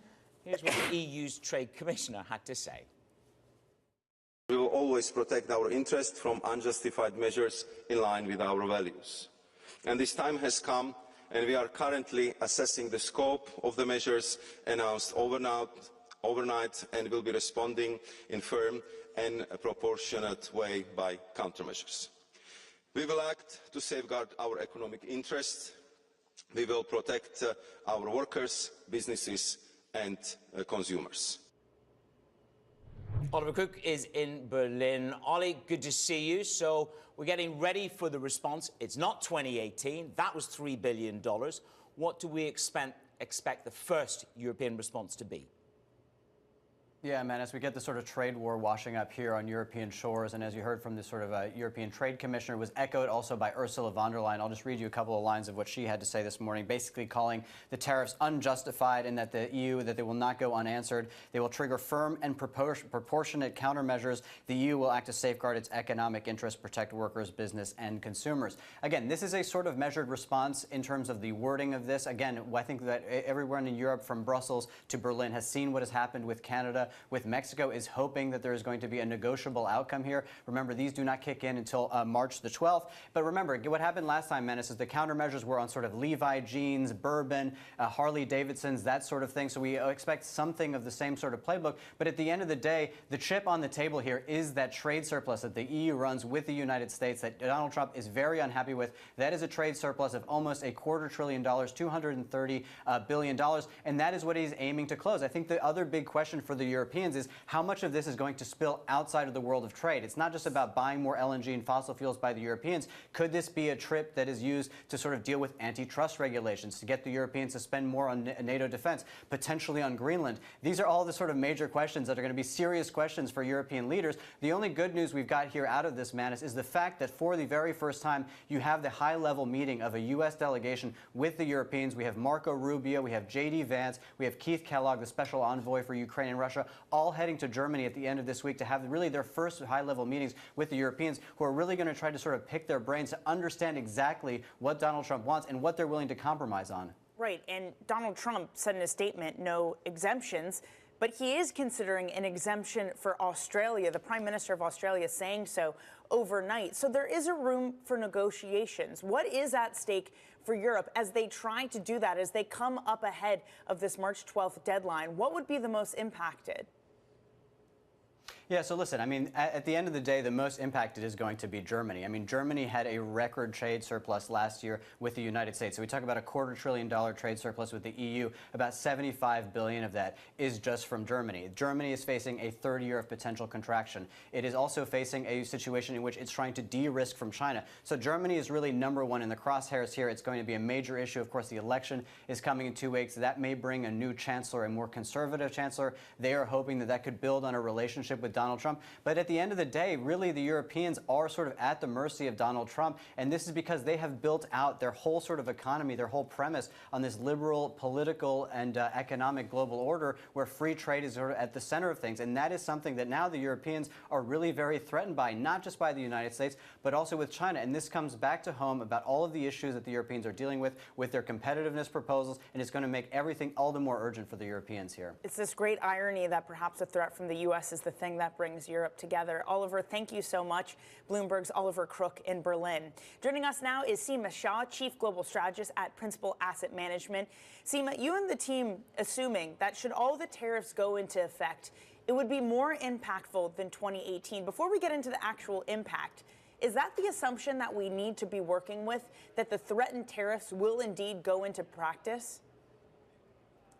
Hi, Danny. I think it's so difficult to say, and I think any money manager has to be really honest about this. Is we are dealing with a very, very uncertain environment. I don't think anyone really has a clear view into exactly how this is going to pan out.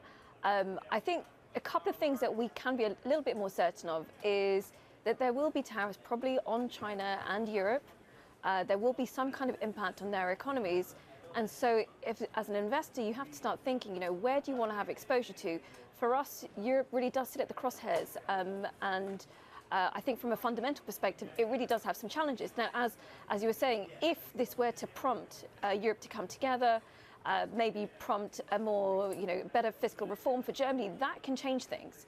But there certainly needs to be something fundamental which changes for Europe when it's confronting this kind of threat. Seema, good morning. When you hear J.D. Vance in Paris saying, we're going to build AI, we'll invite you on the journey. But when we talk about what Europe needs to do in the first instance here, it's not 2018. That's when it really was sort of slightly more tit for tat. $3 billion is what they went after. They have a window of opportunity. What do you think that they need to do to avoid the worst case scenario? I don't think anyone can really know exactly what it is that they need to achieve here. We talk about the surplus that they need to contend with. I think the tariffs which are being put back onto the US, they probably don't help the situation for the US-European relationship. You know, I think a lot of the growth has to come from Europe itself. There has to be some kind of almost move away from this reliance on industrial production, reliance on exports, and become a little bit more of a domestic-driven economy. So this is actually a really long-term focus for Europe, rather than something that can be just fixed this year by some kind of actions to tame some of the US concerns. And yet, Seema, it's maybe counterintuitive then that a great trade to start the year would have been buying European stocks, buying Chinese stocks, buying Mexican stocks. All of those have outperformed the S&P 500 on dollar terms. Are you saying that that's not sustainable, that that's just a tactical valuation difference perhaps to start the year? I think that's exactly what it is. And we saw a very similar movement last year, although last year there were some hopes that Europe could move into a more sustainable upward trajectory for the economy, and then that faded out very quickly. Coming into this year, investors were looking at the global valuation map, and they were recognizing that Europe, China looking fairly cheap. And so just a little bit of good news could prompt some upward movement. And we did see that initially, because the tariffs for Europe particularly weren't really announced. Of course, we've heard this from steel, but there wasn't anything specifically put onto Europe, and there was some good news around that, which prompted this upward movement for equities. Now, from here, we have to question, how much further can it really go? Is there going to be a sustainable improvement in the economy? And realistically, are tariffs going to come through, or at least is Europe going to avoid tariffs from the US? That seems quite unlikely at this stage. Well, that was the Barclays winter rental trade. They wanted to be long Europe and short US exceptionalism as a short-term trade. So then tell us, what is it that perhaps could challenge US exceptionalism? Is it a break in yields to 5% with Laurie Calvasina here yesterday from RBC? And she's not dusting off her Burr book until that kind of provocation arrives. I think that would be a key risk for the US, certainly. And what is driving that upward movement of bond yields? Is it concerns around inflation? In which case, maybe then the Fed has to start thinking about raising interest rates. That's what I think would be a key concern for the US. But we have to remember that, look, when it's the US which is struggling, most of the world does struggle with them. So I think it's a very, very difficult set of circumstances for investors this year. And, as I've said, I think Europe in particular is really sitting in the crosshairs. It does make sense to have diversification, so not just in equities, but looking at fixed income and, more importantly, looking at real assets, because this year I don't think the inflation threat is going to disappear.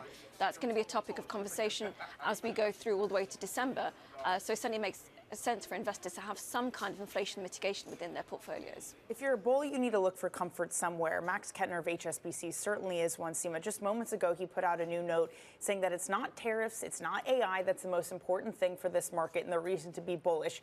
It is liquidity and the fact that the most recent QRA showed unchanged U.S. Treasury auction sizes for some time to come. Does that give you any comfort, Seema? So yes, so I want to be quite clear here. So I don't think we're not expecting a correction. Maybe, you could see a couple of days of down days, but we're not expecting a correction for the US. When we look at the outlook, we know that the US growth outlook is very solid. That should mean that earnings growth continues quite well. Now, are we going to see gains like we've seen in previous years, in the last 2 years? Probably not. This is more of a situation where you eke positive gains through the year kind of very, very slowly. And that liquidity, as Max said, that is very important. That is a key support for the market. But this is an uncertain time, and you're going to see this to be very volatile. And I think investors have to be important that they look away from the headlines, try and ignore the noise, and think about what is that fundamental. That fundamental is that US growth does look quite solid. There are risks on the horizon, but the baseline scenario is for continued modest positive gains. OK, well, we're counting down to Powell's testimony. Let's see what clarity he delivers to us over the next couple of days. Seema, thank you so much. Seema Shah of Principal Asset Management. Other stories trending on your Bloomberg terminal. This is what we got for you. BP pledged major changes at its upcoming strategy update after reporting a sharp drop in profit. The CEO said the company plans to fundamentally reset and not be business as usual. While most major oil companies posted lower earnings in the fourth quarter due to falling energy prices, BP is expected to reduce its share buybacks to bolster its weaker balance sheet. Elliott Investment Management has built a more than $2.5 billion stake in Phillips 66. Sources say that the activist investor plans to push the company to sell or spin off its midstream business. Elliott first disclosed its stake in 2023. It has since named a new board member and sold assets as part of a cost-cutting initiative. BYD added advanced driver assistance features across most of its lineup for no extra cost, sending the shares to a record. The move is seen as a competitive advantage over rivals like Tesla, which typically charge extra for similar features. It also plans to integrate the software from DeepSeek without specifying how that would happen. Coming up, Sam Altman declines Elon Musk's offer to buy OpenAI. His comments to Bloomberg coming up next.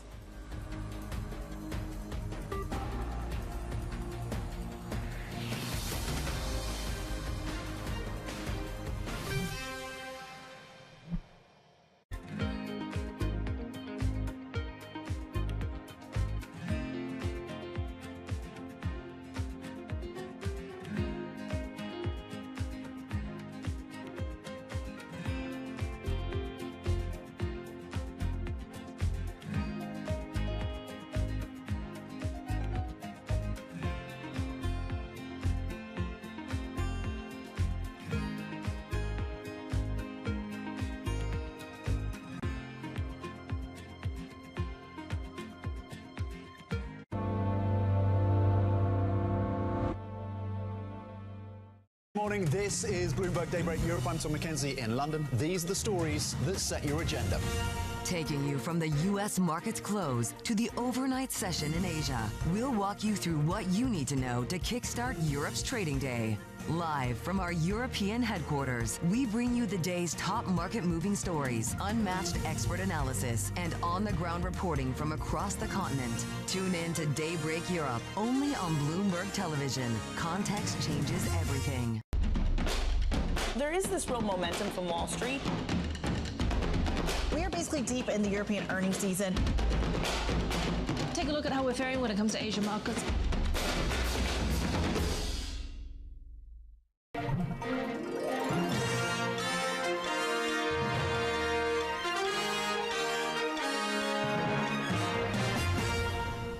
Listen carefully. Can you hear the rhythm in the markets? Not just in the syncopations triggered by inflation, but in the preludes leading to global elections, in the dissonance that moves the Nikkei, and the rising course conducted by AI. There's music in the markets, and if you want to learn to listen for it, we'll show you how.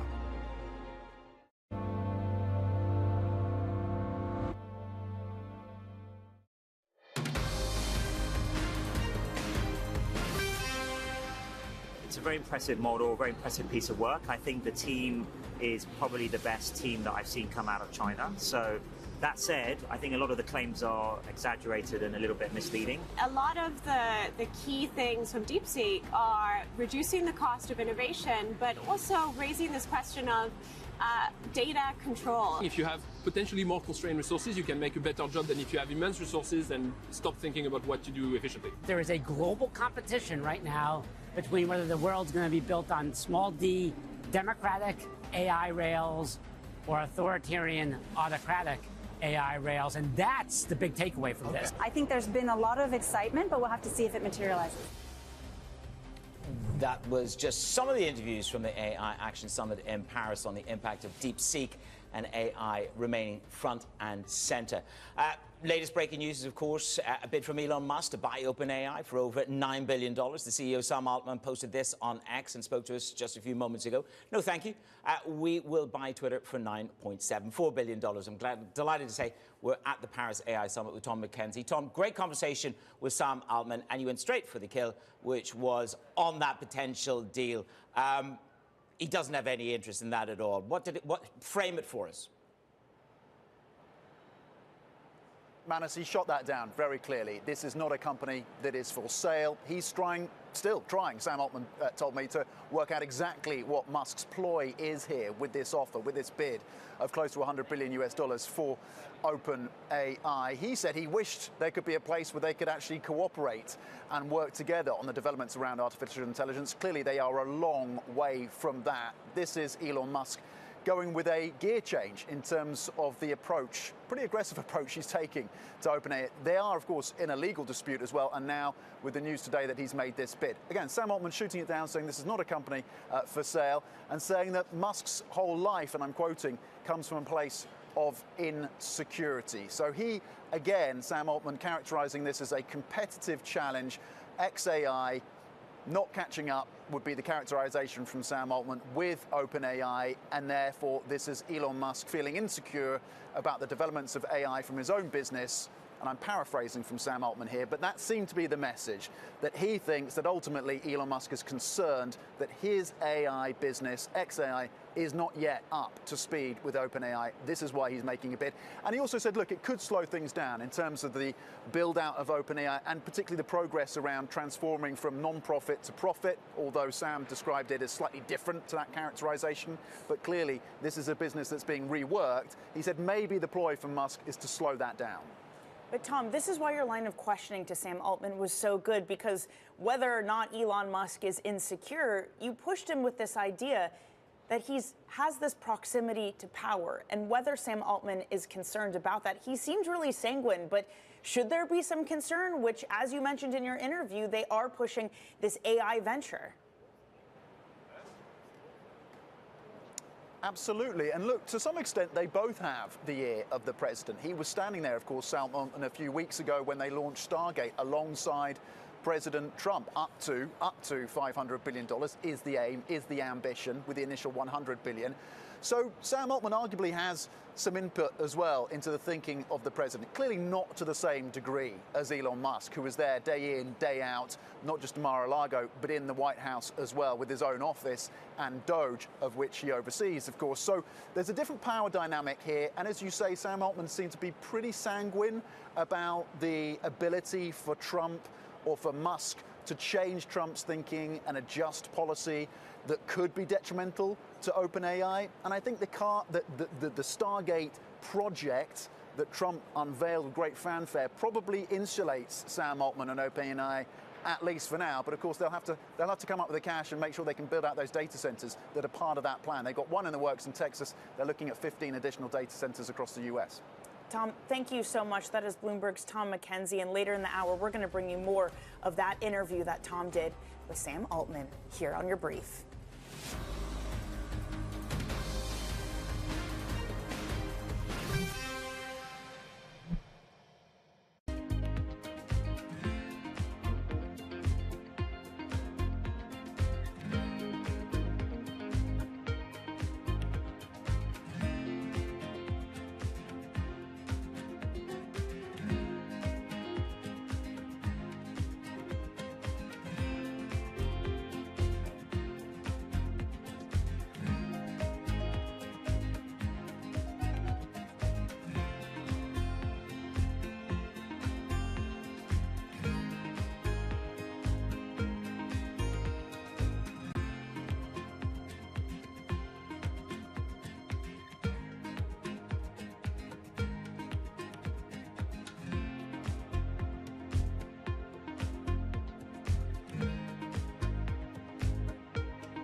You've released, I think, a Bollywood song, a reggae album, a gospel album. You've done a bunch of different genres. Is there any genre you haven't tried that is, because it feels like this next one you're doing is sort of back in your sweet spot. I did a jazz album that I haven't released yet.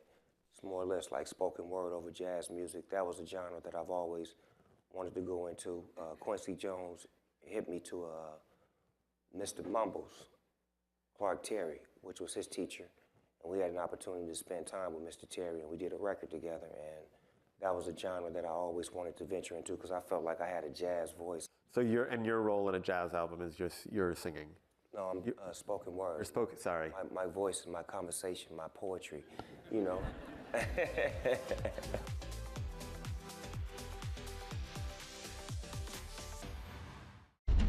US tech is influencing global markets. Technology is driving business across Europe. Companies in Asia are betting on tech. In case you missed it, on Bloomberg Open Interest. 11 years ago, I bought a Bitcoin on this set. It was $800. Yeah, $800, but I spent Which the is a Bitcoin lot, by the on way. beer and groceries and gas and video games. And I wish I had hugs. kept it. I wish I would buy a Harley today if I had. Yeah, but you probably wouldn't be Bitcoin. a TV anchor, and you probably wouldn't still be on this True. set. And what a joy that I'd is. be my feet in the sand and a beer in my hand. Don't miss the next Open Interest.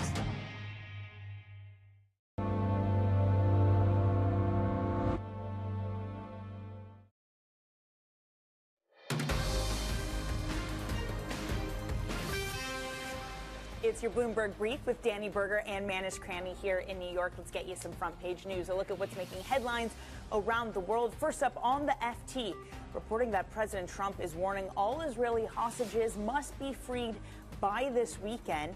He said Israel should call off its ceasefire with Hamas if the hostages are not returned. This came hours after Hamas announced it was indefinitely postponing the next release of Israeli hostages that was set to happen on Saturday.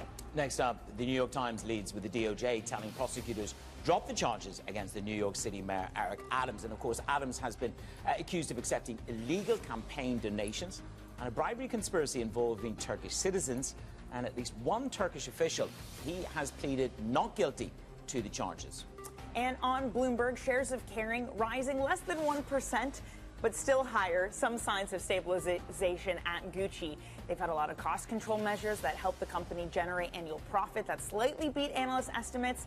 Also, a slight improvement in sales between the third and fourth quarter in China and the U.S. That last bit's going to be the good news, Manis, but most of this coming from cost cuts. They still don't have a lead designer at Gucci. They fired the one that they had previously and haven't replaced them yet. Yeah, it depends whether they go for somebody that's into a slightly sleeker look. Andrea Felstead was on a little bit earlier from Bloomberg Opinion. There's a wonderful line. One of the big analysts who looks after this, Luca Solka over at Bernstein. This was an annus horribilis for Kering, to say the least. And the CEO went on the tape. He talked about, we're not going to produce goods in America, so there's a risk, of course, of tariffs. We don't know whether it'll encroach into clothing or not. But, you know, the CEO, added tax burden is certainly going to hit competition, but we're not prepared to produce in the United States of America to potential tariff risk. There, again, though, are signs that maybe the consumer is going to get a little bit stronger in China, maybe in the U.S. It's interesting, though, this two-track economy, the upper echelon seems to be recovering or not be hurt as bad. We heard from McDonald's yesterday. The low-income consumer in the U.S. is still really struggling. McDonald's earnings taking a big hit specifically because of that people were spending less there. Also, in these luxury stories, there is that aspirational luxury versus the high end. And I think the question is, if we go into any kind of a slowdown here, and as you say, at home in Europe or indeed in China, that's perhaps a bigger risk. We're going to talk more about those trade tensions percolating through markets, restrained for right now. Keith Lerner joins Danny and I in just a moment.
To succeed in Wall Street, what skills do you need? You need to be somebody that claws people on the back, people that you have to be tough, you have to be fighting people all the time. What are the skills that really take to succeed in Wall Street? Great question.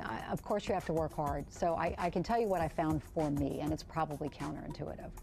I had to stick out, which is interesting because I made the decision earlier being really the only woman, I already stuck out, and I thought I might as well double down on that. I can't hide. So how did I do that? It was by being a contrarian.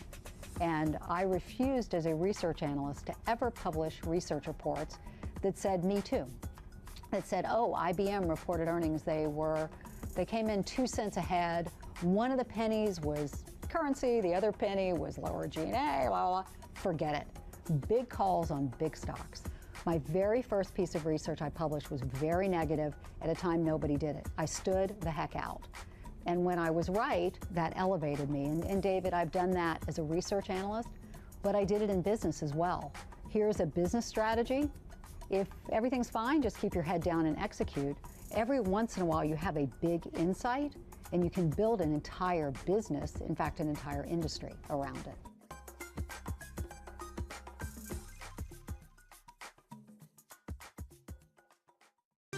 Good morning. This is Bloomberg Surveillance. Welcome back to the opening trade. This is Bloomberg Technology. This is the Asia trade.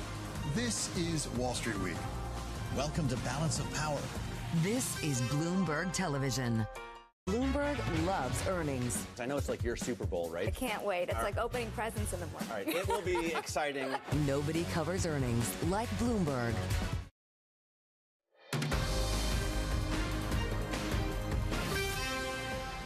From our global headquarters in New York, welcome to Bloomberg Brief. Danny Berger alongside Manish Cranny here. Let's set your agenda. Europe fights back. The EU says it will respond to any U.S. tariffs as President Trump orders metal levies with no exceptions or exemptions.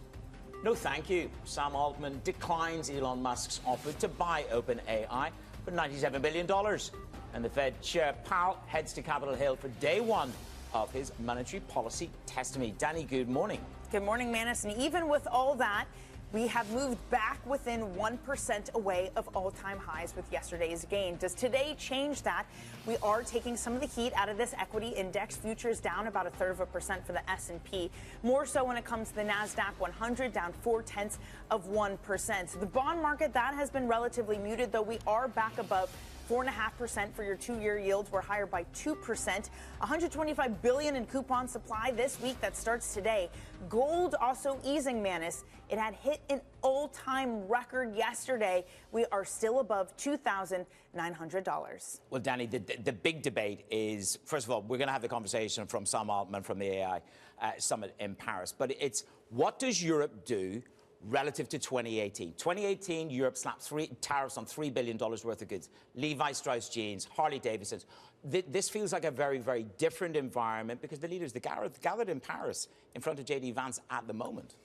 Perhaps there is a window here, and this is why the market isn't reacting as much, to come to an agreement, to get an exemption. Trump literally said no exemptions when he issued these tariffs, but then moments later he was speaking with Australians saying that he would consider an exemption for them. These don't go into impact until March 12th. So there is at least time for leaders to speak with Trump and, again, try to get some sort of deal done. You can be pretty sure that the whole auto industry in Europe is on tenterhooks because that's where the real grievance is. U.S. autos into Europe, 10%. European autos into the United States of America, 2.5%. That's what you call mind the gap.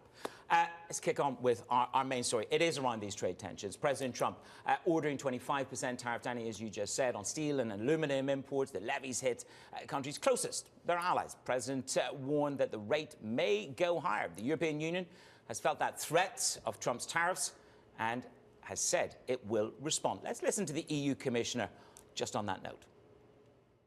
We will always protect our interests from unjustified measures in line with our values. And this time has come, and we are currently assessing the scope of the measures announced overnight and will be responding in firm and a proportionate way by countermeasures. We will act to safeguard our economic interests. We will protect our workers, businesses and consumers. Keith Lerner, co-CIO and Chief Market Strategist over at Truist, joins Danny and I now. Keith, Danny just made that point. We're 1% away from all-time highs on these U.S. equity markets. There's a certain sense of stoicism. But this feels very different to 2018. Why the stoicism, and will it hold? Well, good morning. I mean, there's so much news happening day to day. I think it's hard to keep up with. So why has the market been resilient? I think what you're seeing is you're seeing a more balanced market in the U.S. where you have 10 of 11 sectors up this year. So I think what you're seeing from investors is money's just rotating along with some of this news, but it's not leaving the overall market because at the end of the day, corporate America has been very resilient. We've gone through, a once-in-a-generation pandemic, the highest inflation, and what have we seen? We've seen profit trends continue to move up. So I think in some ways, investors are giving, corporations the benefit of the doubt because they've been battle tested, and then overseas as well. Look at these markets that have had, tariff announcements: Canada, Mexico, China. Look at the lows; they're all up, 5, 7. China's up about 17% off the lows as well. So I think they knew the tariffs were coming. I still think there's going to be some disruptions. Right, our outlook was a bull in a China shop this year, but I think so far I think we're going to continue to see more of this churn. It is remarkable to see those international markets outperform the S&P 500 to start the year, Keith. There are some pockets of concern. I mentioned gold at an all-time record, break-evens, 2-year inflation swaps. Those are at the highest in nearly 2 years with some inflationary concerns coming in. At what point did the stress in those pockets spill out to the broader market? Is there a mechanism for that to happen, or are these just hedges doing what they're supposed to do? I think in some way they are hedges. I mean, we've been bullish on gold for some time. I mean, there's a lot of different things outside as far as central bank buying, especially as some of our frenemies decide they want to diversify beyond the U.S. dollar, as an example. I think as you're looking at this, as far as market indicators, inflation spreads are important, but also the 10-year Treasury has been pretty stable. I think when you start to get more concerned is when you start to see that 10-year Treasury become somewhat unhinged. I think Secretary U.S. Treasury Bessent mentioned, a focus on the U.S. Treasury. I think that actually calmed markets down, so to speak. And then oil prices. A lot of times when you have this geopolitical uncertainty, it manifests itself through oil prices. And oil prices have moved up off the lows, but relative to where we were a year ago, it's around the same prices. So again, I think those are the things we're looking at. Credit spreads. Are we starting to see stress there? We're not seeing that. I still think that this year that we are going to have disruptions, right? Part of our outlook was you were going to see some things broken. I think the primary market trend is still positive. You got to give it the benefit of the doubt. There will be some disruptions because some of these tariffs will go into effect just because you need to in order to show you're serious. But at the end of the day, I still think at this point, our base case is that the economy will continue to be able to push through this. Keith, we spent a lot of time last year talking to various guests about the barbell, cash on one side and uber tech or mega tech on the right-hand side. You talk about money rotating within the system. Does it rotate to defense? And if so, what is your key defense within that equity complex? Yeah, I mean, within equities, I mean, we're still focused on communications. Tech's underperformed so far this year, but we still think it's too early to give up on tech, given the main dominant theme is still AI. And we also are overweight financials as well. As far as more defensive side, I think, we're staying with, larger cap. We do have that gold position that we mentioned as well. We're on the way to international. I just want to bring up a point. I mean, one thing we wrote in our outlook coming into this year, what we're seeing so far in international markets is very similar to what happened after 2016, right? There was all the concern when Trump came into office. Those markets bottomed in like December, January, and rallied for a few months before rolling over. And we came into this year with those markets around 20-year lows on relative valuation. So I think what you're seeing in EFI, the EFI index was up less than 5% last year. So I think you're seeing this kind of mean reversion. There was some bad news priced in, and you're seeing some rotation. That trade likely has further to go, but I think, later this year, I think money will rotate back into the U.S. Keith, can you invest in autos? Can you invest in that sector with China's 10% tariffs for large vehicles going into impact today with all the concerns of supply chains and needing to reroute from places like Canada and Mexico? Yeah, I don't know. I'm not an expert on the auto sector, but I will just say this. I mean, it's, investing, as we all know, is all about expectations. And like going back to China as an example, like China's up 17% off the lows. And why is that? Well, the tariffs came in, but so far they've been 10% relative to expectations of 60%. And the market has actually responded favorably. So again, I'm not an expert on the auto sector per se, but I think, on one side, there's also probably a lot of bad news that's priced into some of these areas. And within there's probably some opportunities. But again, that's something that I follow very closely. Keith, you've mentioned gold a couple of times. What do you think the gold market is telling us? We know that in part, it's driven by central bank buying. A lot of people are talking about various motives to sort of de-escalate or detach themselves slightly from the US system. Do you think that that has any veracity, or you think it's more an inflation story on the gold hype?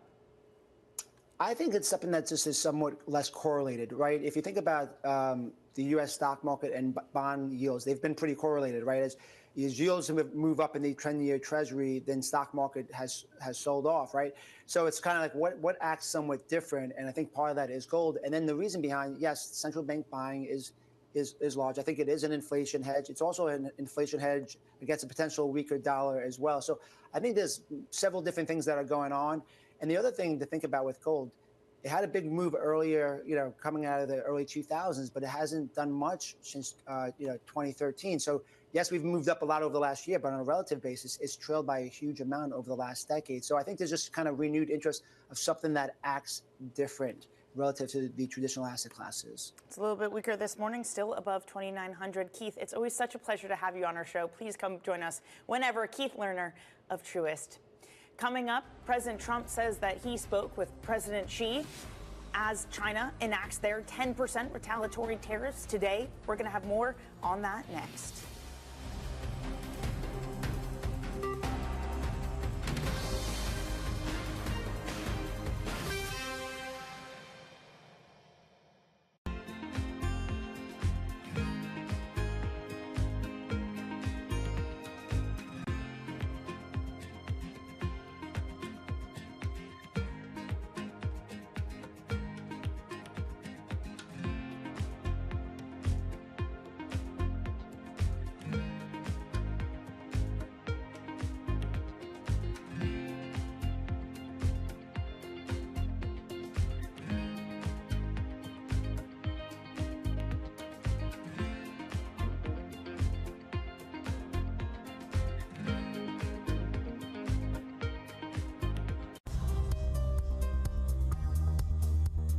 It's the countdown to the market open as we bring you the first trades across Europe.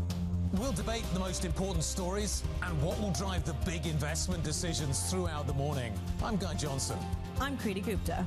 And I'm Anna Edwards. Join us every weekday morning for the opening trade, live at 7 a.m. here in London. Only on Bloomberg. Context changes everything.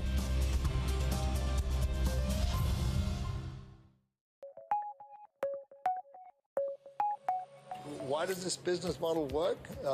Because it's virgin space. It's never been done before, and it'll never be done again. When you step back and you look at something that's been golf through institutions has been the way it has been for 53 years without change. In 1993, I stepped back and said, okay, this is not right. It's doing the same old Groundhog Day. Everything's the same. Players are a pass-through entity. They're not getting any equity built in their day. Once they're done playing, they're out. I thought, that's just not right. When you have to build a sustainable model, you need to have these players, these famous, the world best, the best of the best. You need to give them equity into the future. You need to give them a vision of where they need to go and how they're going to get there. David Weston. Join me for the next generation of Wall Street Week, telling stories of capitalism from business, markets, economics, tech, and climate. Each week, we'll go on the road for a look at what lies behind the headlines of today and what will likely be the headlines tomorrow. Above all else, it's a mission. It's done nothing but grow immensely. To me, that's an extraordinary sign. We can be the change that we want to see. Watch the all-new Wall Street Week. More than what you need to know, it's what you need to think about.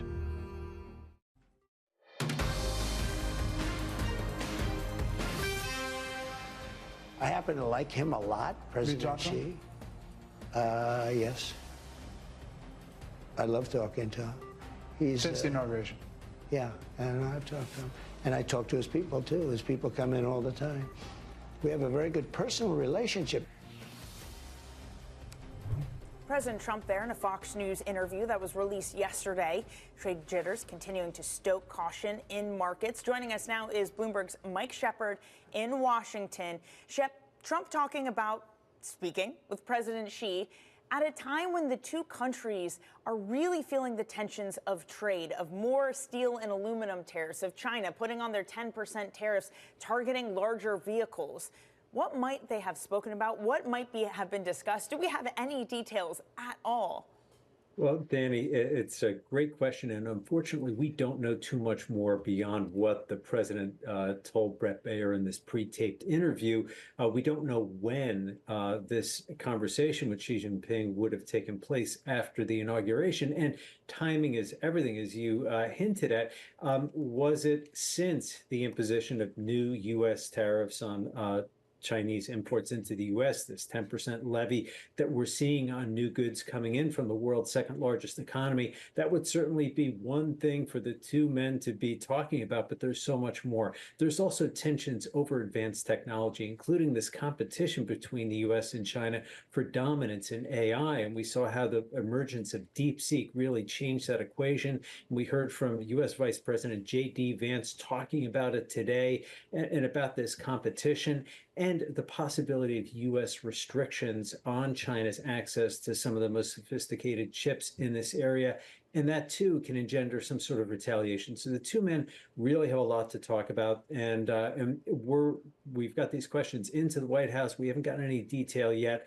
And it will be interesting to see how this engagement unfolds, because there is more to come. The U.S. is conducting a review of the Phase 1 trade deal that Trump enacted in 2020. And that could set the stage for even more tariffs against Chinese goods later this year. Well, Shep, we have live prospect of 25% on aluminum and on steel. Europe has responded. Of course, this is ground zero for the likes of Germany on their steel industry. They're saying it's unjustified. They have a trade surplus of $250 billion. But this is just the first step in the grievance list from the White House on Europe. And really, it's a question of how much further do we ratchet up on the auto industry and further from Washington, isn't it? It really is, Manus, and we are seeing hints from Donald Trump already with this threat of reciprocal tariffs. That is a very thinly veiled threat against Europe, and in particular, what he sees as a disadvantage for the U.S. when it comes to autos, where he sees U.S. exports to Europe, U.S. auto exports of cars and parts, as being treated unfairly in his view, that he sees that the duties being charged by Europe are way too high, and he wants to, in his view, even that out, and using tariffs as the primary weapon to do so. So this reciprocal tariff program, he talked about it last week, and he is saying that we will hear more about it later this week. He reiterated that on the Air Force One as he was heading to the Super Bowl, that reciprocal tariffs will be the next step.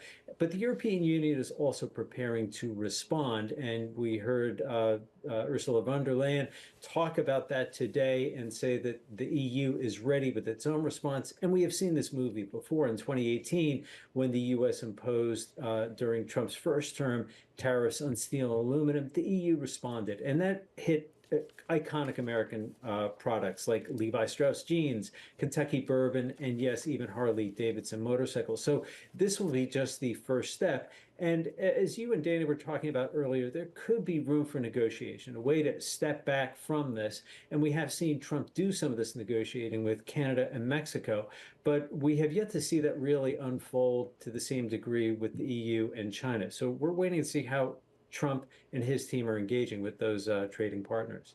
Shep, thank you very much. Yeah, 4 weeks in and day-by-day blows. Thank you very much, Mike Shepard there in Washington. Let's head back to Paris. Sam Altman has declined Elon Musk's $9.7 billion for OpenAI. Bloomberg's Tom McKenzie caught up with him a little bit earlier at the AI Action Summit. Look, OpenAI is not for sale. The OpenAI mission is not for sale. Elon tries all sorts of things for a long time. This is this week's episode. You take it seriously at all? What do you think he's trying to drive at with this? I think he's probably just trying to slow us down. He obviously is a competitor.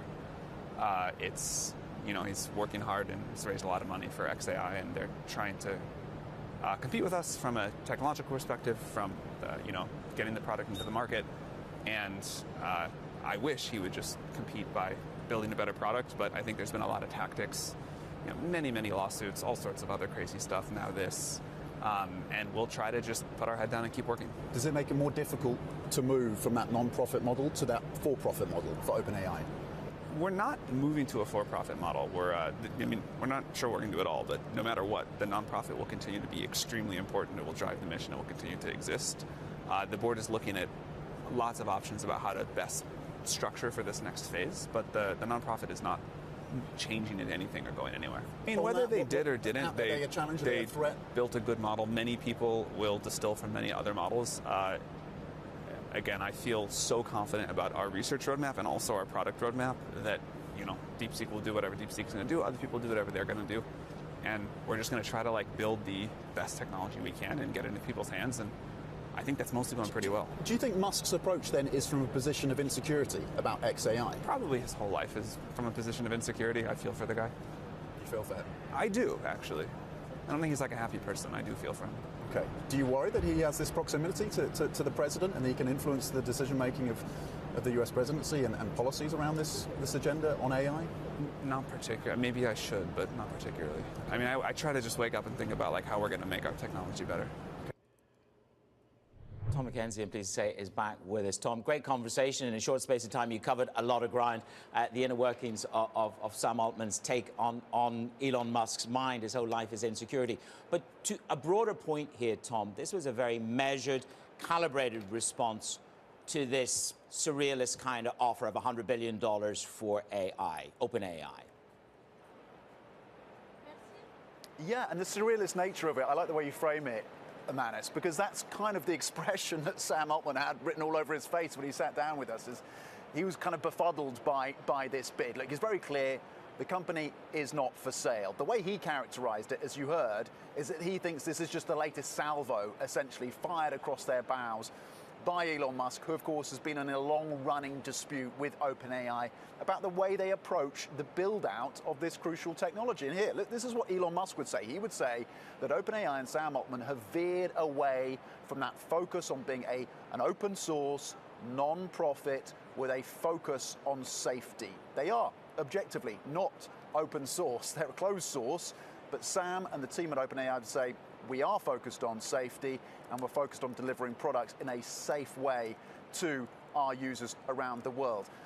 But this competition between Elon Musk and Sam Altman is a reminder that there is an arms race right now between these companies, but also at a country level, at a nation-state level as well. And that's what we're hearing on the ground here at the Paris AI Action Summit. And to some extent, the debate between and the spat between Musk and Sam Altman distills that very point. You also got into DeepSeek slightly. We heard it in the clip there of your interview. And again, it's a very relaxed Sam Altman who doesn't seem to care. Maybe he needs to seem that way. But Tom, you've been speaking with not just Sam Altman, but leaders in AI in general at this summit. What is the competition they feel? Is there a real threat from the technology coming out of China?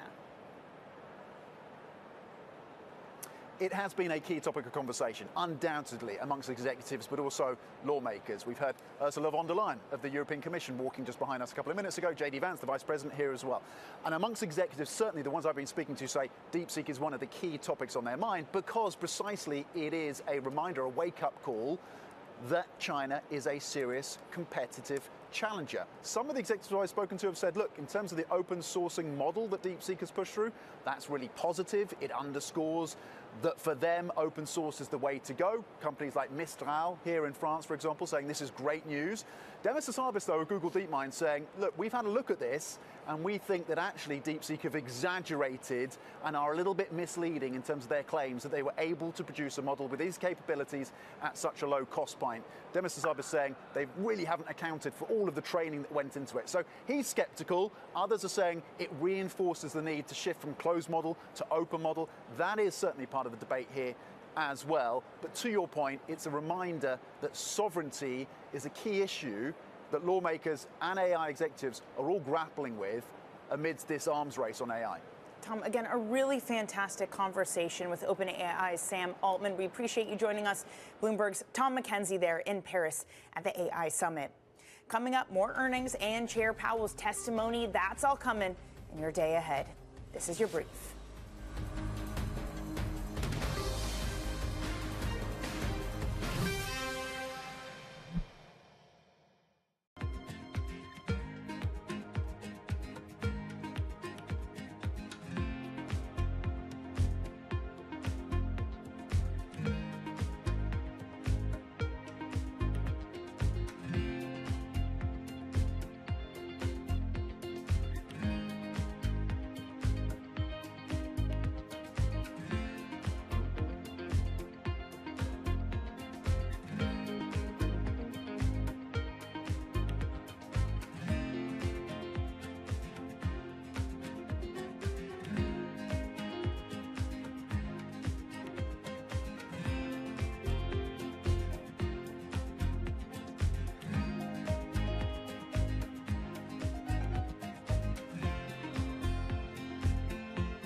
From our studios in New York and San Francisco, our expert hosts have the data and analysis from the companies you know and the startups to watch, plus the interviews you don't want to miss. Watch Caroline Hyde and Ed Ludlow on Bloomberg Technology, the only daily business show dedicated to tech, right in the middle of the trading action. Live every weekday, only on Bloomberg Television. Context changes everything.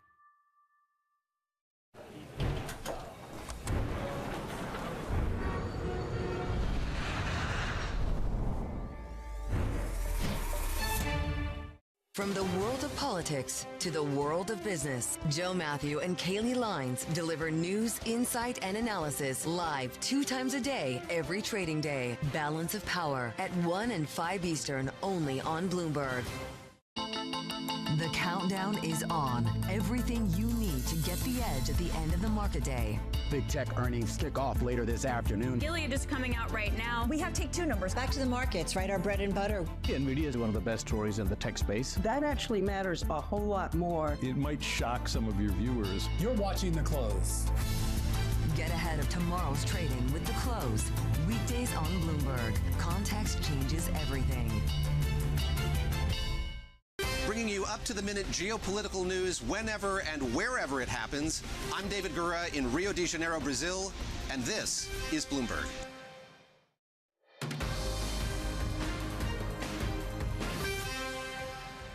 It's your Bloomberg Brief. Danny Berger and Manish Krani here in New York. Let's get you set up for your trading day. We're going to get more earnings. Marriott, Coca-Cola both report before the opening bell.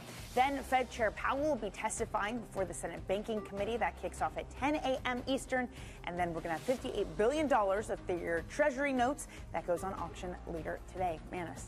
Danny, it is all about Jay Powell and that testimony. 2 days of it. What is he going to intimate in terms of caution, desire to hold? They've got the cover from that solid jobs report that we had on Friday in terms of the wages and in terms of the unemployment rate of 4%, wages plus 0.5%. But I got to hand it to Kid Jukes. Can cool-handed Jay let us forget about tariffs for a while? I don't think anybody is going to put tariffs at the back of their mind. Certainly not in Europe this morning. They're all sitting like ducks in a row in front of J.D. Vance. Well, the threat is that he goes to testify in front of Capitol Hill and he gets questions about that. And I think there will be. There'll be many questions about the politicization of the Fed, that some number of Fed officials incorporated Trump's policy into the outlook. You know, that's going to be pressed onto them, especially when Trump has gone back and forth saying that he'll demand lower rates. But of course, after the last rate decision, he said it was the right move for them to hold rates. Which takes us to Neil Dudder put a great note out yesterday. And he talked about, I'm paraphrasing here, about, you know, can the Fed really sit and hermetically seal themselves off from saying anything about tariffs? It's already there in some of the projections, but I'm sure that'll be part of the conversation on the surveillance team. From Danny and myself, Bloomberg Brief, I'll hand you over to surveillance.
In 2015, I was not optimistic because nobody was working on the hard problems. The energy R&D budgets had gone down. The venture investing in climate had gone down. It was completely out of fashion. So I don't know what people were optimistic about then. The fact is, we built essentially from scratch, you know, with lots of supporters, a really mind-blowing level of innovation against emissions. And you know, in the last 9 years, that's gone better than I would have expected. So only now could you even plausibly be optimistic about the path of emissions. And someone who said, hey, nobody's ever scaled things up like this, the speed that we knew to before, they're welcome to say, hey, I'll believe this when I see it. In the meantime, some people who care about this issue are really out, trying to think, do we need permitting reform? Do we find, what new ideas haven't we found yet? How do we fund people with those new ideas? How do we get the costs of these things down? How do we collaborate on a global basis?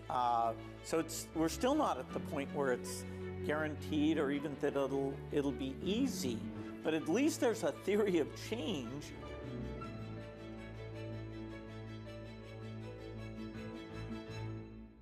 Bloomberg brings you breaking news 24 hours a day, powered by 2,900 journalists and analysts in more than 150 offices across the globe.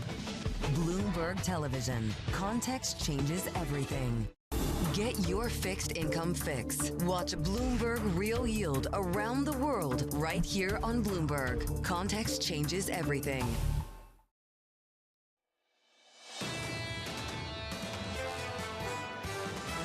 Ultimately, stocks have been a bit unsteady over the last couple of weeks, so volatility certainly is part of that discussion. We are a little concerned that there might end up being some negative economic effect because of all this uncertainty. The good news is that not only has the market been fairly resilient, but the breadth within the market has been quite impressive too. The U.S. is still front and center, so I think staying as domestic as possible is going to work. We could see investors step back a little bit. That might give you an opportunistic time to come into the market, a time to really kind of step in to that weakness. This is Bloomberg Surveillance with Jonathan Farrow, Lisa Abramowitz, and Anne-Marie Hordern. Live from New York City this morning. Good morning for our audience worldwide. Bloomberg Surveillance starts right now. Coming into Tuesday, going into a big 24 hours. Your equity market looks like this. Here are the scores. Equity futures negative by 0.3% on the S&P. We're down by 0.5 on the NASDAQ 100. And your next 24 hours looks like this. Later on today, Chairman Powell going in front of the Senate Banking Committee. Then tomorrow in front of the House. And tomorrow morning, the big data point of the week, US CPI. Just around a corner. That seems to be what everybody's focusing on. Do you get a confirmation of this inflationary tilt upward that we're seeing in a lot of data that's been coming out? Although yesterday, the one-year New York Fed inflation expectation survey did not confirm you, Mish, just throwing that out there. Nonetheless, right now the fear is possibly an overshoot of inflation, at least in the near term, especially with the looming tariffs. And the outlook gets a little dicier because of the looming tariffs and the snapback from the Europeans. So here's the snapback. The president of the European Commission saying unjustified tariffs on the EU will not go unanswered.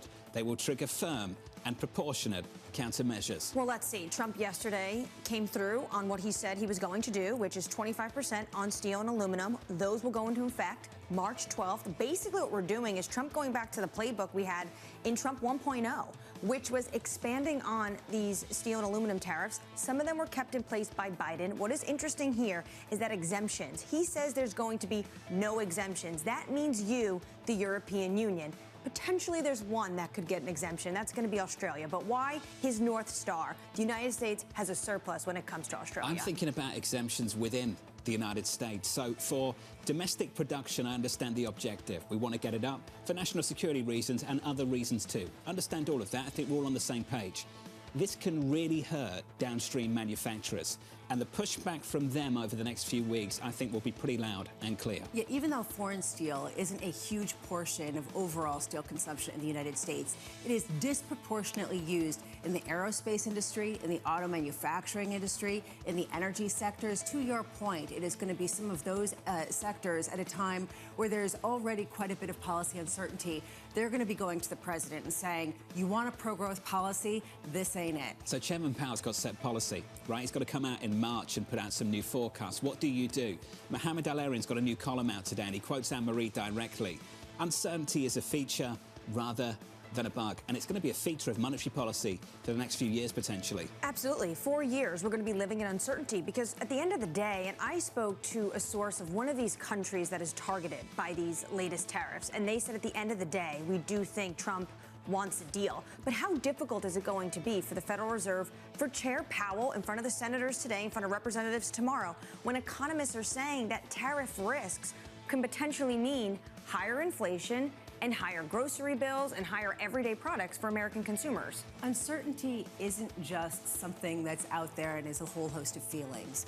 Uncertainty affects how corporate executives plan their life, plan their company's strategy.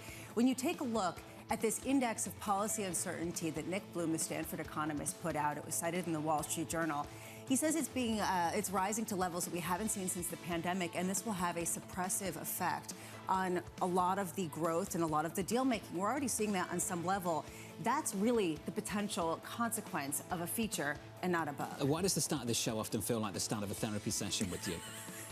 A bunch of feelings. Hold on a second. But that's essentially what people are dealing with right now. And every note I read is what you should be paying attention to and what you shouldn't be paying attention to, because there is so much noise out there that it can be overwhelming and numbing. I'm just throwing that out there. We'll spend this morning talking about your feelings. Equity futures on the S&P, negative by 1/3%. Coming up this hour, your 60 Minutes looks like this. Daniel Morris of BNP Paribas as investors digest the latest trade tensions. Ed Mills of Raymond James as Trump raises tariffs on aluminum and steel. And Leslie Falcone of UBS as Fed Chair Jay Powell heads to Capitol Hill. We begin this hour with equities inching lower after President Donald Trump ordered a 25% tariff on steel and aluminum imports. And Europe pledging to retaliate. Dan Morris of BNP Paribas writing, despite tariff tumult, strong earnings are supporting equity markets. Equity volatility is actually below average. We can head to Europe right now and catch up with Dan Morris. So, Dan, the DAX so far this year is up about 10% year to date. What explains that, given some of the headwinds that could be on the horizon? Well, I think you need to think about it short-term and medium-term. I think if we, in retrospect, try to analyze what happened, because honestly, I don't think too many people were overweight European equities at the beginning of the year. We did initially get slightly better macroeconomic data, things a bit better for the manufacturing PMIs. We also have seen positive earnings revisions coming out of European analysts. And also, we do have the earnings season results, which have been pretty good. Now, the interesting thing is they're still worse than in the U.S., but your expectations really were so low for Europe that you had a bit of positive news. I think we've seen an outsized reaction. At this point, Dan, do you think that that trade can continue of outperformance in Europe? Yeah, well, that clearly is the key question here. We're probably a bit skeptical now. To be honest, right now, we're neutral. In terms of regions and countries, appreciating that there is this chance for a bit of a catch-up for those countries that have lagged since the election. But medium term, it is really hard to make an argument that doesn't favor the U.S. You know, we talk about the tariffs, we talk about all these other risks, but there are a lot of other, we think, positive things going on. Again, fundamentally, it is about earnings. We think that earnings growth is going to be stronger in the U.S. That really should matter. At the same time, that broadly, we don't think that valuations are too out of line. Dan, how do you decide what's noise and what's signal when it comes to some of the policies that we keep getting out of Washington, D.C.? Well, I think one way to go about it, particularly if we think about tariffs, is to try to understand the framework. What are the objectives? So on one hand, we know Trump has already used tariffs simply as a negotiating tactic to achieve some other objectives. So the point isn't to have tariffs for their own sake, it's to achieve something. Now, if we look at steel and aluminum, that may be more about national security concerns. Even if it is, on one hand, negotiation, there is an argument that the administration might think, you know, at least some tariffs might be worthwhile. So it's a question, I think, of trying to look at what is the real point here, and then, therefore, to assess what is the likelihood that they actually end up being imposed or if they just get negotiated away. Daniel, this may sound counterintuitive, but at the end of the day, is Trump actually forcing Europe to do something Europe needs to do, which is act cohesively and together? Well, the line here is that Europe only changes when there's a crisis. I don't know if people would actually want a crisis just for the sake of change in Europe, but nonetheless, it, you know, arguably would be a positive impulse, particularly if you think about deregulation. You know, there is, I think, a view among business leaders on the continent that there is a lot of regulation in Europe, and particularly when you see this very significant deregulatory push in the U.S., the gap between the two regions, you know, becomes even greater. And that has an impact on growth. So there is a rethink. You do hear this from the European Commission about how Europe achieves its own growth objectives. Well, not just deregulation, but Trump has another grievance when it comes to Europe, and of course that's defense spending. Do you think potentially that could be one of the negotiating tools? And if that's the case, would you want to buy into some of these European defense manufacturers now? But it is something that clear that Trump's talked about for a long time, so the question probably would be how much of that is already reflected in earnings expectations for this sector. But absolutely, this is one of the things that President Trump has addressed, and you would imagine is going to be part of those discussions. Hey, Dan, appreciate it, sir. Thanks for your time. Dan Morris there, BNP Paribas, on the latest. Looking ahead to a busy day. Tomorrow morning, CPI, the big focus for us here at Bloomberg, and I'm sure for you at home and on trading floors around the world. CPI 8:30 Eastern Time tomorrow, and a double dose of Chairman Powell. Chairman Powell going in front of the Senate Banking Committee later on today. Neil Dutta of Renmark with this to say ahead of that. Growth is slowing while the Fed is playing a game of chicken with the Trump administration. That's quite a quote from Neil overnight. He believes that there is a natural disinflationary force. And if you take a look at the labor market, if you take a look at the housing market in particular, you see real softness in the U.S. economy that is only exacerbated by the Fed holding rates at this level for a longer period of time. You can debate whether that's true. You can't debate the fact that the Fed right now seems to be on a path of cutting rates less often than people expected because of the tariffs and some of the potential inflationary policies. And how much is this latest tariff on steel and aluminum, these latest levies, going to be a massive headache for the Fed? Goldman Sachs this morning and overnight when the news came out. This policy impacts the cost of importing aluminum into the U.S., largely passed through to U.S. prices. No direct impact on the LME prices trading in London. These are threats. It's just a negotiation. I think people are still conditioned by the fact we avoided those tariffs on Mexico and Canada. These tariffs are happening. The 10% on China, it's on. It's happening. This tariff right here, it's going to be on. It's happening. It's going to be difficult to avoid. Well, when we ask that question, are these negotiating tactics or are these some kind of goal in and of themselves? People say yes, right? But on one hand, you do have some that are negotiating tactics. On the other hand, some of them are goals in and of themselves to separate the U.S. industry. If you take a look at market expectations for inflation 2 years and 5 years out, they have climbed to the highest levels going back at least to early 2023. The market is responding. Whether or not it's true, they're taking a signal from this. When you look at the U.S. biggest steel importers and aluminum importers, you can go line by line, country by country, and understand potentially if there's going to be carve-out or exceptions for certain countries, what Trump would want in response. So you can imagine all of these capitals, whether it's in Canada, in Bahrain, in India, in South Korea, are thinking, what can we do to acquiesce the president's concerns? And I bet they're doing that right now. So there are pockets of problems for sure. They're going to bubble to the surface in the next few weeks, the next several months. I keep going back to the equity market, though. Banks are still providing leadership.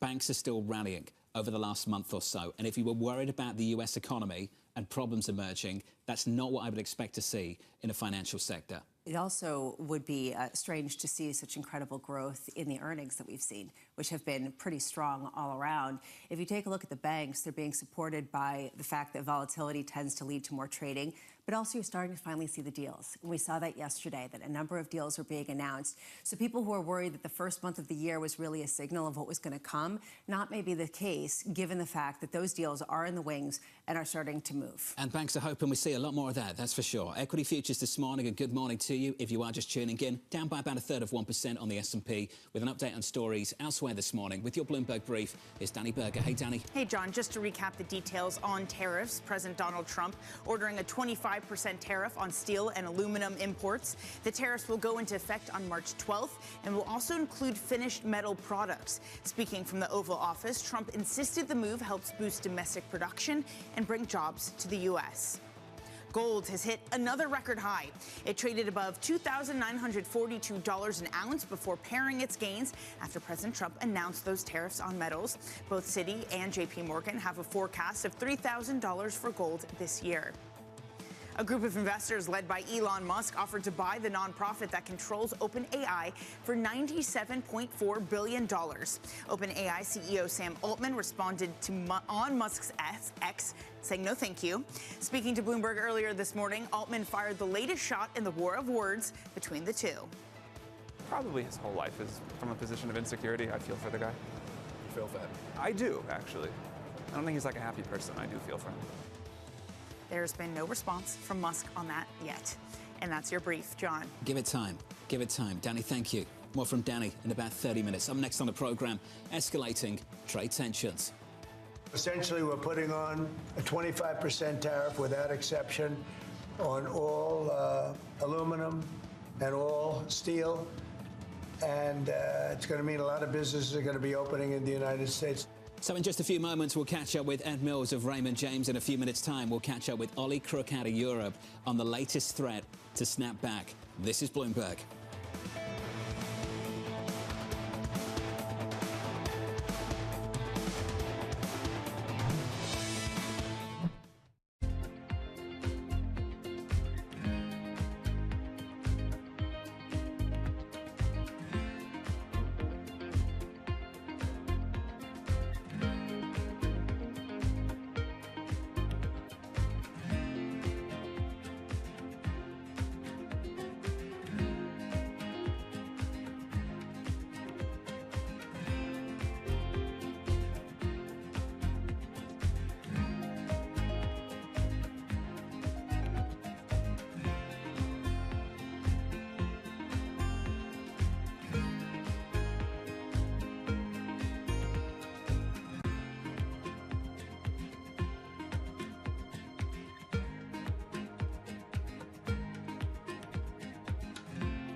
On the heartbeat of the tech sector. Spread across global markets. The real-time data aspect is going to be important. We're going to bring you expert analysis on that. Sure. Don't miss Bloomberg's interview with the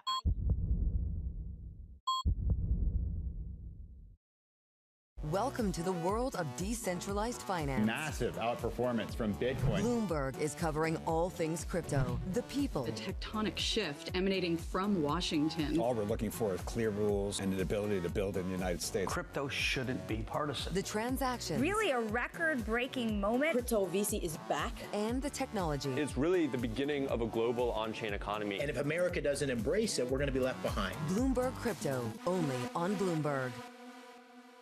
Middle East and Africa. Vibrant resources and high-yield investment opportunities abound. Join me on Horizons Middle East and Africa for the stories, newsmakers, and insight from this exciting region. Now weekdays, only on Bloomberg.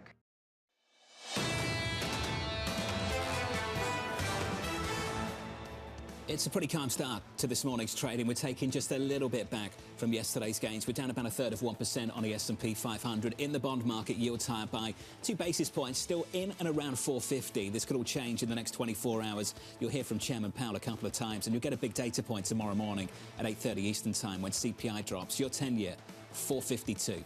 Under surveillance this morning, escalating trade tensions. This is the beginning of making America rich again. We were being pummeled by both friend and foe alike. Essentially, we're putting on a 25% tariff without exception on all aluminum and all steel.